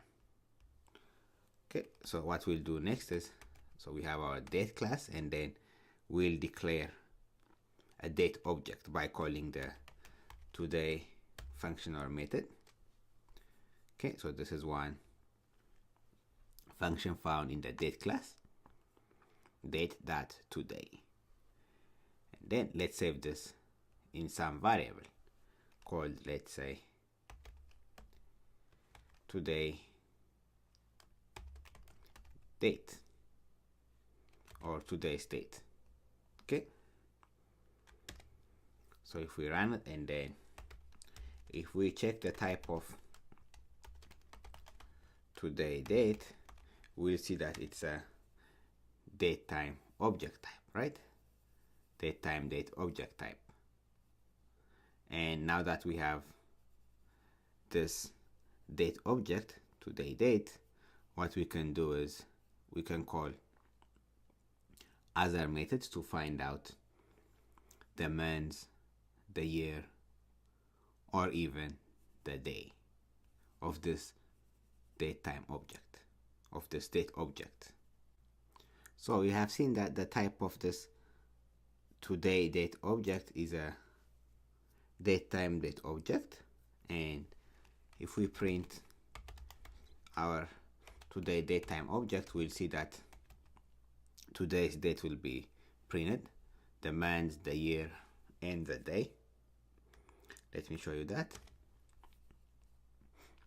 So today is December 4th, 2016, and this today date object has properties like day, year, and month, and we can call those properties to specifically find out the year or the date or even the month. Let's do that. So today date, that's our date object that we can call, for instance, year, and that will print out 2016.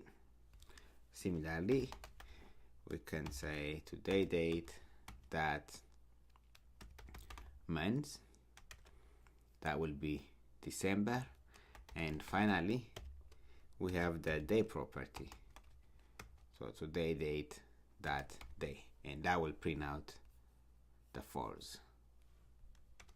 Okay, those are the properties.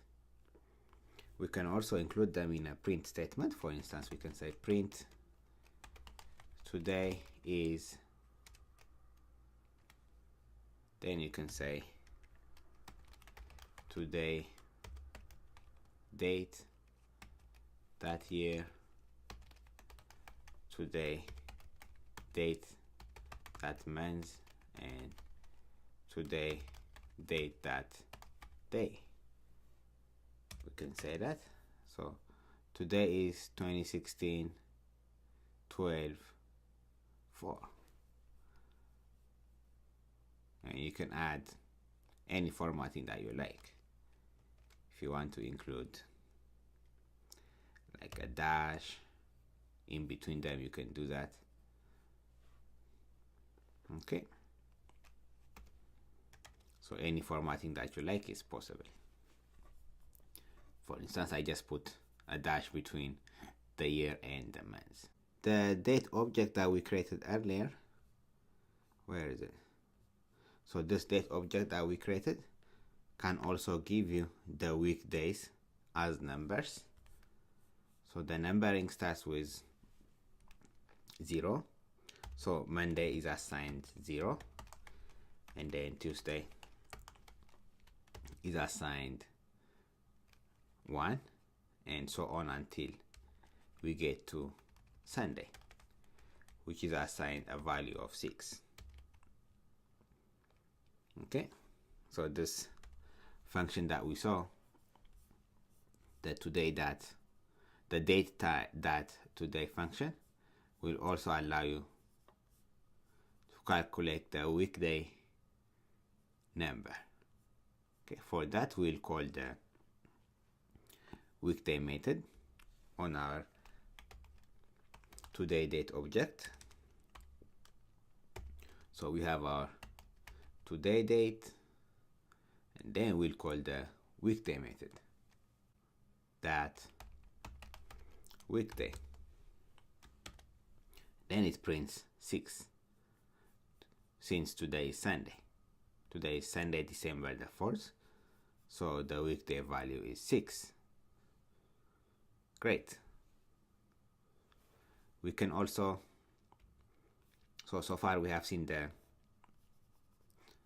date class to find out the date, year, and month. We can also use the datetime class to find out the hour, minute, and second of the day, in addition to what we have seen. So this datetime module combines both date and time info. So we'll use the datetime module next to find out the date and time of the current time. Let's do that. So we have already imported. So import datetime. In this case, you can also import from datetime, import datetime if you are sure of what you are going to use. Since we are going to use the datetime class, I can simply import the datetime class by using this import from datetime import statement. Okay, now that we have imported the datetime class, let's try to find out the date and time of our current time. So we have our datetime module that there is a function known as now. So we'll call the now function on it, and then save this in a variable called, let's say, today date. Okay, or you can say today date time, just to be more specific. Now if we print our today datetime object, we'll see the date and time information for the current time. So today is December 4th, 2016, and it's 4:15 a.m. So that's the hour, minutes, seconds, and then microseconds. So that's the current time. And if you want to print only the time without the date, you can also do that. But for that, you'll pass this datetime.now object. So you'll have to pass this entire object into the time class. Let me show you how to do that. So we have our datetime module, and then into the time class we'll pass our datetime.now object, or simply today datetime object. Okay. This is datetime. Run it again. So datetime.time. So it's 4:17:53 and then milliseconds. So you can, that's the object, you can simply print it. Then so currently it's 4:18, then 9 seconds and your microseconds, right? And we could have also done like this, print datetime.time and pass today datetime object that we created here, and then you get the same result, right? 4:15, so 4:15 and then 51 seconds, which is the same as what we have here, right? So the difference is, if you call the datetime.now, it will give you the current time, and that time is going to change every time you run your function. So if I run it again, now it's 4:19. If I run it after a couple of minutes, it will be 4:20, 21, and so on. Great. So in this lecture, we briefly looked at the different classes that we have in the datetime module. We mentioned that we have about 5 different classes, like the date class, the tzinfo, time delta, and so on. And we use those classes to deal with data and time. Thank you, everyone. Hello, everyone, and welcome back. In this lecture, we'll continue our discussion on the datetime module. In the previous lecture, we looked at the date and datetime classes, and saw how we could find out the day of the month, the day, the month, and year, and also the current time. We also saw that we could use the weekday function to find out the day assigned for our weekday. Monday has a value of 0 and Sunday has a value of 6. There's also, we could have done this also by calculating the weekday by what is known as indexing. There is a weekday operator which is like a function, and this weekday operator will allow us to index these values to a list containing the dates.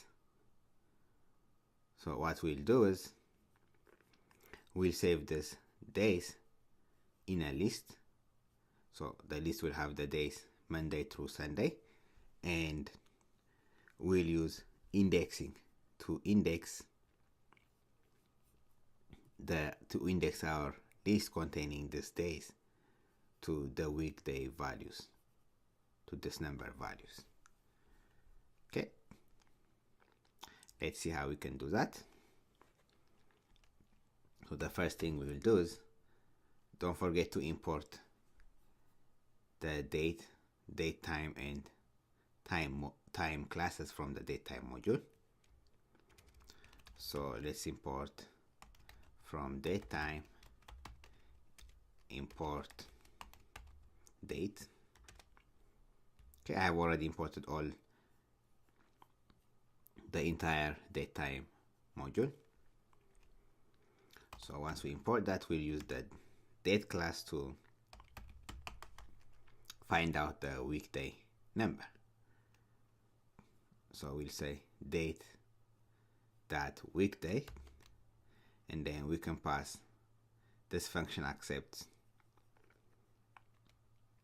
a Datetime object, so we'll pass today's date object that we created in the previous lecture. So if we call our today date object,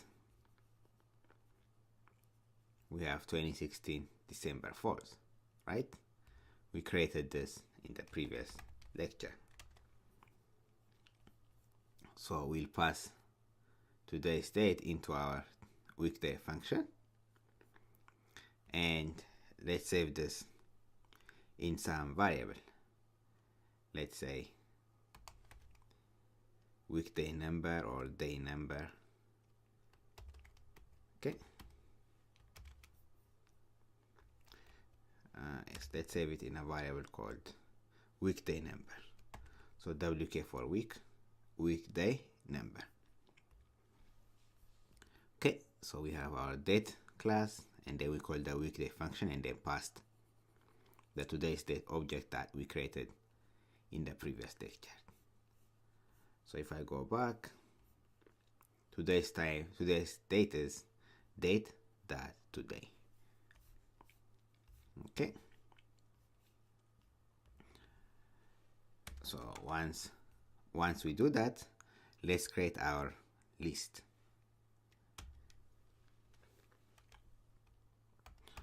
And we'll save it in a variable called weekdays, and our list will contain the days Monday through Sunday. So Monday, Tuesday, Wednesday, Thursday, Friday, Saturday, and Sunday. Okay. And now that we have that, we can print out the weekday number. We can simply print this weekday number, and that will print the weekday number. So for instance, we can say print weekday number. Today is Sunday, so the value of this will be 6, right?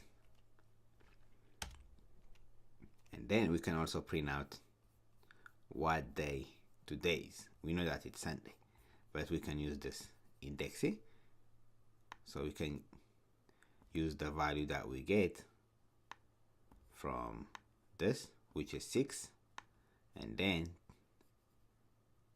what is at index 6 in our list. So this is index 0, 1, 2, 3, 4, 5, 6. Okay, so we'll be indexing our weekdays list at index 6, and that will print out Sunday.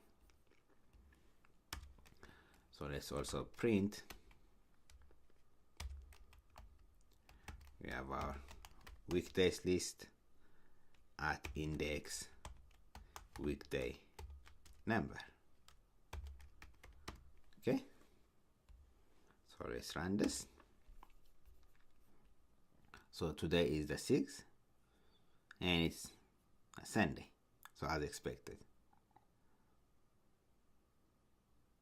No, today is the weekday number is the 6th, right? And the 6th is a Sunday, so Sunday is assigned a weekday number of 6. Okay, we can be more descriptive in our print statements. We could say the number assigned to today's day, which is a Sunday, right? Which is a Sunday. We can do that just to be more informative.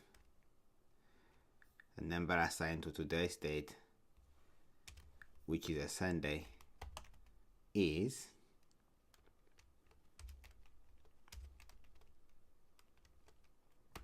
then we can say weekday number, and in here we can say today is Sunday. So run it. So the number assigned to today's day, which is a Sunday, is 6, and today is Sunday. So it makes sense. Great. Next, we look at a function known as the strftime function, and we use this time function to format the time output. Okay, the way the time is presented, it can be formatted by using this strftime function. It's mainly used for formatting the way the time is presented.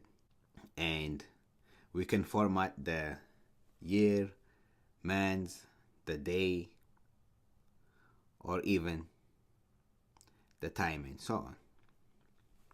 So we use those we format it by passing several formatters. For instance, we pass %y to format the year, then %a to format the weekday, for instance. So %a will format our weekday, and to format the months we use %b, and then for formatting the day we use d. Okay, d for day. And we can use upper or lowercase of each of these characters. For instance, if we use upper y, this will give us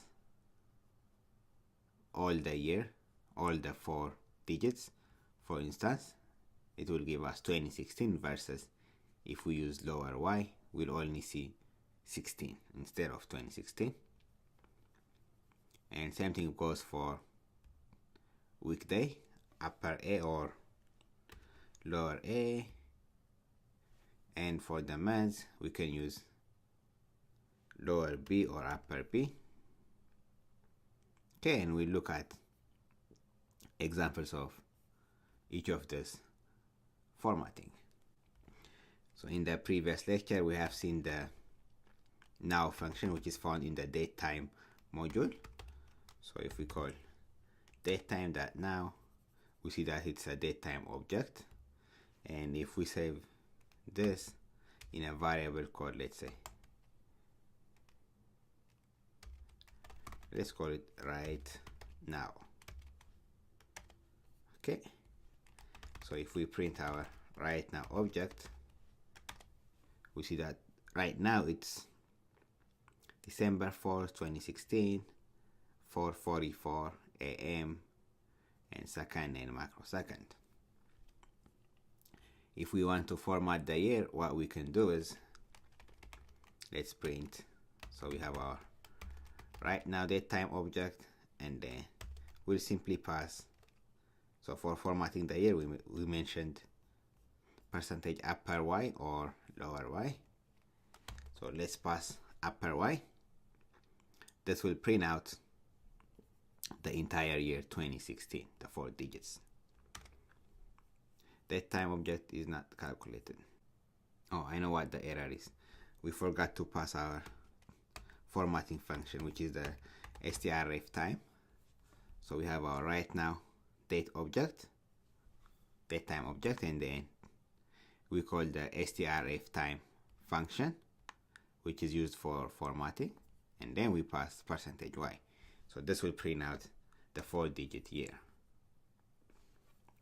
Whereas if we want to see the last 2 digits of our year, just 16, we said that we can simply pass lower y, right? in our strftime function and then pass percentage and lower y. So that will print out 16. Similarly, we can also format the date, day, months of our datetime object. Let's see some more examples. So print, we have our right now datetime object, which is datetime.now. So we have our right now, and then we'll call the strf time function, and let's see the months, how we can format the months.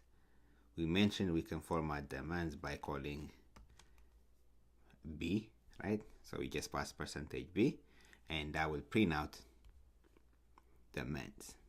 Okay, so run it.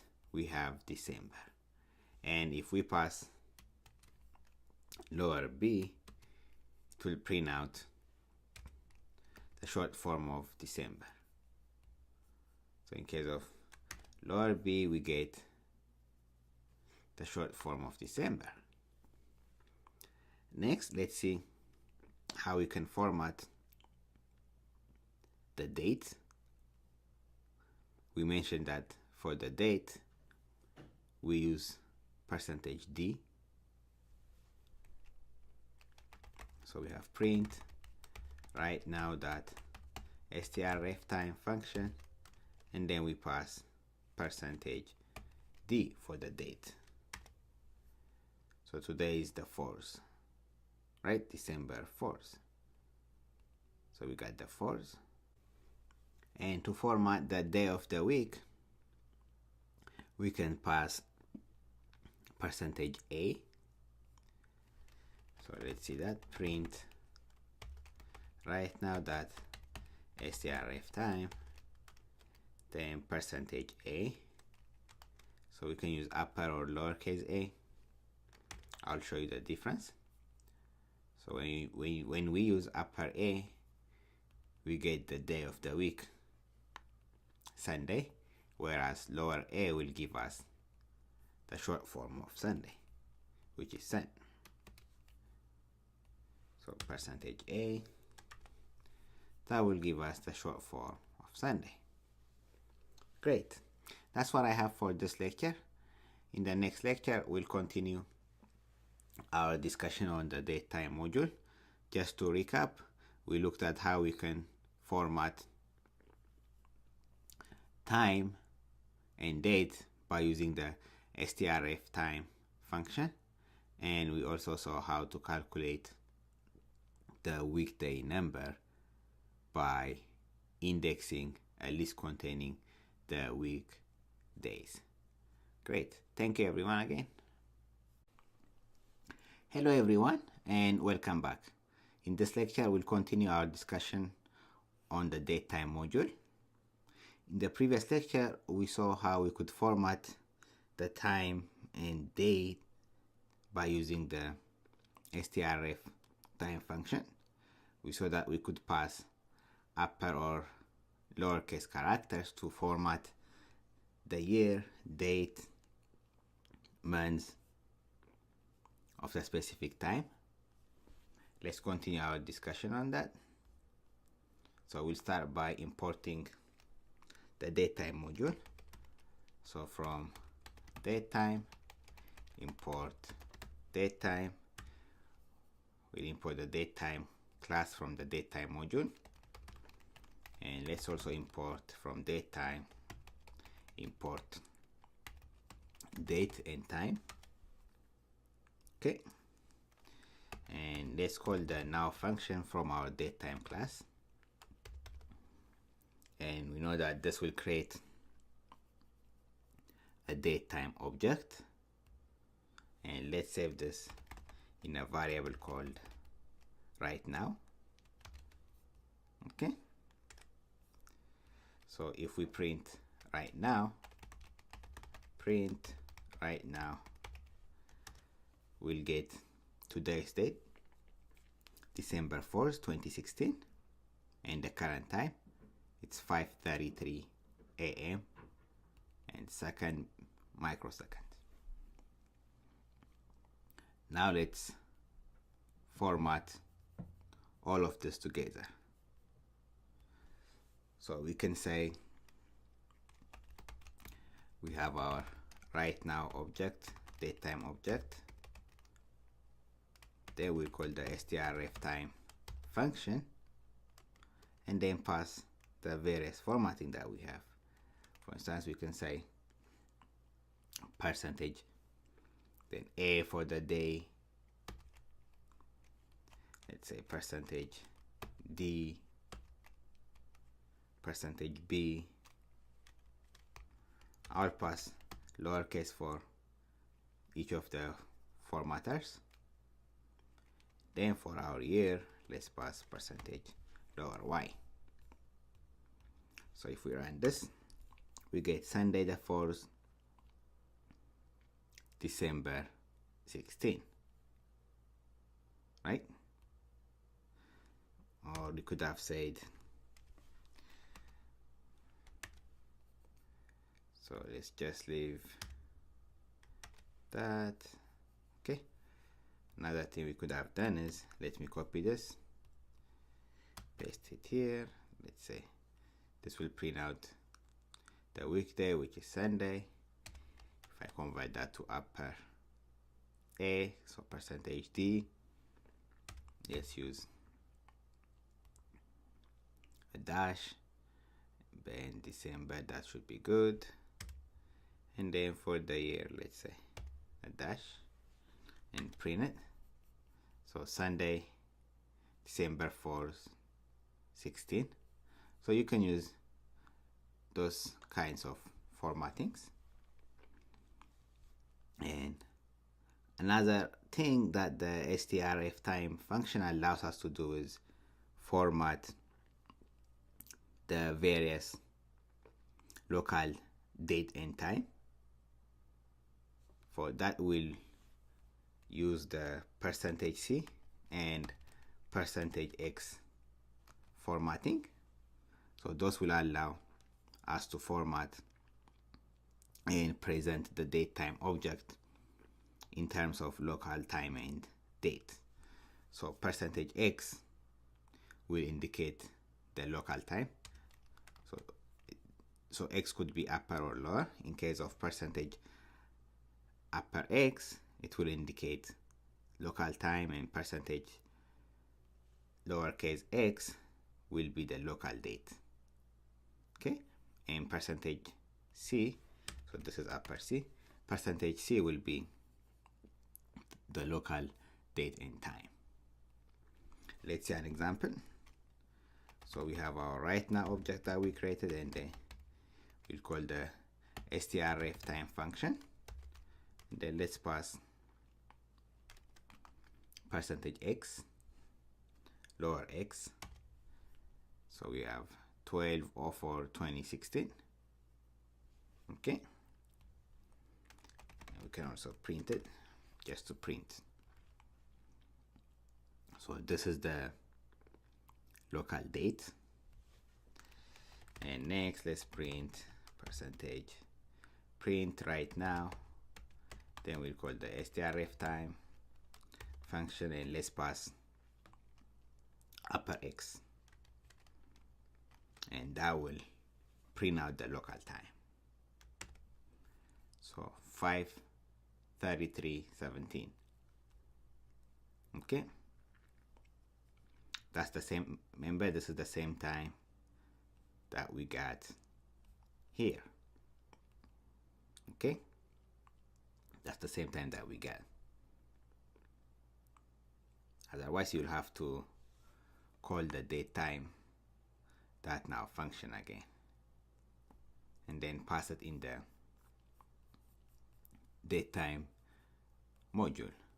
We've seen that in the previous lecture to get the current up-to-date time. But for now, this should be good. Great. Next, let's see the local date and time by formatting this %C. So print, let's format our right now datetime object. Then we'll call the strftime function and then pass percentage upper C. Upper C gave us 20. Let's make this lower C. Okay, good. So this is lower C, not upper C. So Sunday, December 4th, 5:33 a.m. and it's 2016. Okay, so that's the local date and time. One last thing I want to show you is that we can also format our time based on a 12-hour format or a 24-hour military time format. We can do that by using this strftime function. Let me show you how we can do that. So let's print, and then we'll call our right now datetime object, and then we'll call the strftime function on our object. And if we want to format it on a 12-hour format, we'll pass formattings like I, M, S, and P. So let's pass that. Percentage I, let's say percentage M, percentage I, percentage M, 4 minutes. So this will be the hour, the minute, and then the second. So percentage S, 4 seconds. And then we'll pass percentage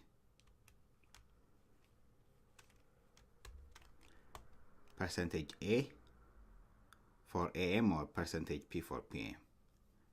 Okay, so if we run that, we have 5:33 and then 17 seconds, and today is Sunday. So this looks like a day, right? To make it look like time, let's use colon. Okay, so if we use colon, we have 5:33 17 a.m. right? So we pass percentage A for the day of the week, which is Sunday. Or if we want, we can pass percentage P, and that will print out either AM or PM depending on the time. So if we run that again, we have 5:33 17 a.m. Okay, and let's also add percentage A, so that will also add Sunday. So 5:33 a.m. Sunday. Okay, so this is formatting based on a 12-hour time. Now let's see formatting based on a 24-hour time. So print, we have our right now datetime object, and then we'll call the strftime function on it. And then for formatting on a 24-hour format, we can use percentage H. H is for hour, and then we'll pass M for minutes. Okay, and let's run this. So we have 5:33. This will print out the time on a 24-hour format. Good. Hello everyone, and welcome to the datetime module lecture. In this lecture, we look at the time delta class. So far we have seen the datetime, the time, and date classes. In this lecture, we'll see the time delta class. We use the time delta class to calculate past or future times. Okay, and this time delta represents 365 days, 8 hours, and 15 minutes. Let's start by importing the different modules that we need. So let's import datetime. From datetime, let's import date. So we'll import all the libraries, all the classes from our datetime module that we need. So from datetime, let's import time delta. That's the main one that we'll need. And let's also import time and datetime. Import time, and from datetime, import datetime. Okay, now that we have imported the libraries that we need, let's see how we can use the time delta class. We'll start by creating a time delta object. So we have time delta, and then we pass, it takes 3 attributes. So days, hours, and minutes. So for days, we'll pass 365 days. So that's how many days the time delta object represents. And then hours, we mentioned 8 hours. And then for minutes, it's 15. So this is a time delta object, as you see here.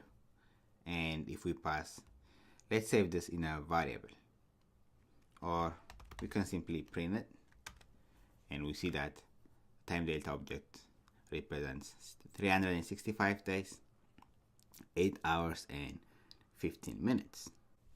So we can use this time delta objects to calculate future or past times or days. So let's call the now function from our datetime module. So from datetime, let's call the now function. So today is, let me print it for a better representation. So today it's December 4th, 2016. It's 6:13 a.m. What we can do is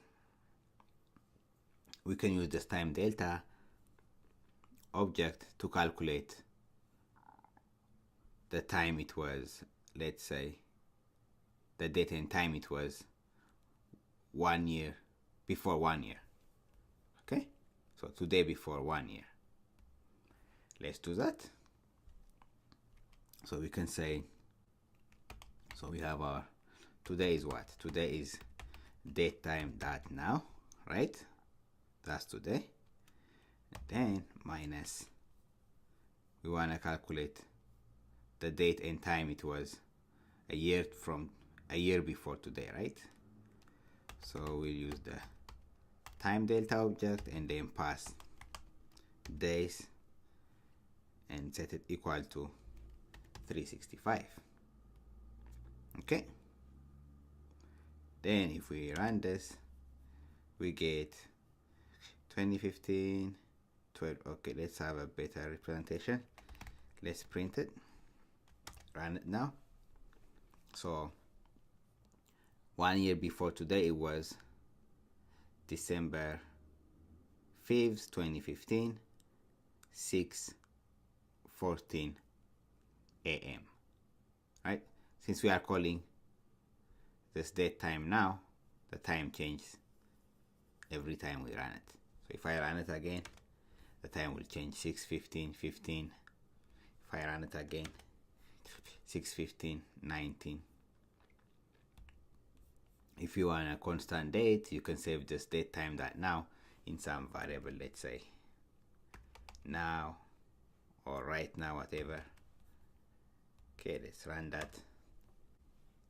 Now let's first save this in a variable called now.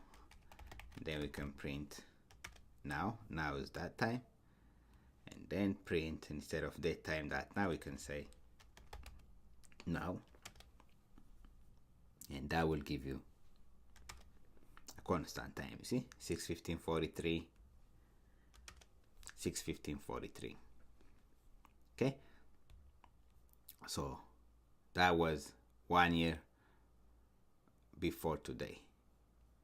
So it took off 365 days.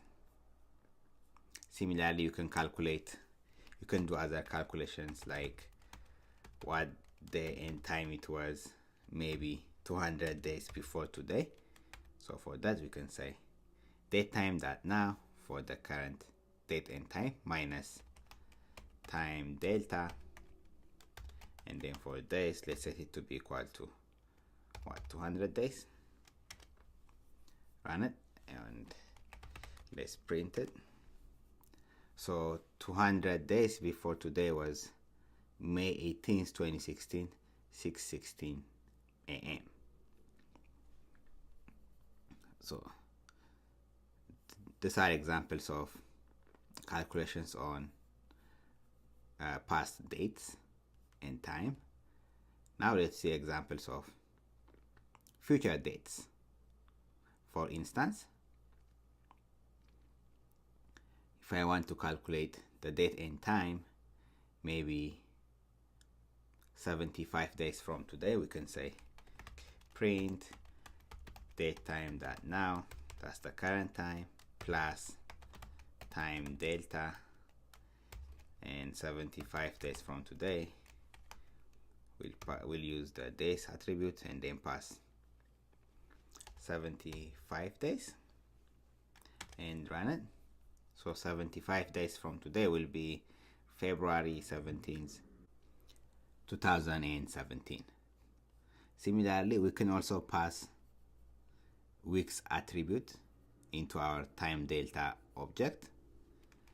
So for instance, we can say print datetime.now, and if I want to calculate the time and date, maybe let's say 10 weeks from now, we can say weeks is equal to 10. Maybe 10 weeks from now, and let's say 6 days. That's almost 11 weeks. We can also do that. Run it and it will be February 18th, 2017. So 11 weeks is almost 75 days. Let me show you one more example. So today is December 4th and Christmas will be on December 25th. And if I want to calculate how many days until Christmas, we can do that by using the time delta class. Let's see how we can do that. So from the date module, from the date class, we'll use the today function to calculate the current day, which is today. Okay, and then if I print this, we have December 4th, 2016. And let me save this in a variable called, let's say, today. And what I'll do next is I'll create a date for Christmas and then save it in a variable called Christmas. Then I'll set it to be equal to date, and then I'll pass today.year. I'll call the year function on today. So that will be what? 2016 basically. And then 12/25. So that will be the Christmas day. Right? So if we print Christmas, we have what? 2016 12/25, right? Now all we have to do is we can subtract this and find out the number of days left. So we'll subtract this and then call the days function on it. So we can simply print Christmas will be in let's use some string formatting. Christmas will be in this many days. That format, and let's pass. We have what? Christmas minus today. So we'll call the days function on it to calculate the number of days between Christmas and today. Okay, so if we run this, we get Christmas will be in 21 days. So just to recap, we saw the time delta class in this lecture, and we use this time delta class to calculate past or future date and time, and the time delta object is equal to 365 days, 8 hours and 15 minutes. Thank you everyone, and I'll see you at the next lecture. Hello everyone, and welcome to the lecture on the summary of the Datetime module. In this lecture, we'll summarize what we have learned so far by looking at some examples. We have seen the various classes that we have in the Datetime module, like the Datetime class, the Date class, the Time class, and the Time Delta classes. And we use these classes to deal with dates and times. Let's start by importing the Datetime module. So let's import Datetime. And I'll also show you some methods that we haven't seen yet, but calculate the same thing that we did in the previous lectures. So I'll only be importing Datetime. I'll show you why. We won't be using the from statement. So from Datetime, import this, import that. We're not gonna use that for the time being. So let's just import Datetime. And Datetime has a function known as Datetime, and this Datetime function accepts attributes like year, hour, day, month, and so on. So we'll pass those attributes. So today's, let's pass the year 2016, the month is 12, the day is 4, it's the 4th today, and the hour is 7, the time is, I believe, let's just pass 54, 7:54 a.m. and let's leave it like that. So it accepts those attributes, seconds and milliseconds. So if we leave them empty, it will be 0, 0. Whatever we left will be 0, 0. And let's save this in a variable called, let's say, right now. So if we run this and check the type of our datetime object right now, we see that it's a datetime object. And if we simply print our right now datetime object, we'll see the current date and time and so on. So today is 2016 December 4th, the time is 7:54 a.m. then 0, 0. That's because we didn't pass any seconds or milliseconds. We could also pass that. So let me copy that, paste it here, and pass some seconds, let's say 23, and for milliseconds let's pass 245. Okay, now if we print right now,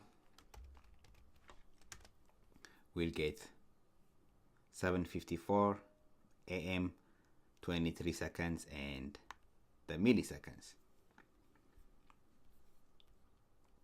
And we have this datetime object, and there are several methods that we can call on this datetime object to calculate what the year is, the hour, the date, and so on. So let's do that. We can print, so from our right now object, we can print the year by calling the year attribute, so that year, and that will give us 2016. And we can print currently it is, let's say it is right now that, so I want to say currently it's December 4th 2016, right now that December is the month, so we'll call the month attribute. And then currently it's December 4th. For the day we'll call the day attribute, so this will print out December 4th. And for the year attribute, you can simply print out right now that year. Currently it's December 4, 2016, and the time is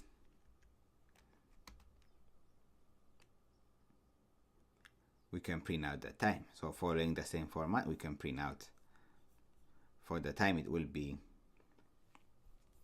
right now our, okay, let me first print this out and show you.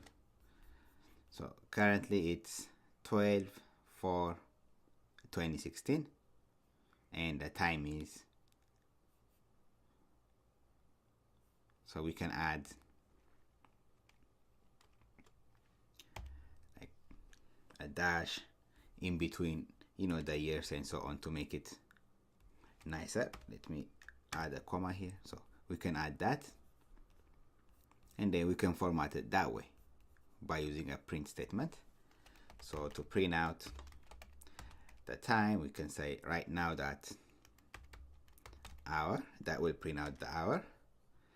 And then to print out the minute, we call the minute attribute. So right now that minute will give us the minute, that's 54. And we can similarly call the second attribute, so that second. And then for milliseconds, we can say, I mean for microseconds, we can say that microseconds, that microsecond, and that will print out 245. If the value was empty for second and microseconds, 0 will be printed out. Okay, earlier I mentioned that we'll only be importing the datetime module. The reason is, if we import from datetime import datetime, so if we did this, we are also importing this datetime class and function within the datetime module. So if we did that and then try to calculate the current time by using this function datetime.datetime, we'll be getting an error, because it will say the datetime function doesn't have this attribute. So you'll be getting that error, since if you are importing both of them, it will be considering, you know, the lower level import, and this doesn't have the datetime function, so that will throw out an error. That's why we are only importing the datetime module. Okay, we can try this at the end of the lecture. If you are interested, you can try it also. So if you import both of these statements and try to calculate the current time as what is shown here, you'll get an error. Okay, That's one thing to note. And similarly, if you have only imported the datetime module, you cannot use functions that are found in this lower class, in the datetime class. For instance, one such class is now, right? So if I say datetime.now, I will get an error, right? It says module object has no attribute now, since I have only imported the datetime module. But if I import the second datetime, I will not get an error for the now function here. Okay, next, let's see some more examples of this datetime objects. Let's see some more functions that are found in here, in datetime.datetime. Okay, let's say, we can say, for instance, datetime.datetime, and it has a function called today. So let's run it. So datetime.datetime, and if we check the type of this object, we'll see that it's a datetime object. So we can print datetime.datetime.today. So it's 2016 December 4th, time is 7:42 and 27 seconds, and the microseconds here. So that's one such function. There's also another function called the now function. So let's see that. Datetime.datetime. So in this datetime class, there is a function known as now. Let's print it. So 7:43 a.m., right? And we have looked at this formatting, right? The year, the month, date, hour, minutes, and seconds formatting. This is it's called the ISO style formatting. And we've seen that we can use the strftime function to change the format of this. For instance, let's change some of this formatting. So I'll save. So we have our right now datetime object that we created earlier, right? So if we print right now, we have that. So we created the time as 7:54. That's why we have this. Okay, to make it ideal, let me go and change the right now to, let's say, 7:45. I'll change this to, instead of 55, let's make it 44. Okay. Now if we call right now here, it will be 7:44:00. And let's pass some seconds and milliseconds. 22, say 465. Let's print it again. So print right now. We have 7:44, and then there's a function known as the ISO format. We can call that on our right now object. Don't worry about it. I just wanted to quickly show you this method or function. So this is the ISO format representation of our datetime object. Now let's quickly see how we can format this data in time by using the strftime method. So we'll print our right now object. So on our right now datetime object, we'll call the strftime method and then pass the various formattings. So let's pass %y. For year, we mentioned that we can use upper or lowercase letters. If it's upper, it will print the whole year or date, whatever it is. In this case, it will print out the entire year 2016, versus if it's lower y, it will only print out 16. So let's say %y, %m, %d, and then let's add time, %h for hours, %m for minute, and then %s. Let's see what it looks like. So we have 2016. Oh, we left hour, right? Let's add %h, %y. Let me add %h. Run it. So we have 2016 744 for time. Okay, what we can do is add a dash in between them. So dash there, %m dash, and then for the hour and minute, I'll add a dash here. So it looks much better, right? It's 2016. Oh, we have forgotten the day.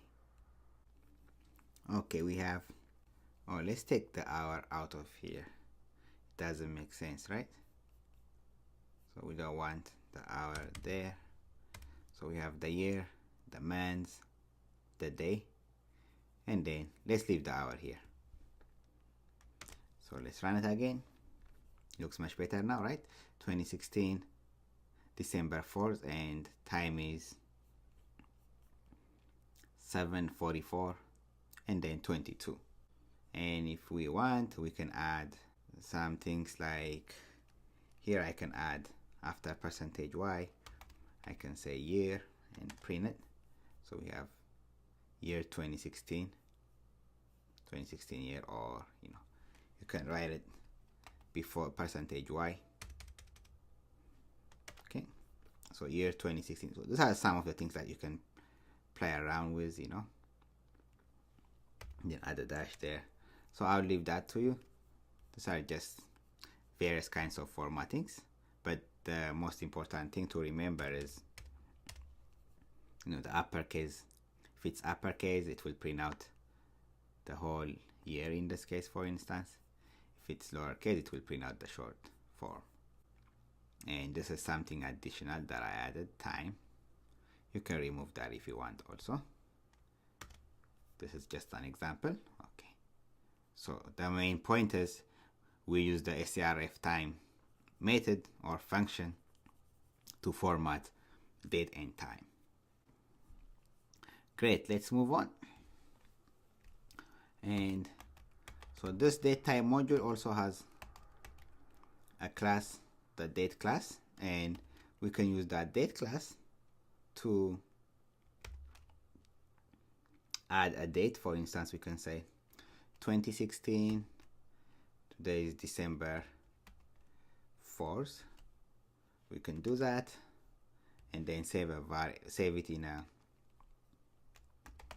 variable. Let's say today date,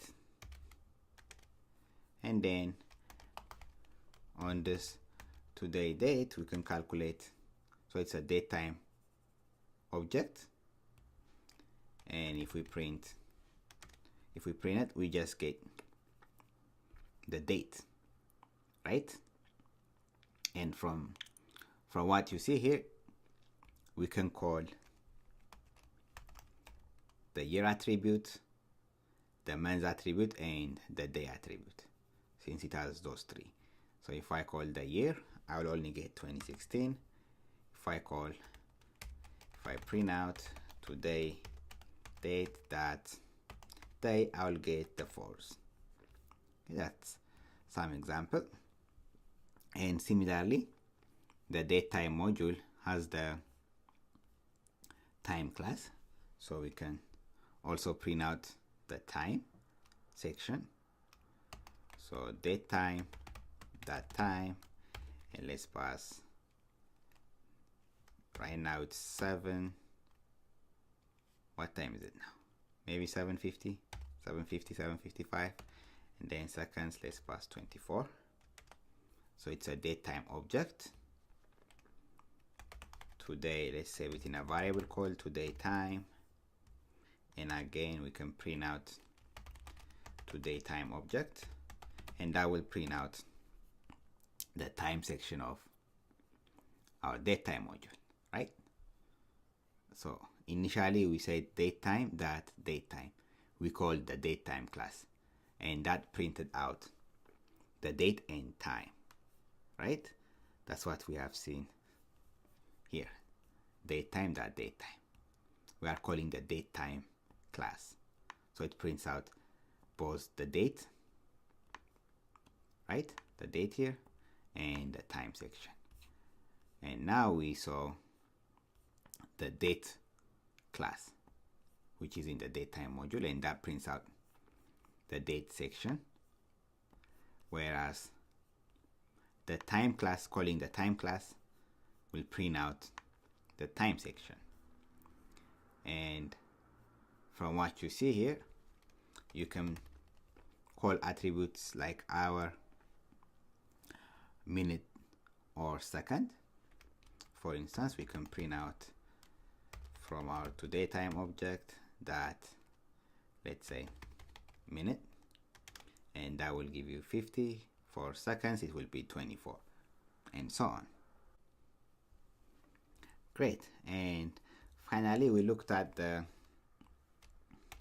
time delta class, and we use this time delta class to calculate future or past dates. Okay, I just wanted to quickly show you a summary of the datetime module in a different aspect. So we mainly used the datetime module directly in our summary. I quickly wanted to show you that. Previously we have seen lectures by importing the various classes directly, okay? And as I mentioned earlier, if you import the various classes by using the from statement, so from datetime import datetime, if you use that and then try to calculate the current time as shown in the example here, you will run into an error because it will be looking at the lower level class. So it will be considering the datetime class instead of the import, instead of the module. Okay, so try that out for yourself. Great. So this is a general introduction to the datetime module. Thank you everyone, and see you at the next lecture. Hello everyone, and welcome to the Project 4 section of the course. In this project, we'll write a program that will do the following. So here I have the project. It says, find a document online and write a program that will grab all the phone numbers and emails in the document. Okay? So for example, I have a document here. This is 119 pages. So it contains a list of phone numbers and emails, a lot of them. So this will not be an easy task to copy and paste each phone number and email. So in this project, we'll write a program that will grab all the phone numbers and emails from this document. So you can find similar documents online. Okay. And below are some clues that would help you write this program. So first, These are to-do lists. Create a regular expression for phone numbers. And then create a regular expression for email addresses. Then get the text of the clipboard, so whatever document you have located online. And then extract the email and phone number from this text document. Finally, copy the extracted email and phone numbers to the clipboard. Okay? And I want to introduce to you verbose mode. This will make your project much simpler. So verbose mode allows us to add comments, spaces, new line characters as part of our regular expression without changing the pattern. Okay? So in verbose mode, we can use triple quotes, new line characters, or even spaces. Let's look at an example. So first we need to import the RE module. Then for instance, I have re.compile. So I'll be using the compile method to compile on all the phone numbers and email addresses in this program. So re.compile and then R. So in verbose mode, we can use triple quotes, new lines, comments, or even spaces. So it looks like this, re.compile, R, then I can have triple quotes. Okay, triple quotes. And this can extend multiple lines. And at the end, I have re.verbose. Verbose. And then inside this, I can have different things. For instance, if I'm looking for area codes of the phone numbers, I can make a group of, let's say, this, and I can write a comment. This is area code, and then I can have area code followed by, let's say, a dash. This is first dash in the phone number, for example. And then let's say the last 4 digits of a phone number. I can write it like that and then have a comment, last 4 digits, and so on. And then I can save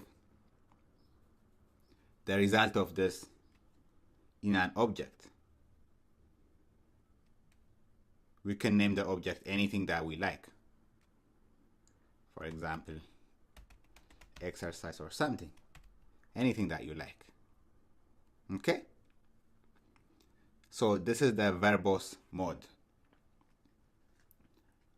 To recap, this lets you use triple quotes, new lines, or spaces in your program.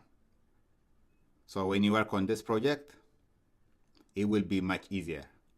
Otherwise, you will have to write a single line of regular expression. But the verbose mode allows you to divide your regular expressions into a more manageable and readable format. So take your time, think about the project, and you can use some of these clues to break up your project. And once you finish, So take a moment to think about how you can write this program that will grab emails and phone numbers from such kind of text, and you can use these clues to break down the program for you. Hello everyone, and welcome. I hope you have managed to write a program for the project. Let's look at the solution together. The first thing I'm going to do is create a regular expression for phone numbers. Okay, let's start by importing the RE module. Then we'll create a regular expression for phone numbers. Okay, and then we'll do that by using the compile method. That way we can compile the result and use it later on. Last time we talked about the verbose mode, and that will allow us to add comments, spaces, new line characters as part of the regular expression without changing the pattern. Okay, so I'll be using that R and then triple quotes. At the end we have re.verbose. Okay, and we can have different kinds of phone numbers. We can have 3 digits followed by a dash, then 3 digits, a dash, then last 4 digits. So phone numbers can be of the type area code followed by a dash, then 3 digits, dash, last 4 digits. Or they might not even have an area code, but simply the next 3 digits followed by the last 4 digits, dash and last 4 digits. Or the area code could be in parentheses, let's say 415, and then space, 3 digits followed by a dash and last 4 digits. Or it might not even have an area code, but only 3 digits followed by a dash. Then we have our 4 digits and then extension number. This extension number can be anywhere from 2 to 5 digits, or it can be written as X, and anywhere from 2 to 5 digits. Those are the different types of phone numbers that we could have. Now let's handle the area code section. All right, area code. And area code can also be optional.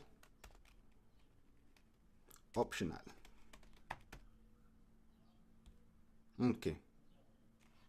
Let's write a code, regular expression pattern that will deal with the area code.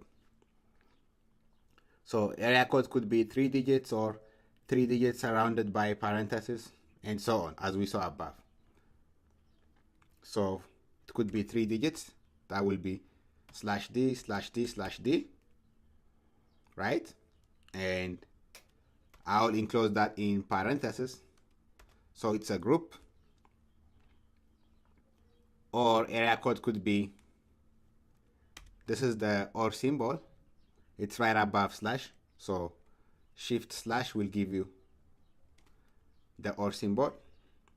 Or it could be in parentheses, right? So it could be, for parentheses, I have to use /parentheses. That way it's read. Escape, and then parentheses, and the 3 digits, /d/d/d, and another parenthesis, escape character, so that the last parenthesis is read. Okay. And this will be another group, so I'll enclose that in a parenthesis.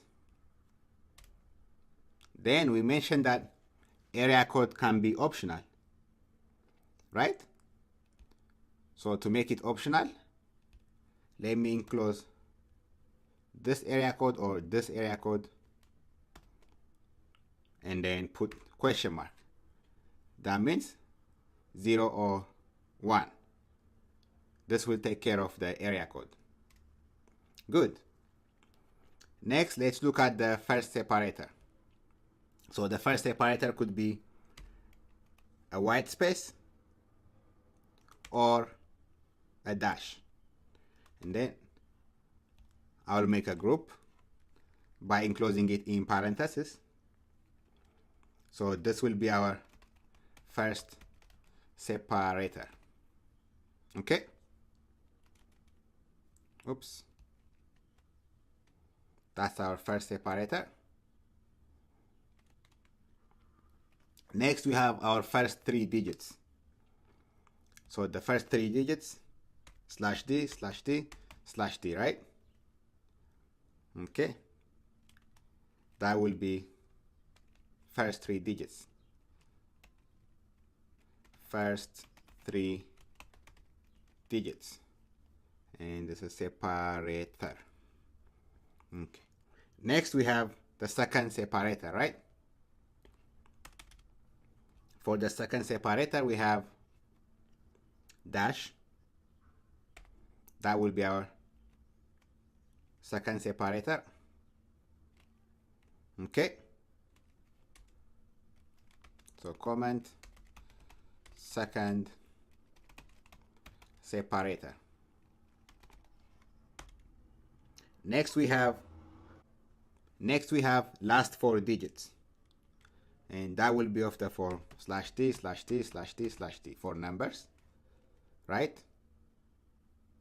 So that's last 4 numbers, last 4 numbers or digits. Let me call it digits. Great. Okay, so far we have seen how to get the area code, first separator, first 3 digits, second separator, and last 4 digits. Now let's continue with the extension part, which is this. We've seen that extension can be followed by an optional period. Then we have a space, which is followed by 2 to 5 digits.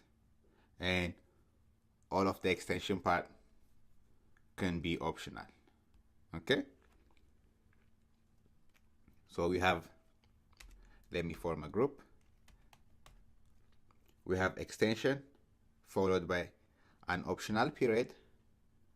So /that, and I'll make it optional by adding a question mark. That means 0 or 1.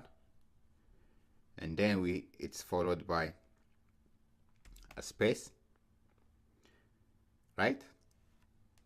Or instead of the word extension, it could simply say X, right? So I'll form a group for extension. Good. So extension could be followed by a dat, which is then followed by a space, or it could simply say X for extension. Okay. And then we have 2 to 5 digits. Let me have that in a new line. So that could be followed by digits /d, 2 to 5. So I'll enclose it in curly braces. 2 to 5 digits, right? And that will be its own group. Now again, this whole extension could be optional. So I'll have to enclose it in parentheses and put a question mark at the end. Okay? So let me enclose the whole extension and number part in parentheses. That way it's its own group. one big extension group, right? Then we'll make the whole group optional. So the first line here is extension word part. So this is the extension word part, extension word part, and that could be optional. And this is the extension number part. Let me comment that. This is the extension number part, which is again optional. Okay. Now that we have the area code, first separator, first 3 digits, and all the rest, we need to save the result of our compile in some object. Okay, so let me create an object for that. I'll name it phone regex, and I will store the result of this compile. Good. Next, let's create a regex for email addresses. So let's create a regular expression for email addresses. Good. So email addresses, we'll do similar compilation for email address. So re.compile R, and we'll be using the verbose mode. So triple quote, and then we have re.verbose.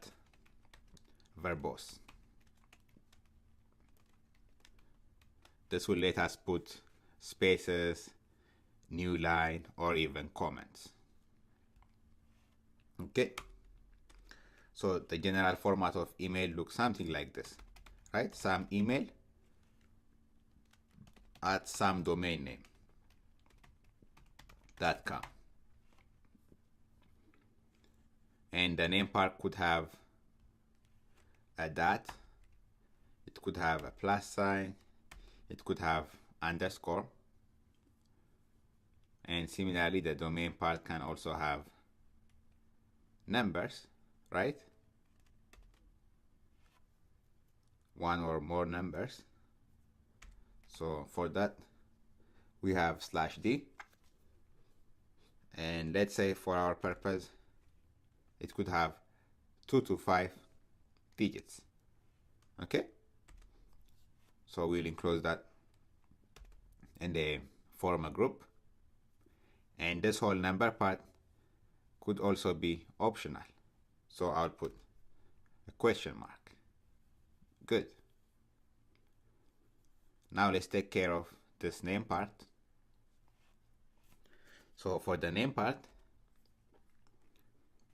we could have lowercase letters, we could have uppercase A to Z, we could have numbers 0 to 9, or even underscore, or a dot, or a plus sign.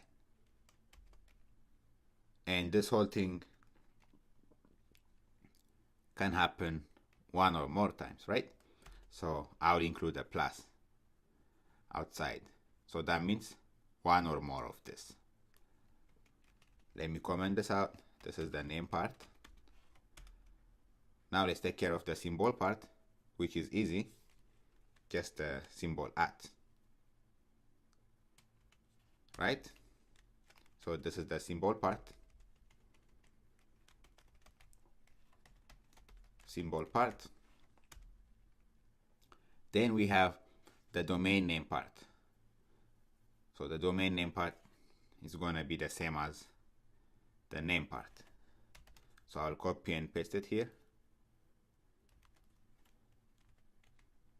So this will be domain name part. Great. Once we have this, I'll save the result of the compilation in another object. I'll call it email regex. Okay, that will store the result of my compilation for email address. Good. Next task we have is, so we created a regex object for phone numbers, then we created a regex for email address. Now we'll get the text of the clipboard. That's our next task. So get the text of the clipboard. For this, we'll be using Paperclip. Paperclip is a module. Let me write it down. Paperclip. Paperclip is a module that will help us copy information or text from our, for instance, this is our document, right? So Paperclip will help us copy all this document and then use it here in our regular expression. And then later on, it has a copy method and it also has a paste method. And using that, once we have it copied, we'll do our program, and then that will give us a phone number and email combination, and then we'll have that result and paste it somewhere in some other Word formatting documents. Okay, that's how we'll be using Paperclip. And you can install Paperclip by using the pip install command. So pip install Paperclip. If you are using Windows, open up your command prompt.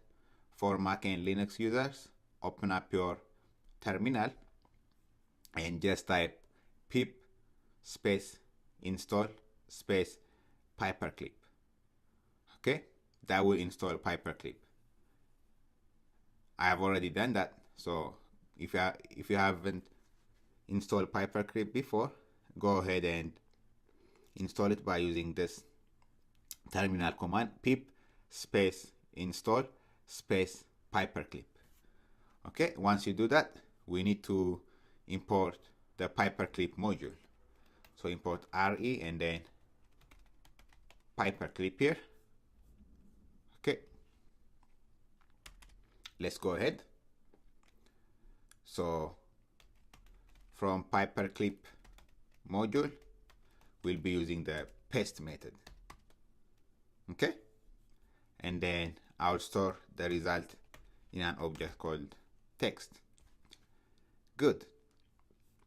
The next task we have is to extract the email and phone number from this text. Okay. Email. Okay. So using this paste method, we have pasted text document from, let's say, from my manual here, right?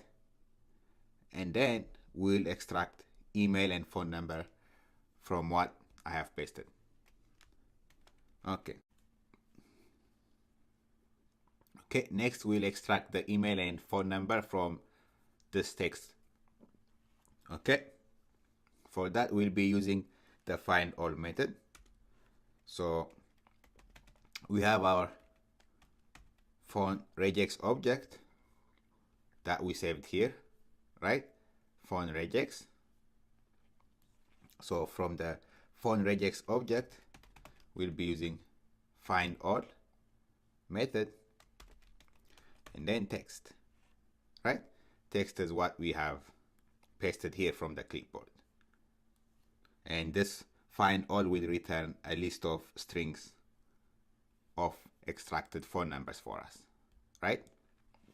And we'll save that in an object called, let's say, extracted phone. Okay, and similarly, let's do the same for email address. So we have our email regex object, right? And then we'll use the find all method to extract a list of email strings for us. Okay, and we'll pass this text that we pasted, and let me save that in an object called extracted email. Good. Now once we have that, we can print, what's the next step here? Extract email, then copy the extracted email and phone number to the clipboard. Okay, let's see what we have done so far. Let's print extracted phone, and then we'll print extracted email.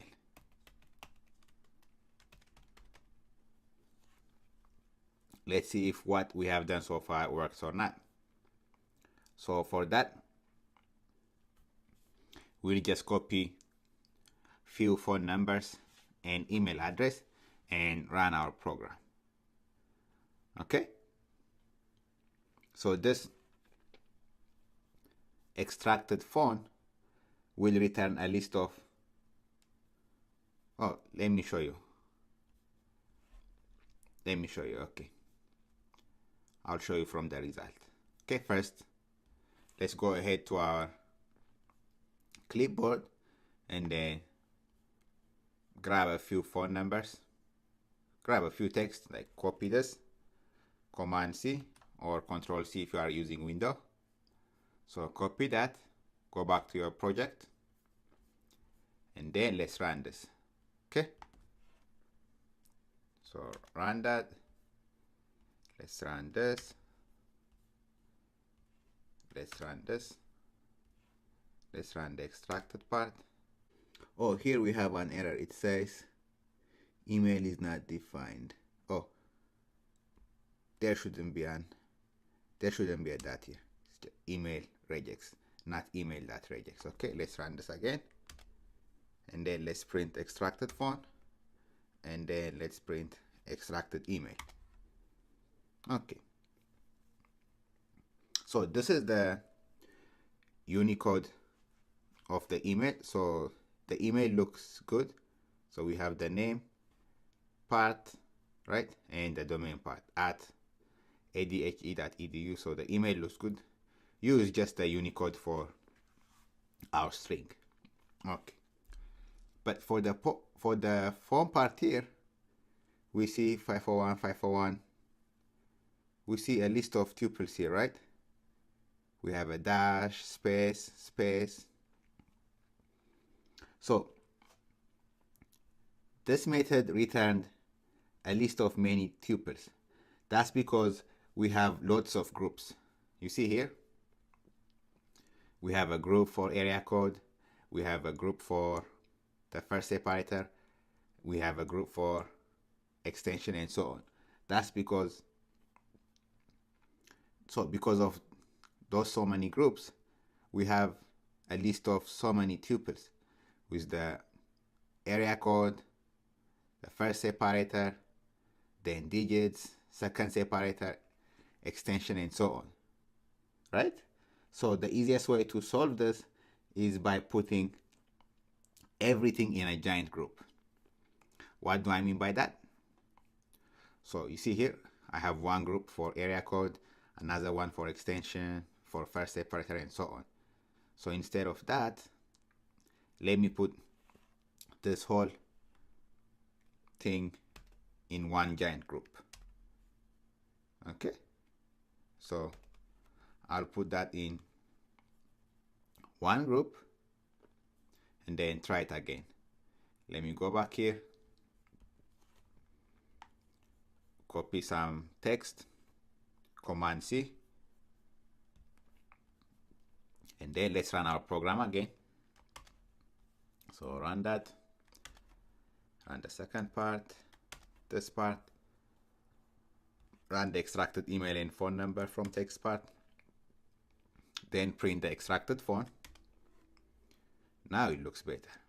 Okay, we have printed extracted email. This works fine, so we don't have to worry about extracted email. Okay, let's see what we have now. Now it looks much better, right? So extracted phone, we have one giant tuple here, right? That's the phone, area code, space, right? And then we have another tuple here, right? And then so on. Now it looks better, but not quite what I want, right? I only want to get this, just the phone number section from my first tuple, right? And from my second tuple, I only want to get this section, not the rest. I don't want the rest. And from my third tuple, I only want to get the phone number part, and so on. From my last tuple, I just want to get this first part, right? Okay, so how can we do that? One way we can do this is by using for loop. We can loop through this list of tuples and extract the phone numbers only. Okay, let's see how we can do that. So I'll start by creating an empty list, and I'll call it all phone numbers.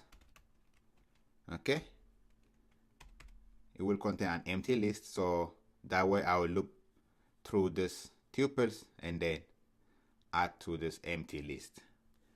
Good. So I can say for phone number,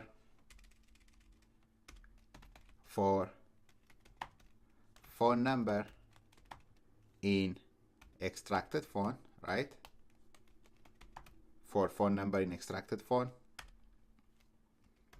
all phone numbers that append, so I'll append to this empty list.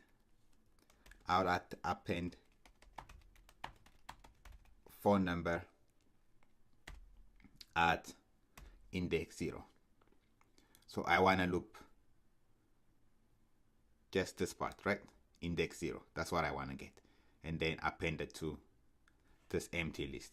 And then go to the second tuple, index 0. That's what I want to go inside and then loop only the value in index 0. That's why I put 0 here. Okay? Then I can print, once I have that, I can print all phone numbers. Good. So, in each iteration, the phone number variable, right, will be assigned a single tuple from the list of tuples in the extracted phone from here. And then we'll append the phone number to the all phone numbers list. I just want the first string in the tuple, right? I just want this string, not the rest. So since I only want the first string in the tuple, when the tuple completes, we will have the first strings from the extracted phones. And we do that by passing index 0 here. Okay? And then through each loop, it will grab the first string in the tuple and then append it to the phone numbers empty list. Then it will keep going for all the tuples in my list. Okay? Here I have a loop that will go through this list of tuples and extract just the phone number sections. Okay? Let's see if that works. I'll go back to my clipboard and then copy some text, Control C, Command C, and then run my program. Let's start from here, run that, the email regex section, and then the paperclip module. Have that, and then I don't need to run this because I have a for loop here. I'll run it. Then I have my extracted email, which looks good. Then the extracted phone number part. See, now it looks much more better, right? Now I only have the phone number section. See, U is just a Unicode. Don't worry about U. U means it's the Unicode representation of this string. Okay, so here I have only the phone numbers, right? So the for loop has gone through this list of tuples and then extracted just the phone number. And we did that by passing index 0. Good. Now that we have this, our last task is to copy the extracted email and phone numbers to the clipboard. Okay? So let's see how we can do that. I'll copy this part and paste it down here. Let's see how we can accomplish that. For that, so here I have a list of extracted emails and phone numbers, right? But I don't want to present it in this format. I want one phone number in one line, and then a new line for the next phone number, and so on. So in order to do that, I'll be using the join method that we have learned before. So I will join, right, new line, that join, I'll be joining all phone numbers that we extracted, right, here, plus new line, right, plus, and then I'll join the extracted emails in a new line.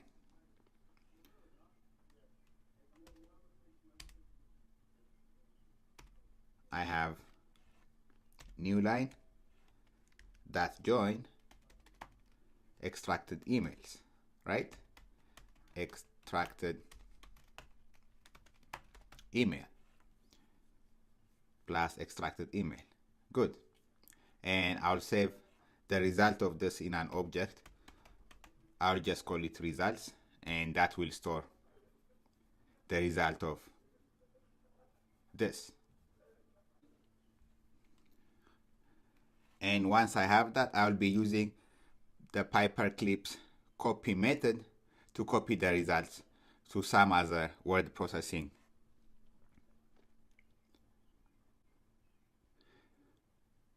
So once I have the results, I'll be using paperclip's copy method to copy the results in some other word processing programs. Okay?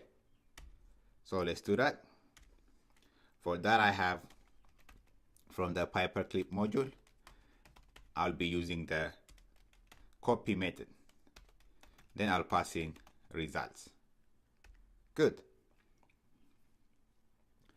Now let's see the result of this. I'll go back to my document here and copy some phone numbers and emails, some text. Let's copy this up to here, Command C. Then let's run our program. Run it.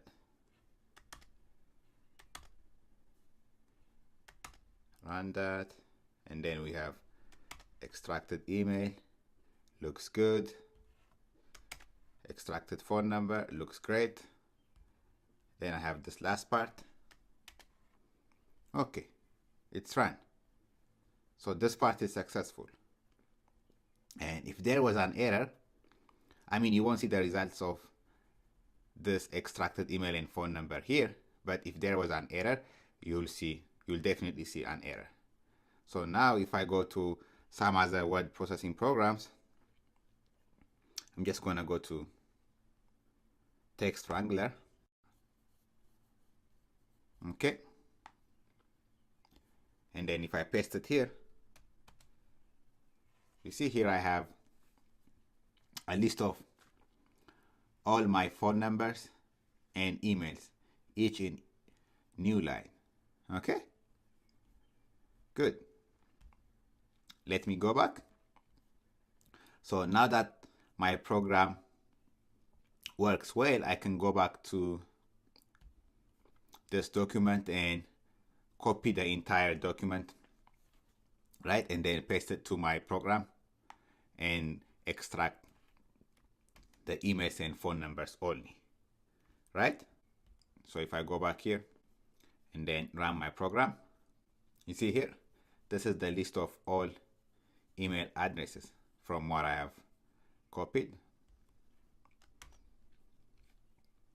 And this is a list of all phone numbers. Then run that and go back to your word processing program. Then let me delete all of this and then paste it here. You see how nice it looks? See here, phone number in parentheses, the different kinds, area code, and then I have a list of all the phone numbers. Here you see the ones without area code, so I know my code is working well. And then I have all the email addresses here, so I know now my program is working. And then once you have this, you can use it for other purpose. You can, save it or do whatever you want. And this is how we can use the program. Imagine if you have thousands and thousands of records, right? If you have thousands and thousands of pages, you can simply use this program to extract phone numbers and emails from this document. Okay? And we did that by using the Piper's clip module also, which allowed us to copy from the clipboard, right? And then also extract email and phone number and then paste it back in some word processing program, right? Good. And you can also use this to extract email and phone number from any document. Here I have a site. So this is a list of address and phone number of doctors in New York, right? So in this page I have a list of some doctors addresses. So I can extract phone numbers from this page by using my program. So if I copy Command A to select all, Command C to copy, and run my program here. Okay. Run it. Extracted email. There is no email in that page, so my result is an empty list. Extracted phone numbers, so I have some phone numbers. And then I can use the Paperclip's copy method and then copy the results in some word processing document program. So if I go down here and then paste it here, Command V, you see this had a list of phone numbers from that page. Great. In summary, we saw how to write a program that will grab all the phone numbers and email addresses from a given document. And then we did that by creating a regex object for phone numbers. Then we created a regex for email addresses. Then we got the content from the clipboard and then extracted the email and phone numbers from this clipboard. Once we have that, we had a for loop that went through the list of tuples and grabbed just the phone number only. And once we did that, we extracted the email and phone number and then formatted it so that each phone number appeared in a new line. And we did the same for email addresses. I hope you have a basic understanding of regular expressions and their use. And also, you can go to any website, you can Google any document like this and then use this program to grab phone numbers and emails. Okay? Thank you everyone, and I hope you have enjoyed this project. Hello everyone and welcome. In this lecture we'll look at the differences between Python 2 and Python 3 when it comes to using certain functions. Let's start by looking at the print statement. In Python 2, print is a statement, whereas in Python 2, print is a function. Let's see how we can use the print statement. So if I in Python 2, if I want to print a blank line, all I have to do is call the print function. Just say print and run it. That will print a blank line.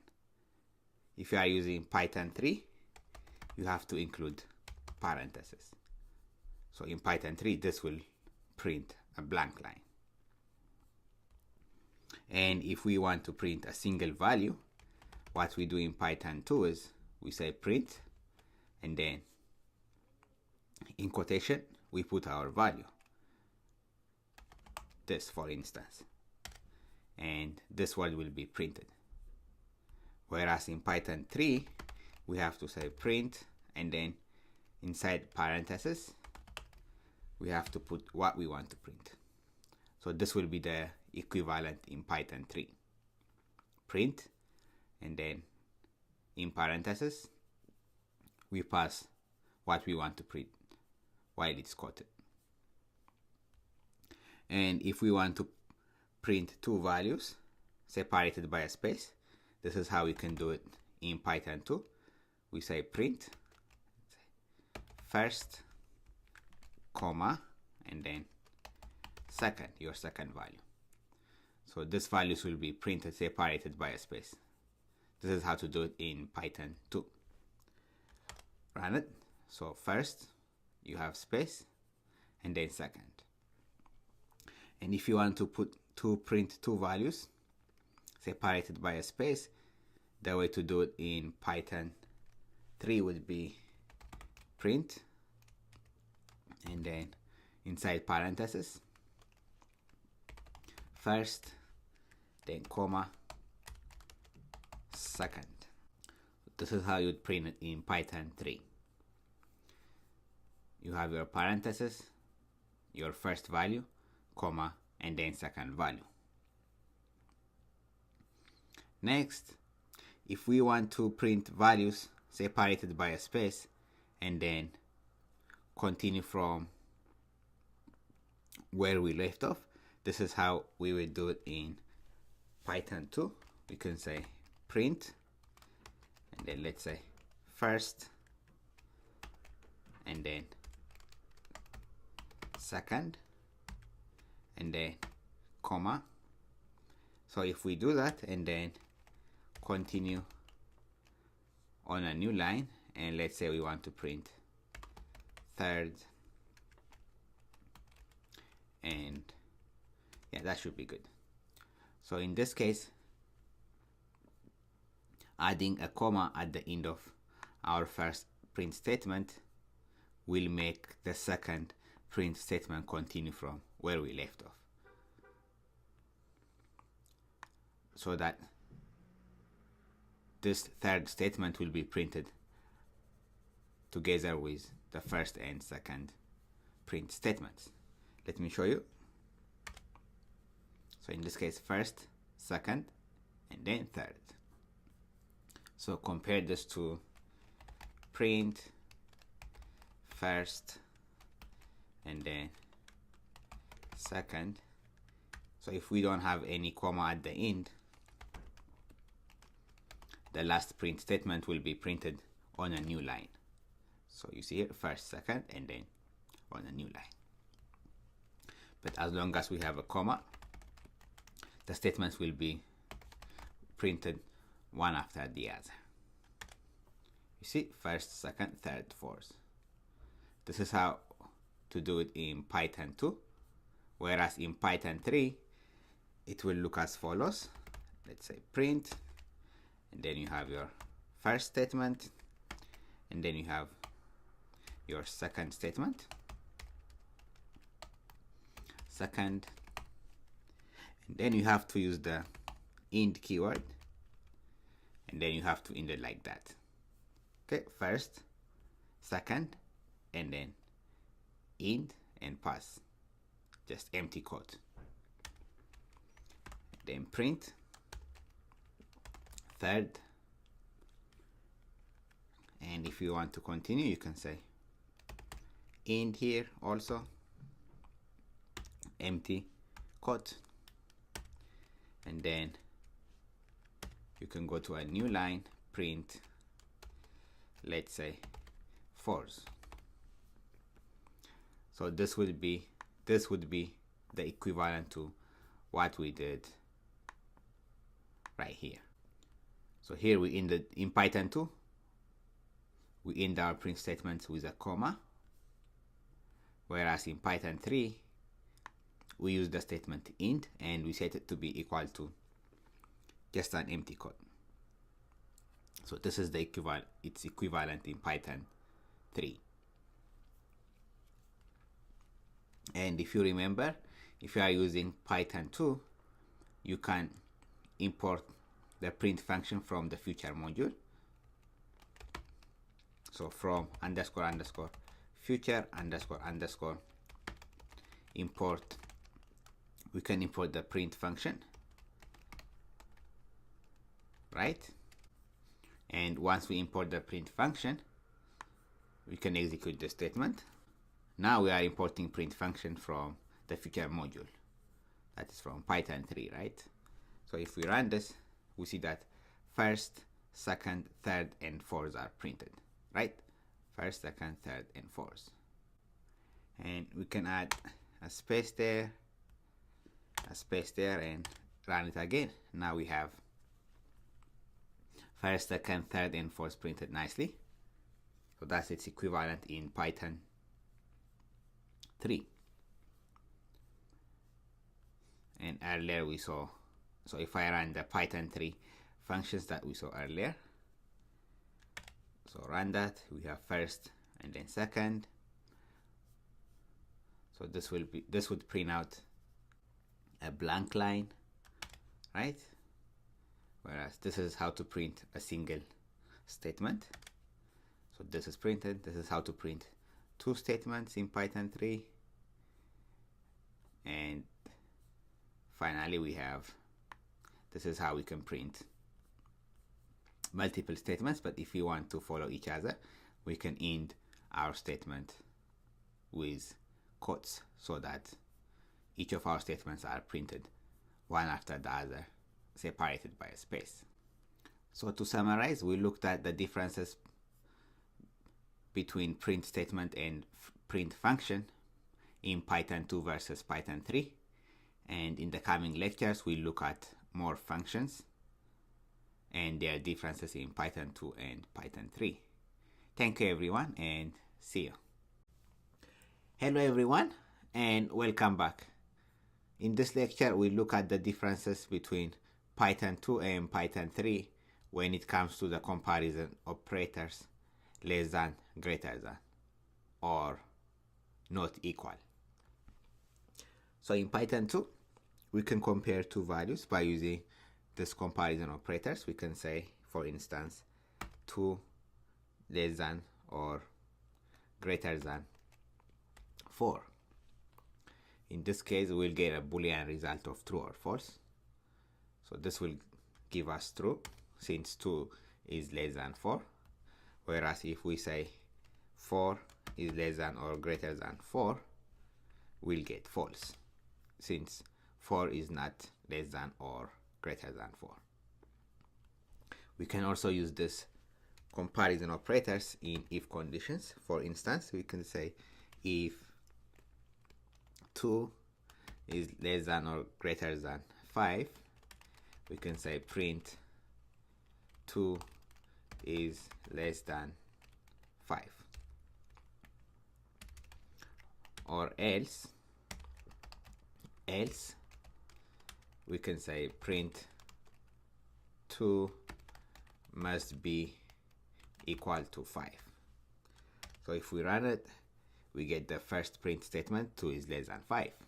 So this is how we would compare 2 values in Python 2 by using this comparison operators less than or greater than, also known as not equal. So this is not supported in Python 3. In Python 3, we use the not equal sign. So exclamation equal, it stands for not equal. That's its equivalent in Python 3. For instance, we can say 3 not equal to 5. So in Python 3, this would give us true. We can also use this not equal in Python 2 also. So if I run this, it will evaluate to true. It works in Python 2 also, but this is strictly for comparison in Python 3. The less than or greater than symbol to compare two values don't work in Python 3. Okay. Similarly, if I say 4 is not equal to 5, this will give us false. This will give us true, sorry. Whereas if I say 5 is not equal to 5, this will be false. So that's for comparing two values. What if we have more than two values? So we can say 2 is less than or greater than 5 is less than or greater than 9, for instance. So if we run this, it will give us true, since 2 is less than 5 and 5 is less than 9, less than or equal to 9. So this will evaluate to true. Let's run it. So that will give us true. Whereas if I have, let's say 2 is less than or greater than 4 is less than or greater than 4, that will be false, since 4 is not less than or greater than 4. That will be false. And the equivalent, its equivalent in Python 3 would be 2 is not equal to 4. You can use another not equal to 4. So this would be false in Python 3, since the second part is not true. So if we run it, we get false, whereas if we have a different value, we'll get true. So that's the difference between Python 2 and Python 3 when it comes to this comparison operators, less than or greater than. Okay, next, let's look at the long data type. You remember that floating point numbers are numbers that have decimal points. So for instance, this is an example of a floating point number, or simply floats: 3.4, 3.0, negative 0.9. So these are all examples of floating point numbers. And non-floating point numbers do not have any decimal points. And in Python 2, we have two different data types for non-floating point numbers, which are integers and long. So these are the two data types in Python 2 for non-floating point numbers. The only difference between long and integer is that we include the letter L to denote a long data type, and long data types are longer than integers. So an example of an integer can be, this is an integer 2453, and an example of a float is a number or an integer followed by L. So this is a long data type. And if we want to check the type, we can say type, and then we get it's a long data type. Then if we pass the same type function to this number, we'll see that it's an integer. So this is in Python 2. For non-floating point numbers, we have the integer data type and the long data type.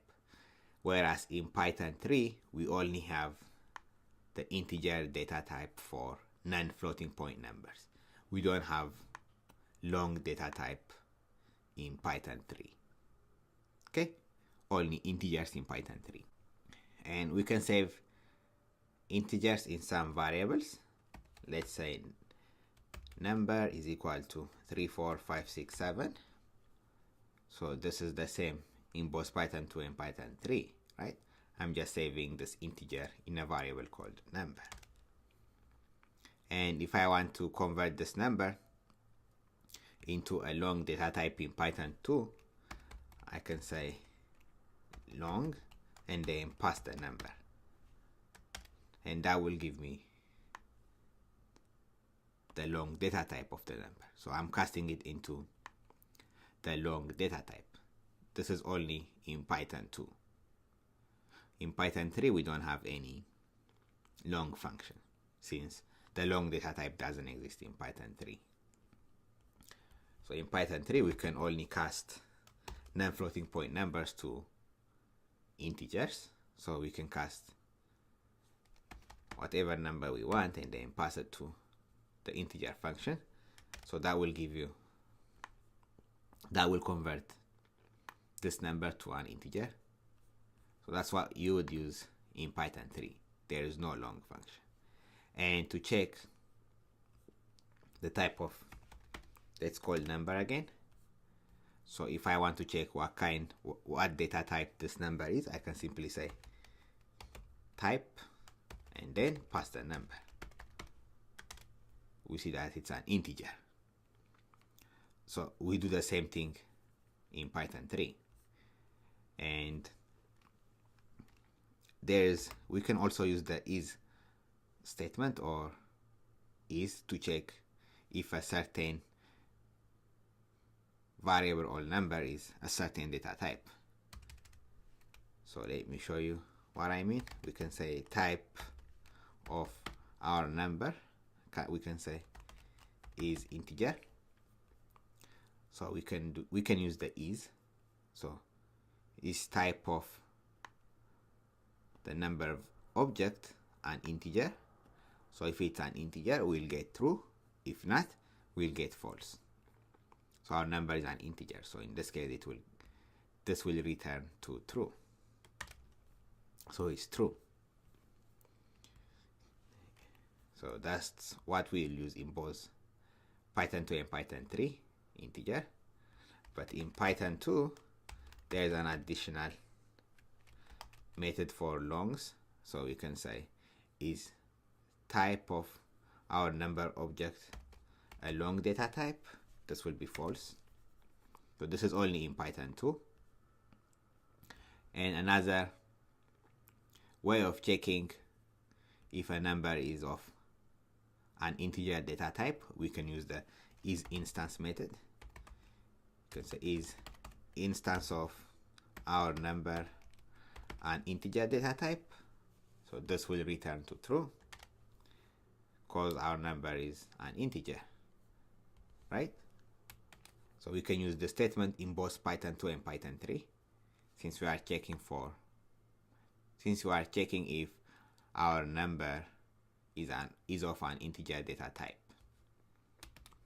In Python 2, I can also check for long data types. Is the instance of my number a long data type? So this will be false. And if I change our number to a long, and then now if I call my number, it's okay. Let's save this long number and we'll save this in number L for long. Now if we call num_L, we have a long number, right? Now if I call the is instance of my number L a long data type, this will be true, right? And if I check if it's of an integer data type, this will be false. Great. So that's the difference between Python 2 and Python 3 when it comes to the long data type. The long data type doesn't exist in Python 3. We only have the integer data type in Python 3 for non-floating point numbers. Great. In the next lecture, we look at more functions in Python 2 versus Python 3. Thank you, everyone. Hello, everyone, and welcome to another lecture on Python 2 versus Python 3. In this lecture, we look at the two functions, the Unicode function and the raw input function, and finally, we'll also look at the difference in division when it comes to Python 2 versus Python 3. Let's start by looking at the Unicode function. In Python 2, there are two methods known as the str method, the string method, and the Unicode method. And what they do is they convert an object to a string. So the string method will convert a given object into a non-Unicode string, whereas this Unicode function will convert an object into a Unicode string. I know we haven't learned about this Unicode strings, but I just wanted to point out that there are these two methods in Python 2 that will convert an object into a string, whether a Unicode or a non-Unicode string. But in Python 3, there is no Unicode function. There is only the string function.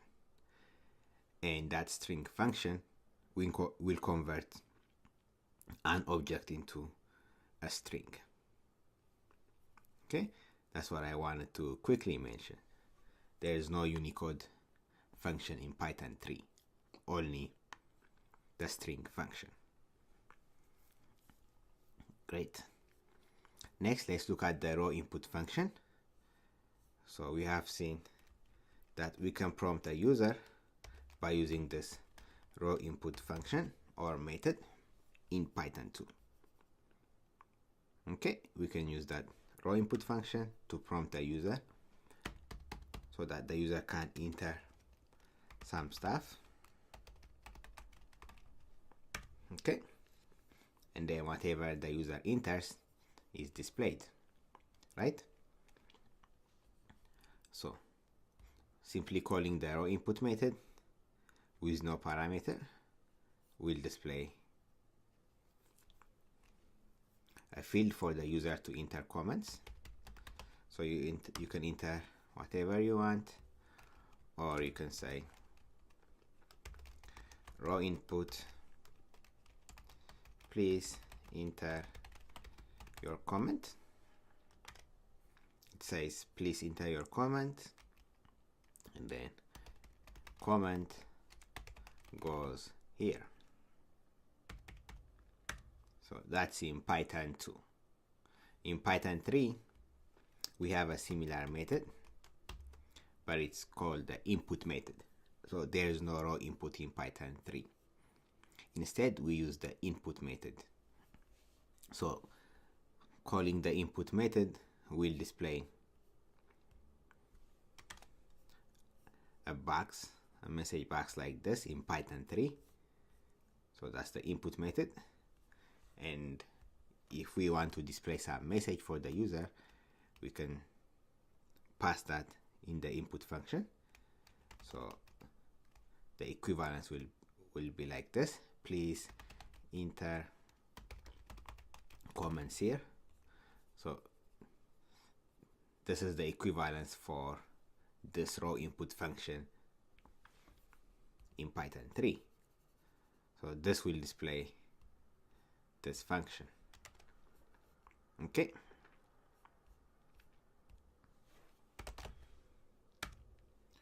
So please enter your comment here. Comment goes here.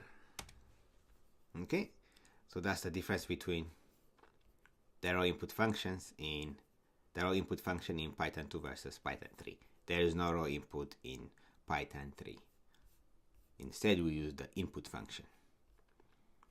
Okay, now let's talk about the difference in Python 2 and 3 when it comes to division. You know that division in Python 2 is not through division. For instance, if I try to divide 7 by 3, the result I get is 2. So Python 2 does not give you the actual or true division result.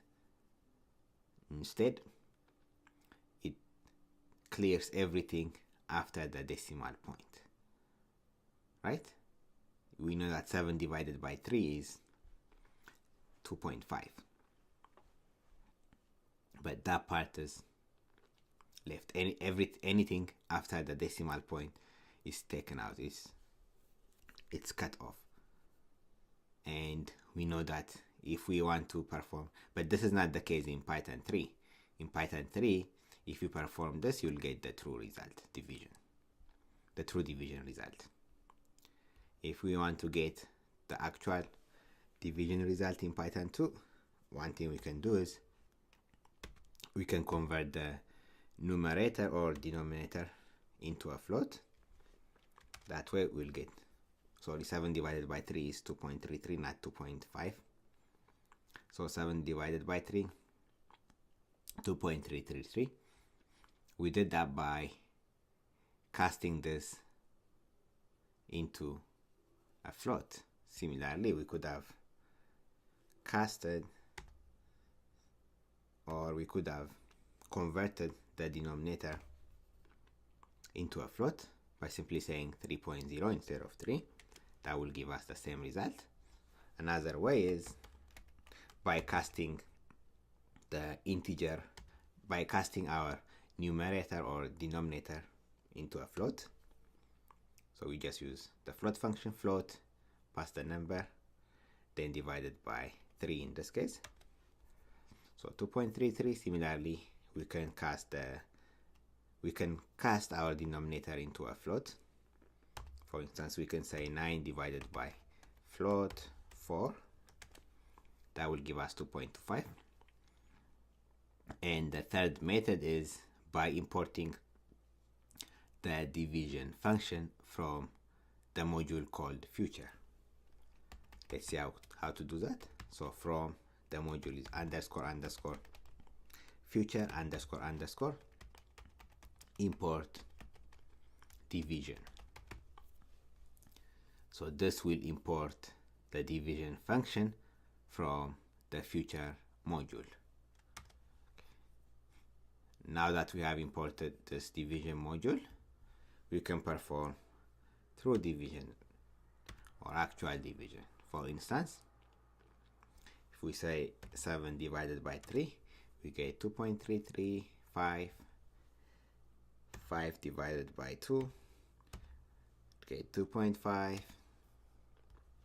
Get 13 divided by, let's say, 9, 1.444. In this case, you don't have to convert the numerator or denominator into a float, or you don't have to do any kind of casting to a float.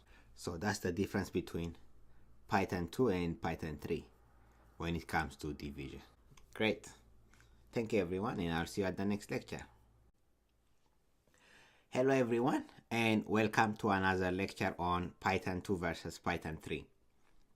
In this lecture, we look at the raise statement and the xrange function. Let's start by looking at the raise statement. We know that we can raise our own exception by using the raise statement. Now let's see the differences in Python 2 versus Python 3 when it comes to the raise statement. So in Python 2, we can say something like this, raise, and then our exception, right? So this hasn't changed in Python 3. You can raise your own exception by using the same expression. So raise and then your exception. So it's the same in Python 3 also.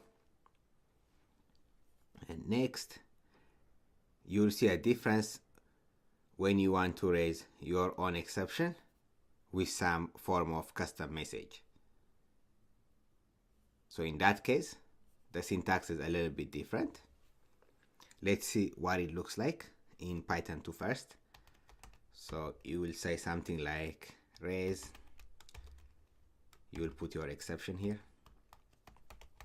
exception, and then you have your message, right? You have your exception message.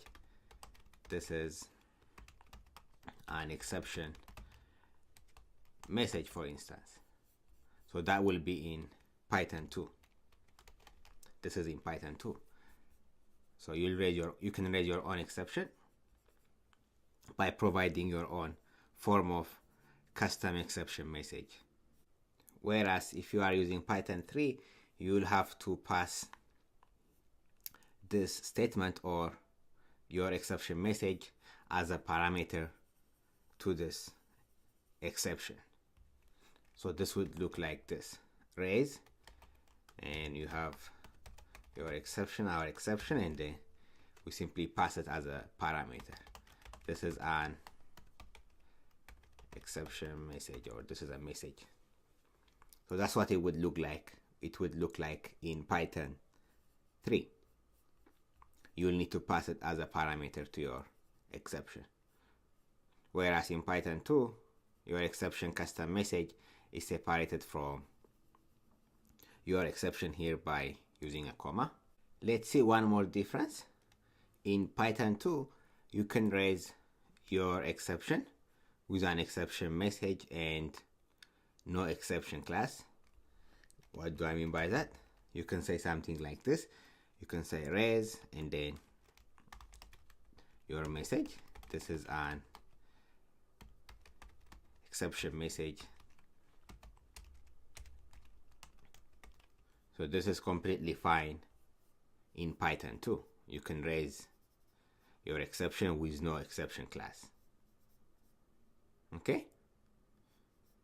But in Python 3, this is no longer supported. You cannot use this. So there is no support for this kind of exception in Python 3. Great. Next, let's look at the xRange function. We know that we can use the range function to return a list of numbers. In Python 2, we can use this range function.